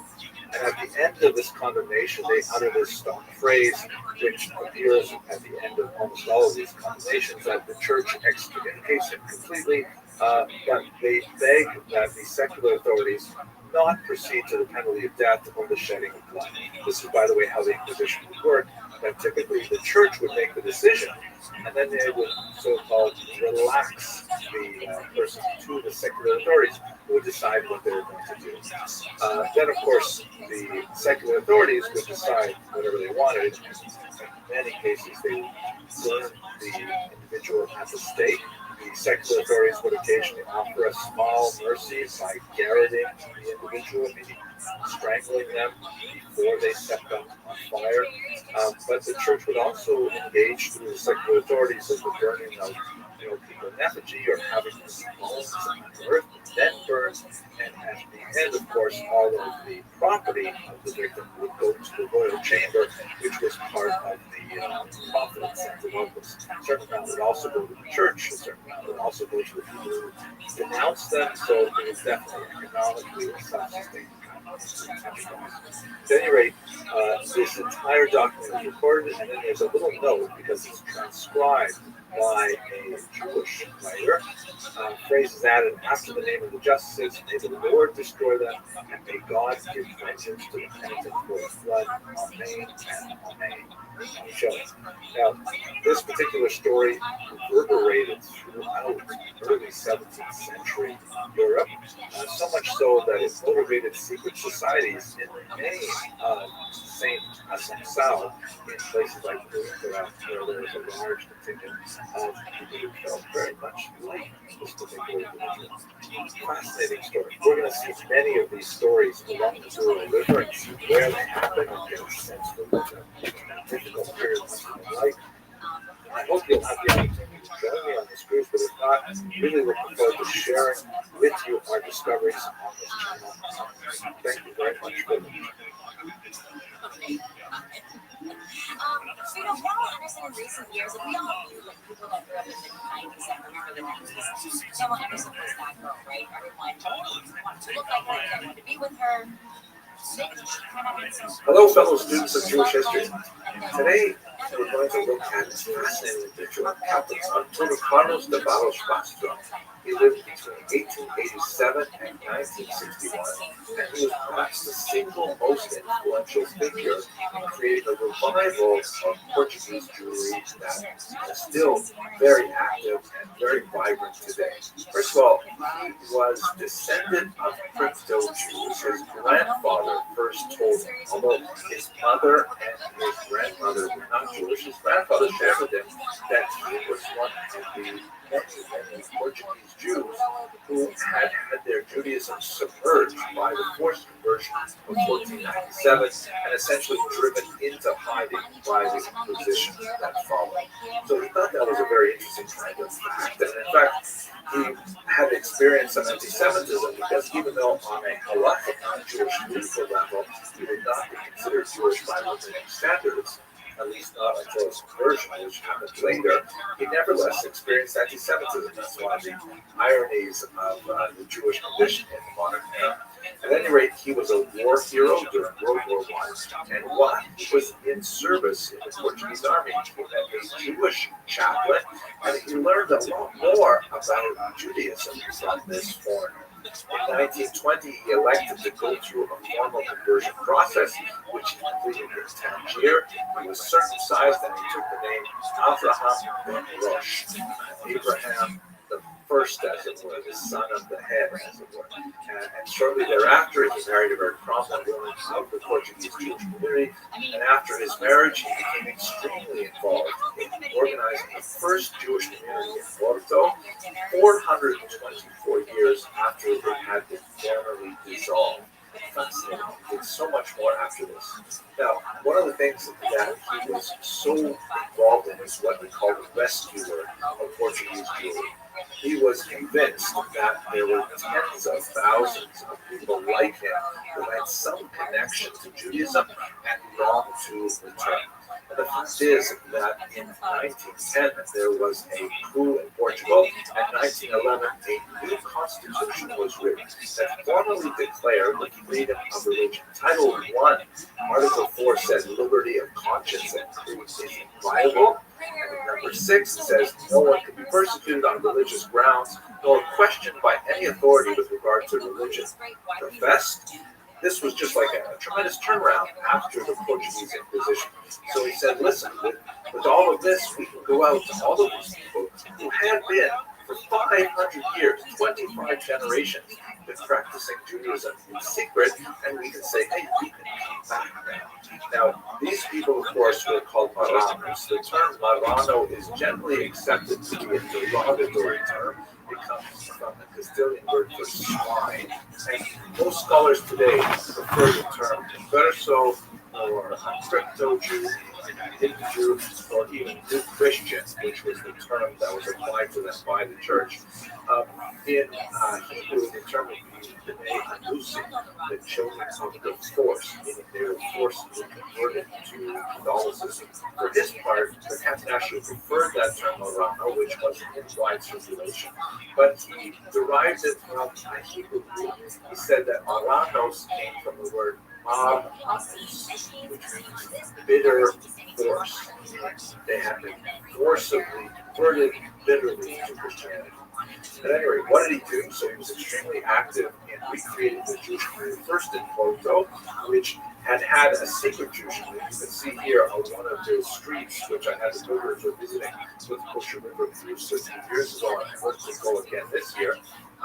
There was actually on the left-hand side, the middle building, there was a secret synagogue discovered. Here's a photograph of me in that house with the Aron Kodesh, which was originally built into the thickness of the wall itself, and then covered with a thin veneer, which would then be removed before Shabbat, so that the Jews can actually open up. That's where they did the Seder Torah. It's just chilling to put your hand inside this stone art. Really very, very inspirational. At any rate, he got to work organizing the community. He created a newspaper that lasted for decades called Halakid, the Torch, that you can see here on the masthead. He is listed as the editor. And he organized the coming together of the congregation to create a synagogue, which was ultimately in the 1930s created with the generous support of the Kaduri family. It's called the Kaduri Synagogue today, or the source of life. Here you can see a gathering in 2020, so you can see it's really quite active today. It's a beautiful synagogue inside.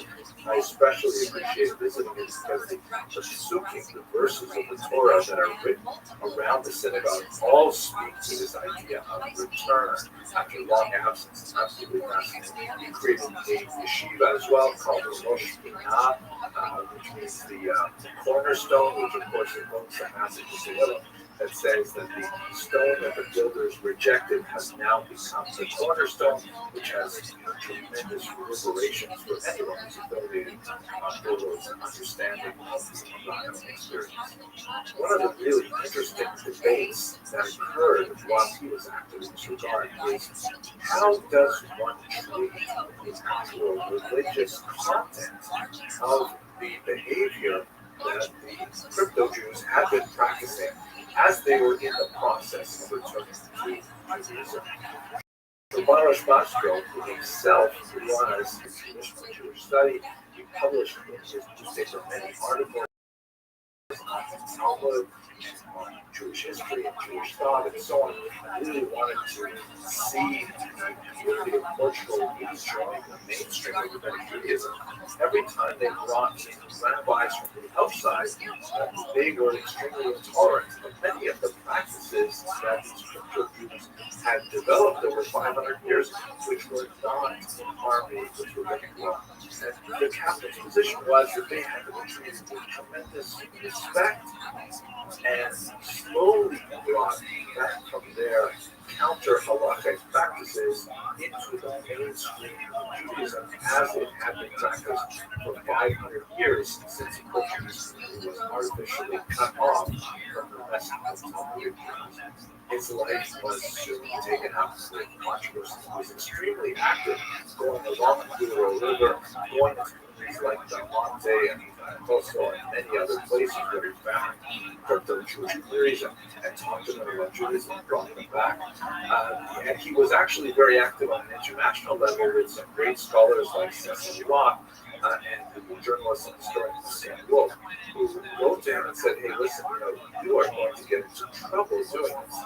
He wrote to him saying, quote, whatever you do, it should not take the form of loud and aggressive propaganda.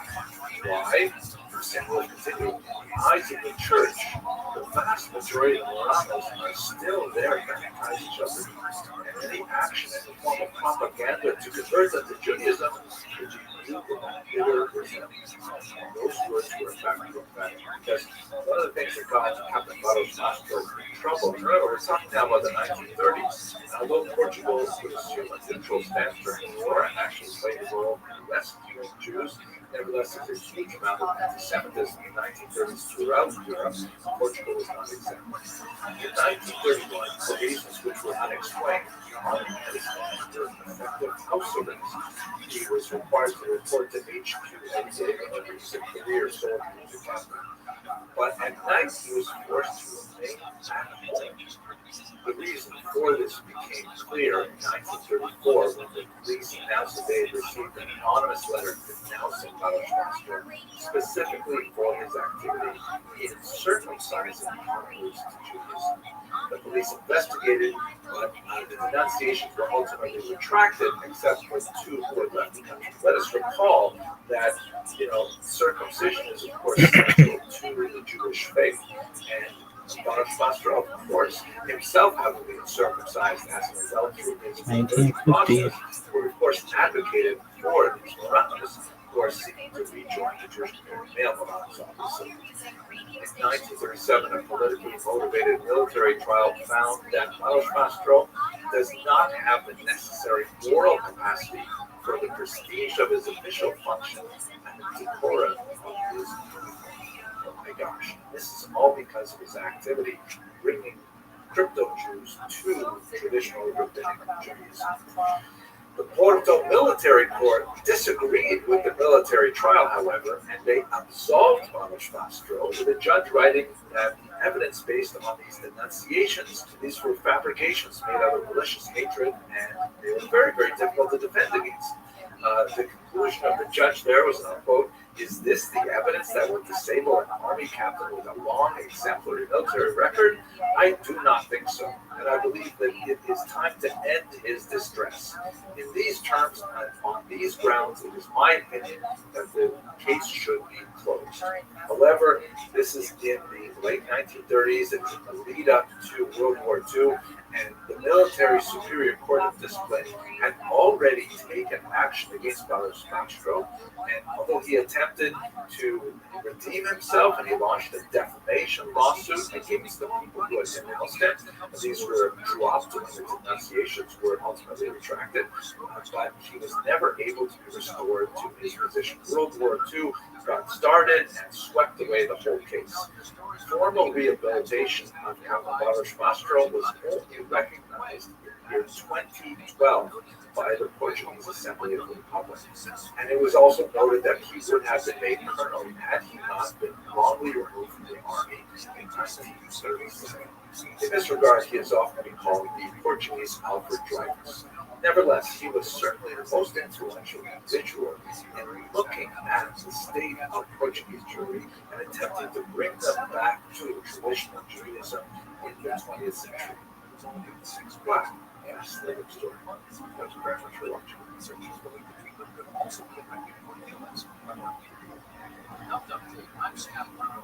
Hello, fellow students of Jewish history.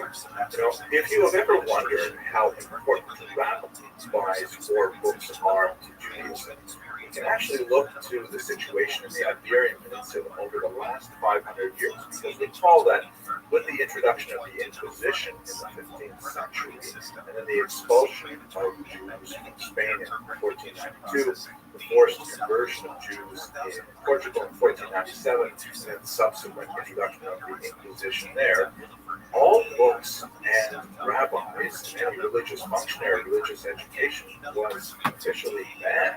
And actually, people who practiced these things or had copies of these books, with the exception of medical textbooks for doctors, these were like incredibly dangerous things to do. And people could be literally dragged into ecclesiastical court and then released to the secular authorities for all kinds of humiliations, loss of property, even death by burning out the state.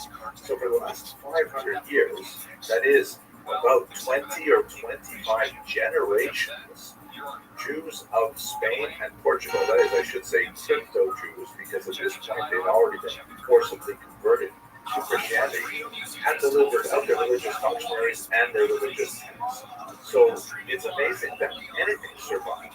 However, what's quite fascinating is that it did survive, although it's rather different from what you might expect. Before I get into this class in a little more detail, let me just first make a disclaimer that while some of my best friends are rabbis, I myself am not a rabbi. I'm just a regular guy, but I'm a historian. I'm fascinated to try to learn, what is Judaism? How is it expressed? And how was it expressed under such extreme circumstances as we have during the last 500 years of the Inquisition? The Inquisition did not end, by the way, until the 19th century overall, late 18th century in Portugal. The reason we know it survived is largely because of the work of people like Rabbi Rothschild, who spoke about recently, the historian Cecil Roth, the attorney Sean Wolf, very important people who got very involved in the discovery of the Jews of the Douro region in particular in the early 20th century. Samuel Schwartz printed an amazingly important book in the 1920s that we're going to return to a little bit later. But he recovered through this ethnographic study a tremendous number of prayers, and a lot more research has gone into this, and more things have been discovered since then. Let's take a look, for example, at Jewish prayer.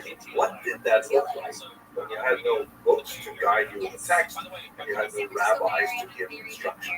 One of the best studies I found on this is a massive tome written under the title Secrecy and Deceit, the Religion of the Crypto-Jews. It goes through a whole range of religious behaviors, attitudes, and so on, and there's a great chapter on prayer. So how do we know about what Jews were praying? So our most important source, and it's quite an extensive one, are Inquisition trial transcripts. This is especially true after 1570, when the Inquisition would specifically add questions about practices of prayer. We have recorded denunciations of crypto-Jews, meaning like, servants in the home observing someone in the house praying, or people next door looking through the window and seeing a woman saying some kind of prayer over making bread and things like that.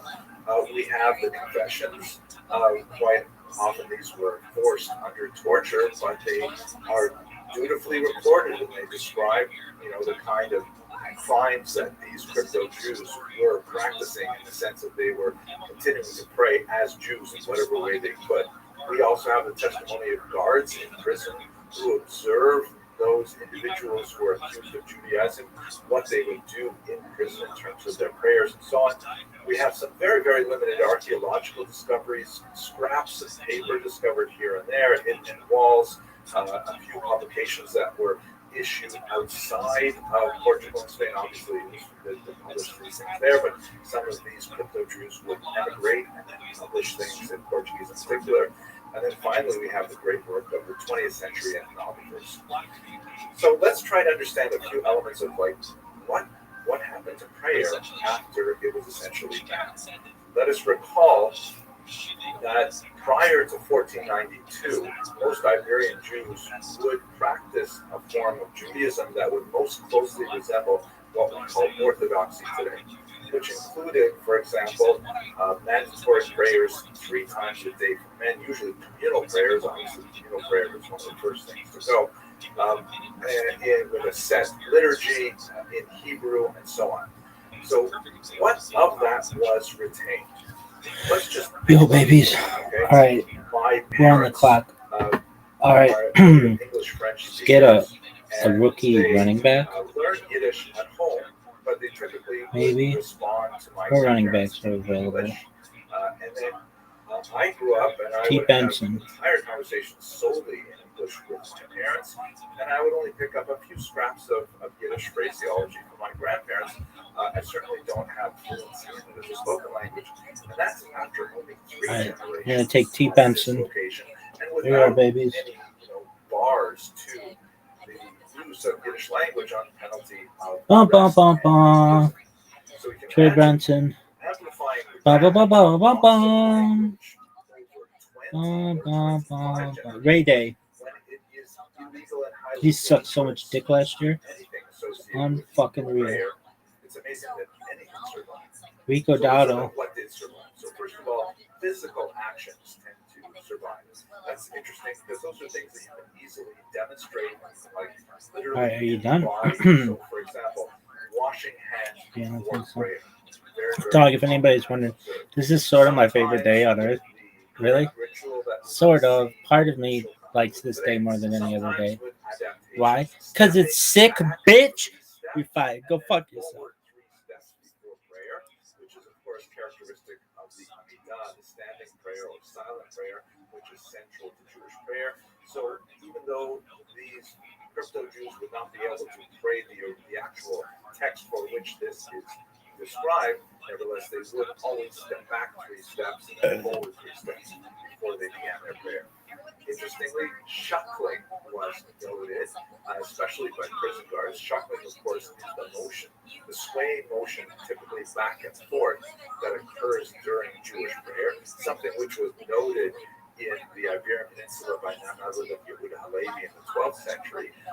And this was preserved as distinctive from Catholic prayer, which, of course, would be said stock still. And one that I find especially moving, one of the last prayers to go, or perhaps the longest lasting, is the blessing of children, which is typically done on a Friday night. There are particular motions where you put your hand on your child's head, sometimes both hands on your child's head, and recite certain texts which were sometimes preserved. And that idea of a Friday night blessing was preserved 500 years, 25 generations of persecution. Another thing which is preserved besides physical actions was time and frequency of prayer. The idea of 3 times of prayer per day is fairly commonly noted among the crypto Jews. That would be the morning prayer, the afternoon, the evening prayer, and also very common the Chatzot prayer, the midnight prayer, which was something that is not as common even among Orthodox Jews today. But it was something that is essentially a prayer lamenting the loss of Jerusalem, something that a lot of these Jews felt very personally. So what are the characteristics of what they would actually say? What are the characteristics of crypto Jewish prayer? First of all, Portuguese replaced Hebrew. These crypto Jews had no way of studying the Hebrew language. It was extremely dangerous to do so, and took a lot of time, just exposed the risk so much, so Hebrew basically disappeared. But Portuguese stepped in, and prayers were recorded in vernacular. Secondly, because it was dangerous to write these things down, to preserve them in text, so they were typically shortened and memorized. Sometimes for communal prayer, sometimes they were recorded in a poetic form that was easier to memorize. Fascinatingly, sometimes the crypto Jews used adaptations of prayers that existed in the Christian Bibles, the Vulgate in particular, that were available to them. Texts from the Bible that include the prayers of Moses, for example, or Daniel or Esther from the Septuagint, these were readily seized upon as prayers which were, since they were in the Bible and in churches, perhaps Jews could say them with. There was also some fascinating adaptation of Christian prayers. Don't forget, these crypto Jews are typically also going to church. This is part of the overall disguise, right? Remember, Gillis' title is secrecy and deceit. So they are outwardly pretending to be this, and they're learning all the Christian prayers. So they would adapt this back to Jewish purposes. Sometimes with very minor modifications, like the name Jesus is sometimes replaced with God or with Moses. And I will say that this is not so strange to my own experience, because when I was a young child growing up in northern Canada, where I was the only Jewish child in the community, and I went to public school, every morning we recited the Lord's Prayer. And I remember as a young child, 7, 8 years old, just reflecting to myself, okay, well, let's see. Our Father who art in heaven, hallowed be thy name. You know, I didn't know much about Judaism, but I figured this sounds pretty far by me. It sounds, I could probably say this. And amazingly, here I am quite a few years later, and I still have it memorized from my childhood. Another aspect of crypto-Jewish prayer is the introduction of quantitative prayer. Something a little bit more like reciting a rosary, where you would do the same prayer multiple times as an act of piety. Really, really fascinating stuff. Now, I'm going to show you 2 examples just to give you a sense. This comes from Samuel Schwartz's book, which I was very fortunate to get a copy last time I was in Portugal. It was originally written in Portuguese. There is a French translation, which I haven't been able to get my hands on, but it's not available in English, unfortunately. Maybe someone out there would translate it. At any rate, his was one of the first major ethnographic studies of crypto-Jews in their location, in Belmont in particular, living as crypto-Jews in the early 20th century. And he records about 50 pages on prayers, which are just so beautiful. So I'm going to show you 2.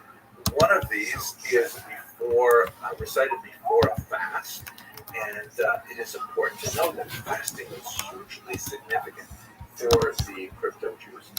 This was one way that they could quietly, without drawing attention to themselves, observe some kind of penitential act, which they regard as something of huge value, especially on Yom Kippur. And they would typically say prayers beforehand. So here's one that actually is one of the rare ones that preserves a little bit of a phrase of Hebrew in it. And it goes in English, great God of Israel. And then there is a phrase that would be recognized by anyone who reads the Hebrew liturgy today, Hashem Tzedakot Malay Kol Ha'aretz V'Vodo, God of hosts, Lord of hosts, whose glory fills the entire world. The strongest of all weapons, Lord of heaven and earth, I ask you, merciful Father, by your name, and then that would include the word Ado, and then followed by Nai, which is one of the words that is typically not pronounced by Orthodox Jews today in accepting prayer. To accept my fast, this reduction of my flesh, which is precisely from the liturgy, and accept it in place of a sacrifice, which we are obligated to bring. But you, Lord, well see that we cannot do it, according to our obligations. Because we are in this great captivity, abandoned and alone in strange lands, outside of Jerusalem, the city of your sanctuary, without having priests or Levites in their place, so they can, Lord, hear and extol the holy and divine name. Very beautiful prayer. Lots of echoes of the original that's still read today, but still some significant adaptations for the Portuguese Jewish environment. Now that's like one of the rarer ones that actually seems to have been written by someone with more familiarity with liturgy. Here's another one, which is kind of like a Modem Ani prayer, a gratitude prayer that's typically recited upon waking. And I can't see any references here to liturgy that I'm familiar with, but I still think it's quite fascinating, actually quite beautiful. It reads, comes the beautiful dawn, comes the heat of the day, comes the Most High Lord, coming with his holy joy. So poetry read as a prayer. It's also interesting to note that Most High Lord in the original is Altísimo Señor, which is essentially translated to Yiddish as the highest Lord. So beautiful. Okay. I am really looking forward to this Maduro. Once again, you are available. Great to have you to explore this region and some Jewish history. For the rest of us, I'm looking forward to sharing videos with you in the future. Thank you very much. We have another expiration date. Hello, fellow students of Jewish history. I just returned from Portugal on an advanced site. Let me check. I visited with Kosher River Cruises, and I have to say it was so amazing. We went there to a small village called Tranquillo. So as part of our efforts to look at some of the most exciting where research is being done in Jewish history, the discoveries began even in the guest house where we were staying. So according to the owner, this was originally split into large apartments here that they have been actually moved up for and she believes that they belong to a Jewish family for the 14th century, which is pretty amazing. And there's one slight possibility of that. You can see over here on the inside, this appears to be possible. As soon as it starts, you see these all over Portugal. And it's just fascinating just to think of the density and richness of Jewish civilization here before the Great Expulsion. Judaism was not practiced openly in Trancoso for the last 500 years as a result of the brutal Portuguese Inquisition. And when we look at the archaeological remains of the town, there's a lot of sites that appear to have Jewish influences, but again, very hard to really say for sure.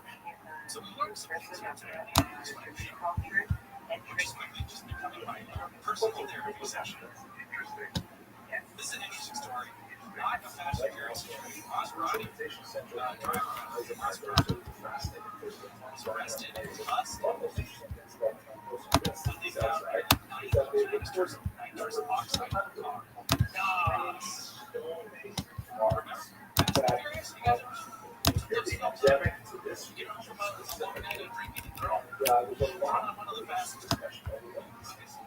Normally stonemasons wouldn't mark their work, but you would normally see this right by the entrance to the door. Sometimes a cross would be placed there to indicate ownership, or one of the in order to demonstrate their fidelity to the faith and on the possibility of the religious values. Makes it look like kind of putting a American flag in something in their house to say that you really are patriotic. Some of them, they're hard to interpret like this. It's a straightforward one. It's a stonemason's mark. Stonemasons will constantly do this to make their work. This one has a cross, but it has like these 12 things on the outside. Top of the circle is referred to 12 tribes. Then the circle is referred to as another shin from the name Shakai. Possibility, not quite as significant as others.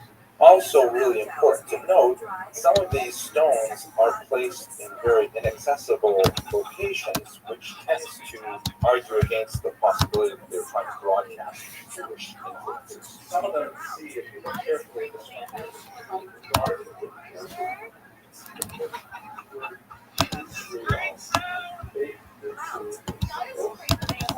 I like that dress. Some people say it was pure gold, some but we're going to see them over here. This is like half of a menorah. But that, of course, gives us a period because they'll feel that might mark fidelity to new faith, literally indicate the opposite, fidelity to the old faith. We also have a lot of problem dating these because you can't cover organic material like this. So, wow, we have so much to talk about. The fact remains that these are disproportionately placed in the Jewish quarters of Trancoso and in several other villages in the region of the Douro River. And so one wonders, why are these placed on Jewish houses in the first place? Most common representation is a simple cross, usually on the left-hand side of the door as you're facing in. And perhaps second most common is some kind of a modified cross with a kind of a strange base. Many of these inscriptions, however, present distinctly Jewish interpretations.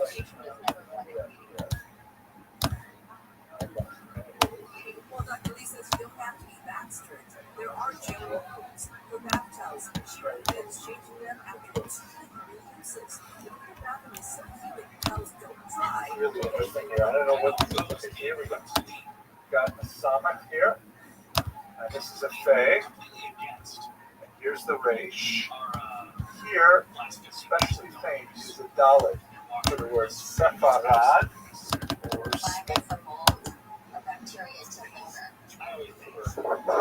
I was especially fascinated to see one inscription that appears to be a nonsensical Hebrew word. Note that while filming it, we didn't notice that a bit of lichen looks like the vowel patach under one of the letters, but it clearly isn't an inscription. We were only able to see that after we looked at the video. This one is perhaps the most fascinating but mysterious of them all. Clearly, it looks very simply like a resh above with the nakuda here. Another resh dug in here, by the way. If we come around and see how this is something very faint, but this one you can see is almost a full fingernail length in. Another vav here. And, in Hebrew, this is clearly the word rolo, which is David likes to say is the sound of Scooby-Doo used to make. But it was not a word in Hebrew at all. So some have thought that maybe it's some kind of strange Kabbalistic atbash, which means like you take the letters of the Hebrew alphabet and take them backwards, and the real kind of or, which makes sense orally, is the word right twice, but that's not how you spell the word or in Hebrew. So I don't know what to make of this.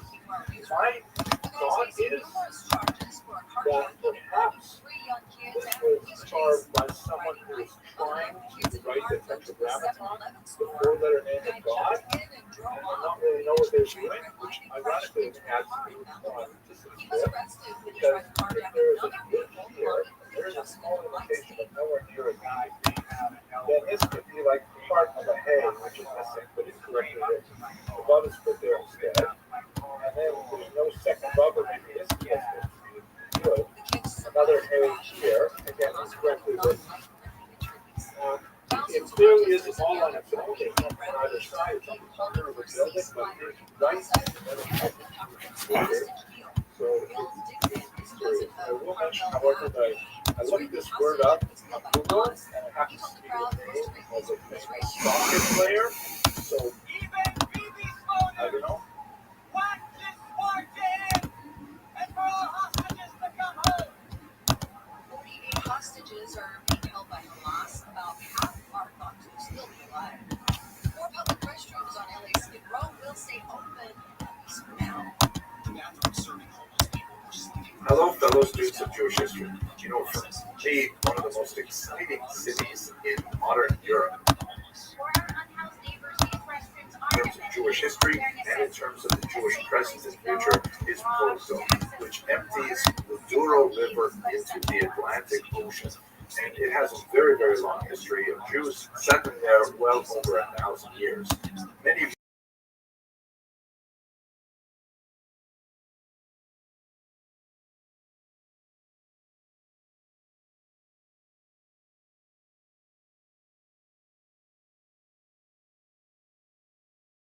designed to serve the many students who come to study at the universities there. I happen to find especially interesting the old Jewish community along the Riviera. It's no longer filled with Jews and with an active synagogue, but this is one of the oldest places right on the river where, of course, commerce would have taken place. This is the Riviera, which is in the background that's Gordon designed by students of South Iceland. Now it is a very trendy shopping area and dining area right on the Douro River. Douro doesn't look so beautiful today, maybe because it's such a rainy, Portugal day in the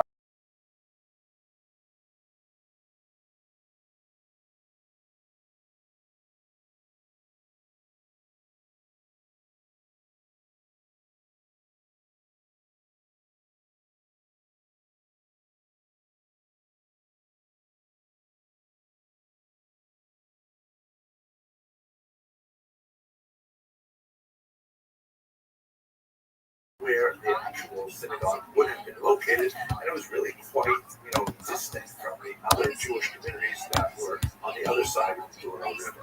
And what was discovered there in particular is a fascinating foundation stone, which I'd like to show to you. But first, I've got to give a shout out to Dr. Michael Rothschild and Professor Hugo Vaz who's a museologist in charge of their gorgeous new Jewish museum there. They shared some key documents with me and invited me to look at a life-size replica of this stone. The original is housed in the Historical Museum in Lisbon. But it really opened my mind to what this foundation stone says. First of all, let's have a look at the foundation stone the way I first saw it. It looked like this. I thought to myself, my gosh. And I saw it, by the way, in more than one publication. And I said, I can't make heads or tails out of this Hebrew. I mean, I thought I was relatively Hebrew literate, but this is like bizarre. It looks like some kind of cuneiform. Until finally, it was pointed out to me by Dr. Rothschild that actually it was misprinted, and the photograph was like kind of reversed on, like, if you looked at it in a mirror and upside down, it would make sense. This is the way the actual stone looks, and I say this is much more legible Hebrew, written in a very beautiful block script. And this is actually the transliteration of that text, which has some very fascinating things to say. I'll just summarize it here. It is written in a very literate Hebrew with a tremendous number of biblical allusions, very poetic, characteristic of the time. The text in highly poetic language, with tremendous numbers of biblical reference, basically says the following: why would you build a synagogue outside the city walls? Isn't that incredibly dangerous? And it answers its own question by saying the reason is because we have a friend place, and this, of course, is alluding to God, invoking the protection of God, but also at the same time, there is a double entendre referring to Rabbi Dan Yehuda Idmaner, who was a particularly well-placed individual close to the king and so on. And that's essentially the whole point of the stone is recognizing the unusual status of the Jewish community outside the walls, and at the same time, gratitude to the major supporter, not only Don Yehuda Idmaner, but also Don Yosef Aryeh, who was obviously some kind of major donor. I mean, this is essentially a 14th century version of a shul plaque, right, of a synagogue plaque honoring a great donor. But it gives us a sense of how strong the Jewish community was in Porto in the 14th century, that they would feel confident building an edifice like this, building a community like this outside of the city walls. Now, what ended up happening, unfortunately, that confidence was not completely well placed. In 1391, there would be horrible persecutions just across the border in Spain, and this would lead to a massive flight of refugees into Portugal. And fearing for their safety, ultimately the king suggested they should, in fact, move within the city walls. So that 14th century community migrated across the Douro and was placed within the city walls. That Jewish community is also fascinating. There's archaeological evidence from the 15th and 16th century there. There will be yet another round of refugees coming to Portugal after the 1492 expulsion of Spanish Jewry, and that would ultimately end in the tragedy of the Great Forced Conversion, what the Portuguese call the Standing Baptism of 1497. But nevertheless, this stone is a great marker of the tremendous strength of the Porto Jewish community in the 14th century, and it looks like it is coming back now in the 21st century. I can't wait to see this again when I go to Porto in May. I would love for you to join us on Kosher River Cruises. We have an amazing time with the tremendous culinary creations of Chef Malcolm and his protege, Chef Tobias. Of course, we have the culinary adventures of Yoni Nachman. We have the daily Minyanim and the Torah study organized by Rabbi Weiss. It's a little floating shtetl, a beautiful experience. I've made so many friends on these trips in the past, and we'd love to include you. And if you're not able to join us this time, well, I'm looking forward to sharing videos and more research with you. Thank you very much for watching. This is the one place in the universe where I feel like I'm safe. You hear that? Okay. Safe. Here's a dude. Here's a dude that was already numerous times. Hello, fellow students of Jewish history. I hope you are doing well. I just got back from another amazing cruise with Kosher River Cruises on the Douro River in northern Portugal. The Douro River itself is UNESCO's protected area. It's really a beautiful region with lots of winding, oxbows rivers back and forth through these terraced vineyards that have been there like that for centuries upon centuries. but the history here is absolutely fascinating. And by the way, all of these photographs that I'm showing behind me right now, they are actually taken by users and posted to our WhatsApp chat. So I'm just thanking all of you right now if you're viewing this video later for these great photos that are just amazing. And then we began to cruise our way back to Porto, where we saw the Kaduri synagogue and the amazing resurgence of Jewish life in a place where Judaism was so brutally extirpated by the Inquisition.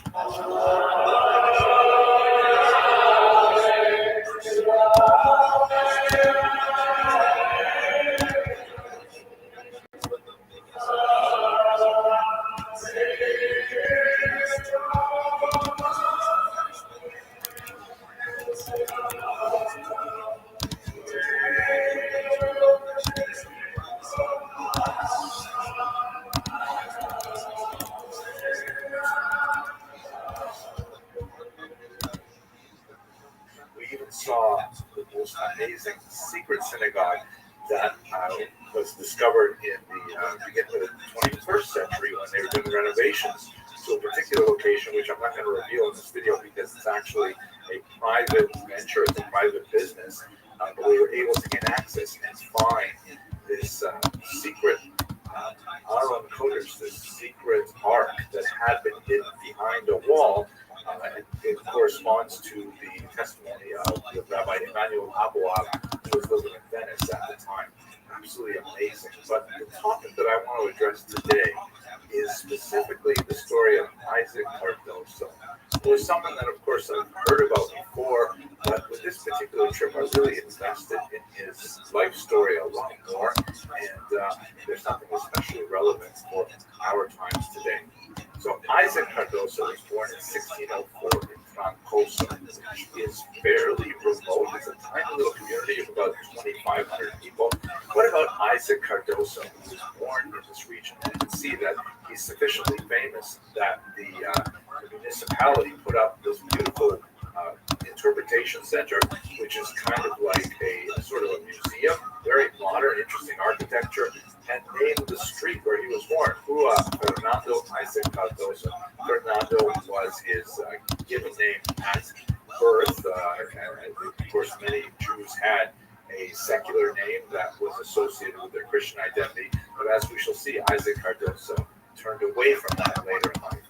Okay, let's go to his biography, which was really popularized by a brilliant dissertation by the great historian Yosef Chaim Yerushalmi, a student of the incredible Salo Meyer Baron of Columbia University.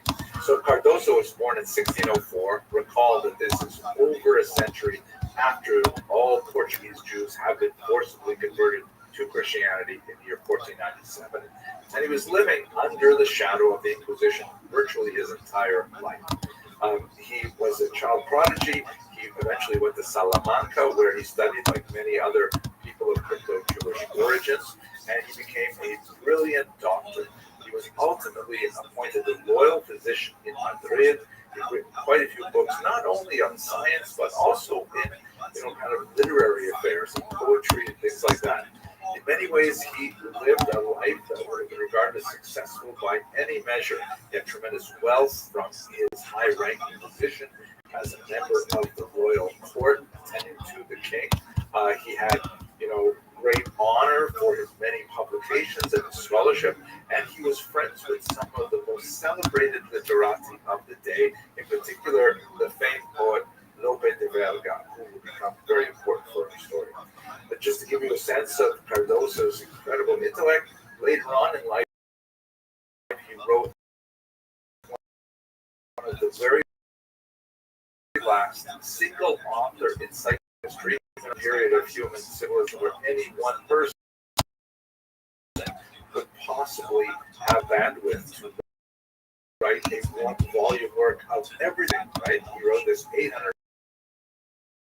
800-page double column that has, information on geography, science, and on literature, and on history. Obviously, it became impossible to keep doing that not longer after Cardoso passed away. Let's focus on his Jewish story, though, which I find especially fascinating. So, although he was very rare variances. And so it was up to Perfetti to try and tease those out, passing references here and there in his later books as to the dramatic life that he lives.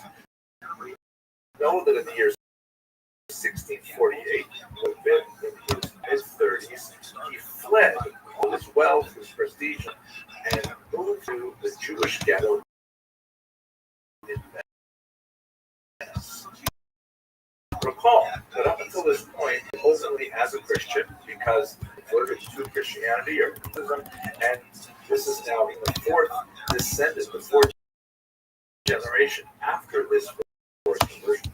So he perfectly wants, as a Christian, he decides to revert to Judaism, living in the ghetto in Venice, and later with his wife moving to Verona. So what was it that made him change? What was it that made him leave all this wealth and fame and success behind and to the events? So Yerushalmi makes a very strong argument that something happened, particularly in 1632 in London, and it did not cause him to leave it all, but slow burn, and eventually he had to push everything away and change his life dramatically. Specifically, we're talking about an auto da fe that happened in that city at that time. The victims who were burned alive at this inquisitorial event were neighbors of Cardoso's. He lived on, I think that's a fantastic street where many of them actually lived. Absolutely absurd series of charges against these Christians accused of being Judaizers. They about them were absurd and very, very hard to believe. Nevertheless, and this is the characteristic of many of these autos, it was like a rock concert where the entire city was deeply involved. It took them a fair amount of time to build these special bleachers and to build shades for the dignitaries that would all converge on Madrid for this summertime public execution. And there were public, parades of people in regalia, including people from the university that Cardoso would have been associated with. He himself may have been participating in some of these parades as part of his, professorial responsibilities. It seems like the entire Madrid society, and in fact, the entire society of the Iberian Peninsula would have been expressing their disgust and anger at these crypto Jews for having returned to some elements of their ancestral faith. Yo, baby, I'm up. About them, all right, who are we taking? We're going to take the number one pick overall. Some rabbits are good. Yo, hey, Big Dog. Why is it that this guy was number one overall, but didn't go in, in the first round? Like, it's really complicated. Anyway. Professor Yerushalmi's contributed mightily to Cardoso's decision. All right. Why'd you choose him? Anyway, are you done? Is this your favorite day on earth? I know it. It's on the way. You're undefeated, baby. You're fine. Go fuck yourself. The excellences or the positive attributes of the Jews. The second part was also bent on attacking the calumnies of the Jews, the lies that are told to Jews. You can see here the title page of the book published in Amsterdam in 1679.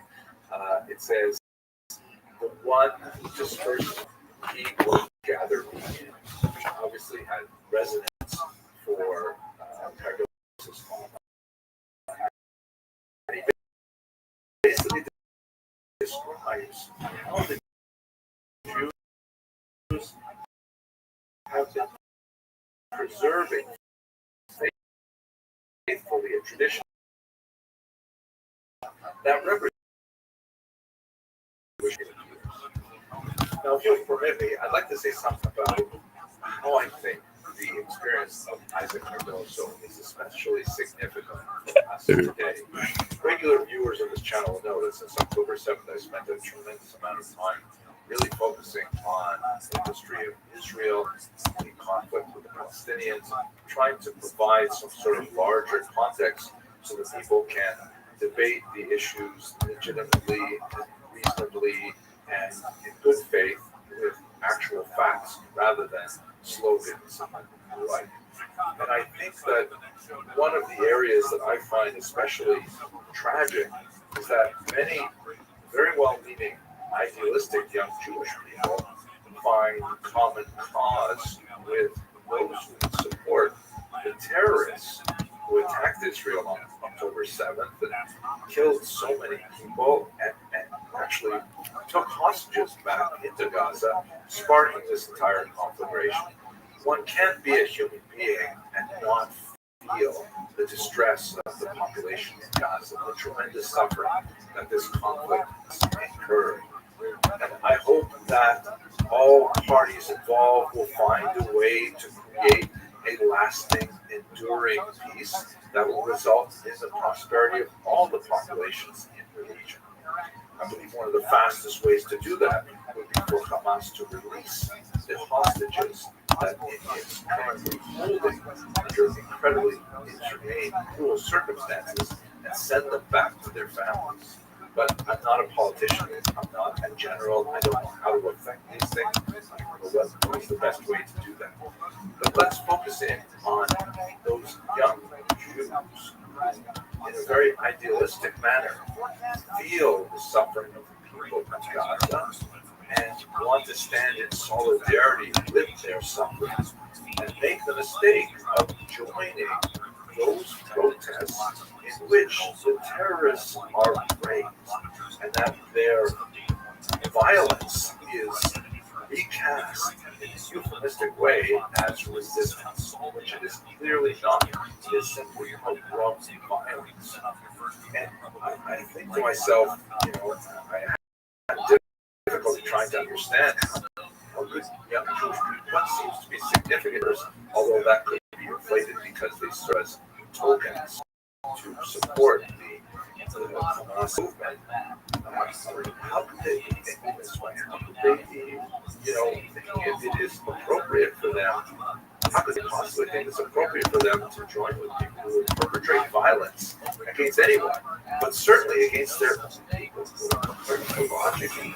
It occurs to me that this might be exactly the kind of moment that Isaac Cardoso was experiencing in Madrid, and that Inquisition was perpetrating the auto da fe.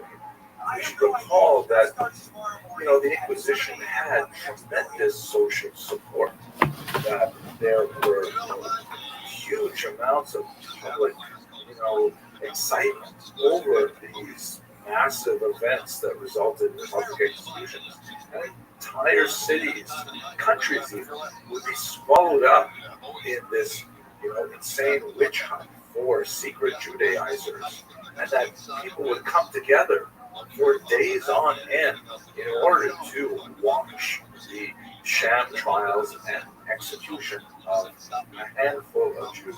Quite often, burned in effigy and other kinds of theatrical events happening around this time.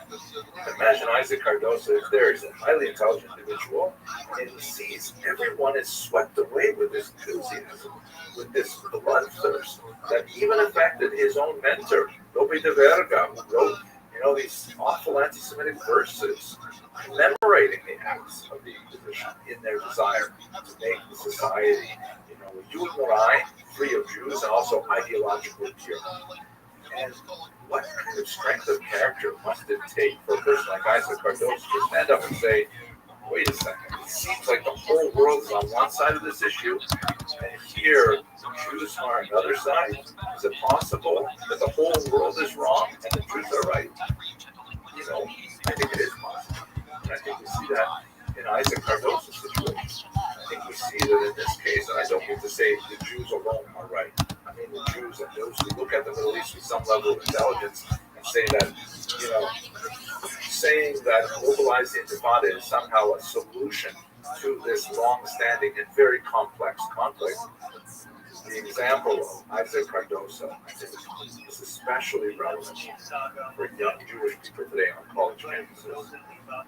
Not the least of which include the campus where Professor Yerushalmi was very active.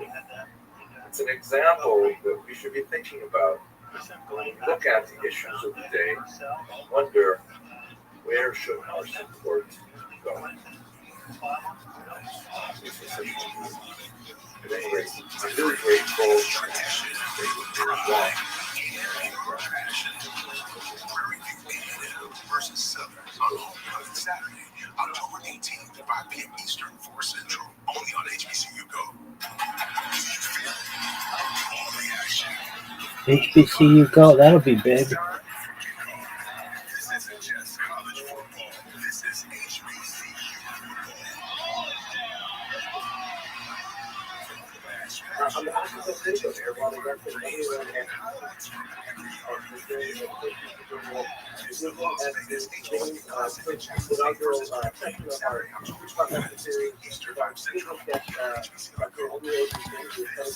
Live from New York.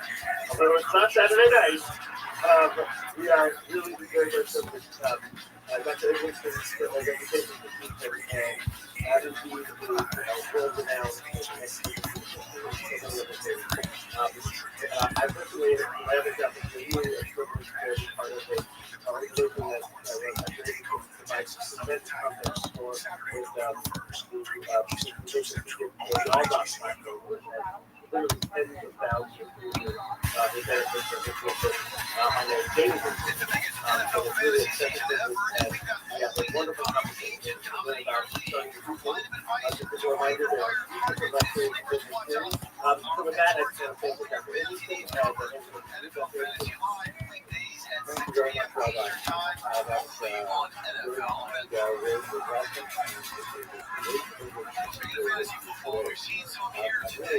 excited about our topic.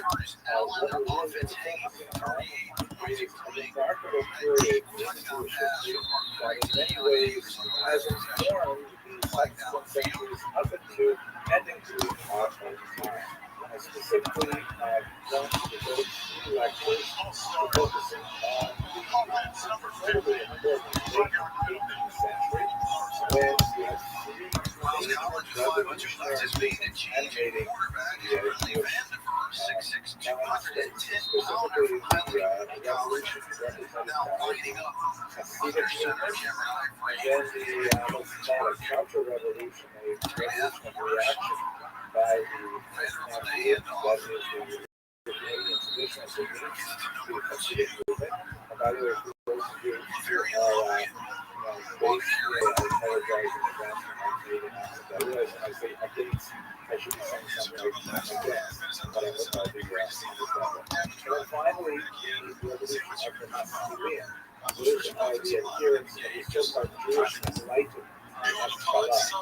These 3 movements all coalesced around the same period of time. All the arguments that they had back then are in many ways the same kind of arguments we're having today. What I would like to do is spend today's lecture kind of setting the stage. There's a lot of really important tectonic shifts that happened in the years leading up to the birth of the revolution. And then next week, we're just going to end up by kind of looking at the demography and the geography of where this revolution happened. And then next week, we'll focus on the split that it extends on the immediate reaction from the it's very well period of great competition which actually results in several figures being denounced and thrown in jail and released again. We'll go through that, try to understand some of the major reasons for that conduct. And then the third and final week, we're going to add in the Allah, the Jewish life, as that effectively triangular conflict for ways of thinking about how Jews react to the modern era. And that's what we're saying. That's the plan for the 3 weeks. Today, though, let's focus on There's a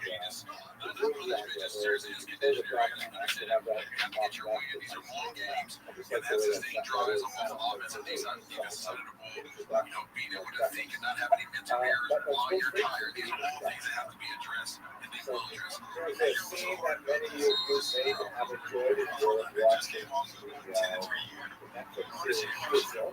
And they're having a conversation over the table here. The elder and the younger sister.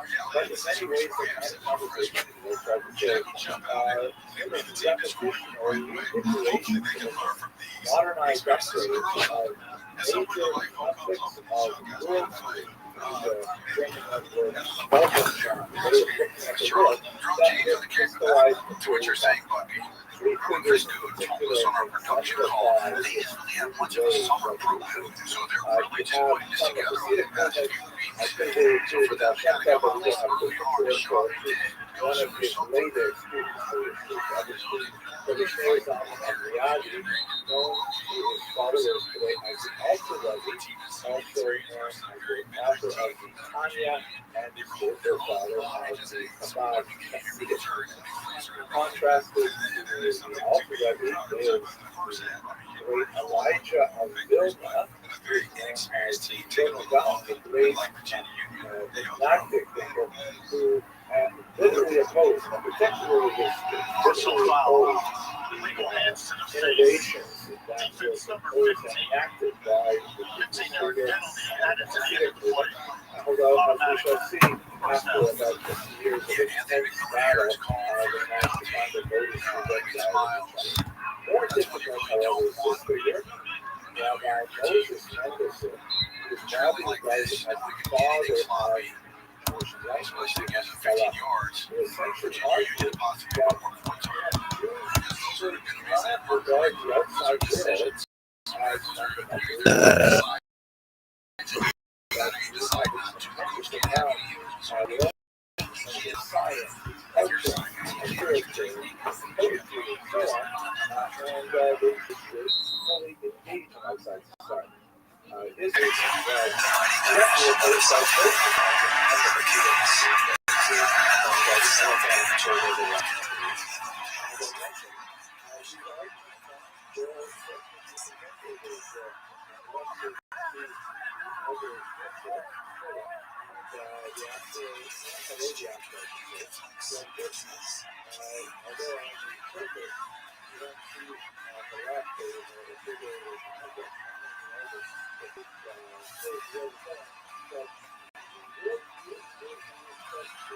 You're watching the ACC on ABC. And welcome everyone to ABC College Football Prime Time. This is Kickoff Week presented by Bonilla. And this historic kickoff weekend continues with a rivalry. Coming up fast, renewed tonight with another meaningful game. Number 6 Notre Dame and 10th ranked Miami. For an audience actually in a room, I would agree with that. I would know your things. And what did you know that I was joking? Somehow we'll get used to it. So this long 18th century that represents the debate in three fundamental, very different ways that Judaism is really expressed in the Let me now get into a little more about the structural nature of the disputes, and then I'm going to get into this group. So, this is a little bit experimental for me. I know this is something new for this particular lecture, but one way I think that we can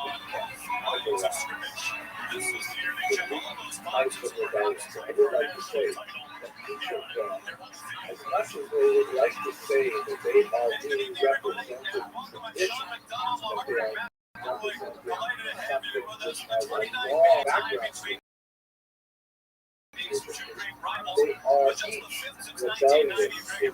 way. They are innovations. Even the fact that people are arguing that they are pursuing the well-trod path of practice, they are nevertheless reacting to the innovations of the Hasidic absorbing some or transforming some from without as well. So these are three rebellious movements. But rebellion is a different way. Let me share with you what I think, one way I think first off, you have the Hasidim are involved in a rebellion of discovery. What I mean by that is the Hasidic innovation is really quite significant. More of the 18th century, there are a lot of things that they initiated with regards to traditional Jewish practice that Stagner thought was absolutely heretical or immoral, way too radical to be accepted. But the Hasidim approach, they looked at their innovation to Jewish practice and thought as discoveries of modalities of thinking and behaving as Jews that had simply been lost in time. They thought that they were discovering practices that went back centuries and had formed this is in fact the justice for this. There's a Talmud as well where there was discussion about, for example, paleo script, which was, according to the Talmud, well forgotten and then reinstituted. All kinds of things like this are common in Jewish history. So the Hasidim did not see themselves as saying, hey, here's new stuff we're doing.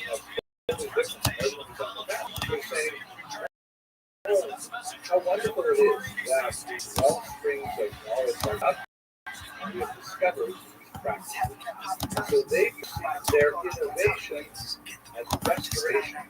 They're simply bringing time back to I'll give you one example.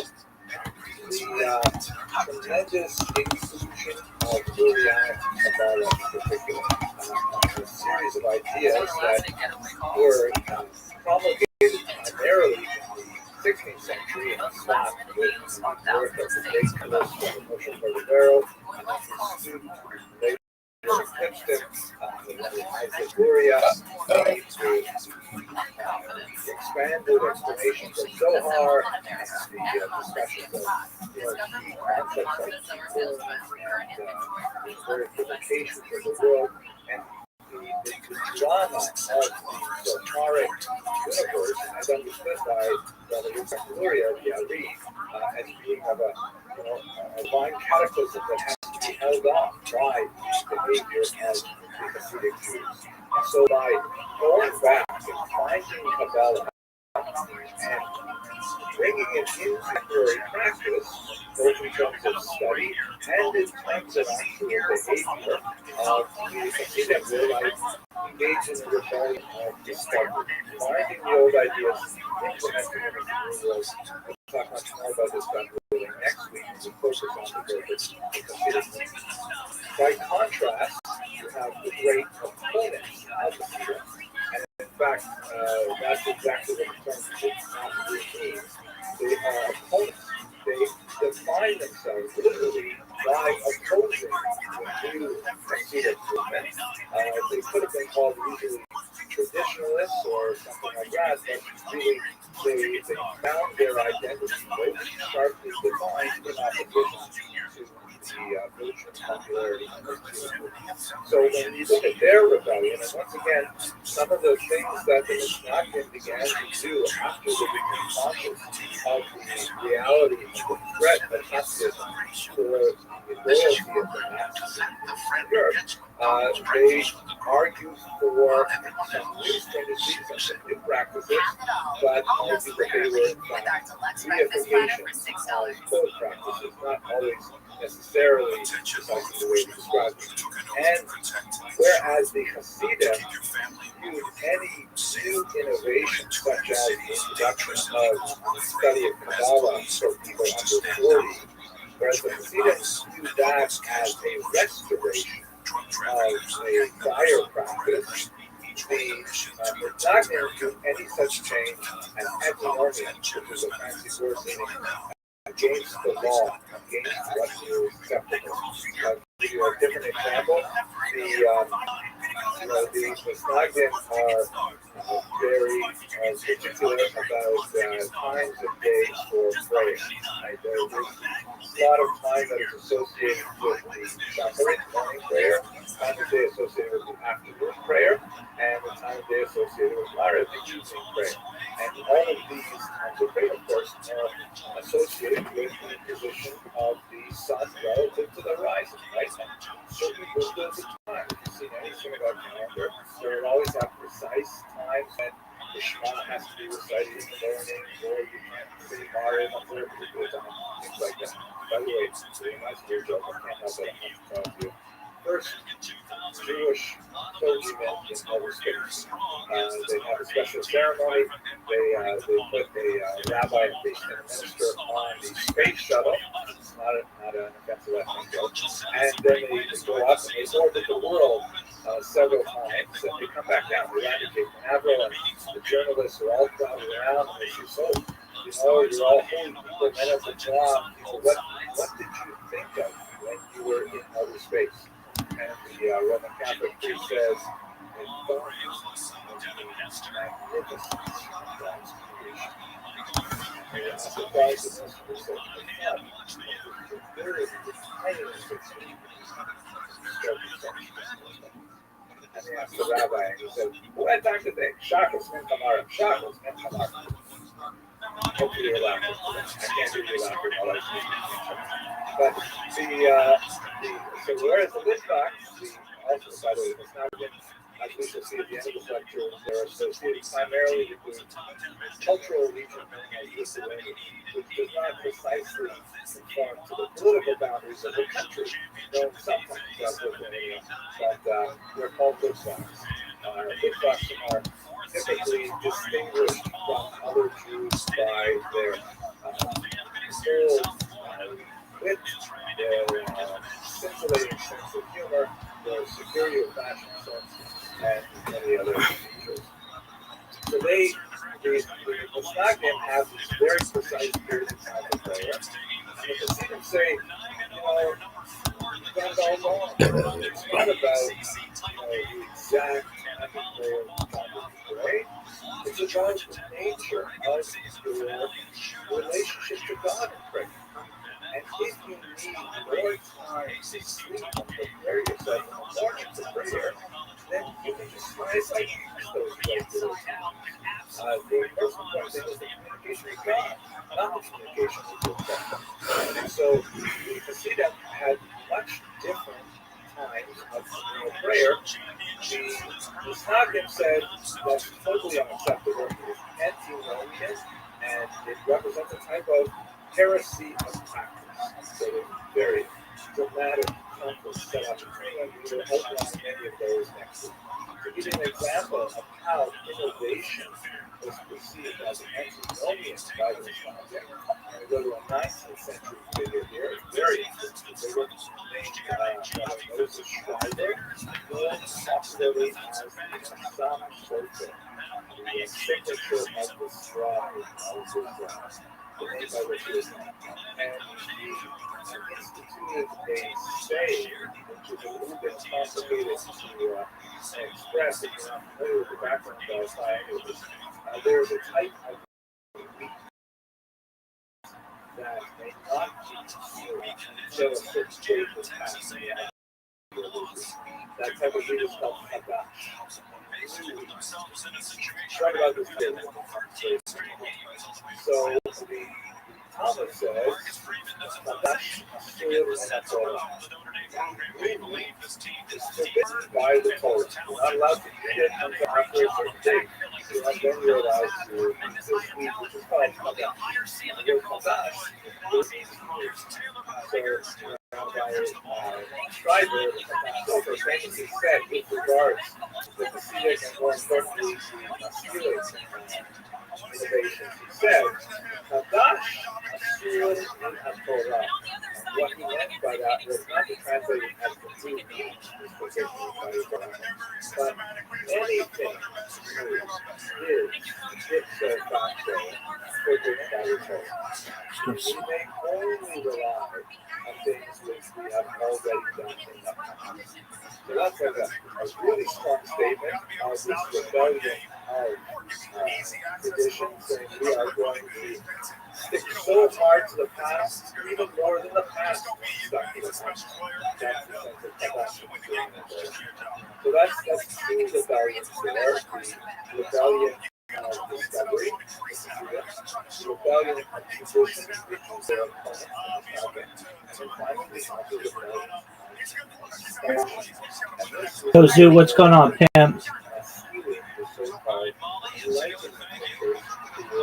Zoo.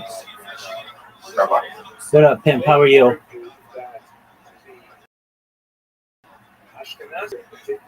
Yo, me? Can you hear me?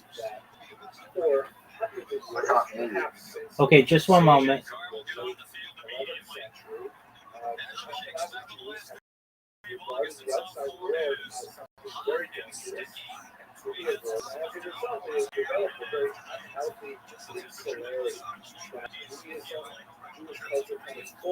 Yo, can you hear me? Yo, can you hear me? Zoo, leave and come back. Zoo, leave and come back. Yo, can you hear me? Zoo,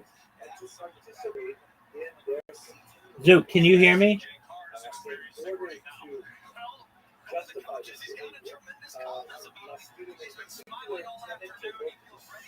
Zoo. Yo, Zoo.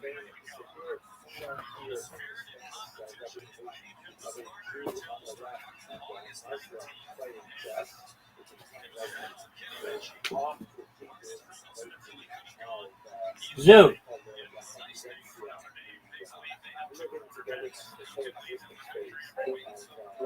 Zoo. Yo.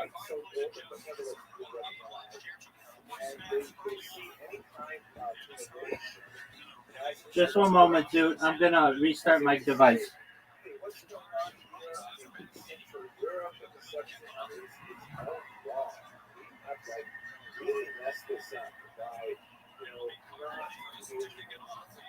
Intellectual debates at universities, by not engaging in culture, by not challenging the political status quo, by not getting involved in society in general, we have lost stuck in our own historical rut, our own intellectual rut, and we lost the rut. So the Maskilim said we should expand ourselves, we should become more like the golden age, we should correct our flaws that have developed over the last century, and we should move in this modernizing direction. Their key example, or the person they look to the most, would be someone like Moses Maimonides, who was, of course, a brilliant scholar in Torah, who wrote the Commentary on Mishnah, was the guy for the complex and classic and medieval philosophy, and he wrote the massive, extremely important Here we go, folks. Torah, essentially a repetition of the entire Torah,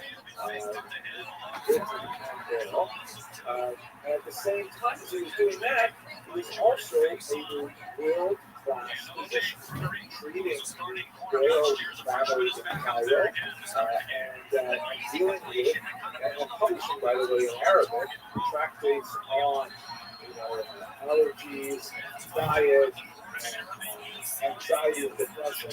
And he was like a well-known, world-famous physician at the same time as he was a world-class scholar for the region. And the Maskilim said, we have got to correct ourselves to be more like our with that kind of way of thinking. And only then, by jettisoning our Yo, Zoo. Zoo. Yo, dog. Yo.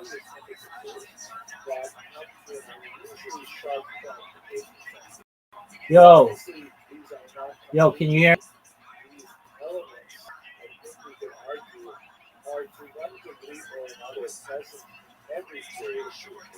Fucking thing.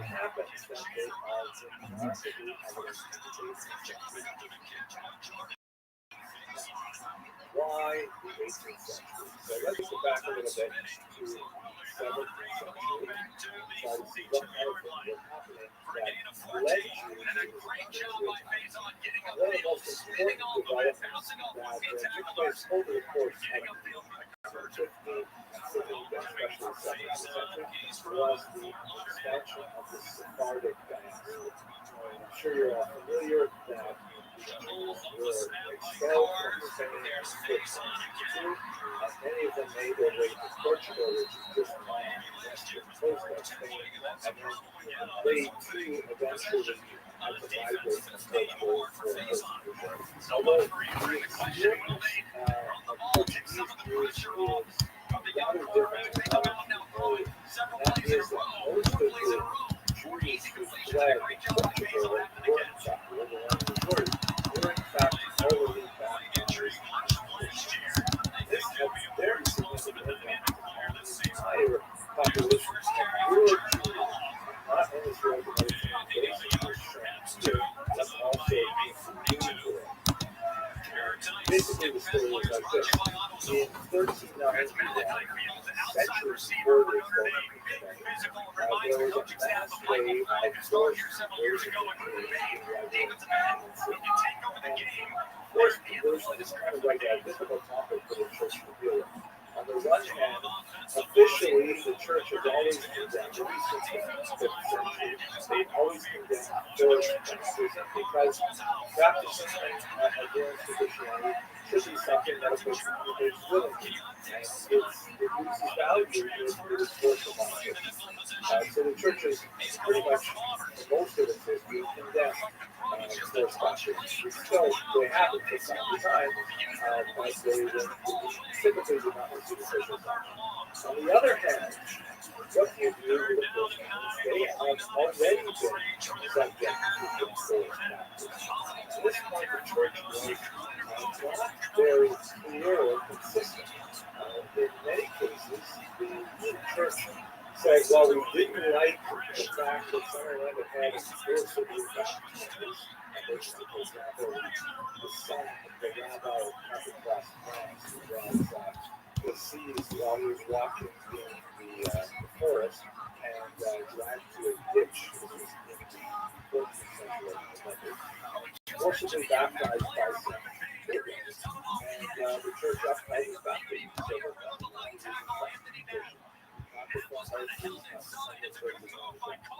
So what the same has happened on a very large scale in Spain in the late 14th century, and what this meant was that all of a sudden Spain had this number of new Christians, formerly Jewish, who still consider themselves Jews, associated with married other Jews or other Jews who were forcibly baptized, and yet they were free of the disabilities that were associated with Jews. They could attend colleges, they could take any kind of job they wanted, they could have residency restrictions. They were typically literate and urban. They had a significant advantage over the vast majority of the Spanish population in terms of advancing within the social and economic framework of the argument. So over the course of the last 100 years, Jews who were really baptized, and as it were, they had their new driver's license instead of Christian on it, or anywhere with that, even though they're still behaving like Jews otherwise, they had their license in ways that the Greek Christ never did. So that's why the Spanish crown brought that tradition that strove to examine those Jews, actually literally new Christians who are still behaving as Jews, and to persecute them, try to get them to either behave properly or they were, so to speak, relaxed. They were relaxed to the secular authority from the state. Ultimately, Spain put, the Spanish crown came up with the idea before Camada, the Grand Inquisitor, that one of the main reasons that this was going out of control is that makes why we're going to control it today. The reason why they couldn't control the problem was because the non-baptized Jewish community was still present. So these newly baptized Jews still had lots of sources of information on the Torah and kosher and all of this. And so that's why Torquemada made this suggestion. Spanish Crown accepted it to expel the Jews. The Jews who were constituted. And that's what this map primarily shows. Portugal is a slightly different situation. They initially accepted the Jews. They didn't have a lot of choice about it because they were overwhelmed by illegal immigration. And they let them be for about 5 years with some persecution trying to get them to work. And then finally in 1497 they forcibly converted for all of them. And they imposed their own imposition, which was even harsher than the Spanish one, and lasted for centuries. So this gave even more impetus for these Portuguese Jews, who were now technically Christians, but really wanted to leave Portugal for the New World, the big parts of Europe, and in many cases to resume their Jewish identity, but not necessarily giving up the privileges of being able to travel and do business like Christians.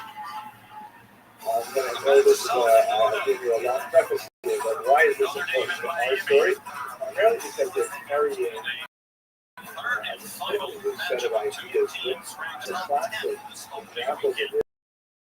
This is the man portrayed on the right here, Julio da Costa, a Top 10 matchups. James Rundell Shmuel Hershey's amazing work with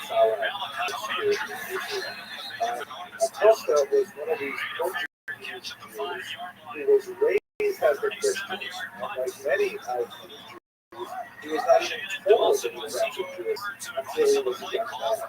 His parents were always worried with telling their children, and the children might tell other children, the tradition young. So he was delighted to hear that he was actually Jewish, and they fled Portugal and made their way to Amsterdam. But when he got to them, he was really upset.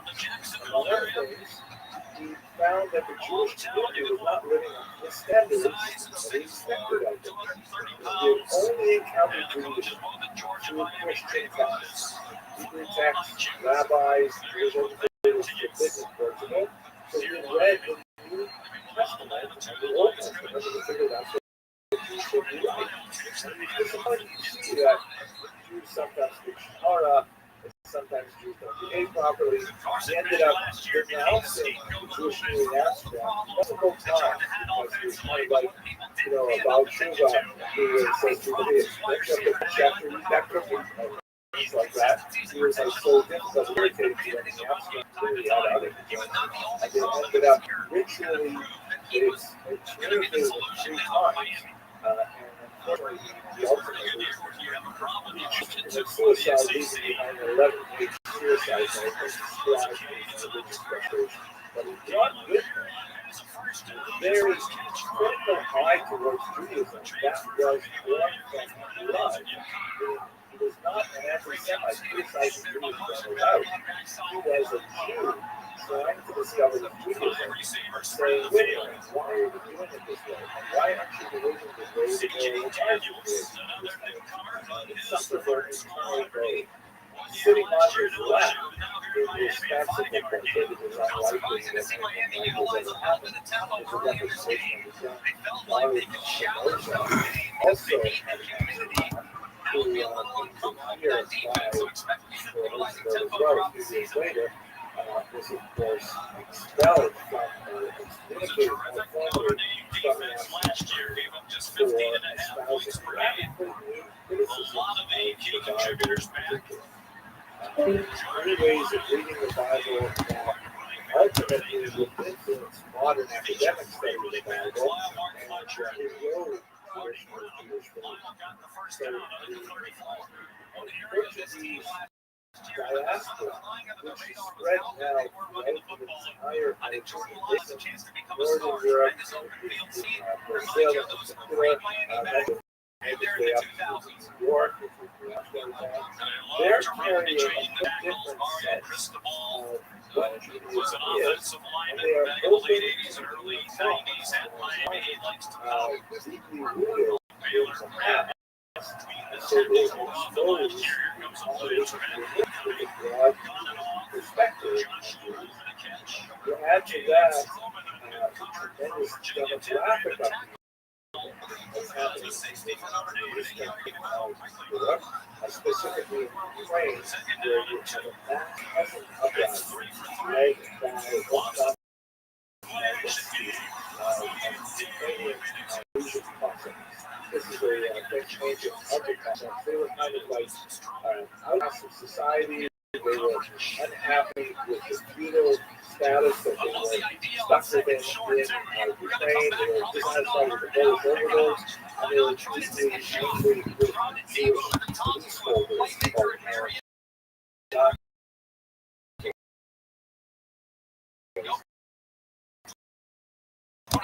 so they left and reaching towards Lithuania.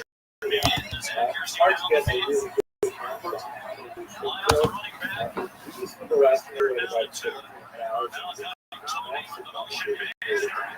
and this also caused a significant demographic shift of a lot of Jewish refugees who moved to the West. So you have incredible change going on in Europe in the 17th century. The intellectual challenge posed by the Sephardic diaspora, especially the Portuguese diaspora, and the uprising of the Whiskey Rebellion in the middle of the 17th century. One last detail, like the part, the hunt for heresy really primarily as a result of this man, Shabbatai Tzvi. He was well regarded as a Jew. He was somewhat of a clean individual. He used to like to go off in the forest, meditate on his own. He had a beautiful singing voice. He was sought after Jew, but he refused all offers of marriage until much later in life when he went through a series of ravishing marriages, including a marriage to a tourist girl. The older historiography tend to portray Shabbatai Tzvi as somehow a villain, a charlatan, but newer historiography in the later 20th century suggests that perhaps he was suffering from a type of bipolar disorder or manic depressive kind of state. At any rate, as he became older and then disrupted with the age of onset of schizophrenia and hospitals young men, he began to experience what he called illumination, which gradually increased to the point that he believed that he could levitate, he believed that he had grandiose powers invested, and specifically when he connected with one individual named Nathan of Gaza, he believed that he was in fact Mashiach.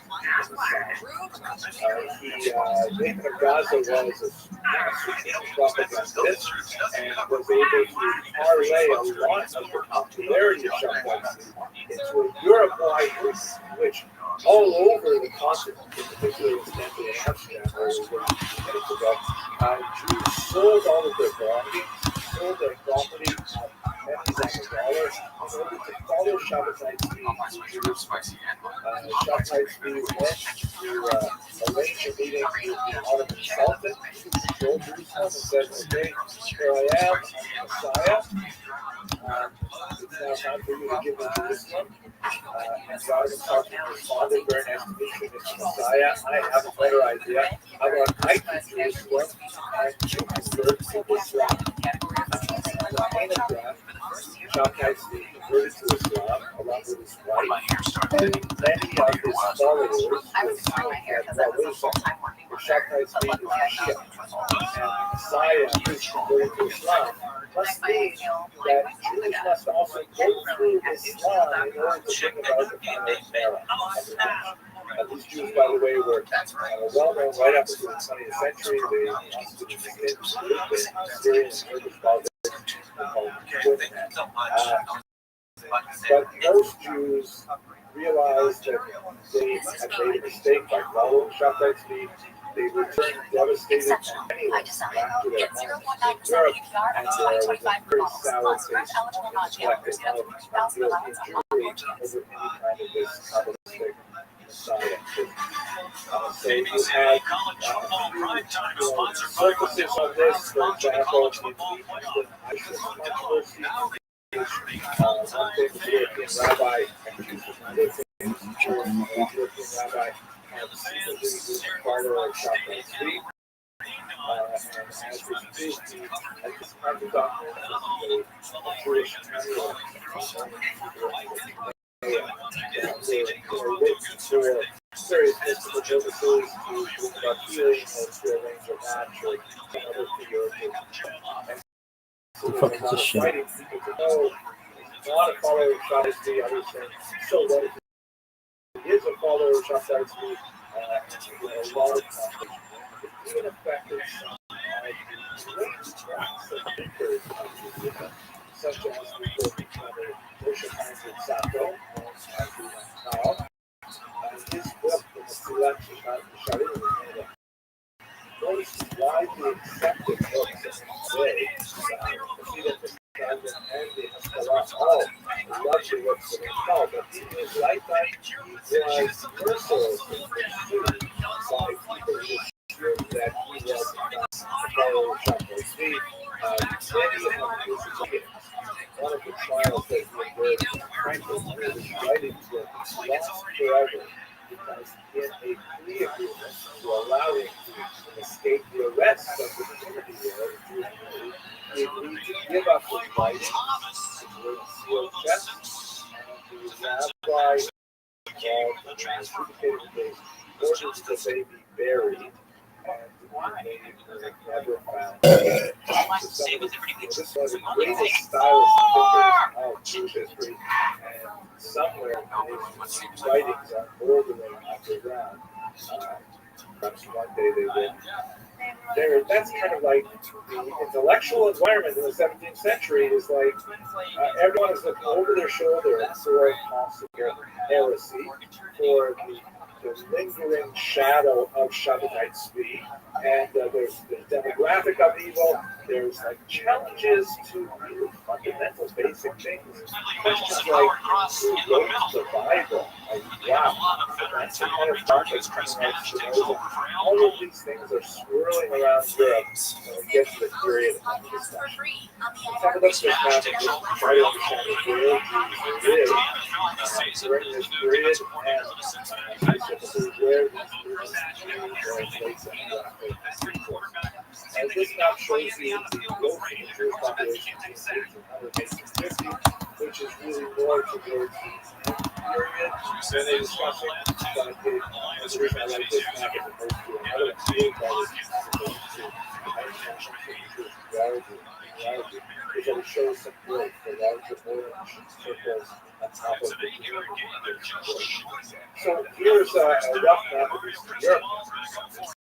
This large sort of beige color is the Russian Empire, the Austrian Empire here in green, German Empire here in lighter beige, and these areas, first we have the area that is associated with the growth of Hasidism, particularly southern Poland and western Ukraine are the areas where the Hasidic movement had its historic strength, although the influence extends far beyond that narrow area of the Russian area. So there's even Hasidim in the Lithuanian region of Kabbalah is Lithuanian Hasidic movement far from the center of the then you have this overlapping that is associated with the traditionalists, the opponents, the so-called mid-black Jews, those who oppose the ground zero, of course, is Vilnius, right, the great home of the Vilna Gala, and but the idea is nevertheless very prevalent throughout the region, extending down into the Gulf. One of the big reasons for this split, we should discuss next week, focus more on the conflict between the groups, is that the strongest centers of learning were really based in the north, and the reason for the expansion of custody is that Jews there felt disenfranchised, felt disconnected from the great centers of learning, and they felt that no one was taking care of their spiritual well-being. And then the third group, the ground zero for them is that Berlin. These are the Hasidim of the Haskalah. they tend to have much more impact to go to Western Europe. But nevertheless, huge overlaps in this kind of Venn diagram and Jewish dominance as well. Huge overlaps with the regions that are dominated by Maghreb. So it is into this maelstrom in which the tectonic plates are all shifting with all kinds of brand new ideas. And in a corrupting environment where there's great people, population movements, political change, that's when you have these rebellions get underway. And that's the return. That's where we get so with that, my frustration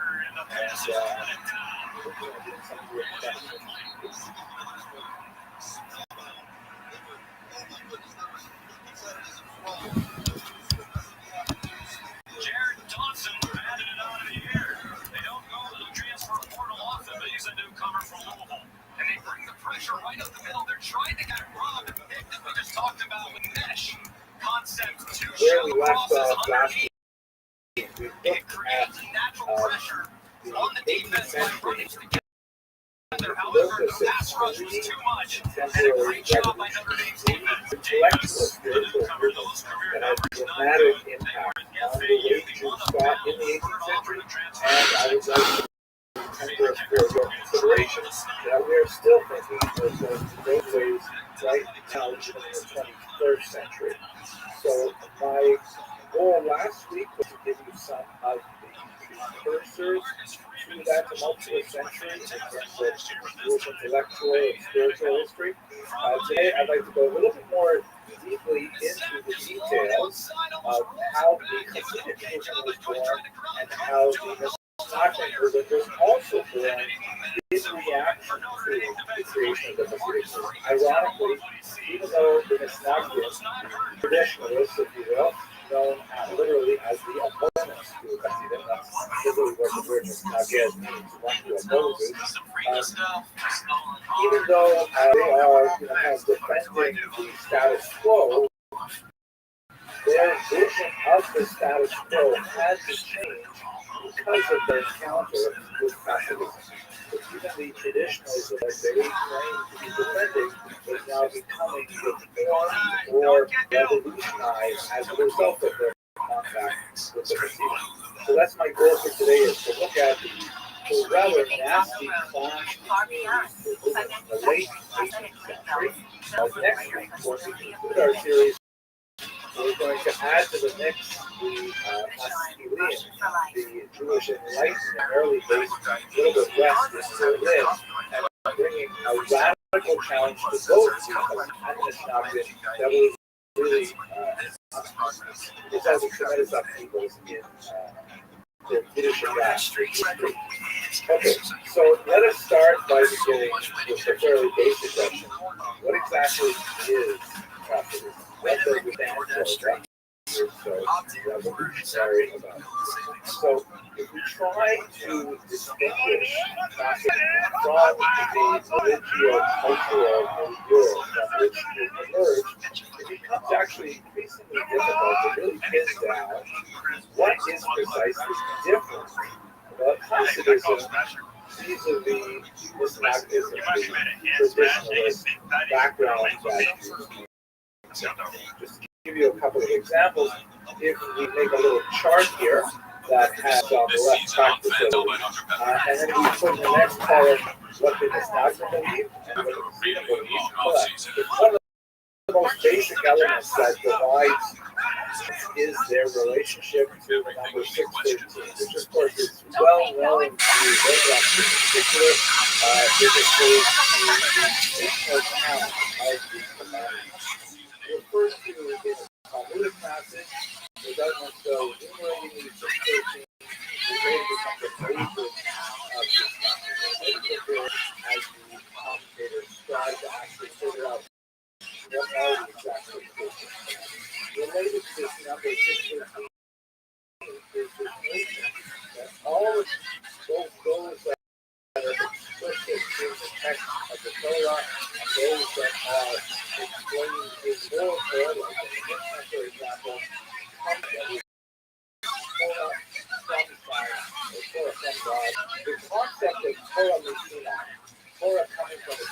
their texture before the first and after, so on. That's pretty much a standard core belief for Orthodox Jews. How does the nostalgia of the feel better? Well, I don't think that, right? The nostalgia certainly believes in the idea of 613 commandments from God, Moses, from the written world. But the Sedum believe it identically.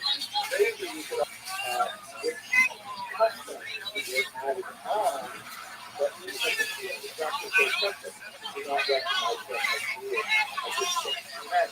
So they're definitely right on target with the story activity. And if we break out of those 613, there's three basic groups of commandments which are really considered sort of the sine qua non of traditional Judaism. Then we get maybe a better sense of how they differ. So, for example, the observance of Shabbat. I'm clear that the notion that Shabbat begins at sundown and ends at nightfall, and that there are 13 categories of prohibited activities and so on. They may disagree on a few details, like, for example, if a student would like to add a little bit more to Shabbat, or taking it out later than maybe the instructions, but it's a detail. They certainly agree that Shabbat is sacred. Kashrut, same kind of thing. Both of them agree that Kashrut is mandatory. Kosher. They may disagree on the precise details of how one slaughters an animal according to the ritual law, but they agree that one must slaughter an animal according to the ritual law. And finally, the laws of intimacy, or ta'alat and laws of family purity, which is a Judaism for private family life. Those must document I completely on board with this group of halachas as well, as they are with all 610 others. So what exactly separates them? There's so much that they have in common, yet when we see that, we tend to be able to say, well, that's a passage, and that is a much like that. So I would like to tell you that in many ways it's really a matter of style. That the Hasidim have a distinct vector that they follow with their style, but it's expressed itself in so many different areas where there is room for interpretation in how one actualizes like it is not a vegetable grain engine. Let us recall that the Hasidim are engaged in what I termed as rebellion of discovery, meaning that they're looking back in the tradition, particularly to the Kabbalistic tradition of Rabbi Rothschild, and they try to find details and nuggets of this and of songs that are embedded in that mystical tradition, and to bring it to fore. They're not inventing things that are pure. They're discovering things that are already present in the tradition. And it is true that they are adopting behaviors that are not the same. You got yours, buddy. The rebellion of traditions is justified.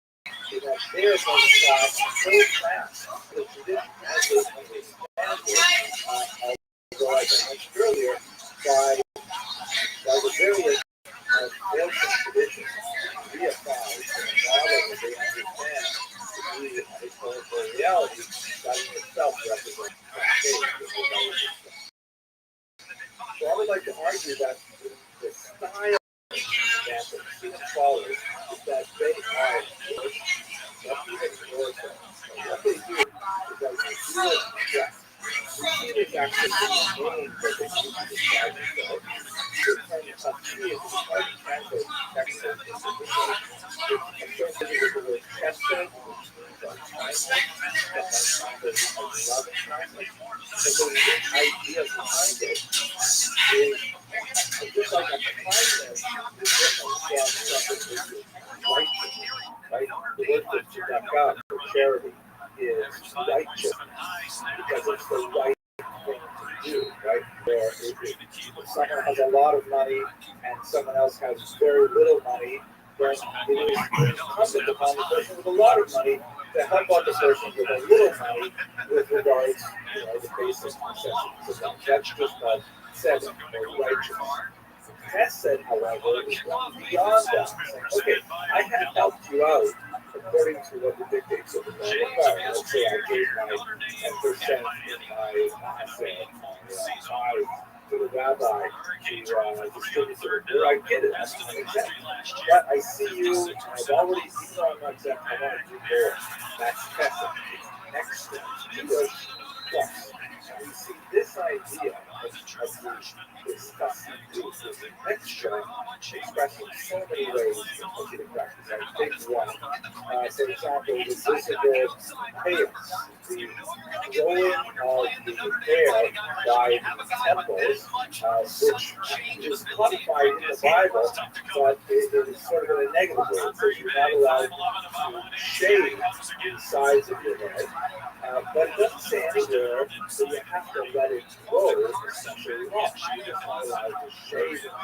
So the tradition right up until really the 15th, 16th century was to have haircuts like everybody else. But under the influence of the Arizal, who said that it has Kabbalistic meaning to allow hair to grow long, so they see them say if we're not allowed to shave them, they're not using them to shave them. You have fairly long by the size of the head. The Yemenites also follow this particular practice, but it's relatively new. Jewish tradition. It's about 500 years old, which is like yesterday. It's kind of ironic. I know to show you pictures because they're wearing glued on falsies. They're real thing. They're actors. Nevertheless, you get the idea. Now, just to illustrate this, so this illustrates the idea of being a chassid, seeing what I can do and then doing more extreme, more demonstrable, more visible, more in-depth. It adds a tremendous amount of life as well as a tremendous amount of behavioral history. Because it's this thrust of this approach to Judaism is so prevalent. Let us not forget that the Muslims are also affected by this because it's not like it's on the rails, it's just not on. So even the literature that is the chaos born by Lithuanian that's affected by the practice of Hasidim as well. So if you know many yeshiva boys who places like base measures for Lakewood, here, very, very common for these traditional establishments. You have lots of young men wearing tails, but like, for example, custody in their ears. It is a Lithuanian adaptation to a Hasidic adaptation. An illustration of how it's a rebellion of tradition also represents change as a result of this concept. So that's kind of like the style of what Hasidism is. That's really what defines it at its truth, is everywhere you go, Hasidism is kind of pushing the envelope of what made Jewish always in a more involved fashion. How did this movement start? Well, there are many different approaches in historiography. I'm going to take you very quickly 6 basic approaches to how Hasidic got so popular. The first great historian of the Hasidim was actually one of his opponents. He actually will be part of our discussion very next week as well because he was a important historian or an opponent of Hasidim. He kind of gets writing German in the latter part of the 19th century. Most you may have on your shelves the great 6-volume translation of his World History of Yeshiva, translated by Henrietta Gold, incidentally. And he had a very, very different view of Hasidism. He felt that it was obscurantist and backward and really literate, and it represented all of the worst things about Judaism going in the opposite direction of what he wanted to encourage, which was more engagement with European culture and society and language and so on. He felt that the Hasidim were like hopelessly superstitious and backward, and he was embarrassed by it. They were the most Eastern Jews that were so different from the kind of Western modern Jews. On the other hand, Shimon Bismarck, who came from Eastern Europe and remained there, the great historian martyred by the Nazis, one of his last students was a great guy in the street in Lithuania from the Dachau, Schreib und Beischreib, write and record, the words that resonate in the mind of all Goodall felt that even though you could level some of those accusations of superstition and illiteracy at the Hasidim, he felt that it was actually a genuine expression of a Jewish Shvadadism, a life Chasam that was an honest and valuable expression of the Jewish life in Eastern Europe, and it was in many ways raised with the imagery of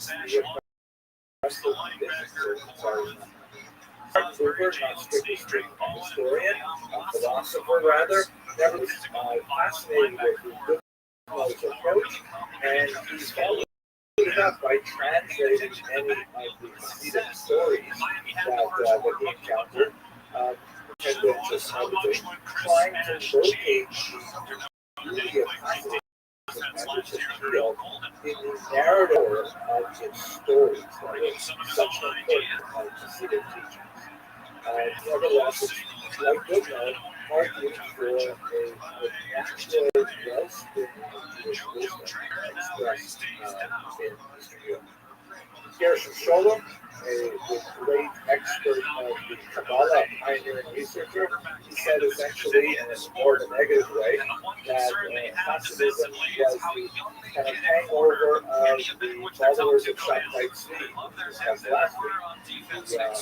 Just raised false Messiah of the 17th century, and many attitudes and approaches to Judaism were captured by the early Hasidim and regurgitated in a theologically more acceptable format. So we definitely have kind of a negative approach to it.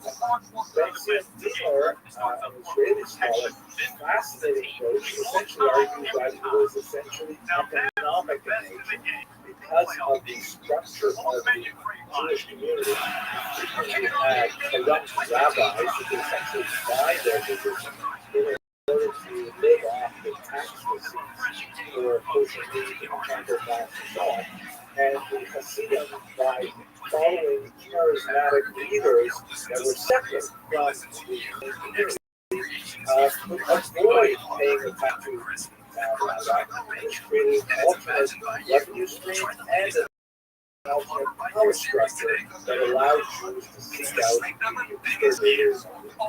And finally, in this rapid tour of major how Hasidism acquired such momentum here, the thought of Ada Rothschild album is especially fascinating, looking at the serious aspect of Hasidism. This is an area research that requires a lot more study, especially because for the most part, Hasidism is a male venture. We talk about the rabbis are almost completely male. There are actually a really remarkable female Hasidic histories.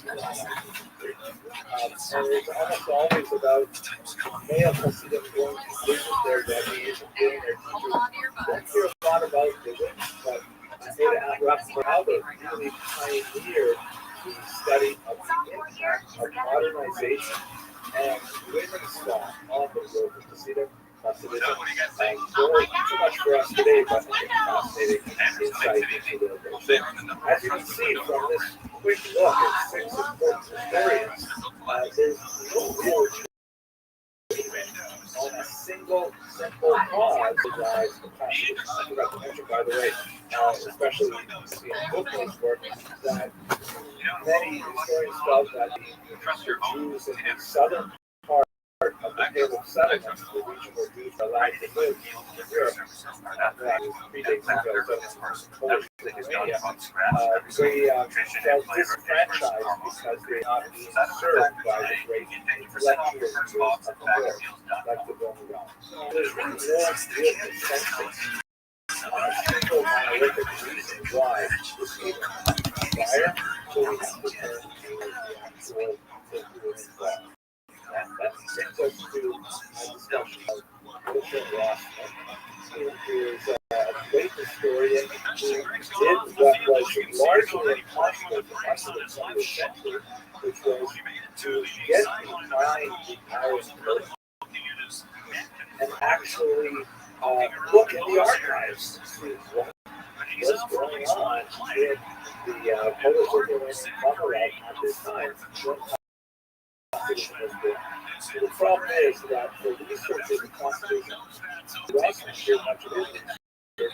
We were limited to literary study of the lives of people that founded the Secret Israel and the resident known as the Bolshevik. We had very late biographic books like this one, Shifei Hadesh, which means in praise of the Bolshevik, which was a melange of good historical data, buried within historical stories, legends, and some obvious falsifications or fabrications, especially because this went through several editions and usually 3 layers of editing material that was added. It was really difficult to tease out who exactly founded the material. Even some scholars doubted whether this Israel Ben Eliezer was a real person. But when Professor Rothschild made it to Poland, he brought into archives there, which had been largely closed to scholars during the bulk of the 20th century. Not only discovered that there was a real Bolshevik, but he even found amazing. What we're looking at right now is one of many fascinating documents that we found, in which there is a kind of like a property evaluation text in the middle of the document that was prepared in Polish crowd. And you can see that house number 93 is kind of like a mark. And house number 93, there was a man living called Rothschild, and another document spelled out more clearly, Rothschild, and he was a suspect. What Professor Rothschild discovered is that, yes, there was a man named Israel Bolshevik, and who lived between 1699 and 1760 in this town, and that he had a tax system, not quite as a rabbi. Sometimes in the documents he's actually called a death barrel, in the sense of rather than necessarily provision. And the main job appears to be the provision of amulets, spiritual guidance to the people of Israel. Services rendered in return were provided with salary for himself and his attendants. And these 3 houses which were like a parsonage.